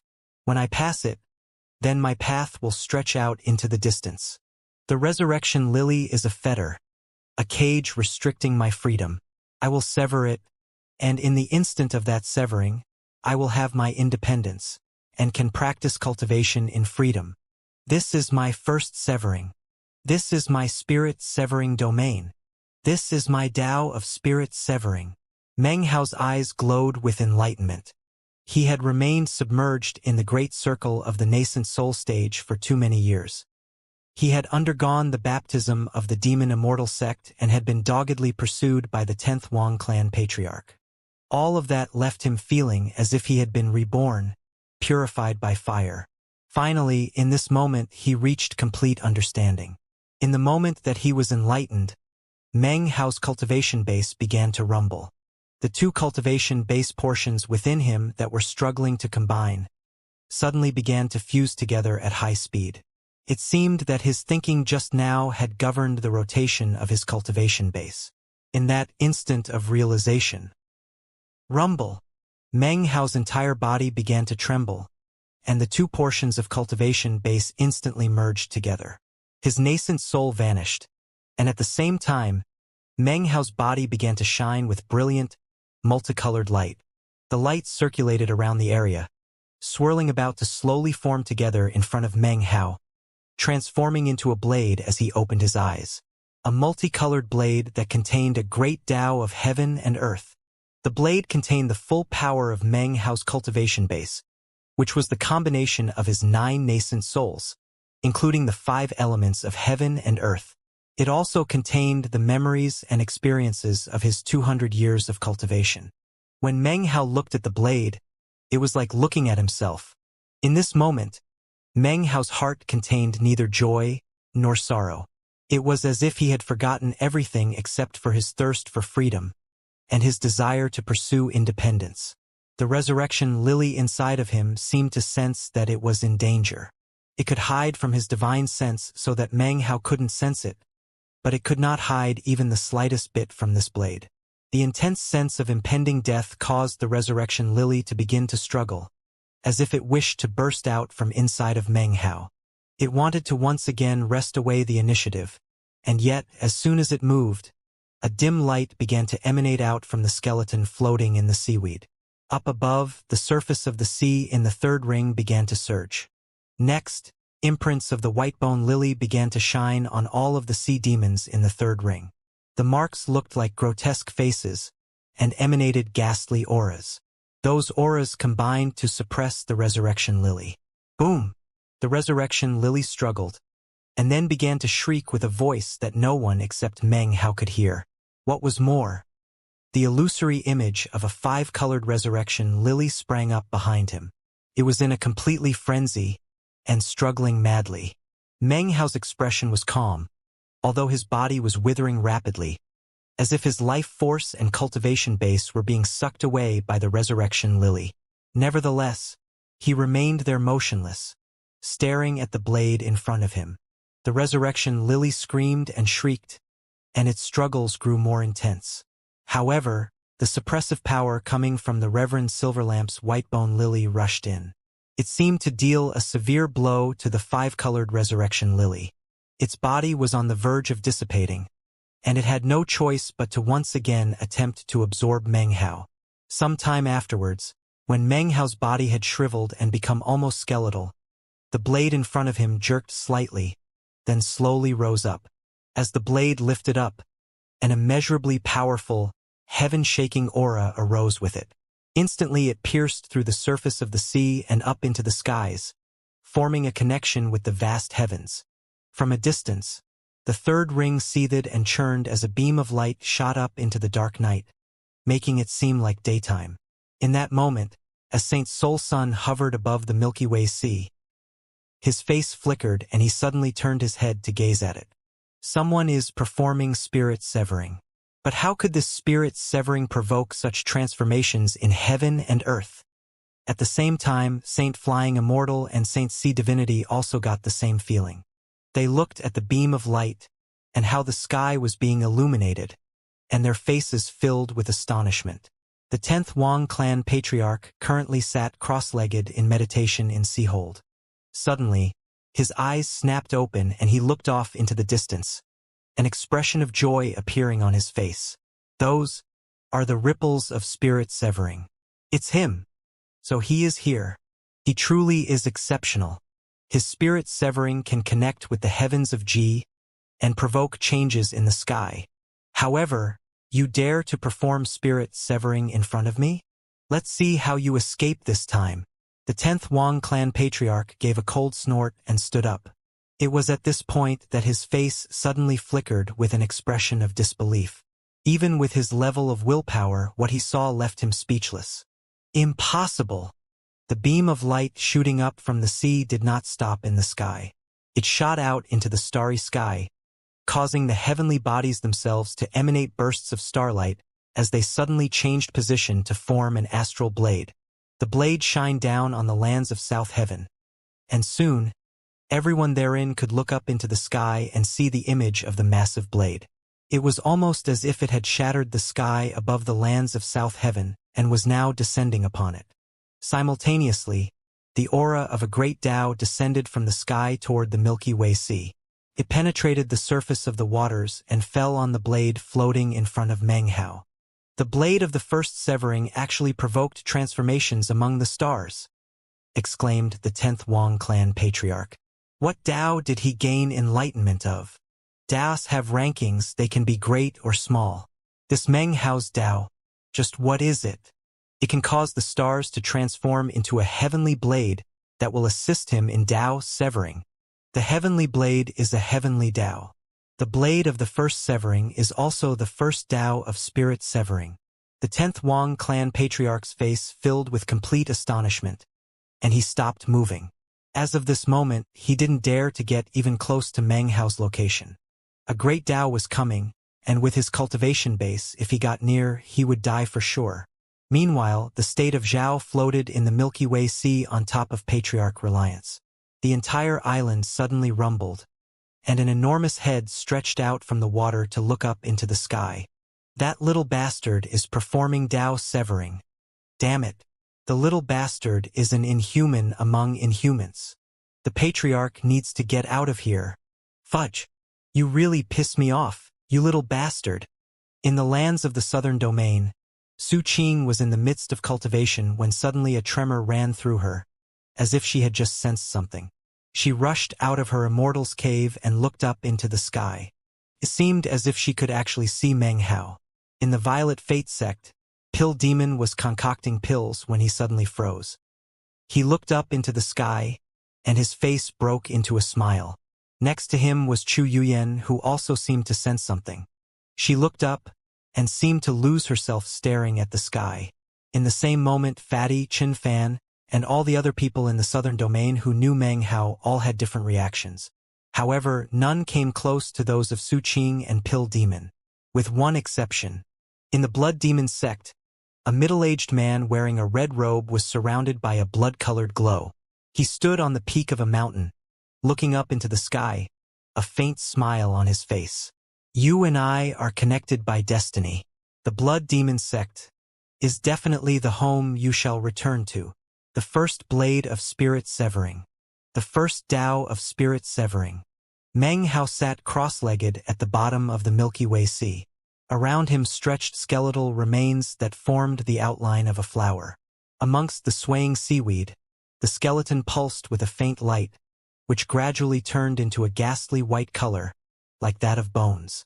It weighed down on the 5-colored resurrection lily, suppressing it so that its struggling turned into a frenzy. Meng Hao's body withered, continuing to look weaker and weaker, until he looked like a bag of bones. However, his eyes shined with an unprecedented life force. It was as if he was embodying the Tao. All of his mind and heart and will were focused in his eyes, which rested on the multicolored blade in front of him. He completely ignored everything in the outside world. His entire focus was that blade. The blade moved. It slowly raised up. As it did, the blade in the heavens above, which contained innumerable constellations, also rose high, casting its light down onto the lands of South Heaven as it did. Immediately, gigantic waves swelled up across the entirety of the Milky Way Sea, crashing and thundering far and wide. The movement of the blade even caused the Violet Sea in the western desert to begin to roil violently. All of the cultivators, and in fact all living things in the outer sea, the 4th ring and the 3rd ring, were all flabbergasted. The 10th Wang clan patriarch's face was unsightly to the extreme as he stared up into the sky. Although his face flickered with various emotions, he didn't dare to take even a step forward toward the area where Meng Hao was performing his spirit severing. He well knew that a great Tao was nearing. Were he to step foot into that area, that great Tao would exterminate him in body and spirit. The reason was that this Tao was not his Tao. Damn it! He cursed, killing intent growing with intensity in his eyes. Well, eventually your spirit severing will come to an end. You absolutely must not kill yourself in the process, child. Otherwise I'll never acquire your Tao foundation. However, I still want to know, just what Tao did you come to understand? Within the 3rd ring, the 3 saints' faces also flickered. In contrast to Saint Flying Immortal and Saint Sea Divinity, Saint Sun Soul's eyes glowed with a strange light. He was instantly able to determine that the spirit severing was being performed by Meng Hao. So, it turns out you were actually only a half a step into spirit severing, he thought, taking a deep breath. Meanwhile, as the astral blade slowly rose up, the struggling, illusory image of the resurrection lily had reached the point of insanity. It quivered in terror because of the unprecedented feeling of deadly crisis. This was the first time it had ever truly experienced dread. It could clearly sense that the blade in front of Meng Hao had the power to sever it away. That blade was backed by the power of a great Tao, something it was powerless to resist. A faint voice could suddenly be heard coming from the skeleton in the seaweed, and the eyes of the long-dead Reverend Silverlamp suddenly glowed with lucidity. The Tao of freedom, of independence. He looked at Meng Hao sitting in front of him and murmured, were it not for the fact that he was steeled by the resurrection lily, this kid would never have been able to comprehend such a great Tao of heaven and earth, sever the fetters, and achieve true independence. The interesting thing is that it's impossible to tell whether he was tempered by the resurrection lily, or whether the resurrection lily was tempered by him. I can just barely sense that both he and the resurrection lily each have someone watching over them. One is the Dawn Immortal of the 2nd ring, mother of the resurrection lily who exists in the lands of South Heaven. The other, is in the eastern lands. Even as Reverend Silverlamp was looking at Meng Hao, a sinister gaze shot out from the black depths of the sea in the second ring, bearing a boundless evil. Despite the evil, it still exhibited a trace of immortal will as it peered towards Meng Hao. I bloomed at dawn, thought the owner of the voice, and my consciousness emerged. On the day of vicissitudes I achieved immortal ascension, and met someone I should not have met. Shui Mo stole away my heart, a heart that contained all of the longing from my previous life. It sank down into the Milky Way Sea and was sealed in a formation of stone, locked away in a copper coffin, restrained by countless chains. What was locked away was my goodness. Eventually, it transformed into a rock, which now weeps in the rebirth cave.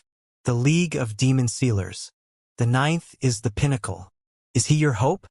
I knew long ago that if I could not find you, then I would destroy the hope of the League of Demon Sealers. The gaze coming from the second ring looked at Meng Hao with complex emotions. There was coldness, confusion, hatred, and viciousness.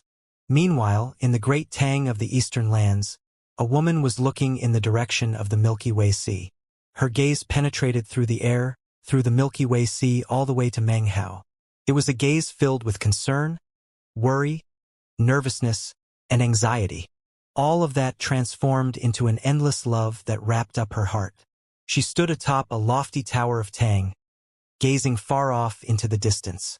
Next to her stood a man who silently clasped her hand. He could feel her trembling, and could feel the dampness of sweat in her palm. "This is Hauer's tribulation," he said softly. "I just wanted him to be able to live a normal, mortal life. And yet, he ended up choosing the path of cultivation. Now there's no looking back. If he fails," he murmured, "then the both of us can go receive him when he is reincarnated. We can spend a whole life with him, walk a whole 60-year cycle of springs and autumns." He seemed to be speaking both to the woman and himself. "You know, you're very cold-hearted," said the woman. Tears flowed down her cheeks. A tremor ran through the man, and he closed his eyes. Deep in his heart existed bitter pain, which spread out to fill his entire being.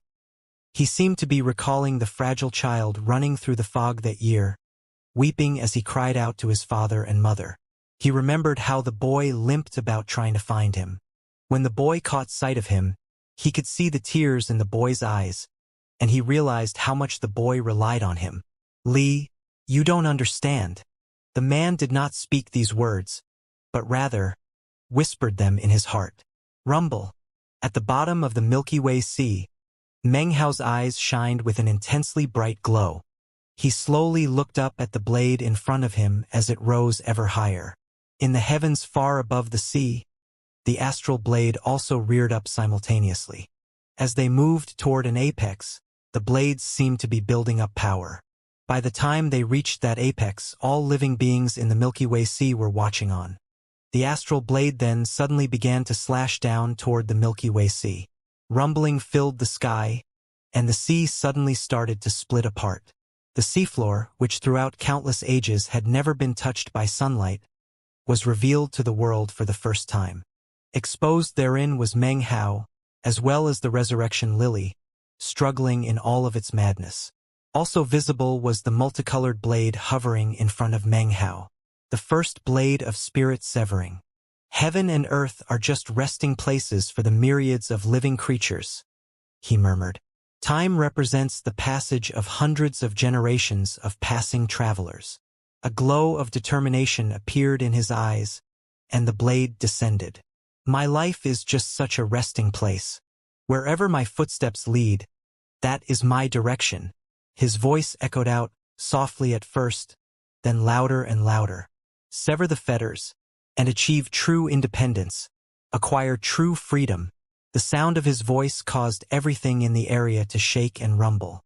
The parted sea water roared, and the glow of the astral blade increased tenfold. It almost seemed to have formed a resonance with Meng Hao. That resonance caused heaven and earth to dim. The wind whipped and the clouds churned. The glow of the astral blade spread without end, and the multicolored blade in front of Meng Hao emanated a shocking will. This was the resonance of a great Tao. The glow grew more intense, transforming into ripples and then vibration. The air around Meng Hao twisted and distorted, and countless ghost images sprang up. When the 10th Wang clan patriarch felt it, his face fell. The resonance of a great Tao. In the second ring, the eyes of the mother of the resurrection lily went wide. As for the couple in the great Tang of the eastern lands, both of them trembled. Only great determination and incredible enlightenment could form a resonance like this. Spirit severing is not difficult when compared to causing a Tao. But even more difficult is to form a resonance. Meng Hao's heart, will and mind all fused with the descending great Tao. They became indistinguishable. I am the great Tao and the great Tao is me. In that moment, be it in the southern domain, the northern reaches or the eastern lands, the patriarchs and almighty members of all the sects and clans could all sense the resonance of the great Tao. The resonance formed the first blade of spirit severing, a blade that would sever, not Meng Hao's life or existence, but rather any flaws within him that did not conform to his Tao. Use the Tao to sever the Tao. It was like a baptism that cleansed any disharmonies, that purged the self. Any non-conforming Tao was absolutely unnecessary. And of course, the resurrection lily was just such a flaw, just such a disharmony, just such a non-conforming Tao. It was absolutely unnecessary.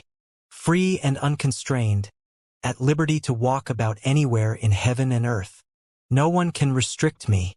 Heaven cannot impede me and the earth cannot restrain my heart. This is my Tao. Freedom. Independence. Meng Hao's voice was like that of a god, each word cracking like thunder. The Milky Way sea rumbled. The dawn immortal shook. The couple in the eastern lands trembled, as did the 10th Wang clan patriarch. The words he had spoken just now were filled with Meng Hao's great determination. Everything trembled as the astral blade arrived. It merged with Meng Hao's multicolored blade, transforming into a Tao blade that slashed down into the top of his head in the exact moment that he finished speaking. The blade moved with incredible speed. No sooner had his words finished than it had pierced the top of his head into his neck, and then his heart.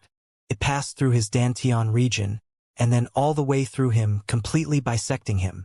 However, Meng Hao didn't move a muscle, and his face even showed hints of a smile. In contrast, the 5-colored resurrection lily behind him let out an unprecedentedly blood-curdling scream. It trembled violently as any connection it had to Meng Hao was instantly broken. 5 colorful strands were snapped, and the 5-colored resurrection lily began to wither up rapidly. It was not willing, and it virtually exploded with resentment and madness. But unfortunately, there was nothing it could do. In that moment, its will completely vanished. Vanished for all eternity. Meng Hao's first blade of spirit severing severed the fetters, carving out his freedom. He had obtained independence. In that moment, he erupted with a boundless, endless life force. His previously withered fleshly body was restored. Meng Hao looked up, and even as the image of the resurrection lily was about to completely dissipate, he reached out and grabbed it. You lived in me for 200 years, parasite. Do you really think the old scores could be settled so easily? From now on, you are my spirit-severing treasure. The day I get you to bloom with 7 colors is the day I reach immortal ascension.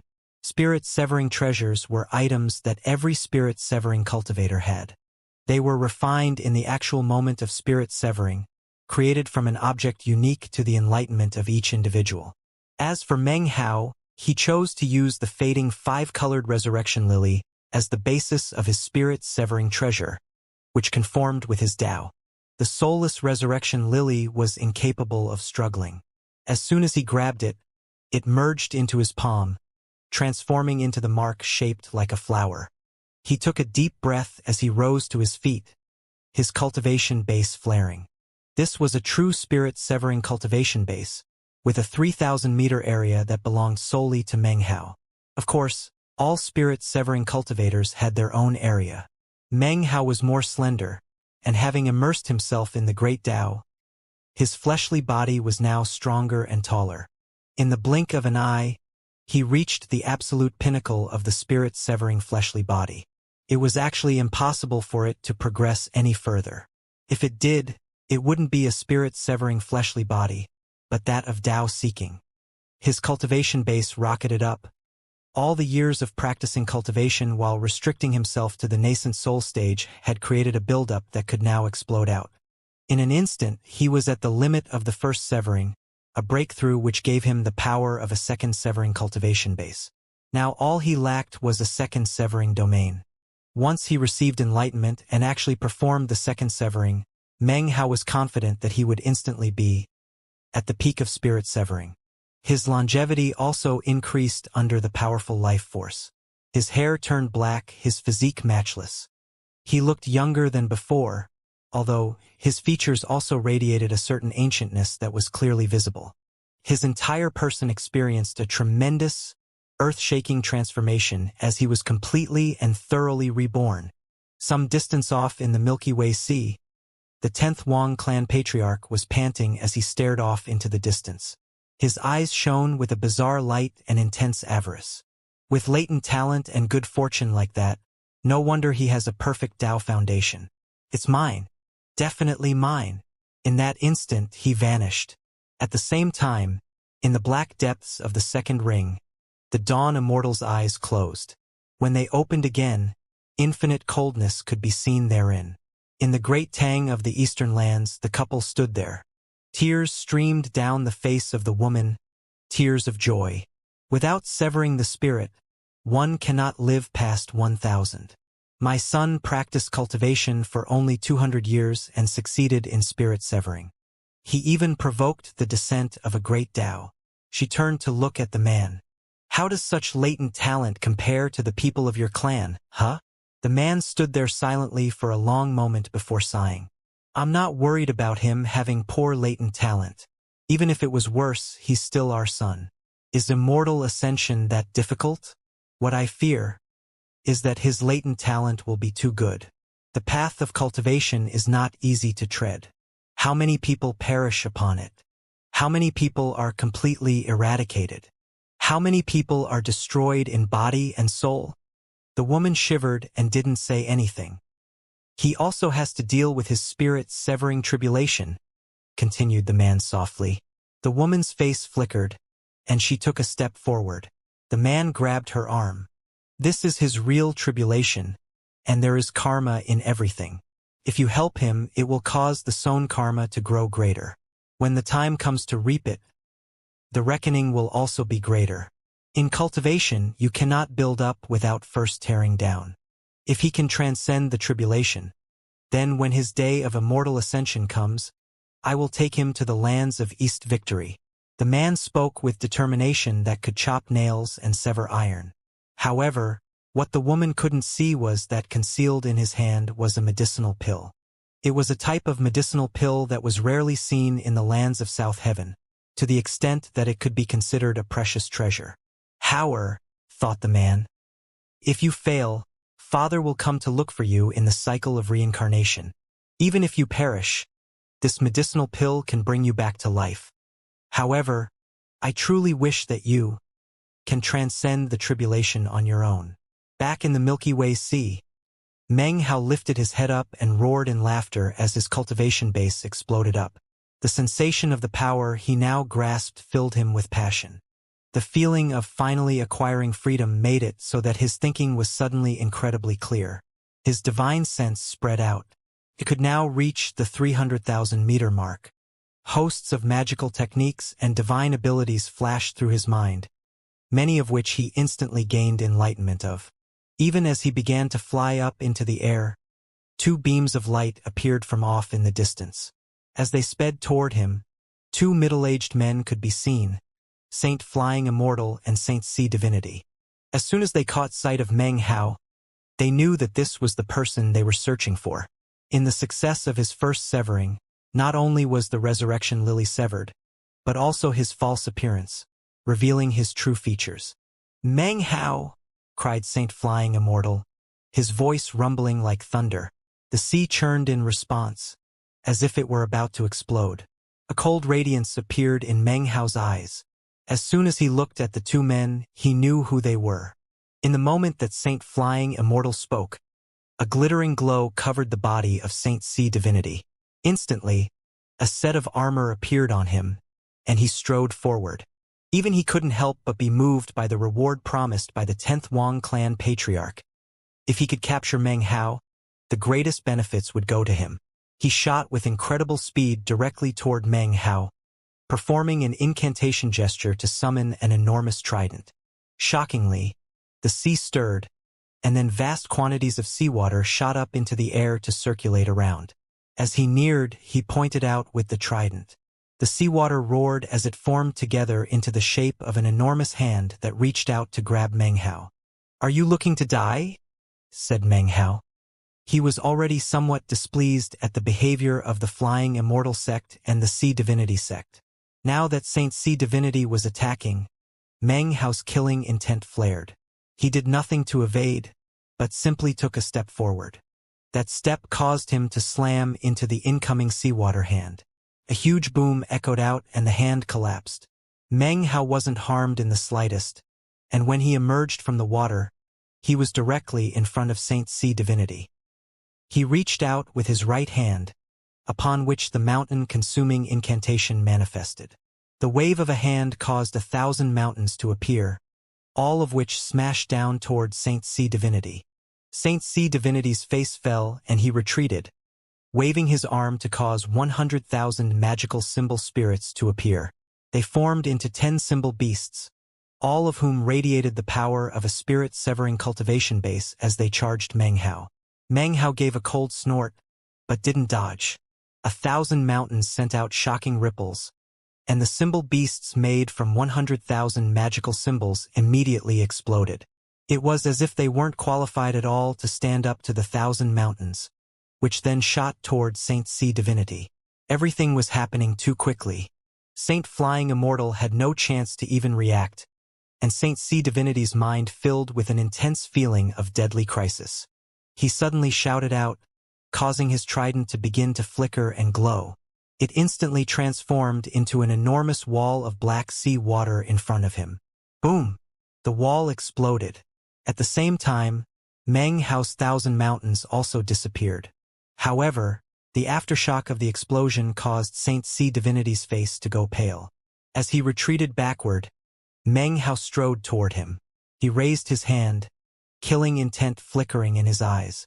He did not use any sort of magical technique or divine ability, but instead punched out directly. As the fist descended upon Saint Sea Divinity, it seemed to blot out the sky. Energy like that of heavenly might surged, causing Saint Sea Divinity to feel intense fear.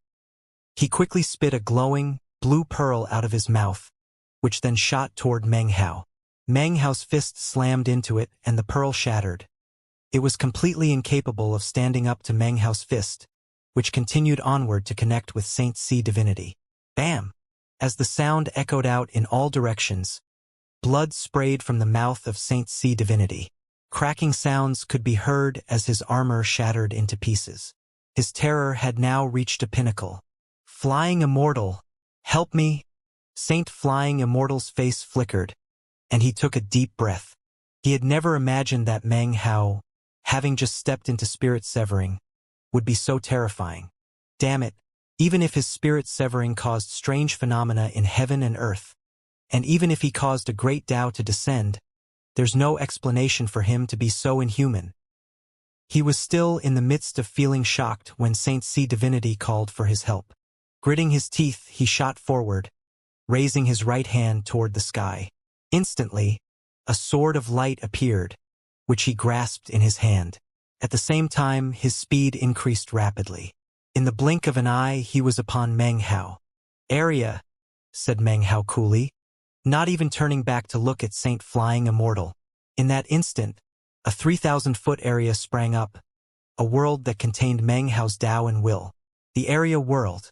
Saint Flying Immortal's speed was suddenly reduced. His mind trembled as Meng Hao once again punched out. 9 Heavens Destruction. The first punch of the 9 Heavens Destruction, the first heaven, caused a boom to rattle out. Blood poured out of Saint Sea Divinity's mouth, and his body seemed to be on the verge of exploding. Even as he let out a blood-curdling scream, Meng Hao stepped forward and punched out with the second heaven, then the third heaven and the fourth heaven. Saint C divinity's body was blasted apart.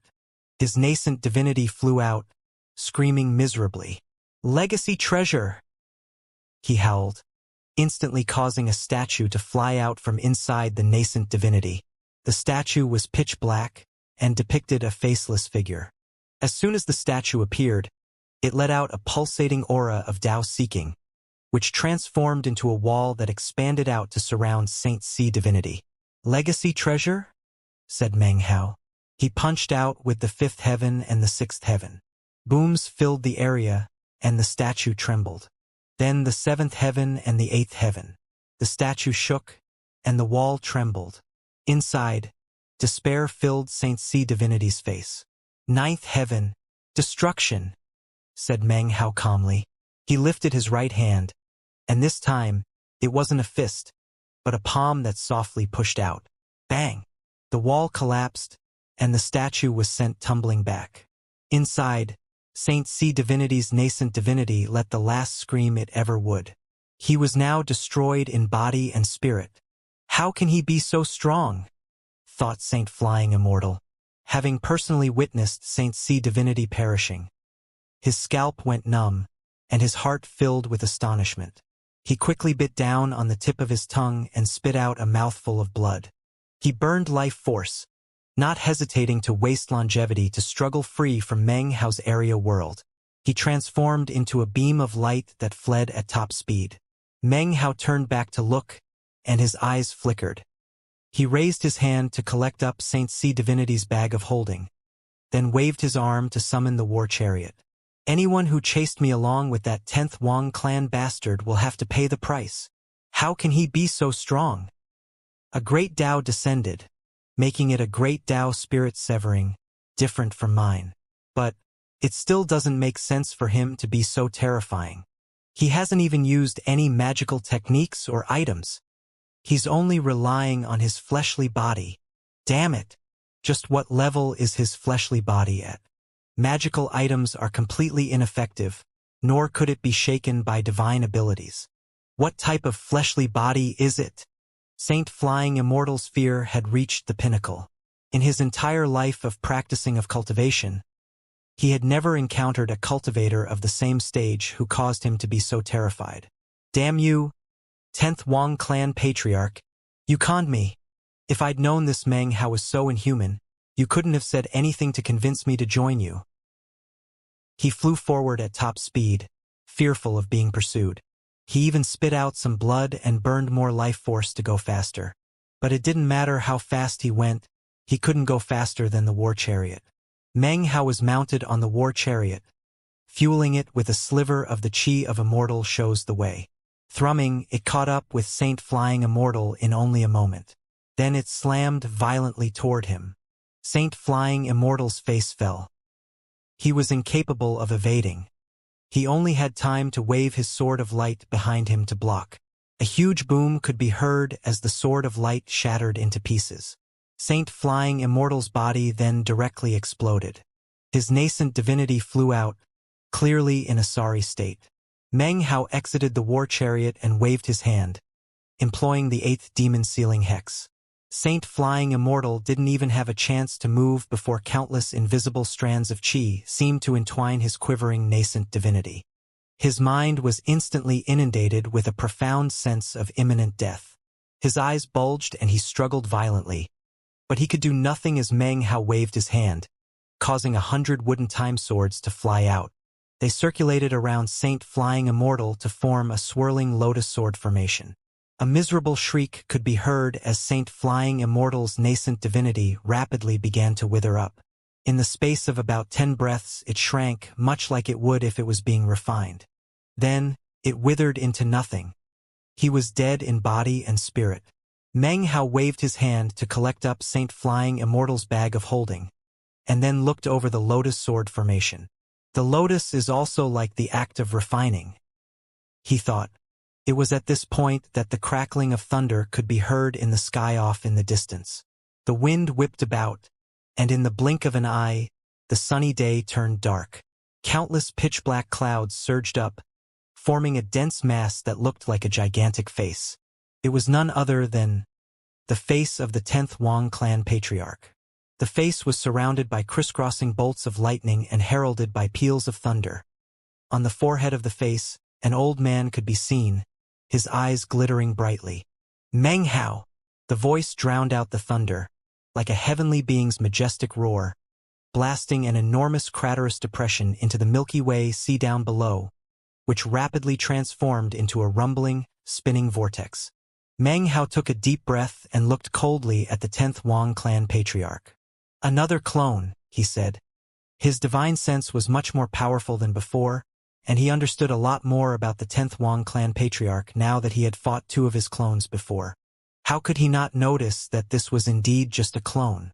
Meng Hao raised his right hand into a fist, and the mountain-consuming incantation appeared.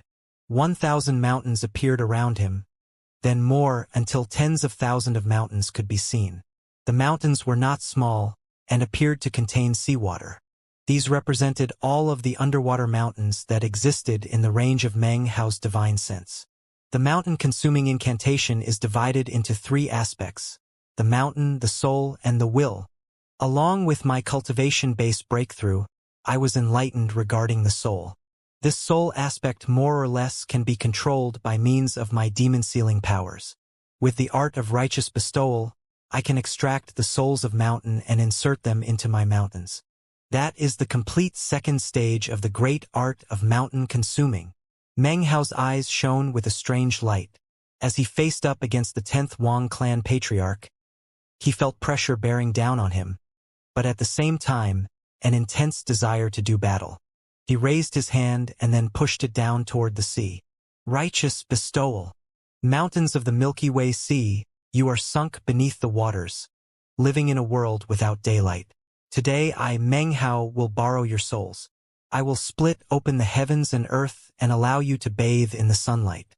Emerge! In response to his shout, the sea began to seethe as, one by one, the mountains within the sea began to tremble. At the same time, an invisible aura began to spread up from them toward the surface. As the sea blustered, the souls of the mountains appeared, merging into the mountains summoned by Meng Hao's divine ability. Thousands upon tens of thousands of mountains. A world-shaking sight, completely incomparable. As the mountains spun around Meng Hao, he stretched his arms out wide, hair flying around him, and eyes blazing with the desire to do battle.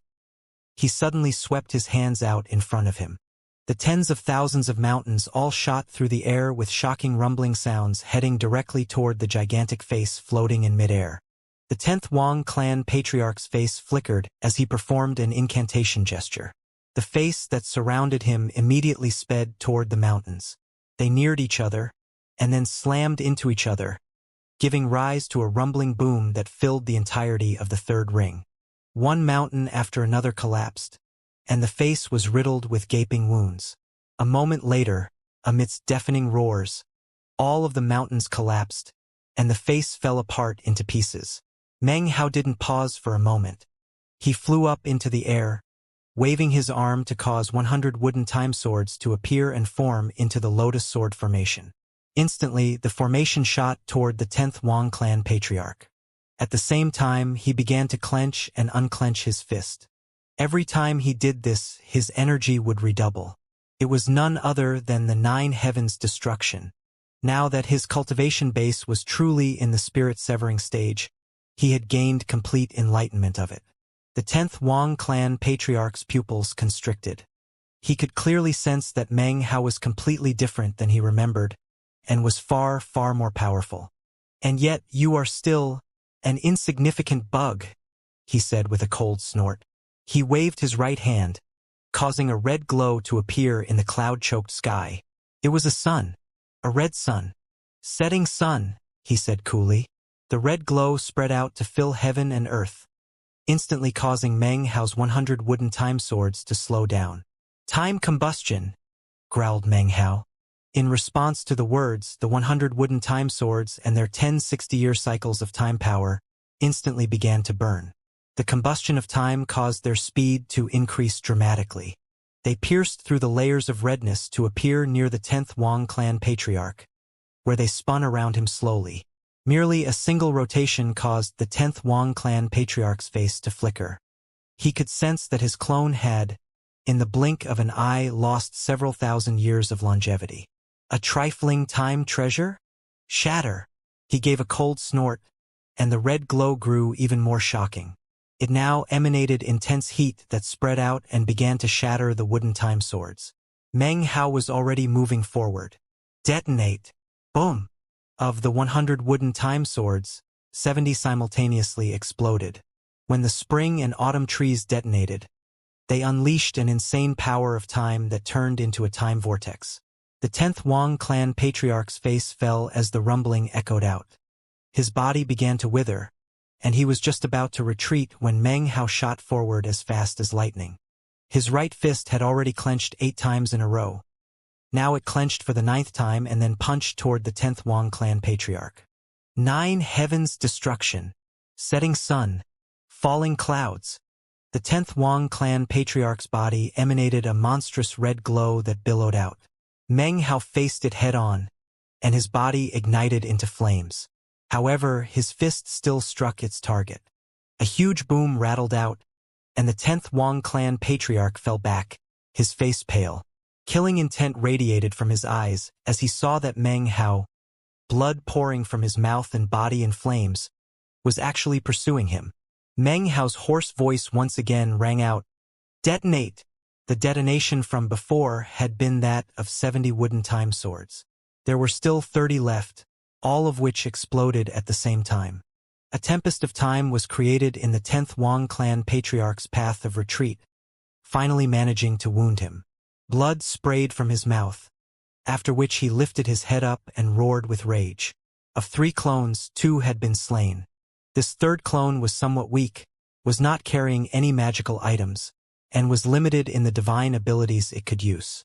However, it had a Tao-seeking cultivation base. How could it be injured in this way? To the 10th Wang clan patriarch, it was a humiliation. After panting a few times, he stifled his rage and then looked at Meng Hao approaching him. "He's intentionally trying to exasperate me. I must under no circumstances come here with my true self. He may still be able to use that immortal sword, and the threat that could pose to me must not be underestimated." Glaring at Meng Hao, he cried, "Call the wind! Summon the rain!" Black clouds containing black dragons whistled around him as a deluge drenched the vicinity. Each raindrop contained killing intent. The raindrops seemed to cover heavens and earth as they headed straight for Meng Hao. "Even if I have to sacrifice this clone, I need to draw out that immortal sword. After he uses it, then my true self can come." Meng Hao, his body in flames, quickly retreated.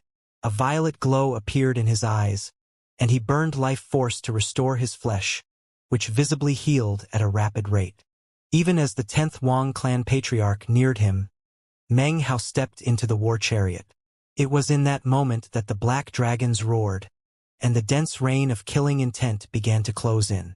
Meng Hao pushed down onto the war chariot with his hand. Even while continuing to heal himself, he sent the chi of Immortal shows the way into the war chariot. Then, instead of fleeing, he shot toward the 10th Wang clan patriarch with all the power the war chariot could muster. Outside of the war chariot, one vicious beast after another materialized, roaring. The sounds of their chains echoed about as they charged at top speed toward the 10th Wang clan patriarch, whose face immediately flickered. He hadn't sensed earlier that the war chariot was extraordinary, so seeing what was happening now left him shaken inwardly. He instantly moved to evade. However, his speed was no match for the war chariot. A boom could be heard as it slammed into him. Any black dragons along the way collapsed and the rainwater was destroyed. A massive energy swelled up, slamming into the 10th Wang clan patriarch. Blood poured from his mouth as he performed a double-handed incantation and then shoved his hands out forward. His face was twisted ferociously as he utilized the entire power of his cultivation base. Even still, he was shoved backward by 300 meters. By the time he came to a stop, blood was gushing out of his mouth, but his body had not been destroyed. Before spirit severing, he was no weakling. However, I never imagined that after reaching spirit severing, he would be so swift and fierce. I must have this perfect Tao foundation. Meng Hao stood in the war chariot watching as the 10th Wang clan patriarch fell backwards swiftly. Killing intent flickered in his eyes, and he waved a hand, causing Han Shan's bronze immortal sword to suddenly appear. The 10th Wang clan patriarch's pupils constricted, and he did nothing to dodge or evade. In fact, a cold gleam appeared in his eyes, and he fully rotated his cultivation base, causing his aura to surge with scintillating brightness. Nascent divinity flames even began to burn his body. So he finally drew the sword, he thought. From the look of it, he can only use it one more time. I'll use this clone to make him use all of its power. When he slays my clone, then my true self can teleport here. A strange gleam appeared in his eyes. Just when it seemed Meng Hao was going to attack with the immortal sword, the sword suddenly vanished. Then, 10 glowing beams flew out of his bag of holding. The power of time roiled off of them as they sped toward the 10th Wang clan patriarch. They moved with incredible speed, plus, the 10th Wang clan patriarch was mostly focused on the immortal sword. Therefore, Meng Hao was once again able to take advantage of a critical moment. 10 times sword tips flew forward with shocking speed, as well as over 100,000 years of time power. As they neared the 10th Wang clan patriarch, his face flickered as his body rapidly withered, and he retreated immediately at top speed. Of course, the faster he moved, the faster the war chariot moved. Meng Hao was racing against the clock, so he didn't hold back any of the chi of Immortal shows the way. He pushed the war chariot until it rumbled, shooting toward the 10th Wang clan patriarch. The Wang patriarch let out a furious roar, and then, all of a sudden, his right arm directly exploded. This was a type of self-detonation that pushed him away violently, enabling him to sidestep the attack. As he did, Meng Hao's eyes flickered with killing intent. Detonate. One-time sword tip worth 1 billion spirit stones exploded. It transformed into a tempest of time power that spiraled toward the 10th Wang clan patriarch, who was still in the middle of dodging away from the war chariot. He let out a desolate roar and caused his cultivation base to explode out with full power within the tempest. When he finally managed to completely dissipate the tempest, his body was incredibly withered, and his face ashen. He looked like nothing more than skin and bones. He let out another furious roar. Meng Hao had no time to feel any pain in his heart because of the loss of spirit stones. His ability to defeat this clone of the 10th Wang clan patriarch depended not just on his cultivation base, but also his wealth. He had spirit stones, and he had the heaven-defying time treasures. Detonating the 100 wooden time swords was only the beginning. The time sword tips were his trump card. The 10th Wang clan patriarch's clone was being defeated by Meng Hao's spirit stones. Detonate. As the words left Meng Hao's mouth, a second time sword tip blew up. A massive explosion ripped out, and a time tempest surged out in all directions. The air aged. The sea dried up. In the blink of an eye, everything seemed to pass through 10,000 years. The 10th Wang clan patriarch's clone exploded, and a nascent divinity flew out, screaming shrilly. Meng Hao, you're dead. The nascent divinity suddenly began to spin, transforming into an enormous vortex, within which flickered countless magical symbols. As it rotated, it turned into a spell formation. At the very center of the spell formation appeared a black hole, a passageway leading to the unknown. A pressure that Meng Hao had never experienced before then emerged from within. It was an aura that caused cracking sounds to fill the air around the black hole as multiple fissures suddenly appeared. When he saw the fissures, Meng Hao's pupils constricted as he watched the fissures spread out to fill what looked like an elliptical shape. From a distance, it actually looked like an eye. The spell formation vortex was the iris, the black hole was a pupil, and the area around it was the white of the eye. As for the fissures, they were veins of blood. Meng Hao's entire body went cold. The intense pressure weighing down on him made it feel like he was about to explode. What was even more shocking was that the eye seemed to be fixed on him. He could clearly sense something inside his body, something that had long since fused with him, begin to tremble, as if it was being forcefully extracted. Meng Hao wasn't sure how exactly to describe what it was, but he could vaguely sense it. Finally, he realized that it was his foundation. It was his stable, solid foundation, built up after 200 years of cultivation. Tao Foundation, he thought, panting. He could almost hear his heart pounding. Everything around him was now completely silent. The only thing that moved was the vortex.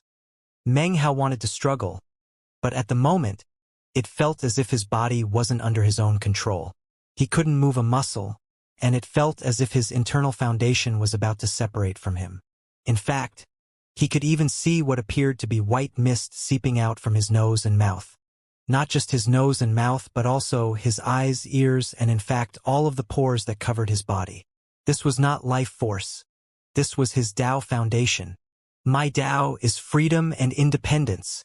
Meng Hao's eyes went red as, in that very moment, his cultivation base suddenly flared up. It was a forced eruption that caused him to cough up 3 successive mouthfuls of blood. His body also wasted away, but in exchange he was now able to move again. In that moment, though, a sigh could be heard from within the vortex. The sound of it stabbed into Meng Hao's ears, causing him to tremble.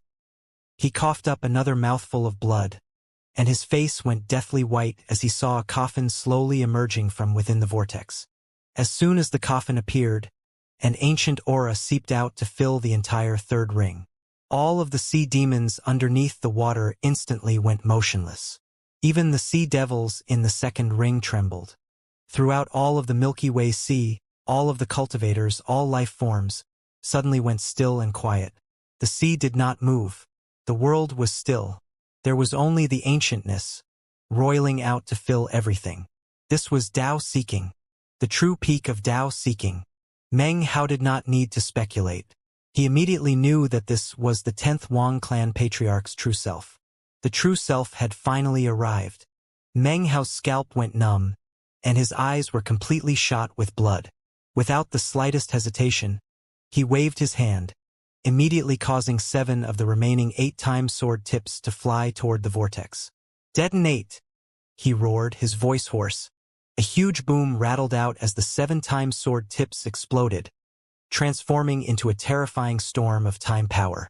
At the same time, Meng Hao didn't hesitate for even a moment to pull out Han Shan's sword. He hefted the bronze alcohol flagon and took a drink, then spit it out. Sword chi billowed up, and the immortal sword surged with the last bit of sword chi that he had kept, just in case. A tempest of time ripped into the vortex, and even the coffin began to wither. In the blink of an eye, cracks appeared all over it. However, even as the tempest raged, a withered hand suddenly stretched out from inside the coffin. It began to clench into a fist, and the violent time tempest immediately began to shrink down into the fist. When it was completely inside, the fist clenched tightly. Boom! The tempest vanished, and an old man slowly rose up from within the coffin. He wore burial garments, and looked emaciated and frail. His face was a bit flushed, but the flush rapidly disappeared, leaving his face pale white. His eyes were not large, but the feeling of ancientness that emanated out from him was intense to the extreme. He looked at Meng Hao and grinned, but then he noticed the immortal sword that Meng Hao held, and his pupils constricted. The grin caused Meng Hao's hair to stand on end. It was a grin that revealed no teeth whatsoever in his mouth. This man was ancient to the extreme. Even as he smiled, Meng Hao raised up the immortal sword. Sword chi raged up, filled with a song, shocking to the extreme. However, before the sword could slash down, a tremor ran through him, and he coughed up a mouthful of blood. Damn it! His face was pale white as he sent immortal chi out of Immortal shows the way. The chariot rumbled and shot off into the distance. A gleam of foresight appeared in Meng Hao's eyes, and he panted. He had intentionally not struck down with the sword, purposefully making it seem like the sword was without power. He could tell from his encounter with the 10th Wang clan patriarch's clones that the man was wary of the sword. Since that was the case, Meng Hao refused to believe that he wasn't prepared for it. Everyone knew that the best time to use something was when you could do so along with the element of surprise.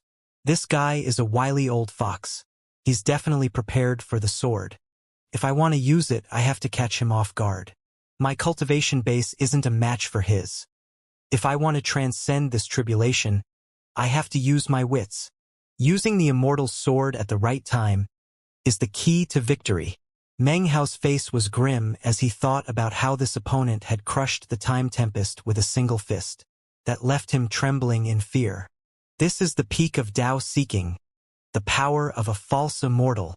Meng Hao had personally felt the terrifying power of the 10th Wang clan patriarch, and he well understood the vast difference between the two of them.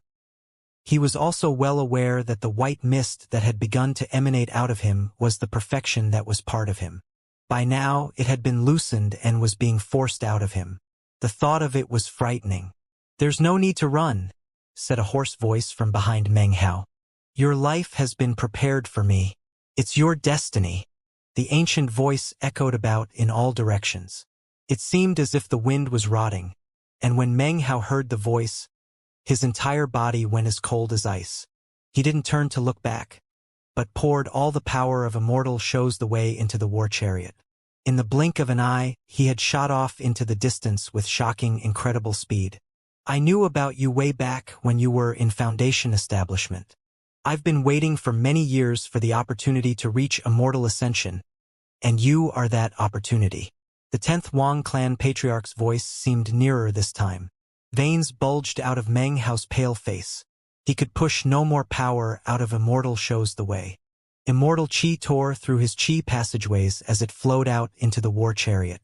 The speed with which he moved was incredible. The seawater down below was no longer that of the third ring. It was black, indicating that he had entered the second ring. This is the Tao of Karma. It is a decision made by destiny. You can't refuse. Do you think you can refuse the Tao of Karma? Do you think you can refuse the choices of destiny? Since you can't refuse, why not just willingly give me your Tao foundation? On the day that I reach Immortal Ascension, you will be in the underworld of the fourth mountain. Even after you have drunk the tea of old Lady Meng and forgotten everything about your past life, you will still have a feeling of glory and honor. This time, it sounded like the 10th Wang clan patriarch was right next to him.